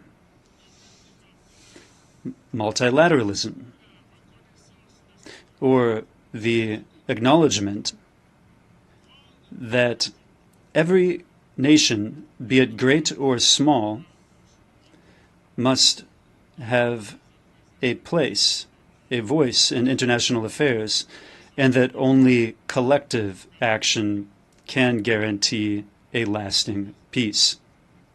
Regrettably, 80 years after its inception, our organization faces a disturbing resurgence of armed conflicts the world over. In so many places, the language of weapons has won out over good sense and diplomacy. This is the failure of our collective promise, that of forging a world free from the scourge of war. It is also the sign of a weakened international system, sometimes a powerless international system, faced with the logic of confrontation. Today, we must reaffirm the primacy of law in international affairs and the need for a global order that is based not only on the force of weapons, but on established rules and rules that are shared in common. The United Nations must once more become an effective tool for conflict prevention and mediation. As an actor committed to peace and justice that works for friendship among all the peoples of the world, the Congo supports peaceful coexistence, reciprocal tolerance, and mutual understanding.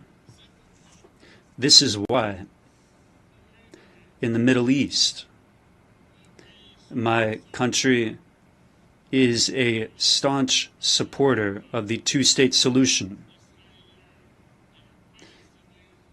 An Israeli and Palestinian state living side by side in peace. In the Caribbean, my country will continue to support the Cuban people, exhausted by decades of an embargo which is today incomprehensible. Trade tensions, technological and geopolitical tensions among great powers, which we are witnessing today, are clearly fragmenting our world and fueling distrust among nations. They are weakening international chains of solidarity, and they are undermining our capacity to tackle together the great global challenges with serious repercussions for the economies of developing countries. This is illustrated, inter alia, by instability on the markets, by increasing commodities prices, and through recurrent disturbances in supply chains. Now, as understandable as it may be, economic competition must not transform into systemic confrontation. One of the greatest successes of the United Nations was undeniably establishing a sound platform for cooperation among nations. But today,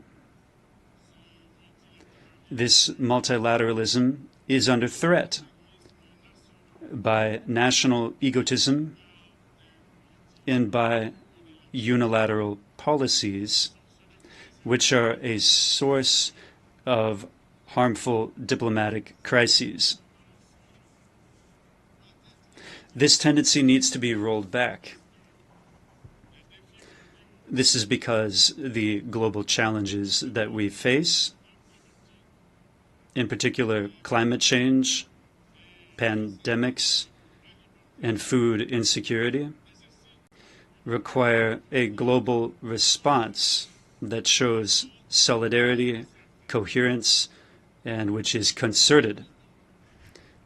The Republic of the Congo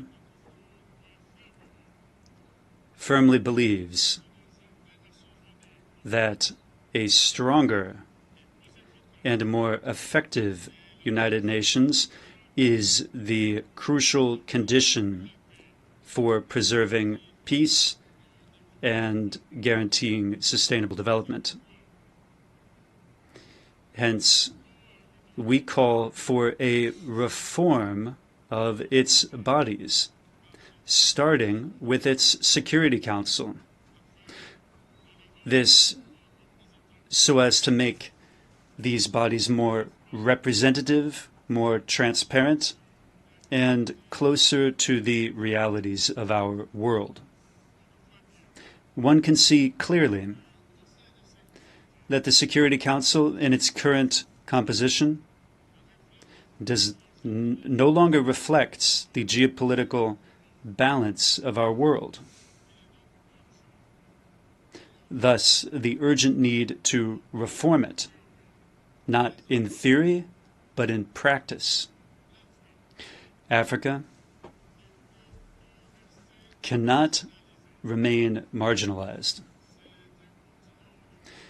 This is a continent with more than 1,400,000,000 residents. It is a continent of the future, of the youth, of potential, for which today we need to ensure full and complete participation in global decision-making. I wish to state forcefully, Africa deserves permanent representation on the United Nations Security Council.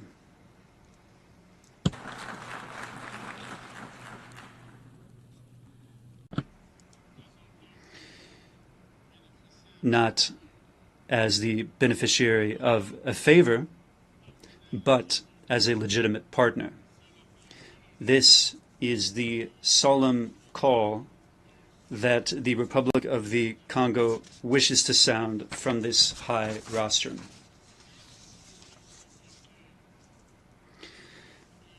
We must invent a smarter multilateralism, a more effective multilateralism, one that is closer to the aspirations of the people and one that is more representative of the realities of the 21st century. This multilateralism also needs to be made manifest through concrete acts, through tangible results, and through sustainable solutions. The peoples of the world will not judge us by our speech, but rather by what we succeed in accomplishing together. Madam President, ladies and gentlemen, there can be no lasting peace without development, and the opposite is true as well. Poverty, inequality, youth unemployment, exclusion. This is the ground that produces frustration, instability, and violent extremism. We must honor our commitments for the financing of the Sustainable Development Goals and put an end to the machinery that strangles vulnerable economies, such as unsustainable debt or unfair trade rules. International solidarity remains vital to allow for developing countries to successfully weather their transition toward a more prosperous future. This is the reason why we need to invest massively in education, in health, agriculture, infrastructure, new technologies, artificial intelligence, inter alia. The climate is a very big challenge today. It goes beyond all borders, beyond all divisions, and beyond all ideologies. It is already striking our cities, our countrysides, and our ecosystems. It is exacerbating conflicts, destroying cultures that have been around for millennia, and it is compelling entire families to tread the path of exile. Faced with this, we don't have the right to act in scattershot fashion. We need to close ranks with solidarity and with resolve. This means respecting the commitments of the Paris Agreement. It means massive support for the adaptation of the most vulnerable countries.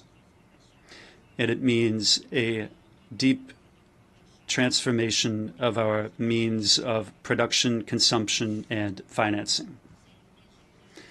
This is the opportunity to hail the adoption by the United Nations General Assembly of the resolution on the global decade for forestation and reforestation, which my country initiated, as one of the solutions conducive to making inroads in our common struggle to preserve the environment and to mitigate the ravages of climate change.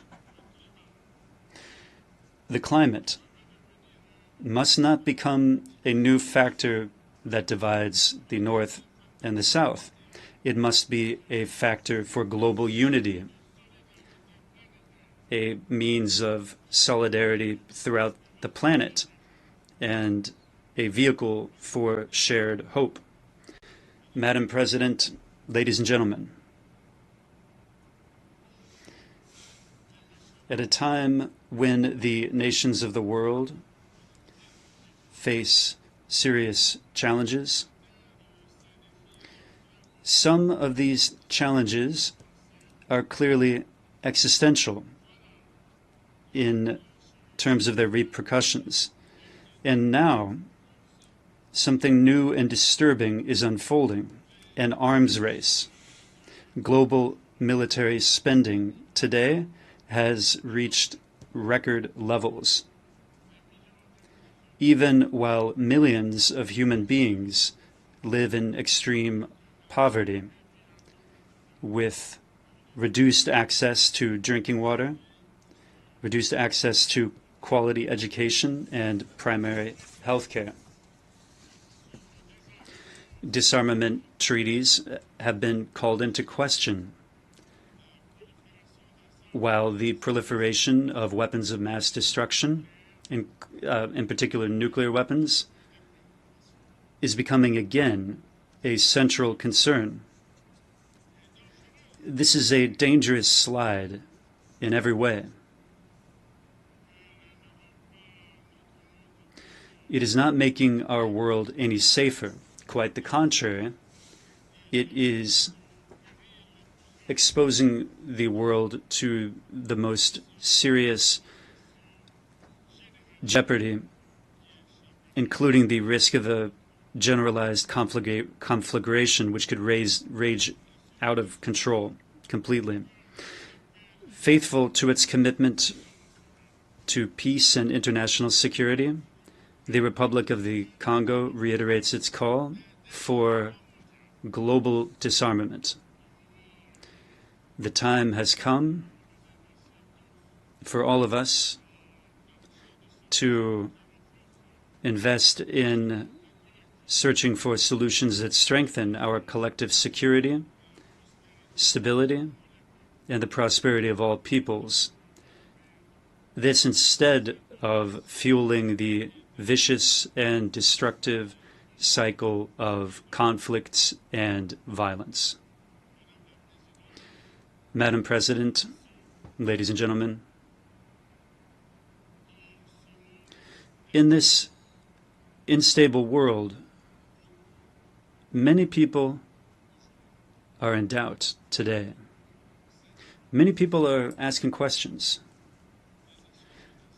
They're asking, is the United Nations still useful? Is the United Nations still good for anything? For them, I wish to respond from this high rostrum and say clearly, yes, yes, the United Nations is crucial, but provided one condition is met, namely that the United Nations succeeds in evolving, in reforming itself, in moving closer to the people, and provided it responds concretely to the myriad challenges of the present moment. We are not condemned to war, to retreat, and to distrust. We still have the choice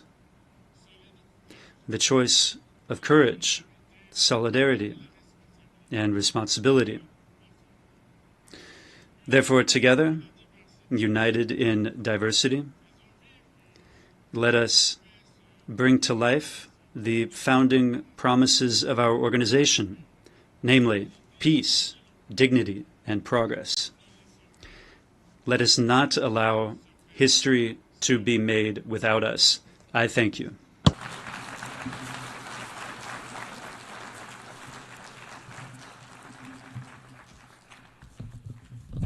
Of the Assembly, I wish to thank the President of the Republic of the Congo.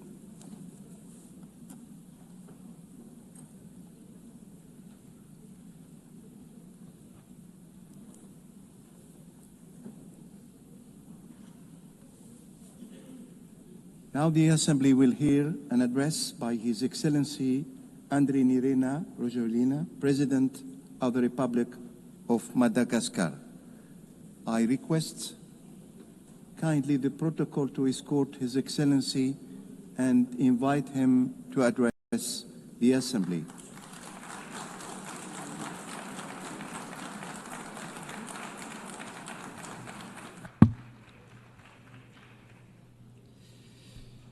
Madame la Présidente, Madam President of the 80th General Assembly of the United Nations, Excellencies, Heads of State and Government, Secretary General of the United Nations, distinguished Assembly, ladies and gentlemen,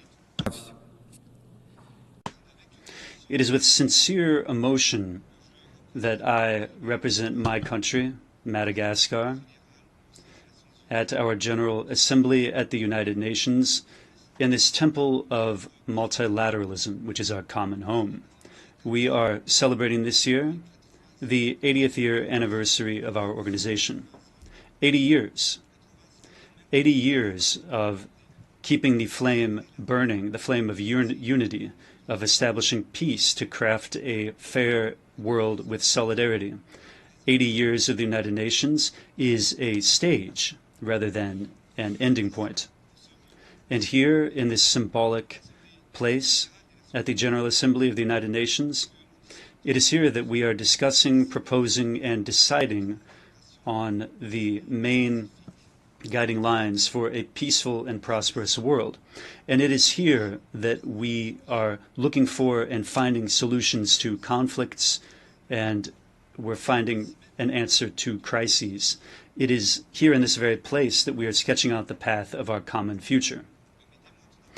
Allow me to extend my warm congratulations to Ms. Annalena Baerbock, for her election as President of this 80th General Assembly. Madam President, I wish to wish you every success as you implement your mandate.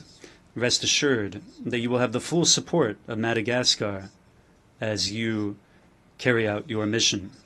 I also wish to hail the Secretary General of the United Nations, whose commitment and leadership remind us of our mission, which is to put human beings at the heart of all of our actions. Ladies and gentlemen, the UN has always conveyed an ideal, that of forging a world together, a world of peace, justice, and hope. The topic chosen this year, Better Together, 80 years and more for peace, development, and human rights, reminds us that for several decades, the United Nations has been bringing people and nations together to promote peace, foster development, and protect human rights. Today, more than ever, we must reaffirm our collective commitment to build a future of solidarity to overcome challenges, because by pooling our efforts, we can transform the hopes of humanity into reality for everyone.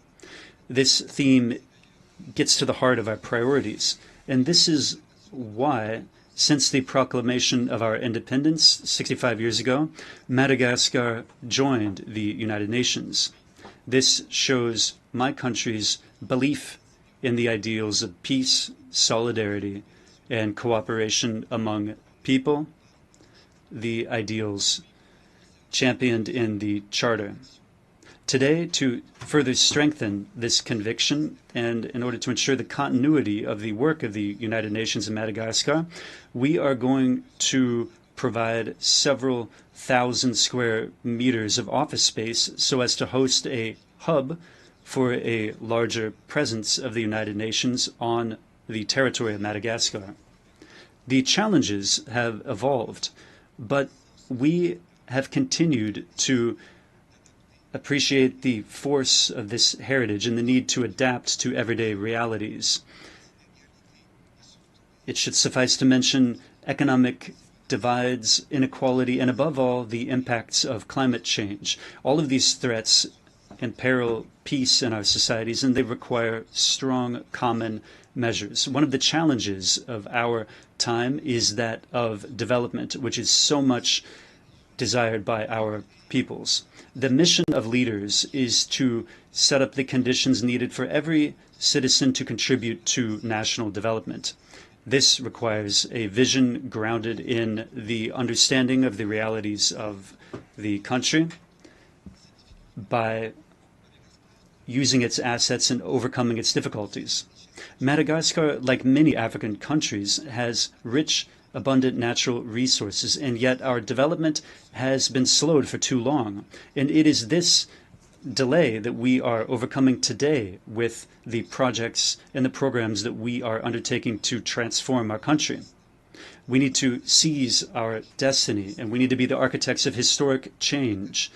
We refuse to give in to fatalism, and we are committing to act with resolve and with conviction, with a spirit of inclusivity and this spirit of sharing. I am addressing you today. I'm speaking not only on behalf of Madagascar, but I'm also speaking on behalf of a continent and our organization. I am conveying to you the voice of SADC, the South African Development Community, which has 16 countries of Southern Africa in it, and I am serving as the president of this regional organization now. Our goal is to promote industrialization, the transformation of the agricultural system, and the energy transition so as to make our countries and our peoples more resilient. Clear-sighted and forward-looking, this goal shows our common ambition to strengthen our economies, to leverage our resources and ensure the well-being of our populations. It is a pact. It is a commitment. It is a roadmap of a region which wants to write its own destiny with its own hand and for its people. Today, in the world we are living in, wars are present in several forms. There are armed wars, which are visible and bloody, which destroy infrastructure, entire cities, and even claim the lives of innocent people. But there are also wars against pandemics, like against COVID-19, which we faced together. That was a global battle that cost more than 14 million people their lives. And at present, there is another form of war. There is an economic and trade war. This war is more silent, but it can be destructive because its impact can deprive millions of people of income, jobs, and future. What do all these wars have in common? Well, they kill people directly or indirectly. They make our societies more fragile, and they threaten peace and human dignity. This is why we need to remain watchful.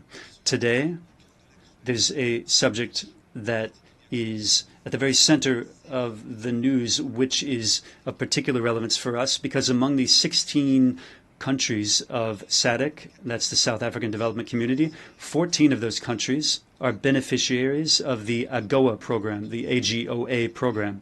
The AGOA program, I'll recall, is an American initiative that allows African countries preferential access to U.S. markets by fostering duty-free exports and by fostering commercial exchange.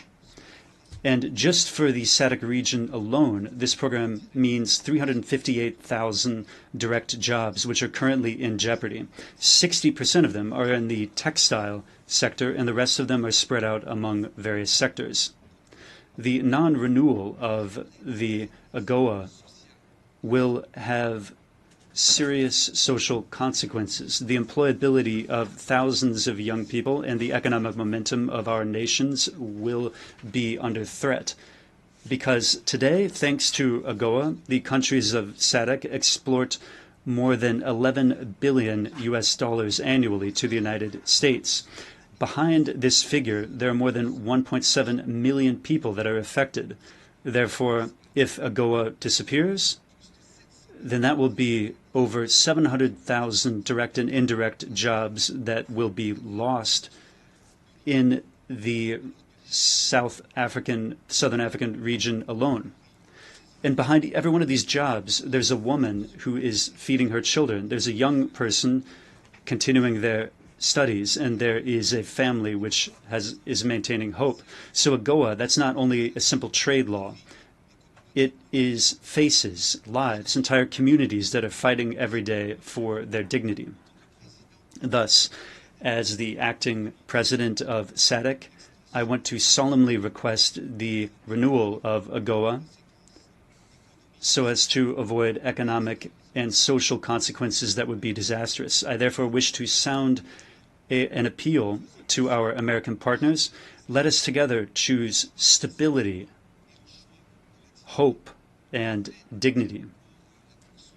I advocate for the continuation of a sustainable partnership between the United States and the African continent. Preserving AGOA, that means preserving social peace in the countries that depend on it. It also means protecting 20 years of progress. It means guaranteeing a better future for our families and our youth. We want fair trade, we want equitable partnerships, and we want shared prosperity.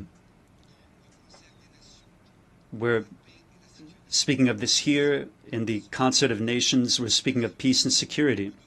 Thus, solidarity among nations should not only be promises, should not only be speeches, but it needs to be made manifest by commitments that guarantee the everyday lives of millions of families throughout the world. Excellencies, ladies and gentlemen, Madam President, our vision is clear: developing our country through the promotion of industrialization, producing and processing locally everything that our people need.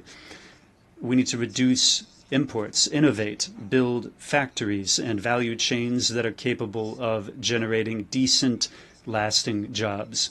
In Madagascar, over the last 5 years, we have moved forward by building infrastructure and semi-industrial parks throughout our territory so as to spur growth. I firmly believe that development requires investment, relying on the potential of every country, its human capital, and the political will of its leaders.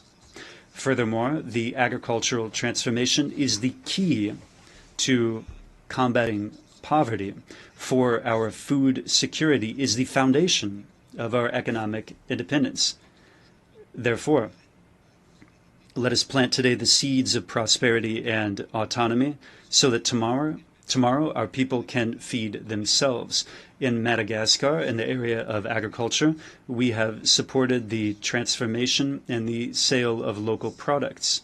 We have started the process of mechanizing our agriculture, and we provided assistance to our farmers by providing them with seeds, with improved seeds and inputs. Our goal is to double or even triple agricultural yields, moving from 3 to 9 tons per hectare so as to achieve food sufficiency. Ultimately, there is no development without reliable, accessible, and affordable energy. In Madagascar, we are in the process of accelerating the energy transition to achieve energy production that is 70% green by 2028. In order to do this, we are going to tap our massive capacity that we have in solar, wind, and hydroelectric energy. As you know, today, still in many African countries like Madagascar, the production of electricity relies mainly on thermal plants. This dependency on fossil fuels has an enormous economic cost. Thus, investing in renewable energies is not only an obligation, but it is a duty for a sustainable, inclusive future. In 6 years alone, the rate of access to electricity in my country moved from 24% to 40%. Major headway has been made, but we are aware that much remains to be done. We're going to further step up our efforts to increase the production of clean energy so that isolated rural populations are not left behind. In this context, the collaboration with the United Nations system is playing a crucial role by prioritizing impactful projects for rural communities. These initiatives are illustrative of the desire to build an energy future that is more equitable, sustainable, and innovative. And finally, building modern infrastructure. That is an essential stage for the economic and touristic development of the country. From the east to the west, from the north to the south, Madagascar is transforming. We've started the project of building the first highway of our country that links Antananarivo to the large port in the east of the island. We've modernized public transport in our capital through building cable cars and by establishing urban trains. This has unburdened the city by transporting more than 40,000 passengers every day at full capacity, thus taking 2,000 vehicles out of traffic on a daily basis.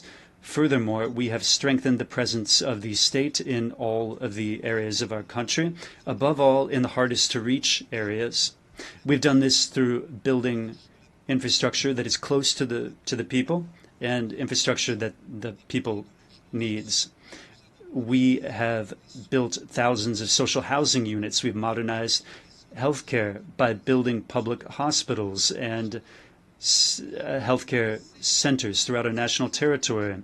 Our country only had 16 university hospital centers in 2018, but we've tripled that number by building 30 new hospitals in only 6 years. We are bolstering the entrepreneurship of young people and women to ensure their empowerment. We've built stadiums and sporting facilities, which have become places for cohesion, national pride, and emancipation for young people. Furthermore, we held the Youth Connect Summit in November. We'll be doing that in November, and that will fit into the framework of this commitment for the youth through equality and inclusion. And we want to invite everyone to participate in this event in great numbers. Finally, from the standpoint of social protection, over $250 million has been transferred directly to the most vulnerable families to improve their everyday lives. These achievements convey our desire to build a country that shows solidarity, a country that is connected and looks toward the future. But the demographic issue remains a variable that needs to enter the equation. We need to change the structure of the population because the current demographic growth is out of proportion to our economic growth. In some regions, young girls who are under the age of 18 are already mothers, and the majority of women have an average of 5 or even 8 children to take care of. They have more difficulty feeding them, bringing them up, caring for them, and educating them properly. This is why we have intensified our family planning program in order to get the birth rate under control and transform a population which is currently dependent into a population that is active and economically productive. Demography is thus becoming an asset for Madagascar and not an impediment to development. Excellencies, ladies and gentlemen, Madam President, we need to offer a better future to our children. So we need to protect the planet that is their home. Madagascar is a sanctuary of nature with 5% of its global biodiversity and 80% of endemic species. We absolutely need to protect this biodiversity. And like other areas of the world, these treasures are in jeopardy. Faced with deforestation and climate challenges, island countries like ours are undergoing the consequences of planetary warming. Cyclones have become increasingly frequent, coming one after another, and they're more and more devastating. Flooding has destroyed our fields, and it has threatened our harvests and the incomes of our farmers. Madagascar is one of the countries that is the victim of the repercussions of climate change. Our planet is burning. Our ecosystems are degrading, while action and financing is not forthcoming. It is high time to move to action. We all know the facts. Right now, let us act together. This is why we wish to sound a call once more for climate justice, so that polluting countries can live up to their responsibilities, and so that the promised financing for adaptation is actually provided, so these promises are kept. We reaffirm our commitment to the preservation of this common heritage with a program of massive reforestation by planting millions of trees every year. Thus, Madagascar joined the coalition of carbon-neutral countries known as G0, and we are positioning ourselves as a model actor. We've also strengthened the protection of our protected areas. Our ambition is to restore our forests and develop the green and blue economy. Excellencies, dear leaders, Excellencies, ladies and gentlemen, Madam President, here and now from this august rostrum, I call for unity and action. This is not a time for reflecting. It is a time for concerted strategies. This is not the time for dependency, but rather for sovereign affirmation. This is not a time for sluggishness, but rather for acceleration, for boldness, and for effectiveness. Our mission, this is our reason for being. It is our destiny, a destiny that aims to improve the everyday lives of citizens and which affects every life, every child, every mother. Therefore, we need to ask a question. What world will we choose for our children and for the future of succeeding generations? For my people, for progress, I will never stop bringing to bear all the ways and means possible to accelerate the transformation of my country. We need to go farther. We need to go faster with courage and hope. Yes, the task is huge and the aspirations of the population are great, but we know one thing: division is not a solution. Conflicts brings rise to instability. So let's choose unity, solidarity. Let us choose to build rather than to destroy, because every child has the right to dream, and every people has the right to hope. So let's move together, united, upright together. Let's move toward the world that we want. I have a dream for my country, for Madagascar, for Southern Africa, for the African continent, and for all of the voices that are not heard very often. The dream of a future where peace always wins out over war, where development benefits every human being, where fundamental rights are never up for negotiation, and where nature is preserved as our most sacred heritage. So, yes, we will be better together for peace, for development, and for future generations. Because history has shown us that when we choose unity, we combat instability. When we cultivate solidarity, we plant the seeds of prosperity. So may the 8 next decades be marked by a global governance that is more fair, more inclusive, and more effective. Long live the United Nations, long live cooperation among peoples, and long live Madagascar. Que Dieu nous bénisse. May God bless us. I thank you for your attention. On behalf of the Assembly, I wish to thank the President of the Republic of Madagascar. We shall now continue the general debate.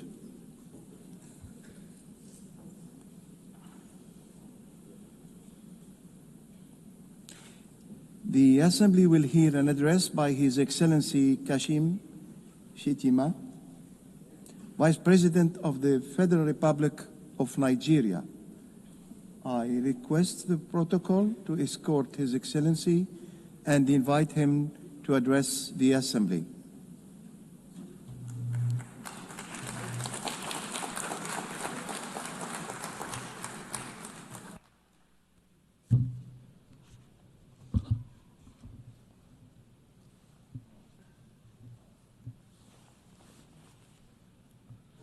Madam President, Mr. Secretary General, Excellencies, Heads of State and Government, distinguished delegates.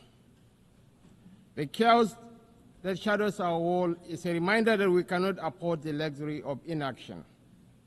We will have been consumed by our differences had there been no community such as this to remind us that we are one human family. Even in our darkest hours, we have refused to be broken. This community was born from the ashes of despair, a vehicle for order, and for the shared assurance that we could not afford to falter again. Our belief in this community is not a posture of moral superiority, but an undying faith in the redemption of humanity. It is, therefore, with profound humility that I stand before you today as Vice President of the Federal Republic of Nigeria on behalf of President Bola Ahmed Tinubu to renew this pledge on behalf of my country. Madam President, Nigeria joins the Committee of Nations in congratulating you on your election as the President of the General Assembly for the 88th session, and assure you of our unalloyed support during your tenure. I commend your predecessor, my brother, His Excellency Philemon Yang, and the Secretary General, His Excellency Antonio Guterres, for their outstanding stewardship and unifying leadership during these extraordinary times. This anniversary must not be a sentimental retreat into nostalgia. It must be a moment of truth, a pause to measure where we have stumbled and how we might have done better in turning our values into action that meets the demands of today. We are here to deliver a world of peace and development where the respect for human rights is paramount. We must recalibrate the delicate balance between our roles as sovereign governments and our duties as collective partners to renew multilateralism in a world that has evolved far beyond what it was in 1945. The pace of change across borders is a pause without pause. It manifests in the tools of technology, in the movements of information and finance, in the corrosive ideologies that preach violence and division, in the gathering storm of the climate emergency, and in the tide of irregular migration. We must own this process of change. When we speak of nuclear disarmament, the proliferation of small weapons, Security Council reform, fair access to trade and finance, and the conflicts and human suffering across the world, we must recognize the truth. These are stains on our collective humanity. For all our careful diplomatic language, the slow pace of progress on these hardy perennials of the UN General Assembly debate has led some to look away from the multilateral model. Some years ago, I noticed a shift at this gathering. Key events were beginning to take place outside this hall, and the most sought-after voices were no longer heads of state. These are indeed troubling times. Nigeria remains firmly convinced of the merits of multilateralism. But to sustain that conviction, we must show that existing structures are not set in stone. We must make real change, change that works, and change that is seen to work. If we fail, the direction of travel is already predictable. We are here to strengthen the prospects for peace, development, and human rights. Madam President, I want to make 4 points today to outline how we can do this. 1, Nigeria must have a permanent seat at the UN Security Council. This should take place. This should take place as part of a wider process of institutional reform. 2, we need urgent action to promote sovereign debt relief and access to trade and financing. 3, countries that host minerals must benefit from those minerals. And 4th, the digital divide must close. As our friend the Secretary General has said, AI must stand for Africa included. On my first point, the United Nations will recover its relevance only when it reflects the world as it is, not as it was. Nigeria's journey tells this story with clarity. When the UN was founded, we were a colony of 20 million people, absent from the tables where decisions about our fate were taken.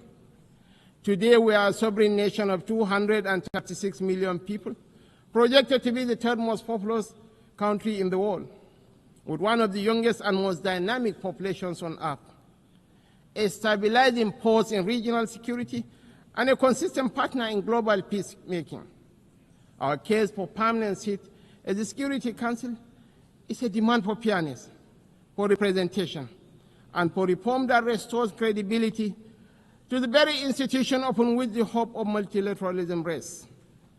This is why Nigeria stands firmly behind the UN-80 initiative of the UN Secretary General and the resolution adopted by this Assembly on 18 July 2025, a bold step to reform the wider United Nations system for greater relevance, efficiency, and effectiveness in the face of unprecedented financial strain.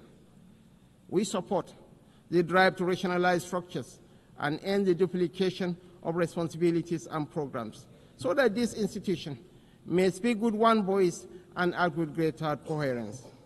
Madam President, Africa, none of us in this world can function peacefully in isolation. This is the heavy burden of sovereignty. Sovereignty is a covenant of shared responsibility, a recognition that our survival is bound to the survival of others. To live up to this charge, we must work hand in hand with our neighbors and partners. We must follow the trails of weapons, of money, and of people. For these forces, too often driven by faceless non-state actors, ignite the fires of conflict across our region. Madam President, Nigeria's soldiers and civilians carry a proud legacy. They have participated in 51 out of 60 United Nations peacekeeping operations since our independence in 1960. We have stood with our partners in Africa to resolve conflicts, and we continue that commitment today through the Multinational Joint Task Force. At home, we confront the scourge of insurgency we resolve. From this long and difficult struggle with violent extremism, one truth stands clear. Military tactics may win battles measured in months and years, but in wars that span generations, it is values and ideas that deliver the ultimate victory. We are despised by terrorists because we choose tolerance over tyranny. Their ambition is to divide us and to poison our humanity with a toxic rhetoric of hate. Our difference is the distance between shadow and light, between despair and hope, between the ruin of anarchy and the promise of order. We do not only fight wars, we pit and shelter the innocent victims of war.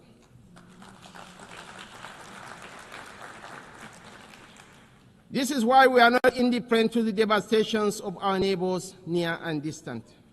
This is why we speak of the violence and aggression visited upon innocent civilians in Gaza, the illegal attack on Qatar, and the tensions that scar the wider region. It is not only because of the culture of impunity that makes such acts intolerable, but because our own bitter experience has taught us that such violence never ends where it begins. We do not believe that the sanctity of human life should be trapped in the corridors of endless debate. That is why we say, without stuttering and without doubt, that a two-state solution remains the most dignified path to lasting peace for the people of Palestine.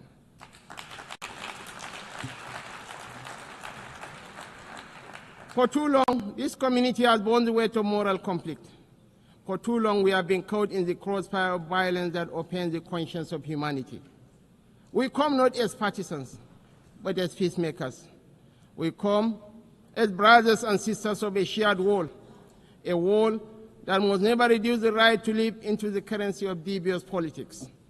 The people of Palestine are not collateral damage in a civilization searching for order.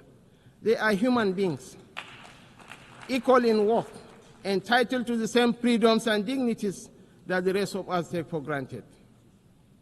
We want to make the choice crystal clear. Civilized values over fear. Civilized values over vengeance. Civilized values over bloodshed. We show the opportunities that peace brings, just as the extremists hope to drive apart rival communities and different religions. We work through multilateral platforms within the rule of law to build the consensus and support that makes this immensely difficult and dangerous task that much easier. This is how we deny our enemies the space they crave to fuel tension and despair. It is our experience that this offers the best, perhaps only hope for peace, reconciliation, and victory for the civilized values of a shared humanity. Nigeria is a diverse country, also recognizes the variable geometry of democracy in different forms and speeds. For this reason, we are working with the United Nations to strengthen democratic institutions in our region and beyond through the Regional Partnership for Democracy. Madam President, point 2. The price of peace is eternal vigilance. The increasingly difficult security outlook has prompted many member states to count the cost of the emerging world order. We in Nigeria are already familiar with so difficult choices: infrastructure renewal or defense platforms, schools or tanks. Our view is that the path to sustainable peace lies in growth and prosperity. The government has taken difficult but necessary steps to restructure our economy and remove distortions, including subsidies and currency controls that benefited the few at the expense of the many. I believe in the power of the market to transform. Our task is to enable and facilitate and to trust in the ingenuity and enterprise of the people. But the process of transition is difficult and brings unavoidable hardship. This year, we held the inaugural West African Economic Summit in Abuja to bring investors and opportunities together. The results far exceeded our expectations and are a clear indication of what innovation can deliver. It is in that same spirit of dynamic review that I invite the United Nations to re-examine the best use of scarce resources. One critical area is climate change. It is not an abstract issue about an indeterminate fate to be settled at some distant point in the future. It is not even solely an environmental issue. It is about national, regional, and international security. It is about irregular migration. Truly, this is an everyone issue. We are all stakeholders, and we are all beneficiaries of the best outcomes. Madam President, this is why relevant ministers have been instructed to work with the UN to make the best use of climate funds. We believe there are huge shared dividends to accrue from increased support for education, for resilient housing, for access to technology and financing, to allow vulnerable communities to thrive, to become part of solutions rather than problems. Nigeria and Africa have made significant strides in recent years to put our affairs in order.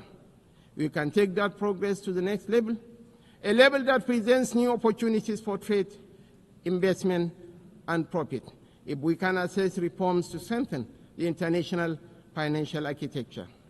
We need urgent action to promote debt relief, not as an act of charity, but as a clear path to the peace and prosperity that benefits us all. I'm calling for new and binding mechanism to manage sovereign debt, a sort of international court of justice for money that will allow emerging economies to escape the economic straitjacket of primary production of unprocessed exports. It has been over 4 decades since the Lagos Plan of Action outlined a route away from debt and dependence that highlighted opportunities that today should still be explored for local added value for processing and manufacturing in everything from agriculture to solid minerals and petrochemicals. The African Continental Free Trade Area is a remarkable achievement of cooperation. We remain fully committed to the achievement of the SDGs and are convinced that this can be best delivered by focusing principally on our primary mission of growth and prosperity. Madam President, on our third point, we welcome steps to move towards peace in the Democratic Republic of Congo. We agree that international investment and engagement offer a way out of the cycle of decay and violence. Access to strategic minerals from Sierra Leone in the 1990s and Sudan today has for too long been a source of conflict rather than prosperity. Africa, and I must include Nigeria, has in abundance the critical minerals that will derive and drive the technologies of the future. Investments in exploration, development and processing of these minerals in Africa will diversify supply to the international market, reduce tensions between major economies, and help shape the architecture for peace and prosperity on a continent that too often in the past has been left behind by the rivalries and competition between different power blocs. We know in Nigeria that we are more stable when those communities that have access to key resources are able to benefit from these resources. This has been our journey in the oil-producing region of the Niger Delta. I believe that will strengthen the international order when those countries that produce strategic minerals benefit fairly from those minerals in terms of investment, partnership, local processing, and jobs. When we export raw materials, as we have been doing, tension, inequality, and instability fester. Madam President, the fourth pillar for change that I am advocating is a dedicated initiative, bringing together researchers, private sector, government, and communities to close the digital divide. As we stand on the threshold of new and dramatic technological change, we are still absorbing the impact of the revolution on information and communication of the past 20 years. We understand better than we did the opportunities technology offers, as well as the safeguards we need to enable growth and mitigate the potential for corruption. Some worry about fake news, Truly, we have plenty of that, with the potential of devastating real-world consequences in countries rich and poor. I am more worried about an emerging generation that grows ever more cynical because it believes nothing and trusts less.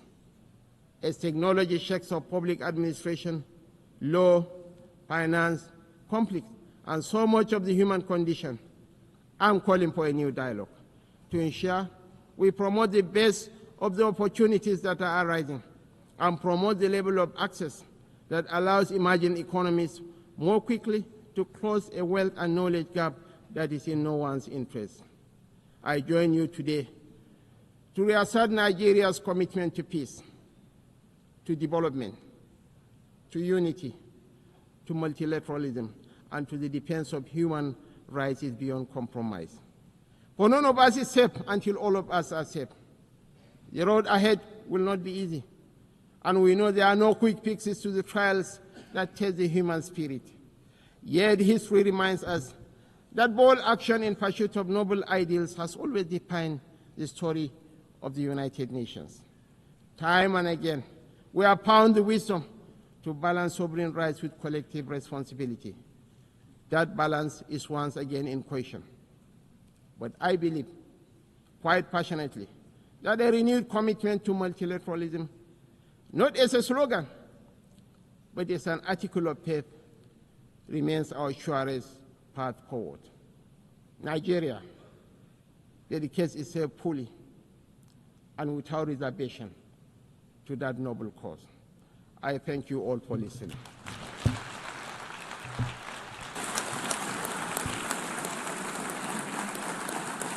On behalf of the Assembly, I wish to thank the Vice President of the Federal Republic of Nigeria.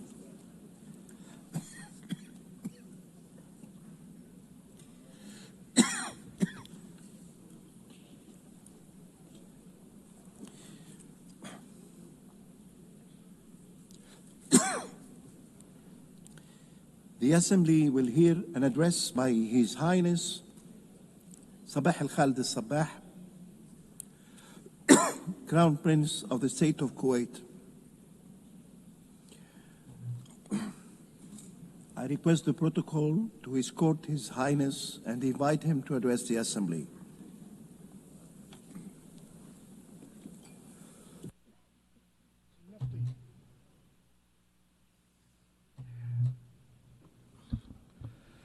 Bismillah ar-Rahman ar-Rahim. In the name of God, most compassionate, most merciful, Your Excellency, Madam President Annalena Baerbock, President of the General Assembly, Your Excellency, Mr. Antonio Guterres, UN Secretary General, Your Excellencies, Your Majesties, heads of delegations, distinguished ladies and gentlemen, may the peace of God be upon you. At the outset, it gives me pleasure to convey to you the greetings of His Highness Amir of the State of Kuwait, Sheikh Mish'al Al-Ahmad Al-Jabir Al-Sabah. May God protect him. And I convey his wishes for a successful UNGA-AT. And I express to you, Madam President, and to your friendly country, our congratulations on your election as President of the UN General Assembly, and I would like to applaud the efforts of your predecessor, Mr. Philemon Yang, during his presidency of the last session of the General Assembly. And I would be remiss not to highly appreciate the wise leadership of His Excellency, Mr. Antonio Guterres. And I would like to seize this opportunity to reiterate Kuwait's continued support for him and his efforts to promote the mission and purposes of the United Nations. Madam President, we share your vision for the objectives of this session under the theme Better Together. The theme embodies the necessary spirit of solidarity in order to overcome the multiple and interconnected challenges today. It is incumbent on member states to work together to preserve this organization as the cornerstone of multilateralism and as the refuge for states and peoples in order to address their disputes and overcome the challenges, and to determine the means to achieve economic, social, and human development throughout the world. Before we look towards the future, we must reflect on the previous 8 decades since the establishment of the United Nations. The UN was established when countries agreed in 1945 to save succeeding generations from the scourge of war, which twice has brought untold sorrow to mankind. While we have not seen a third world war since the establishment of the UN, we did witness, and especially lately, an incapacity to address the political challenges and security, climate, human, and health-related challenges as necessary. In addition, we must heed the lessons of our shared failures in the context of this organization. We must draw the lessons as states and governments and peoples to realize the best means for non-recurrence of our mistakes and to grant our future generations a safer world. Madam President, there are multiple successes of this organization that we cannot forget. I recall here gratefully some of the most prominent success stories of the United Nations and of the Security Council in particular, when the world 35 years ago stood in solidarity with the state of Kuwait and in support of truth, justice, and the rule of law. On the 27th of September 1990, the late Emir of Kuwait, Sheikh Jabir al-Ahmad al-Jabir al-Sabah, stood here at this podium carrying a message from a people who have loved peace and worked for peace and who have endured invasion. And the audience in this hall expressed their support for this people, this peace-loving people of Kuwait and the Kuwaiti people's just cause. And this message of support remains in the hearts of every Kuwaiti citizen today, as well as the efforts to liberate Kuwait from a brutal invasion. The Security Council at the time demonstrated its ability to discharge its mandate for the maintenance of international peace and security. It demonstrated a successful model and succeeded in discharging its duties and adopted a historical resolution to take all means necessary to liberate Kuwait. And this action by the Security Council remains forever remembered in the hearts of the Kuwaiti people. The Security Council at the time embodied an excellent example in achieving justice and peace. And we would be remiss here not to remind the continued human issue that concerns every Kuwaiti, which is the whereabouts and the fate of the missing persons, some of whom have returned to their Lord as a result of the injustice they suffered. And it will continue to be remembered by the state of Kuwait after 3 decades. This multi-dimensional issue, dimensions including human and social and political, requires good faith and determination to be successfully addressed and requires close follow-up from the Security Council. We hope to heal the wounds of the family members of the missing persons who continue to grieve over their loved ones, and they hope to bury their loved ones in their homeland. In this regard, we welcome the adoption of Security Council of Resolution 2792 this year, which has provided for the appointment of a high-level UN representative to follow up the issue accordingly. And as a result of the consequences of this issue, this representative's mandate must be used to close these outstanding issues in a manner that aligns with the legitimate aspirations of the state of Kuwait and the international community. This is a matter that will undoubtedly contribute to enhancing the cooperation between the state of Kuwait and the brotherly nation of the Republic of Iraq. Madam President, the Secretary General has launched the UN80 initiative, which aligns with the reform efforts pursued by the United Nations to enhance its effectiveness and efficiency, to make it more fit for purpose and more fit for overcoming the challenges. And when addressing reforms in multilateralism, we must prioritize Security Council reform. We are firmly convinced that there is a dire need to reform the Security Council in a manner that enshrines justice, transparency, and credibility, and the non-selectivity in order for the Security Council to become more capable of addressing contemporary threats, and so that its composition more accurately reflects the world we live in today. Madam President, Kuwait is honored to preside over the current 45th session of the Supreme Council of the Gulf Cooperation Council.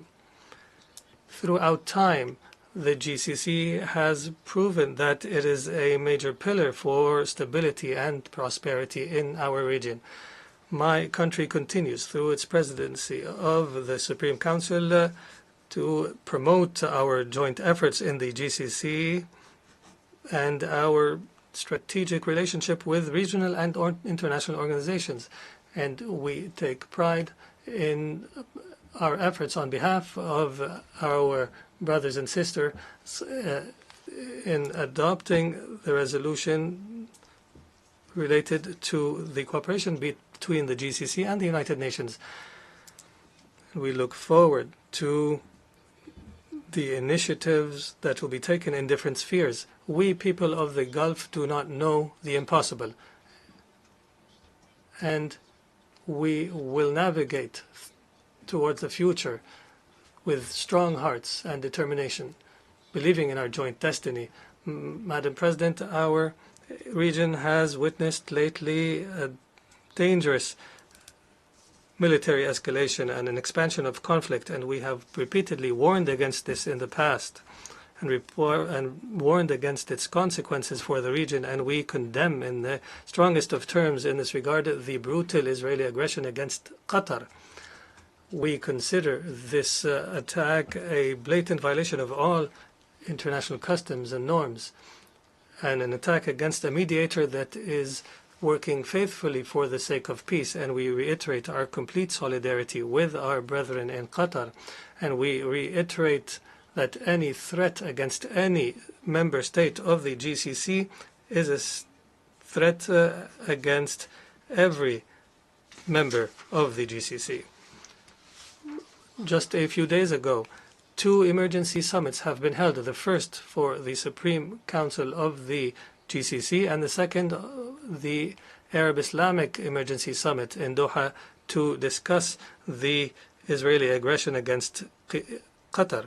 We reiterate the different provisions in both outcome documents of the summits.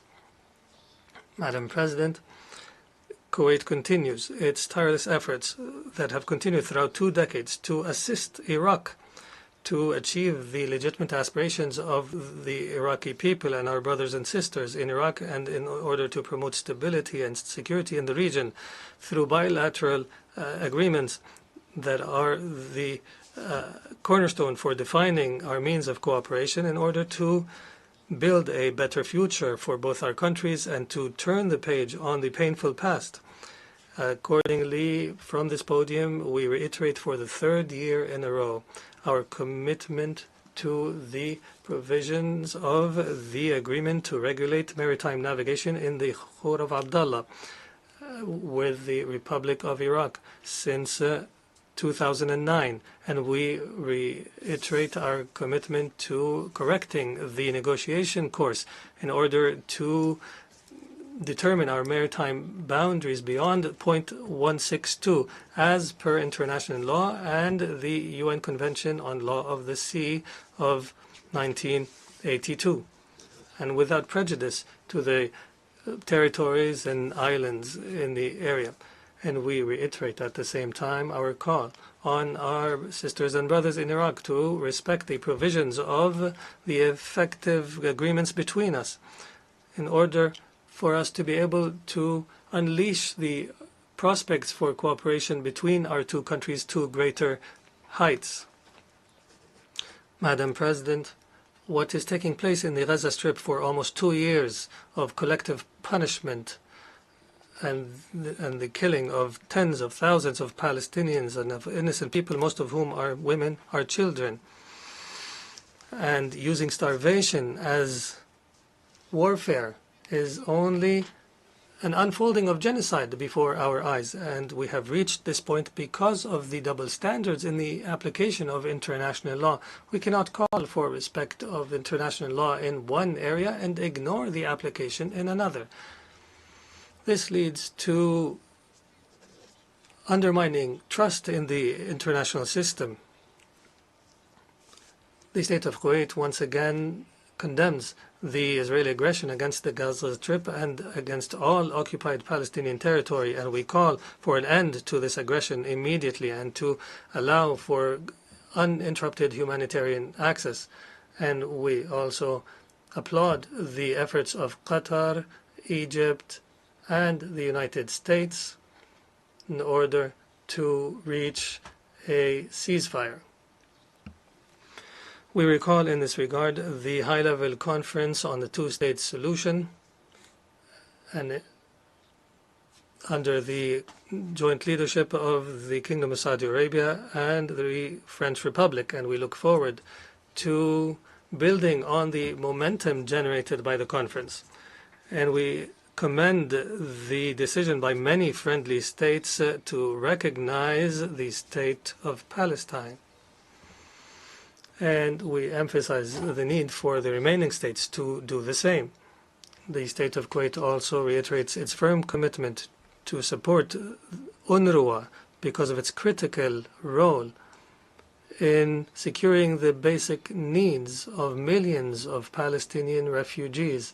And we categorically reject the settlement activities and forced displacement of the occupying power, and we call on measures to be taken to hold Israel accountable for its crimes. The state of Kuwait also reiterates its historical and firm support for the Palestinian people and their just cause and their legitimate right to the establishment of a Palestinian state on the borders of 1967 with East Jerusalem as its capital, as per UN resolutions and the Arab Peace Initiative of 2002. Madam President, the state of Kuwait stands in support of the Syrian Arab Republic and the Republic of Lebanon in their efforts to build a secure and prosperous future that fulfills the aspirations of their people. And we reiterate the need to respect the territorial integrity and sovereignty of both states. And we follow with great concern the developments in Yemen, Sudan, Somalia, and Libya. And we call on our brothers and sisters to prioritize wisdom and dialogue in order to settle the disputes in accordance with international law, in order to preserve the sovereignty and the unity, independence, and territorial integrity of these states.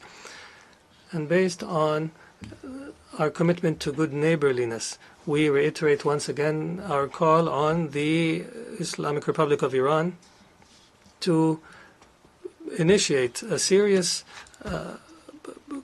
path to build for confidence-building measures, and we believe that creating the conducive environment for negotiations will contribute to resolving the nuclear program and all other outstanding issues. Madam President, we in Kuwait, as a result of our people's determination continue confidently towards the future as per Kuwait Vision 2035, which aims to establish Kuwait as a financial and trade hub in the region.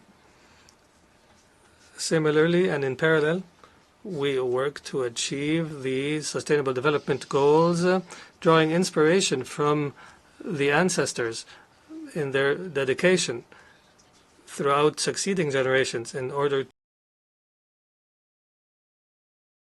First Nation. And we reiterate at the same time the important role of Kuwaiti women and Kuwaiti youth in the different areas, and we applaud their contributions on the path towards development and prosperity.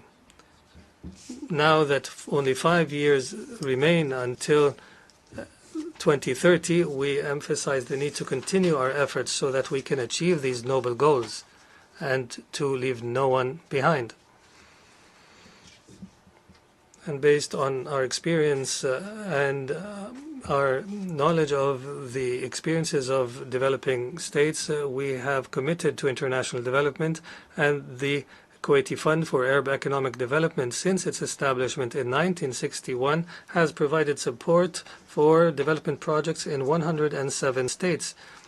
And we reiterate our support for global development and our continued efforts to deliver humanitarian assistance throughout the world without discrimination or politicization or conditions. In conclusion, Madam President, the state of Kuwait was and continues to be, as you have known Kuwait throughout time, a strong supporter of the United Nations and its noble efforts in the different parts of the world. We firmly commit to the purposes and principles of the UN Charter and commit to the UN as a beacon of hope and a hub for the coordination of international joint efforts. And we support the international efforts to settle disputes through dialogue and peaceful means. And we believe in a culture of tolerance and peaceful existence. And we will continue to love peace, and we will continue to work for the sake of peace. And may the peace of God be upon you. I wish to thank the Crown Prince of the State of Kuwait, Sheikh Sabah Al-Khalid Al-Sabah.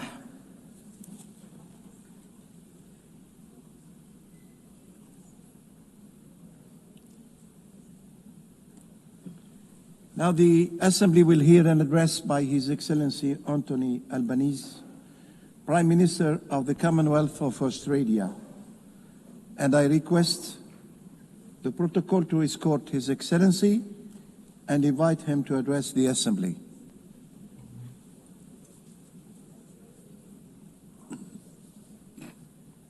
Years ago, the people of our nations came together and put their trust in each other's humanity, an act of faith all the more extraordinary when we recall the devastation that still gripped the world.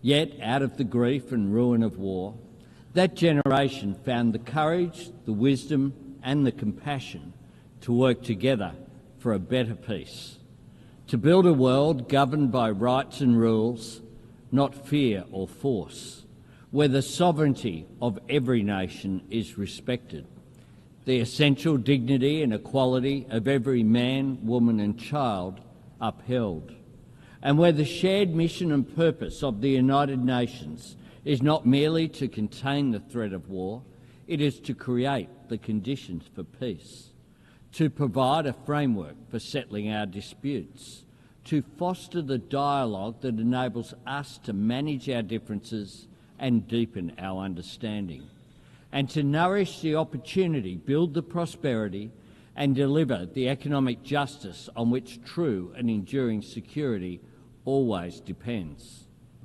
If 80 years ago this task had been entrusted to the great powers alone, then in all likelihood we would not be gathering here today. Instead, history would note the United Nations as little more than a noble experiment. The reason this institution has endured is because it belongs to all of us, because it has been built and shaped by all of us. and it is up to all of us to bring new strength to the United Nations' enduring mission, to renew our commitment to the principle that peace is both our common cause and our collective responsibility. The creation of the International Rules-Based Order owes much to the post-war leadership of the United States of America. For the region Australia calls home, that stability has underpinned a generational economic transformation. But we cannot ask, and should not expect, any one nation to uphold the rules or guarantee the security on which all of us depend. We all have a role in making sure that the system which has enabled the rise of new powers safeguards the rights and aspiration of every nation, big and small. For Australia, this means investing in our capabilities and investing in our relationships, investing in development, in defence and in diplomacy, to strengthen the security of our region, to support the sovereignty of our neighbours and to contribute to the cause of peace beyond the Indo-Pacific. We promote unity in the Pacific Islands Forum. We are deepening our engagement with ASEAN and elevating our partnerships with Indonesia, India, the Republic of Korea and Japan. And we are breaking new ground with old friends in the United Kingdom, the European Union and our principal ally, the United States, because we see mutual understanding, shared prosperity and economic cooperation as the most powerful counterpoints to confrontation, to isolation or conflict. Wars are often started by countries who imagine there is something to gain. The more we can do to reinforce the architecture of peace and prosperity, the more we remind nations of everything they stand to lose. Colleagues, whenever a head of government speaks to this Assembly about prosperity or security, they will always be met with calls for that work to begin at home. Part of our job is demonstrating to the people that we serve that what happens in the world matters to them, that when we cooperate to enhance security, contribute to alleviating poverty or commit to protecting the natural environment, when we support the agency of forums such as the G20 or APEC or invest in diplomatic partnerships like the Quad, none of this means setting our national interests or our people's values aside. It means working to fulfil them. The United Nations is much more than an arena for the great powers to veto each other's ambitions. This is a platform for middle powers and small nations to voice and achieve our aspirations. And that is why Australia is seeking a place on the UN Security Council in 2029-30. And it is why we are bidding to co-host the 31st Conference of the Parties with our Pacific family, nations for whom climate change is more than an environmental challenge, it is an existential threat. This is a place for the global spotlight to shine on suffering and struggles that might otherwise be forgotten, and for the international community to work together to advance our shared interests and to tackle challenges we cannot meet alone. In 2025, we are confronted by all manner of these challenges in old forms and new. Dictators whose hold on power derives solely from their capacity for cruelty to their own citizens. Tyrants who invade sovereign nations to further their own ambitions. Regimes willing to crush their own people beneath the weight of oppression. Autocracies deploying new technology to undermine our trust in democracy, institutions and each other.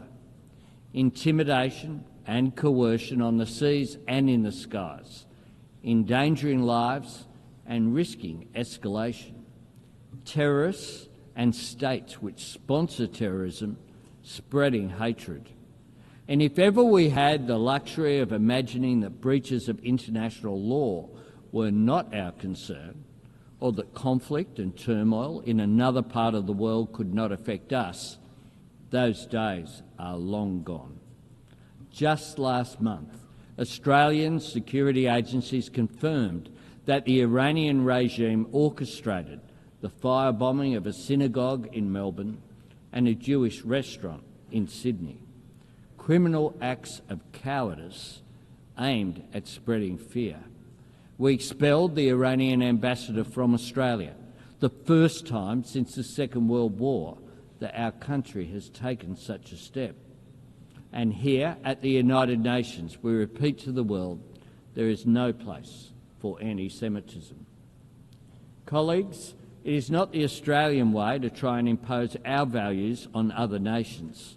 But when we deal with the world, we bring our values with us, and we strive to back our words with actions. Australia helped to draft the United Nations Charter, and we were part of the first peacekeeping operation under UN authority, proudly supporting independence for Indonesia. As an economy engaged in the fastest growing region of the world in human history, Australia champions the benefits of free and fair trade, and we work to strengthen it by advocating for working people to share in the prosperity that trade creates through better wages, safer workplaces, and the elimination of exploitation and modern slavery, and by supporting the security of communications and maritime travel that make trade possible through the United Nations Convention on the Law of the Sea, including in our region and the South China Sea. And as a proud member of the Pacific family, as a continent home to some of the greatest natural treasures on the planet, and as a nation blessed with the traditional resources, critical minerals, skills and sunlight and space to power the global shift to net zero, Australia is acting to meet the environmental challenge of climate change while working to seize and share the economic opportunities of renewable energy. We will meet our 2030 target of 43% emissions reduction on 2005 levels. And last week, we set our target for 2035, cutting emissions by 62 to 70%. We are honouring our commitment to the Paris Agreement and its goal of keeping global temperatures below dangerous levels. Our target is ambitious, but importantly, it is achievable. And more than anything else, Australia's embrace of clean, renewable energy will get us there. Clean energy can carry the world beyond the false choice between economic growth and environmental responsibility, because clean energy enables the rapidly growing economies of the Indo-Pacific to industrialise and decarbonise at the same time, and to continue lifting their people's living standards while lowering their nation's emissions. Colleagues, as one of the world's oldest democracies, and one of the first where women could vote in elections and stand for Parliament, Australia knows societies and economies are stronger when they draw on the talents of all of their citizens. Indeed, it was a great Australian, Jessie Street, one of just 8 women among the 850 delegates who gathered in San Francisco in 1945, who insisted that the UN Charter make specific mention of sexual discrimination. Because, she said, where the rules are silent, women are not usually considered. That is why Australia proudly works to promote education, economic opportunity and empowerment for women and girls around the world. As the home of the world's oldest continuous culture, we honour the knowledge and resilience of Indigenous people everywhere. And as a country strengthened and enriched by the hard work and aspiration of people drawn from every faith and tradition on earth, we stand against discrimination and prejudice everywhere. As a people who believe that kindness is an act of courage, We want to see aid workers delivering food, water and medicine to conflict zones protected. And this week, Australia and our partners launched the Declaration for the Protection of Humanitarian Personnel. And I thank the more than 100 nations that have already endorsed the Declaration. And as a nation that knows security depends on sovereignty, Australia stands with the courageous people of Ukraine in their struggle against Russia's illegal and immoral invasion. We share the resolve of every member of the Coalition of the Willing to secure peace on Ukraine's terms. It is the nature of the world the United Nations serves that this institution is constantly tested. In times of global uncertainty, there are no easy days, but there are clear choices. If the United Nations steps back, we all lose ground. If we give people reason to doubt the value of cooperation, then the risk of conflict becomes the default option, which grows. If we allow any nation to imagine itself outside the rules or above them, then the sovereignty of every nation is eroded. If we resign ourselves to the idea that war is inevitable or relegate ourselves to the status of disinterested bystanders, if our only response to every crisis is to insist that there is nothing we can do, then we risk being trusted with nothing. We risk a world where dialogue and diplomacy are viewed as a dead end, rather than the vital road to understanding, where cooperation to meet new challenges facing humanity yields to old differences of race or faith or ethnicity, and where people beset by conflict, poverty or inequality come to look on this assembly as little more than a final resting place for good intentions. All of us, proud to belong to this institution, understand that this is not the case. But knowing that or saying it is not enough. We have to prove it, not by pointing to longevity or appealing to history, but by reforming the United Nations so that it can serve us better in the present, and by working together to shape the future. Because while 80 years is a significant milestone, the true value of the United Nations is not counted in decades, it is measured in deeds, in actions that make a positive difference to people's lives. That is how the UN proves its worth and makes its case, by delivering food to villages in the grip of famine, by providing vaccines that spare families from disease, by bringing clean water to a community on the brink, by helping countries break the shackles of poverty, by liberating children from exploitation or abuse, by guarding against the spread of nuclear weapons and working for a world free of nuclear weapons, by demonstrating that the principles on which the United Nations was founded still hold life and weight and meaning and hope for the people who need them most. And nowhere is that task more urgent than the Middle East.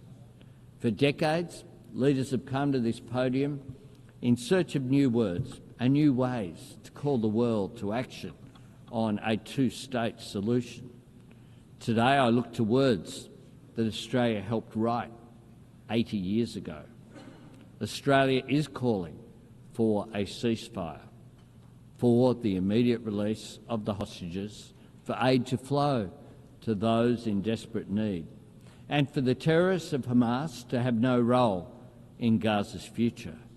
And this week, Australia recognised the state of Palestine because, to quote from the Charter, that forms the very foundations of this institution and reflects the very best of its idealism. We are determined, quote, to save succeeding generations from the scourge of war, to reaffirm faith in fundamental human rights, to promote social progress and better standards of life in larger freedom. And for these ends, to practice tolerance and live together in peace with one another as good neighbours. That was right 80 years ago, and it's right today. Every nation that takes a seat in this room has put its name to those principles. Peacekeepers and aid workers from all over the world have risked and lost their lives in the service of those ideals. So we must ask ourselves, when can those words hold meaning if not now? Where can those words apply if they do not apply to the Middle East? And what can we, the members of the United Nations, say we stand for if we cannot say we stand for this? There is a moment of opportunity here. Let us seize it. Colleagues, in the early days of this Assembly, Papua New Guinea was considered an Australian territory. And last week, that proud nation celebrated the 50th anniversary of its independence. And soon, Australia's nearest neighbour will become our newest ally. Times change, nations and regions change with them, but the ideals and imperatives that built this place are timeless. More than ever, we must trust in each other's humanity. More than ever, we must choose to succeed together rather than risk failing alone. More than ever, we must work to see the promises of this place deliver real progress for the people that we serve. More than ever, we must work to build a future true to the United Nations' noble purpose and worthy of our people's greatest qualities. We all have a part to play, and Australia, just as we always have, will always play our part. I thank you very much.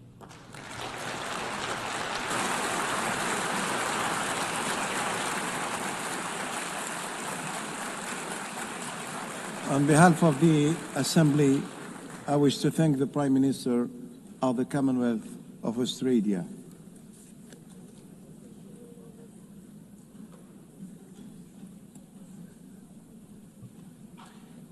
The Assembly will hear now an address by Her Excellency Giorgia Meloni, President of the Council of Ministers of the Republic of Italy. I request the protocol to escort Her Excellency and invite her to address the Assembly.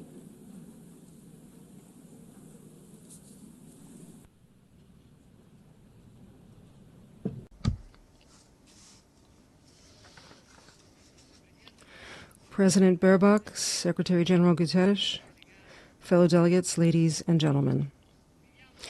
We are living a historical accelerated phase, rich in opportunities, but also, perhaps above all, dense with dangers. Suspended between war and peace.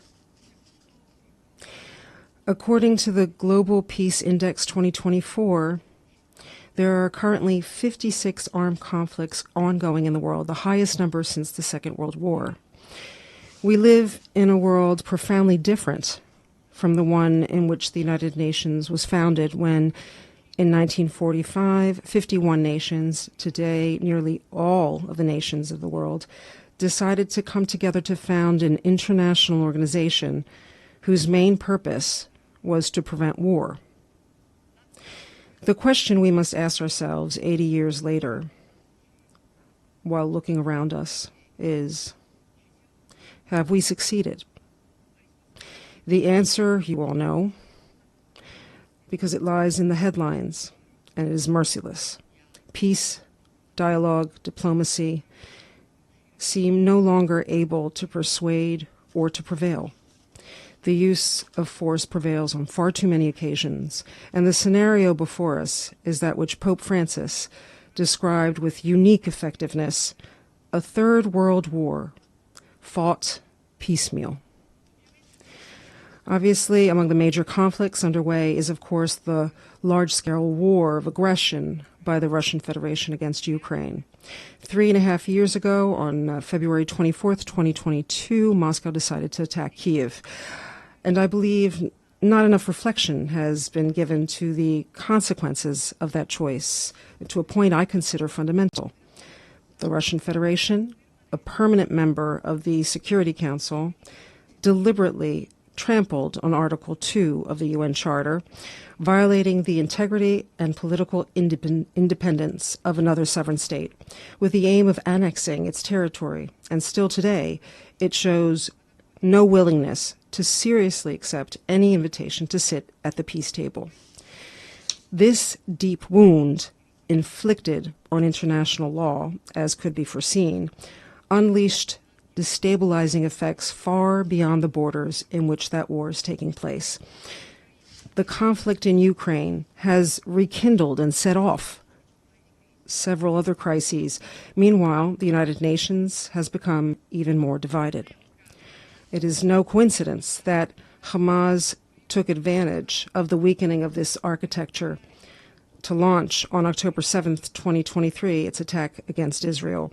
The ferocity and brutality of that attack, the hunt for unarmed civilians, prompted Israel to a reaction that was at first legitimate, because every state and every people has the right to defend itself. But the response to aggression must always respect the principle of proportionality. This applies to individuals and all the more so to states. And Israel has exceeded that limit with a large-scale war disproportionately involving the Palestinian civilian population. And it is in crossing this limit that the Jewish state has ended up violating humanitarian norms, causing a massacre among civilians. This choice, which Italy has repeatedly deemed unacceptable, will lead us to vote in favor of some of the sanctions proposed by the European Commission against Israel. But we do not side with those who heap all the blame for what is happening in Gaza on Israel, because it was Hamas that unleashed the war. It is Hamas that could end the suffering of Palestinians by immediately releasing all the hostages. It is Hamas that seems intent on thriving on the suffering of the people it claims to represent. Israel must free itself from the trap of this war. It must do so for the history of the Jewish people, for its democracy, for the innocent, and for the universal values of the free world of which it is part. And to end the war, concrete solutions are needed. Peace is not built only with appeals or with ideological proclamations embraced with enthusiasm by those who in truth do not want peace. Peace is built with patience, with courage, with reasonableness. The children of Gaza, like those Italy is proudly receiving and treating in its hospitals, are asking for answers that can improve their condition. And to that we are committed. Italy is and will be there for anyone willing to work on a serious plan for the release of hostages, a permanent ceasefire, the exclusion of Hamas from any governance dynamic in Palestine, the gradual withdrawal of Israel from Gaza, and the involvement of the international community in managing the subsequent phase of the ceasefire, leading to the realization of the two-state perspective. In this regard, we consider very interesting the proposals that the President of the United States has discussed recently with Arab countries, and we are ready to lend a hand. We believe that Israel has no right to prevent the future creation of a Palestinian state, nor to build new settlements in the West Bank to that end. For this reason, we have signed the New York Declaration on the two-state solution. This is Italy's historic position on the Palestinian question, and it has never changed.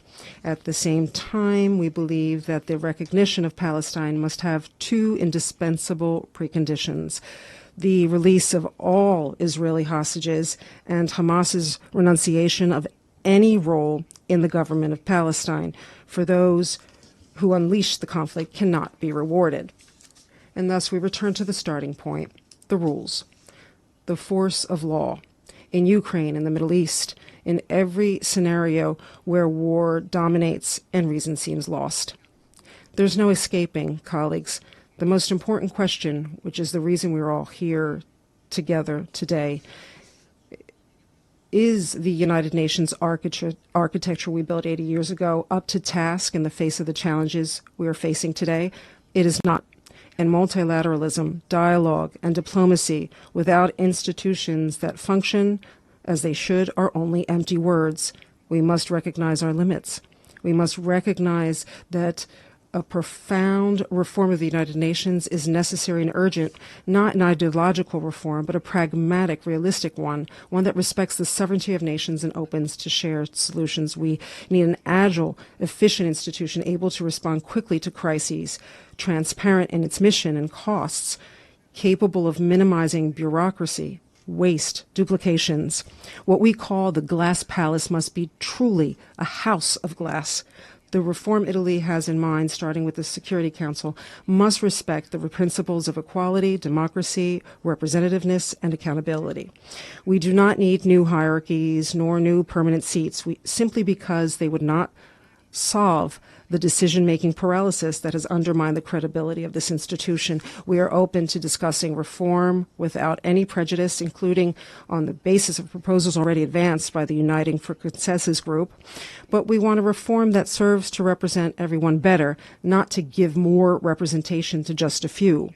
But to be effective, it is not only institutions we must reform, because we're facing a change of era. And this requires a profound revision of all the tools we have to regulate relations among nations and defend the rights of people, including international conventions.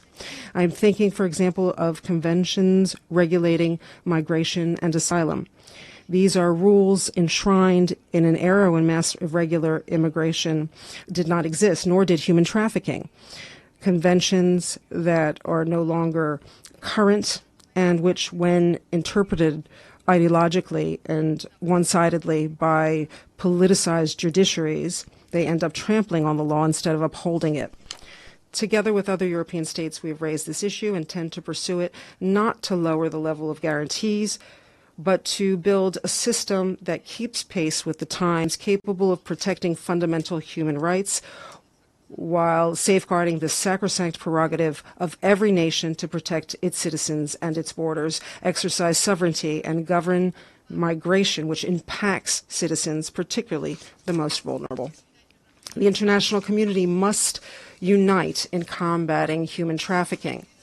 The United Nations, like other international institutions, such as the European Union, cannot look the other way or protect, in the end, criminals in the name of presumed civil rights. Likewise, the United Nations cannot hypocritically consider some human rights less worthy of protection than others. I am thinking above all of the denied value of religious freedom and of the tens of millions of people worldwide, largely Christians, persecuted, massacred in the name of their faith. We also need a new model of cooperation among nations, but building it requires humility, awareness, and trust in the counterpart before us. Italy is seeking to do its part in this as well. Above all, with the Mattei Plan for Africa, in the last 3 years, we have launched our cooperation plan with Africa and extended its reach to 14 nations. We have built collaborations with the United Nations, the European Union and its Global Gateway, the G7, the African Union, and the African Development Bank, international financial institutions, as well as several bilateral partners such as the United Arab Emirates, whom I wish to thank. This complementarity has earned us, last July, the honor of co-organizing with Ethiopia the third UN Food System Summit, the responsibility of being an active part of the major infrastructure project of the Lobito corridor between Angola and Zambia, the opportunity to build public-private partnerships that attract investment and deliver concrete results. As is happening in Algeria, where we will reclaim over 36,000 hectares of desert for cultivation, benefiting over 600,000 people, as is happening with the opening of the AI Hub for Sustainable Development, involving hundreds of African startups in the development of artificial intelligence, and as is happening with the extension of the Blue Raman cable to East Africa, linking India to European economies via the Middle East and the Mediterranean. We, unlike other actors, have no ulterior motives in Africa. We are not interested in exploiting the continent for the rich raw materials it possesses. Rather, we want Africa to prosper by processing its own resources, creating jobs and prospects for its best synergies with stable governments and dynamic, secure societies. But this path cannot avoid addressing an issue that can no longer be postponed, the debt of African nations. Italy plans to convert over the next 10 years the entire amount of debt for the economically least developed nations, according to World Bank criteria, and to reduce by 50% that of lower middle income nations. The entire operation over 10 years will allow us to convert into local development projects over 235 million euros of debt. This is an initiative to which the Italian government, especially in this Jubilee year, attaches great importance, and which we hope may serve as an example for other nations as well, because it is not only an economic matter, but one of justice, of dignity, and of the future. Dear colleagues, 30 years of blind faith globalization have ended.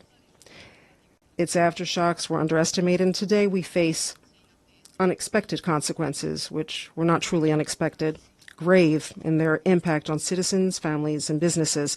Things have not gone well, contrary to promises made. And let me give you some more news. Things could get much worse if we do not halt the artificial creation of unsustainable production models, such as the green plans that in Europe and across the West are leading to deindustrialization far sooner than decarbonization. The conversion of entire production sectors on the basis of theories that ignore the needs and the economic capacities of people has been a colossal mistake, causing suffering among the most vulnerable social classes and dragging the middle class downward, imposing irrational consumption choices. Unsustainable environmentalism has nearly destroyed the automobile sector in Europe, created problems in the United States, caused job losses, burdened competitiveness, and depleted knowledge. And most paradoxically, it has not improved the overall health of our planet.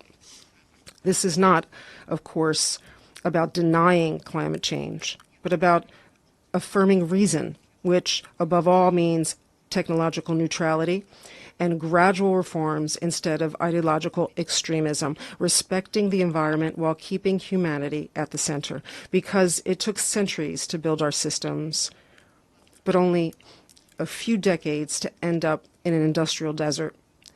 And as I said many times before, in the desert there's nothing green. Colleagues, delegates, ladies and gentlemen, this year, we're not only celebrating the 80th anniversary of the birth of this assembly, but also the 70th anniversary of Italy's membership in the United Nations, a double anniversary that places on us an even greater responsibility to uphold the founding principles and values of this organization. With the awareness that to do so, we must make the tools effective to defend those principles and values of our time, so that our action may be more incisive and truly responsive to the needs of our societies. The choice that we have is simple.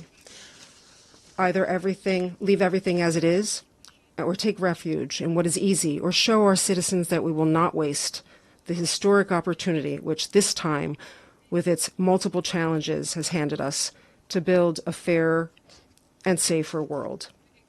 Because as St. Francis, the most Italian of saints, who gave his name to the city where this organization was born, said, "Difficult battles are reserved only for those who have exemplary courage." It is time, I believe, to show that courage. Thank you.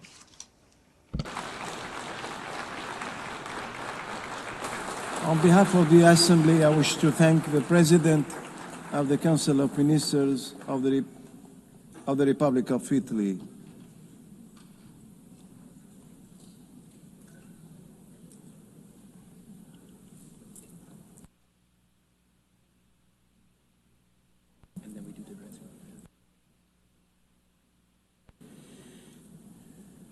So now, Peter.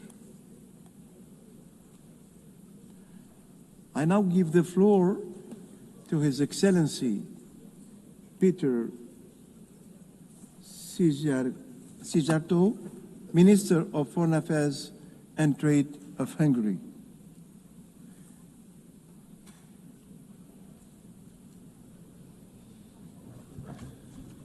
Mr. President, dear colleagues, unfortunately, it is not an exaggeration to state that we are now living in the age of dangers, and it's not an exaggeration either to say that since the conclusion of the Second World War, currently we are experiencing the global security being in its worst shape ever.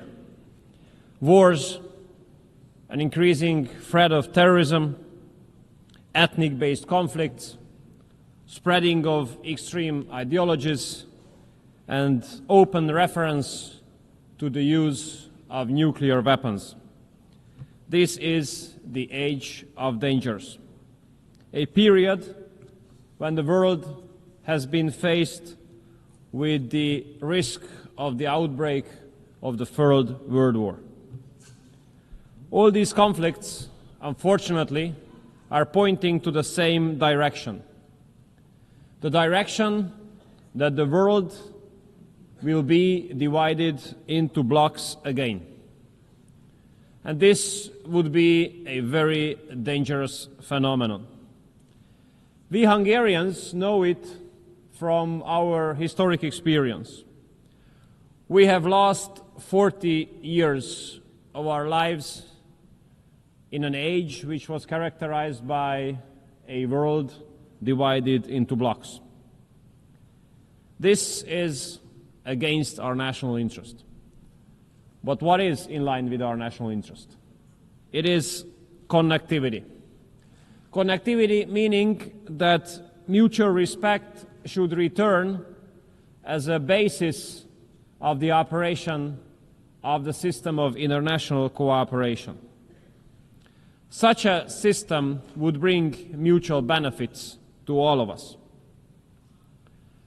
Hungary's strategy has been to become a meeting point between East and West.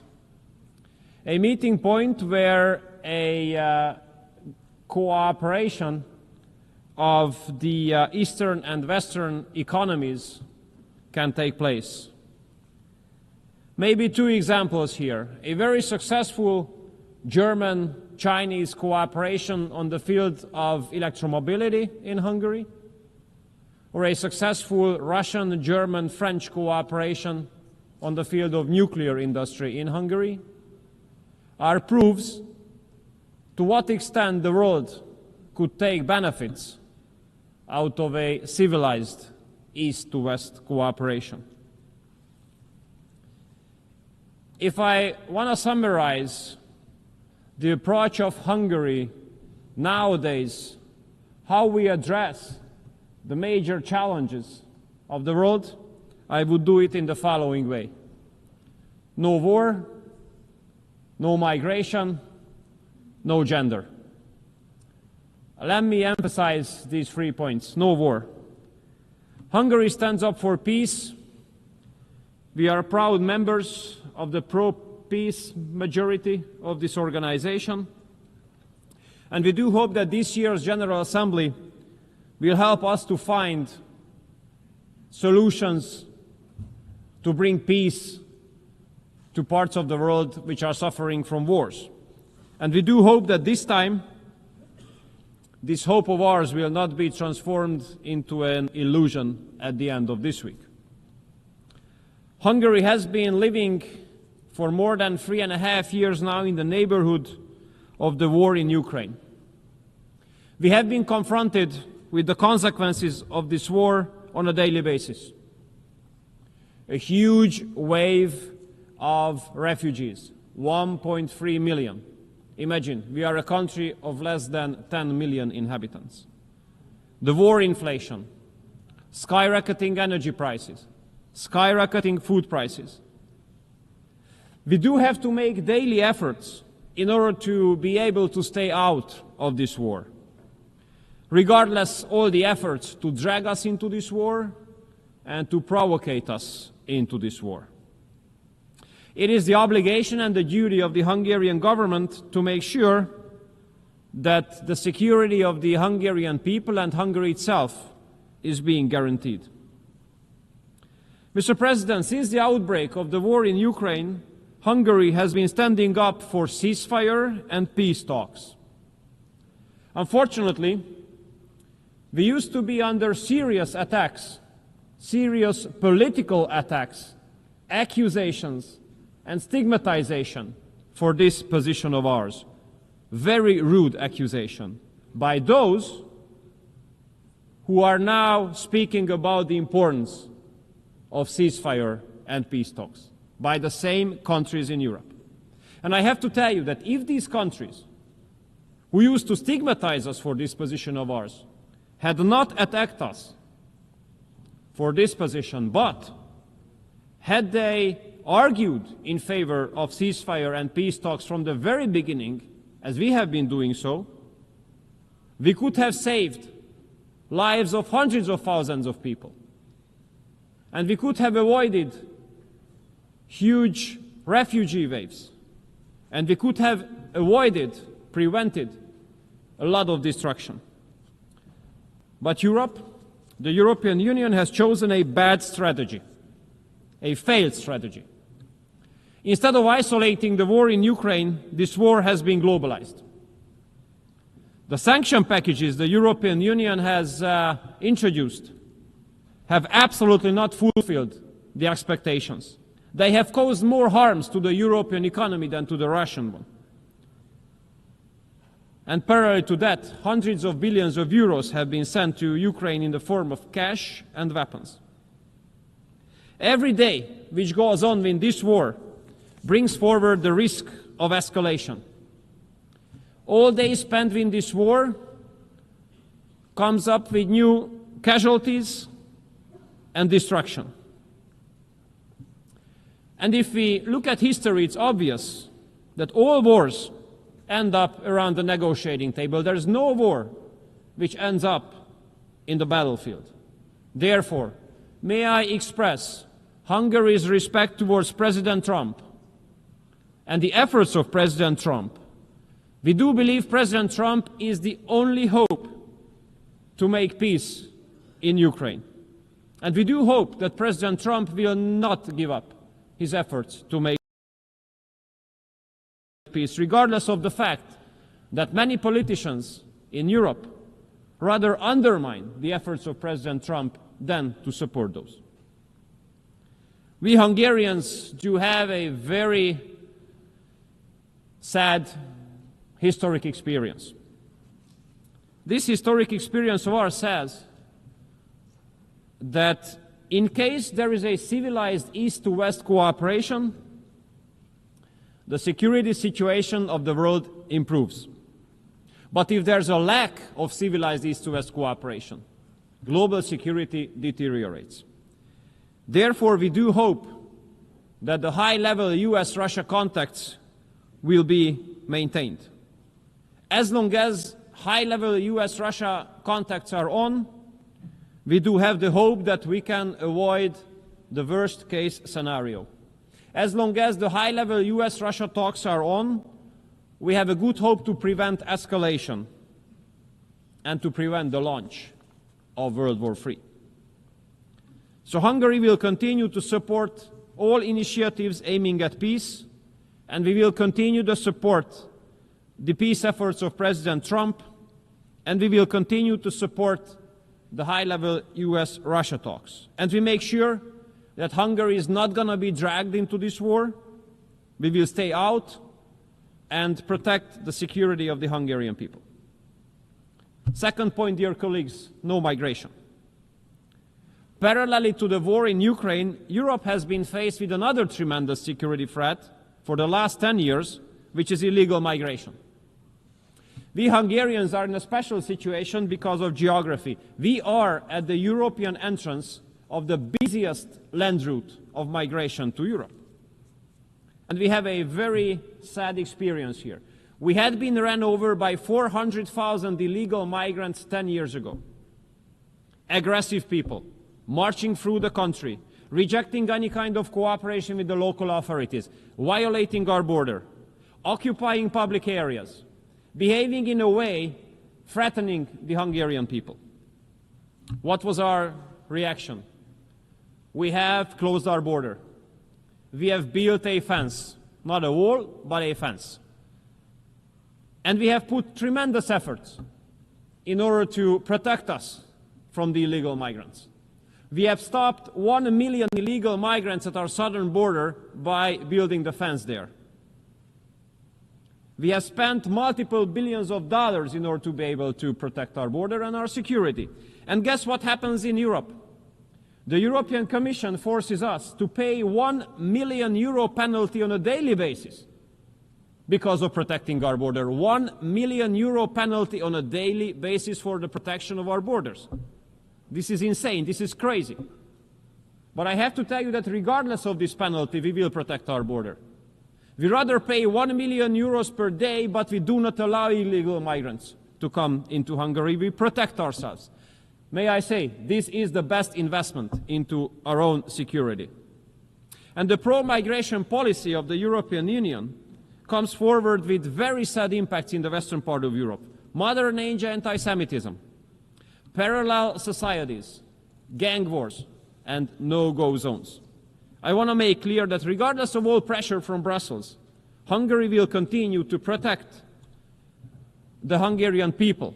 We will protect ourselves, our culture, our way of life, and our security. And we stick to our own sovereign right to make the decision who can enter the territory of Hungary. This decision must be made by us and not by bureaucrats in Brussels.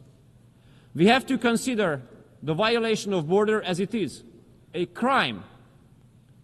And those who commit this crime must be punished. International law speaks very clearly. If someone is being forced to leave her or his home, she or he is entitled to stay temporarily on the territory of the first safe country, but not the second, the third, the fourth, or fifth, the first. And we are an example here. We are a neighboring country to Ukraine. So for those who have to escape from Ukraine because of the war, we are the first safe country, and we let all of them come in. All of them. But at our southern border, those who want to come in, those are illegal migrants. And none of them has been allowed, and none of them will be allowed to enter the territory of our country. Thirdly, no gender.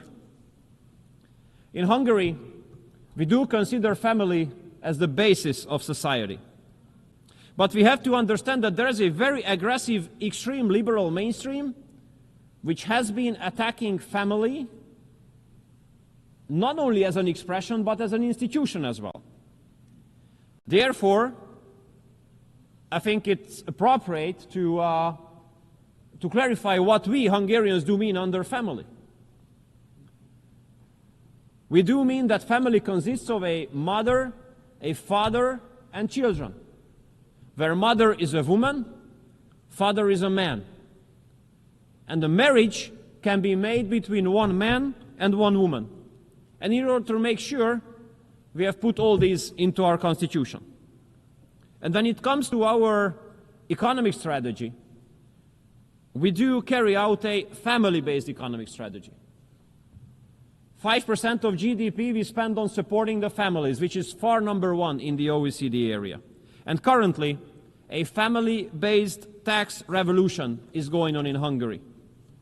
Our basic principle is that if you decide to have a kid, that must not put you in a less advantageous position compared to if you do not have a kid. We do consider children as blessing. Therefore, we do support the families to have as many kids as they wish to.